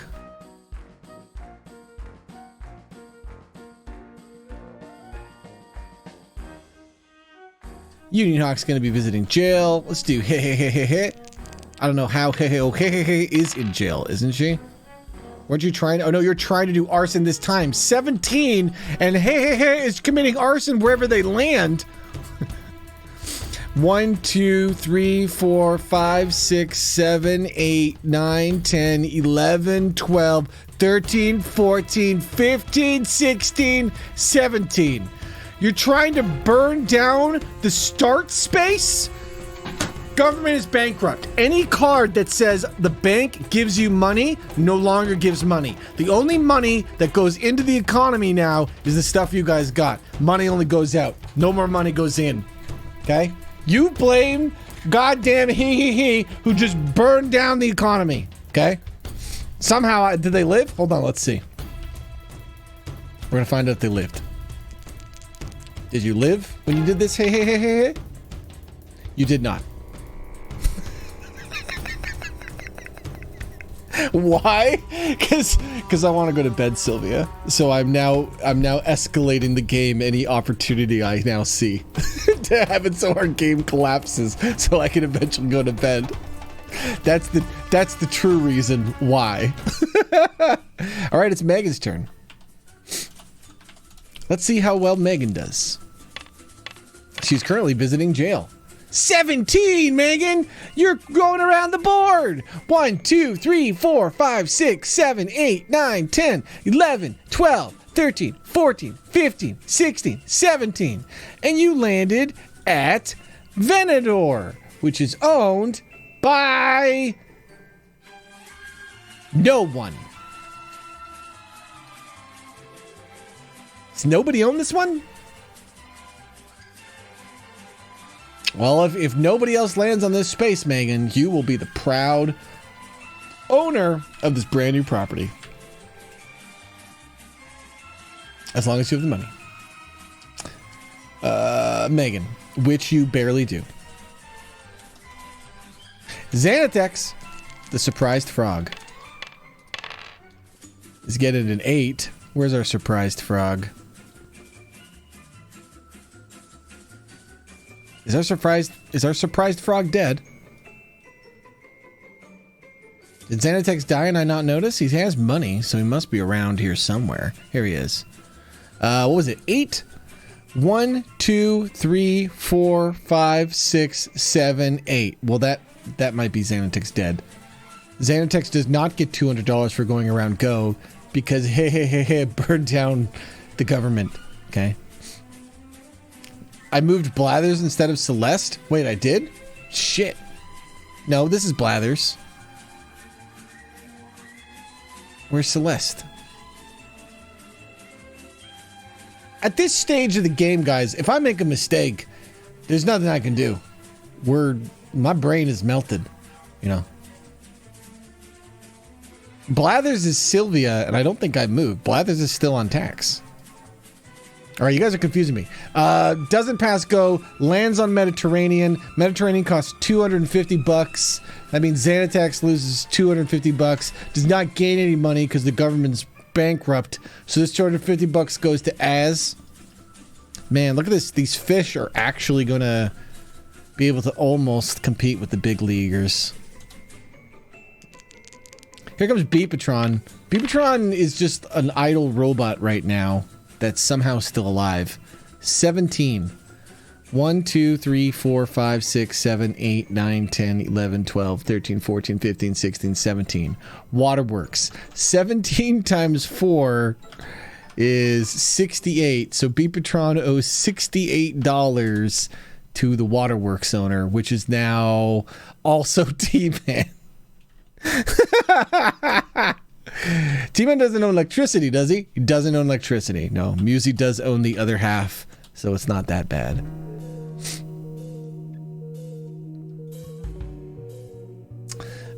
Next up, we have Nightstar. Nightstar could die this turn. Nightstar does not have a lot of money. 2 sheeps. 12. 1, 2, 3, 4, 5, 6, 7, 8, 9, 10, 11, 12 free parking. That's lucky. Shoira, the glasses cat, is currently in jail. Can you get out of jail? On a 19? Shoira, you are allowed out of jail. They are now going to let you roll. Which probably might just mean you die because you land on a hotel, but that's life. You get to land on free parking too? Vid, the tuna. It's going to get a 9. Where's our tuna? Where you at, tuna? There you are. 1, 2, 3, 4, 5, 6, 7, 8, 9. That's even more free parking. Sleepy. 13. Sleepy is here. 1, 2, 3, 4, 5, 6, 7, 8, 9, 10, 11, 12, 13. Virginia. Who owns Virginia? And why haven't they built anything on it?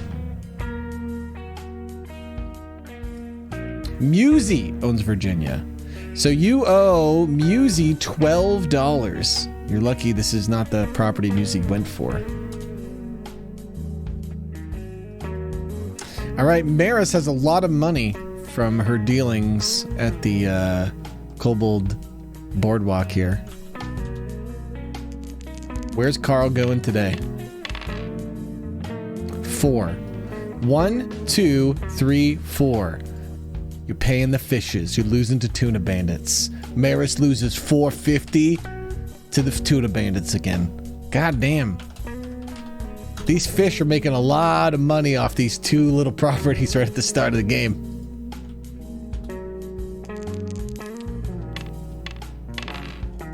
After Maris, we got Musey with a 14.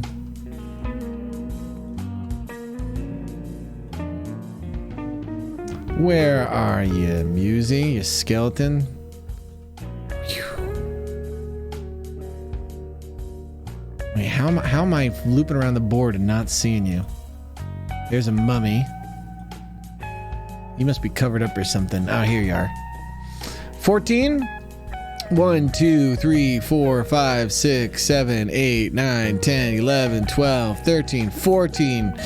That's community chest. What do we got? Advance to the stocking stage. Well, that's just always advance to go for us, but you don't get any money because the government done burned down. T-Man. See, this could be scary because if T-Man lands on a bigger property owned by someone else, it could shake up the whole game fast. 10. T-Man's the purple cat. 1, 2, 3, 4, 5, 6, 7, 8, 9, 10. Chance. Electric street lights installed on every block. Stockholders of the national utilities can immediately collect dividends. I don't know what that means. I'm just going to give you $100. I'm very tired. My game mastering abilities have been reduced. 19. This is Colliner. Colliner's got a 19 as the mummy. 1, 2, 3, 4, 5, 6, 7, 8, 9, 10, 11, 12, 13, 14, 15, 16, 17, 18, 19. Colliner, you owe some money to Musy Chick, but it's such a paltry amount that I'm not going to calculate it. At this point, you either got hotel numbers or you got get out of here numbers. Oh, I guess Musy should get some electricity money. That is a good point. She can also have $100 for her company. What was that number I rolled? That was Sylvia's number. I don't remember what number it was though. Did anybody see that number? I rolled it, but I didn't look. 8. Thank you.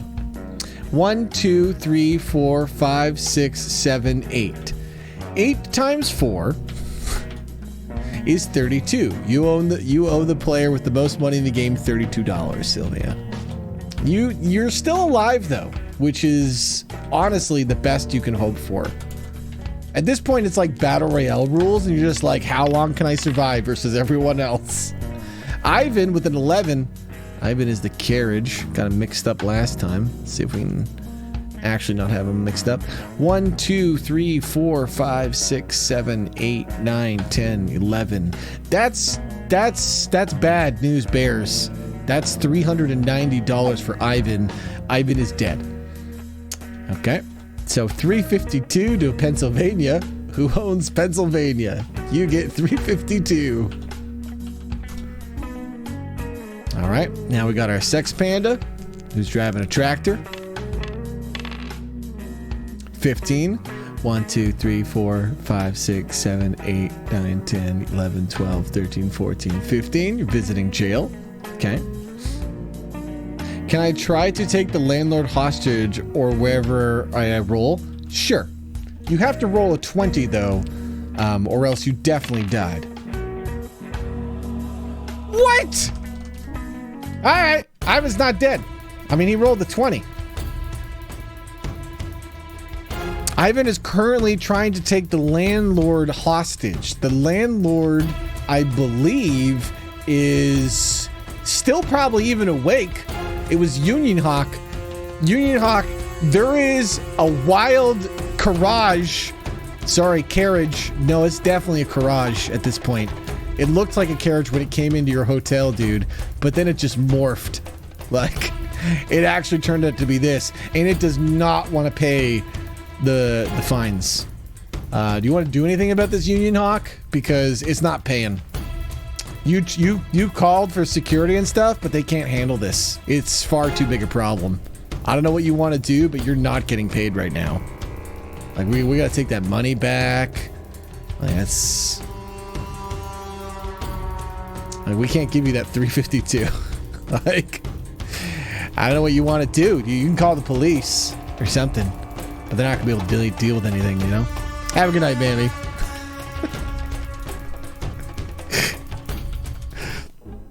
Can I roll to accept half? Yeah, you can. If you roll a 1 though, you die. You rolled a 20? Are you serious? So you counter rolled a 20? You're gonna ask for half, but you want the full price. This comes right back to Ivan. Ivan, the innkeeper is now wrestling you, saying, I want at least half! Are you gonna pay him half? I would say at this point, like, his strength is slowly overpowering your strength, and they are a much smaller innkeeper than you. So, you're currently fighting a giant tentacle monster demanding half union, okay? And now it is up for Ivan to decide if he wants to accept half payment or continue the wrestling. Someone's gonna end up dead here, though, if this goes on. Either Ivan accepts this, or you guys are rolling to find out who lives and dies. Because the violence is escalating quickly, you know? So there's gonna be, like, the police are gonna get called, there's gonna be a jail. I don't know. So what do you think, Ivan? What are we doing? Are you willing to pay half, or are you gonna fight this man to the death? Chat wants you to fight it out.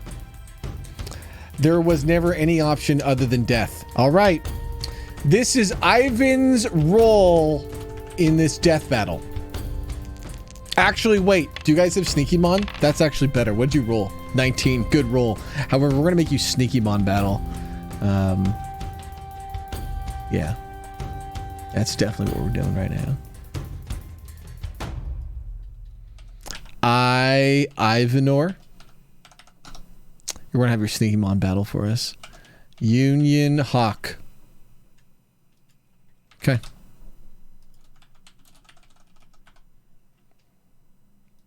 Wait, you don't both have Sneaky Mon. We can't do it. You guys haven't been using your red gems to catch Sneaky Mon. We will dice roll then. So Ivanor got a 19. Good job, Ivanor. This kind of means that it's going to be impossible for Union Hawk. Union Hawk, you're going to have to roll a 19 or 20, or this man going to kill you in your own goddamn house.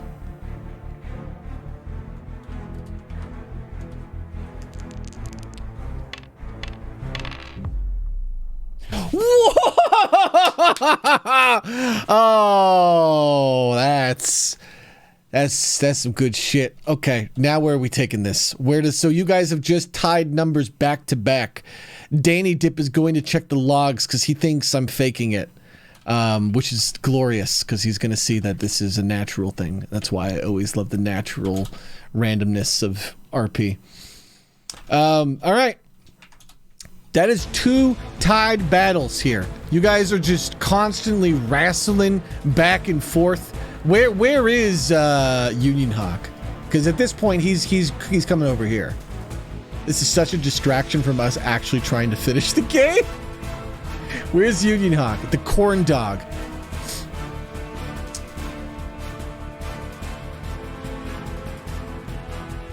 I mean, I gotta put you over here now, Union. Like, you've had to come back to defend your property. So, this is just now happening, you know? Alright, we're gonna have to heads or tails this. Union, it is your property, so you may call it. Would you like the dragon or the tails? Oh, there's no diplomacy. Someone's living and someone's dying. This is too glorious of a battle here. All we need now is somebody to call the coin flip. Union's calling the dragon. How you feeling, Ivan? Huh? How you feeling about this flip? How you feeling today?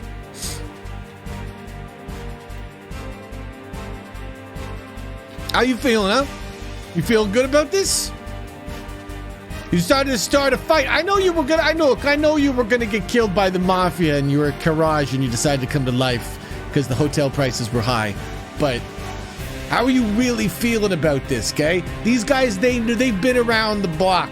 This is a hotel owner that you hulked out on, and they've been holding their own, matching your energy.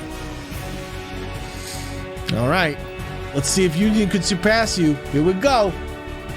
Heads or tails? Heads, Union wins. Tails, Ivan wins.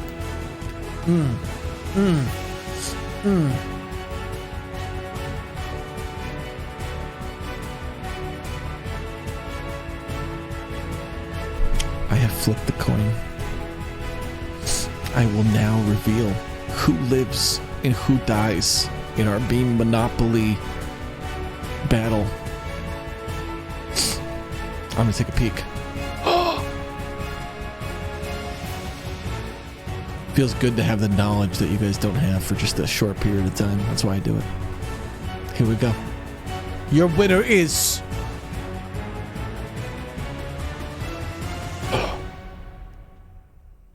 It's the hotel man himself. It was the dragon. Congratulations. He has defended his hotel very amicably. Amicably? That's not the word I want to say. I'm too tired to use big boy words. We're going to say good. He defended his hotel good.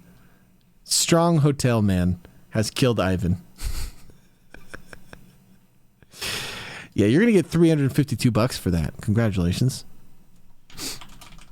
For your successful defense of a meme that ended up going nowhere, but somewhere fun. It didn't go anywhere. It was the exact same result, but it was something fun. So,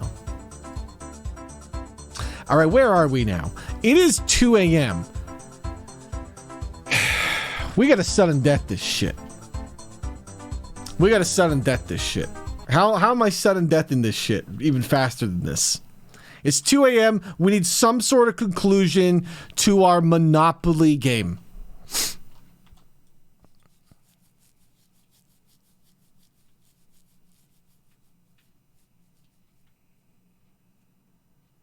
I got it. I got a solution. Okay. Let's finish out this round. I think that was the last round. I dished Ivan, and I was just doing Sex Panda, who was the tractor. Where is tractor? I think he was the last round. So let's get him his turn, because he was just here, and then we can go on to sudden death rounds. 17. 1, 2, 3, 4, 5, 6, 7, 8, 9, 10, 11, 12, 13, 14, 15, 16, 17. Okay. Unfortunately for Megan, she can no longer buy this property. There's somebody else who might want to buy it, Megan. Well, you did buy it? When did you buy it? It was that last round? Let me check Megan's thing. No. It's, Megan, how it works is two people can land on the same property, and then we wait till the end of the round. There is a system. You did not actually buy it. You are now have to auction it. I know. We're doing a late night auction. You between Sex Panda. Starting price $260. Do I have $260? Do I have 260 meme? I got 260 memeable doctors. So unless Sex Panda is still here and would like to raise it to 261, that's 260 going once, going twice. PJ, you don't have you're not bidding in this. PJ, sold to Megan at the end of the game. You're gonna die, Megan. This is just gonna be a death purchase for you, but at least you get to buy something. You now own Ventnor. I don't know how you're going to acquire money for houses, but good luck. All right, so anyway, here is the new rules for Monopoly going into the final round here. If you land on something that owes money, we're going to multiply the money you owe by 100. The economy has collapsed Because the government collapsed last round, there's been hyperinflation, and so all the capital you guys have is worth nothing. And so only your hard assets are worth something. So if you land on somebody's house, you're going to owe them to a factor of 100. So, sure, PJ. PJ is going to be playing as this orange wizard, and because it's PJ's first turn, we're gonna let PJ go first, and then we'll go to Glory and we'll go around the loop here. All right, PJ, you have $500. You rolled a 1. You land in the Mediterranean, and you're dead. So you've just given Az $500. All right, Az, there's your $500. Next up is Glory.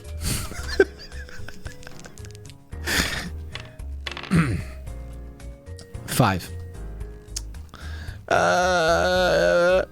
All right. 1, 2, 3, 4, 5. All right, Glory, you landed on the railroad company. You owe 100 times 100. That is $10,000. You do not have $10,000, so you lose your $700 to T-Man. I'm going to do plus 795. And all of your hotels and properties. That's St. James. And unfortunately, even if we were to mortgage everything, Glory, it would not equal $10,000. That's pretty tough. All of Glory's hard work gone very quick. All right, it's now time for coffees. Yeah, the goal here is just don't land on something that costs you money. That's really the goal here. Coffee. Coffee is Tom Nook. Coffee's been surviving this whole round. What was that, a 19? 1, 2, 3, 4, 5, 6, 7, 8, 9, 10, 11, 12, 13, 14, 15, 16, 17, 18, 19! All right, you only have to pay the government 10% of what you own. You got lucky on a technicality, so you only lose $129. You're lucky. Because anything else gets a factor of 100. Orin. People don't know how Orin's lived this whole game, but he's still alive, and he just rolled a fucking 20, which gives him $500. Because that's the rule. All right, 20. So he rolls a 20, and now he's in fucking free parking. How does he do it? Look, I know the government's shut down, but this is the roll a 20 rule. That's not government related. That's like winning the lottery related, as, you know. I agree, government shutdown, but he rolled a 20. He still gets his money for that. That's unbelievable. That's like the best possible turn he could have hoped for. Mammy. Mammy unfortunately never got to buy anything, so Mammy is just enjoying a stroll around the city until they ultimately die, which is probably right now.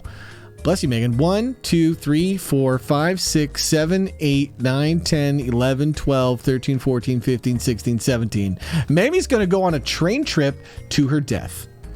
So that's a rest in peace, Mammy. That's going to be a $10,000 train ticket that kills Mammy. Man, that's a lot of... That one train company, Danny. You built up that empire, and now it's just murdering people left and right. I don't even know why I'm counting up money at this point. I guess it's just so T-Man can see a number go up. All right, who's next? Az. Well, Az, your money will not protect you from the memes of this stream of paying 100 times the cost. So try not to land on something where you spend money. 19. That's a big roll. 1, 2, 3, 4, 5, 6, 7, 8, 9, 10, 11, 12, 13, 14, 15, 16, 17, 18, 19 just visiting. Impressive. These fish might just win in the end with that. Union Hawk, the corn dog, is going to get a 12. He was just defending his home. 1, 2, 3, 4, 5, 6, 7, 8, 9, 10, 11, 12. And I believe that belongs to T-Man. So you're dead. You owe T-Man $55,000 if we're going to multiply that by a factor 100. I don't think you have that much money. So unfortunately, you are also dead. Guys, it feels like all the hard work you did over the last few hours was immediately destroyed by the economy collapsing. Are you noticing that? In fact, just T-Man's position of, you know, being like the 30th player to go this round seems to be the most advantageous thing. All right, here's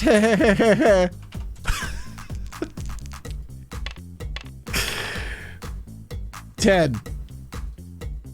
This is on Celeste. Will you live? 10's a pretty good roll if you're somewhere safe already. But where are you? Celeste. Where's Celeste? There's Blathers. Hey is already dead? Oh. Okay, they weren't flagged as dead. I'm gonna start like color coding people like red or something. Just actually changing it.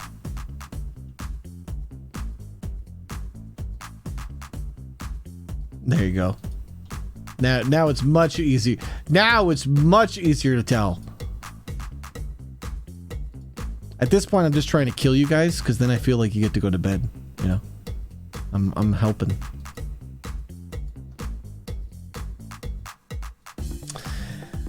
All right, Megan's turn. Will Megan die or will Megan live? She just bought a home. 1. She lands on the waterworks. 1 times 4 is 4. Then times 100 means Megan rolling a 1 owes $400 to whoever owns the waterworks. Megan does not have that money and dies.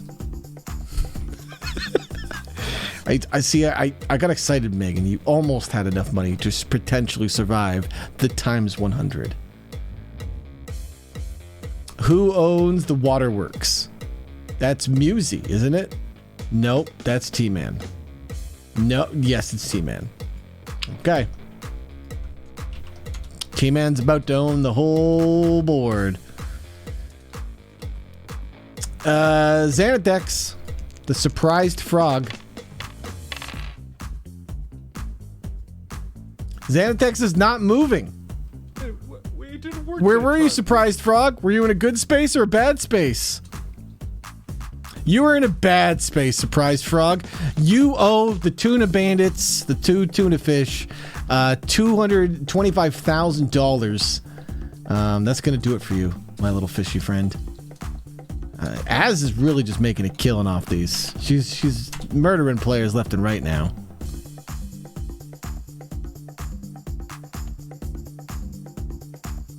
All right, it's Beepatron's time.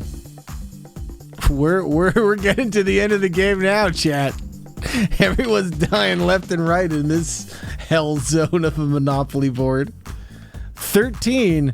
1, 2, 3, 4, 5, 6, 7, 8, 9, 10, 11, 12, 13. Az kills another soul. Wow, the Mediterranean is a death zone. It's just a death zone. Oh wait, this is the Mediterranean one. This one isn't owned by Az. Isn't this one owned by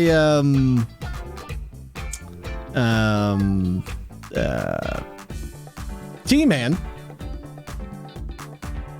I think I gave Az some of the money that the T-Man was supposed to get there, because T-Man should get this and the last thing. I don't know, maybe T-Man can actually pay off some of these absorbent high costs we've created, because he's gonna get 427 for Beepatron.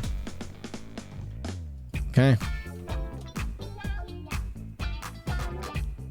If you live this round, it seems to just be impressive.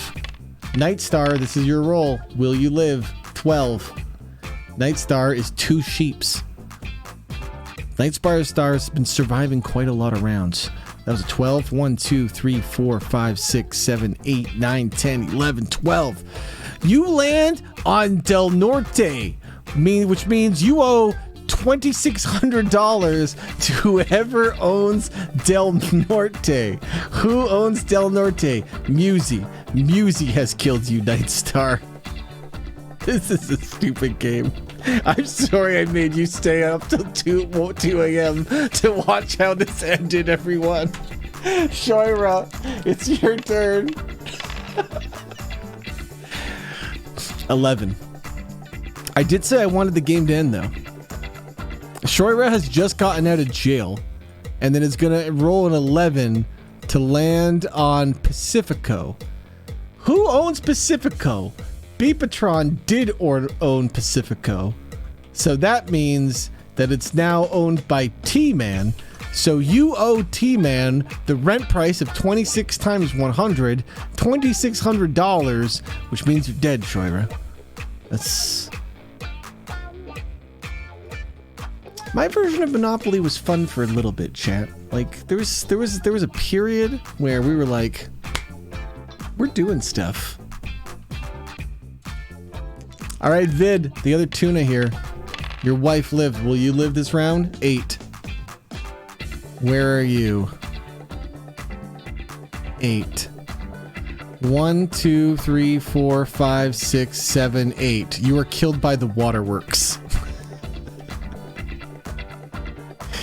Sorry, Vid. 349 to the waterworks.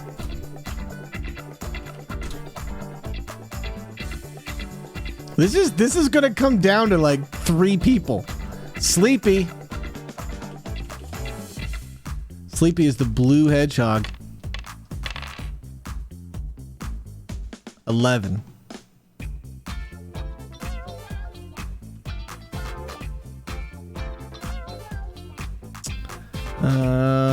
Where was Sleepy? It's Dorky dead.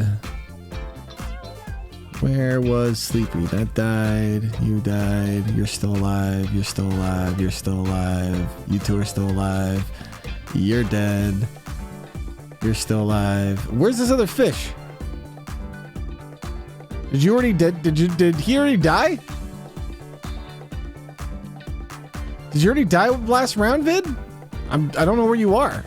You must have already died.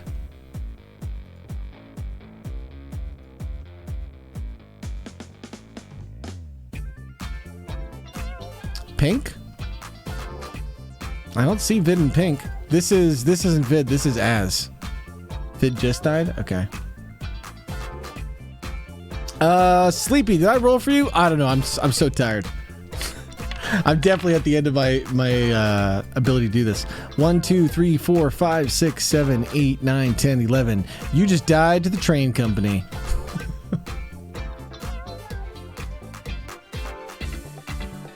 Okay. T-Man gets another 380. T-Man owns most of these properties at this point, I would imagine. Here comes Maris, T-Man's partner.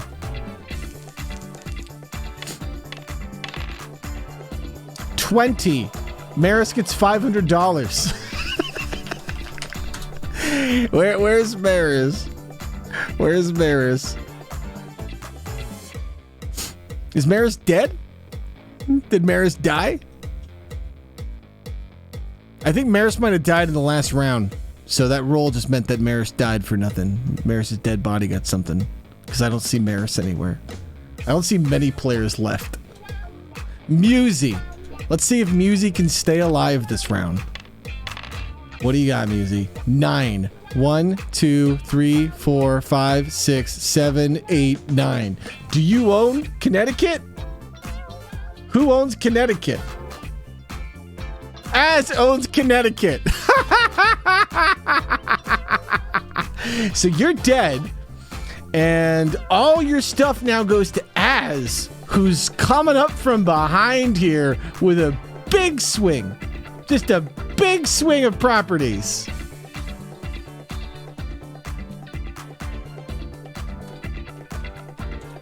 We got 2 big capitalists now.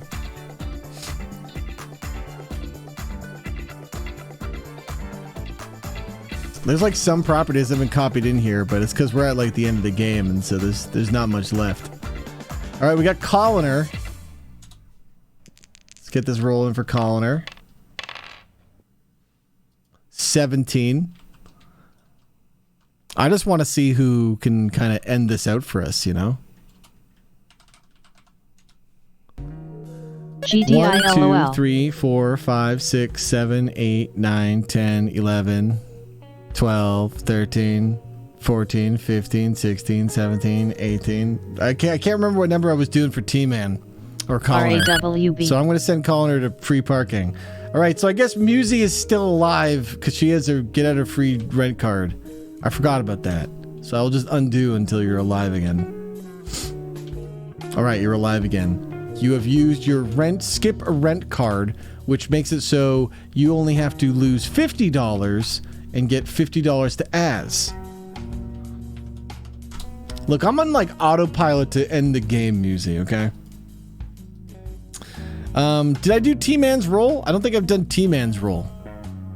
Connor, you got a free pass just because my brain died there.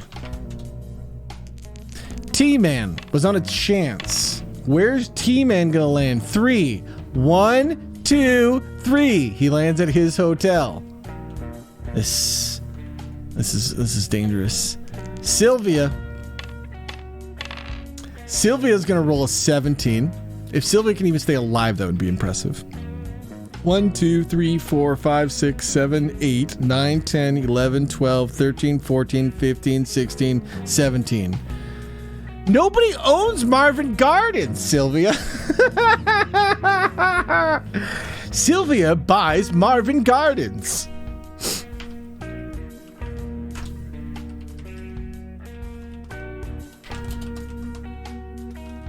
I mean, you might as well, because if somebody lands on it, they basically die. Even with no hotels, because of our dumpster economy game. All right, now we have Sex Panda.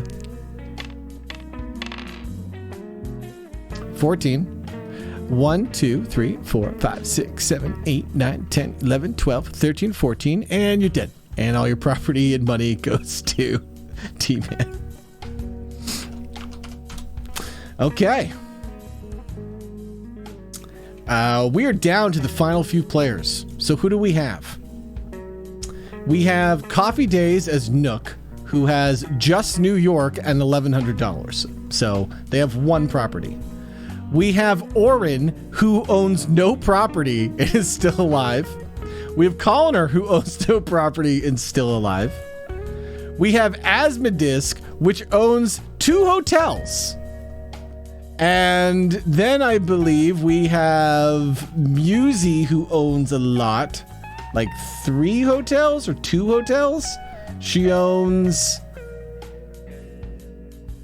2 hotels. And then everything else is owned by T-Man. If you guys can manage to beat T-Man, that would be impressive, but I think everyone's about to die. Here we go for round 6, I think. Maybe even 7. We're well beyond more than 5 is a waste now. T-Man's roll. 12. 1, 2, 3, 4, 5, 6, 7, 8, 9, 10, 11, 12. T-Man has died, or Coffee Days has died to T-Man. Rest in peace, Coffee Days. Az, you're up. 5. 1, 2, 3, 4, 5. Az has died. Wait, that's supposed to be Orin's roll. 1, 2, 3, 4, 5. Orin has died to T-Man. Now Az can die to T-Man. Just had to make sure that they're dying in the right order. 2. 1, 2. The electric company is owned by Musey. So actually, you owe 2 times 4, 8 times 100. You only owe $800 with our times 100 factor. So you actually survive, Az. You actually survive, and you only have to give $800 to Az because you roll the 2 times 4 in the multiplier. Unbelievable. All right, Musey. At this point, all you're trying to do is not die. 12. 1, 2, 3, 4, 5, 6, 7, 8, 9, 10, 11, 12. Who owns Del Norte? I think that's you. You own that. All right. T-Man's turn. Musey's safe. T-Man's going into dangerous territory. 13. 1, 2, 3, 4, 5, 6, 7, 8, 9, 10, 11, 12, 13. Lands on the electric company with the 13. So 13 times 4 is 52. He owes 52 times 100. He owes $5,200 to Musy. T-Man can maybe do that. He has $4,000. It doesn't kill him. He's just gotta throw away so many properties. You gotta consolidate wealth now, T-Man. You gotta actually do shit.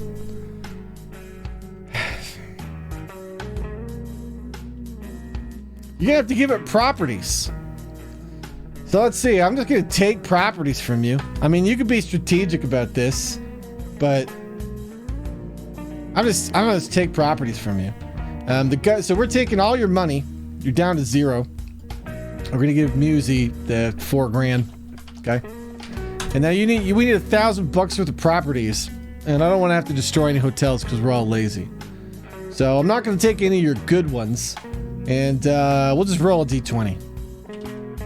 And as long as it's not one of your good ones, like your L Mule, then you're fine. Let's see, you're losing 13. 1, 2, 3, 4, 5, 6, 7, 8, 9, 10, 11, 12, 13. You're losing status, okay? Status is what you lost in order to us to continue the game, which is this property over here. Congratulations, Musy. You're 1 hotel up. You're lucky. Right, here's Colliner. This is the final rolls coming in now. Colliner's got a 14. He's gonna die. This is not good for Colliner. 1, 2, 3, 4, 5, 6, 7, 8, 9, 10, 11, 12, 13, 14. Colliner dies over here. So that's $1,000 to somebody. That's $1,000 to T-Man. 1,038. So now it's Sylvia, one of our last remaining non-owners. Can she survive by landing on like the few spaces that won't murder a person? 19.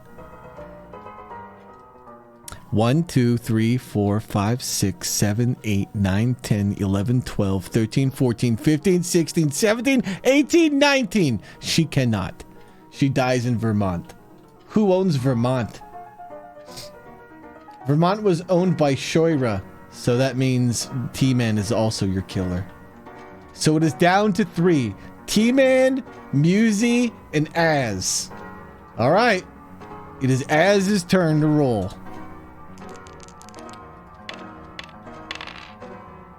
Az gets a 9. 1, 2, 3, 4, 5, 6, 7, 8, 9. Lands on Kentucky. Kentucky is owned by T-Man. He's got 1 house. 1 house is $90. 90 times 100 is $9,000. Az you do not have $9,000. T-Man has also killed you. I think T-Man's gonna win this. I think this is it. Either Musy can survive and then T-Man lands on another hotel, in which case then Musy wins by just the collapsing effect of T-Man losing all his hotels, or Musy lands on a property. T-Man has way more properties that kill Musy than Musy has T-Man though. And she has to roll first here. 4. Where's your 4? Where are you? There's so many dead bodies, I can't even see the skeleton. Where are you, skeleton? Where are you hiding? Come out wherever you are, Musy. You can't, where are you?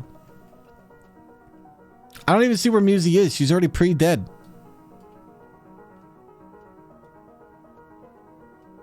Did I already flip Musy somehow? Musy, do you remember what you just landed on? Light blue area. That's Colliner. There we go.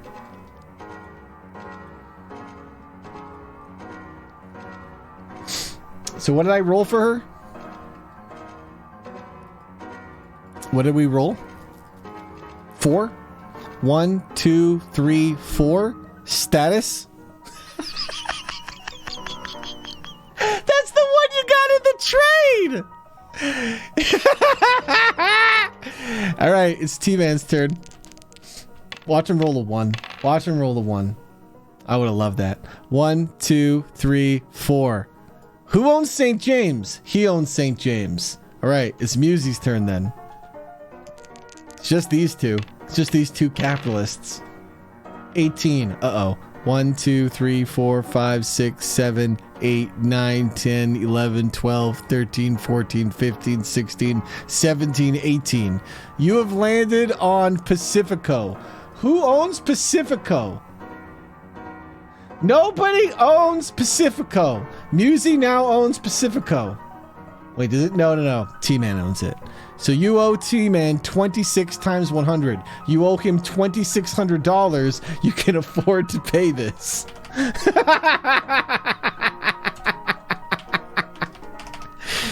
Yeah, because it's just base rent with no hotels. At this point, look, I know you guys would build hotels on each other, but we're too lazy. We're just rolling.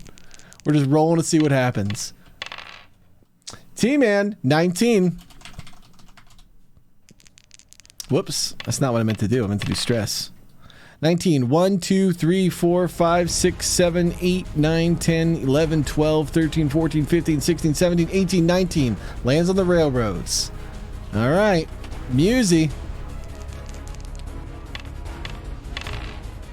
I just want to see you land on something that would kill you. Like 1, 2, 3, 4. That's a $10,000 railroad ticket. It's Danny's fault. Danny created a union around the railroad company that collapsed the entire economy. Wait, that's not owned? That one is free. That one's not owned? Right, Musey spends $200 and owns the railroad company. You own Rapida. It's T-Man's turn. I guess T-Man should have bought it. Look, we're never going to get around the board again. Nobody owns Rapida, okay? I don't care. There's no more property. 19. 1, 2, 3, 4, 5, 6, 7, 8, 9, 10, 11, 12, 13, 14, 15, 16, 17, 18, 19. Virginia. Musey owns Virginia.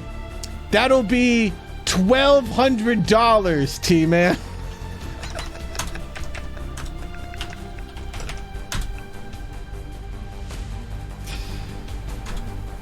Musey's turn. Will somebody land on a hotel and just die? 13. 1, 2, 3, 4, 5, 6, 7, 8, 9, 10, 11, 12, 13. You have landed on a 3-house Vermont. The owner of Vermont was Shoira, who died to T-Man. You now owe T-Man $27,000.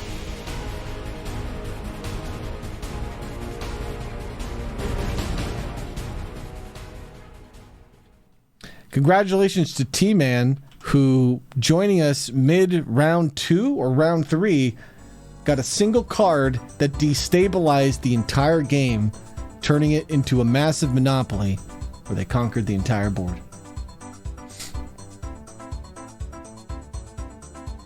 I gotta say, that's a much more fun version of Monopoly, only because most of the game is not focused on your suffering, but the suffering of everyone else. Because you get to play less, you get to suffer less, as Monopoly is basically suffering for most people in the game. What do they win?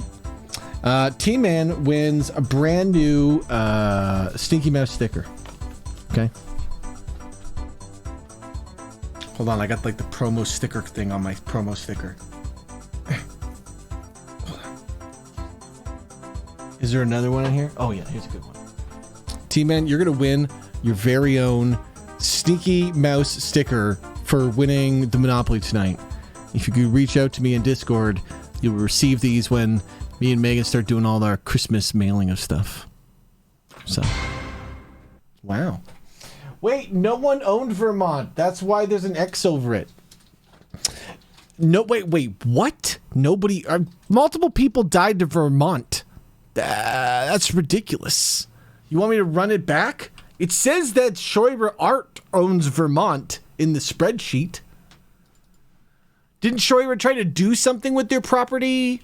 They were going to like counter foreclose? I don't know. There's too many trap cards. They were going to burn it down. Here we'll roll. I'll roll a D20, and as long as it's not a D20, then we don't have to consider anything. Okay. Here's the attempt to burn down the inn. It was a 1. See? Schreiber failed and killed themselves trying to burn down the house.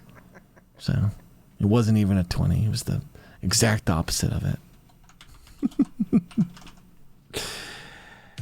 Guys, I'm way exhausted. This is so late for one of my streams. It's only because we committed to playing Monopoly for some dumb reason. Thank you everybody for watching, for hanging out, for staying up late with our fun dumb Monopoly game. We're gonna end the stream as soon as possible so I can get you guys out of here. Because my God, I've kept you guys up so much later than I normally do. We're gonna give a quick raid into somebody fun for those of you who are staying up late. Raid into one of our streamer friends here.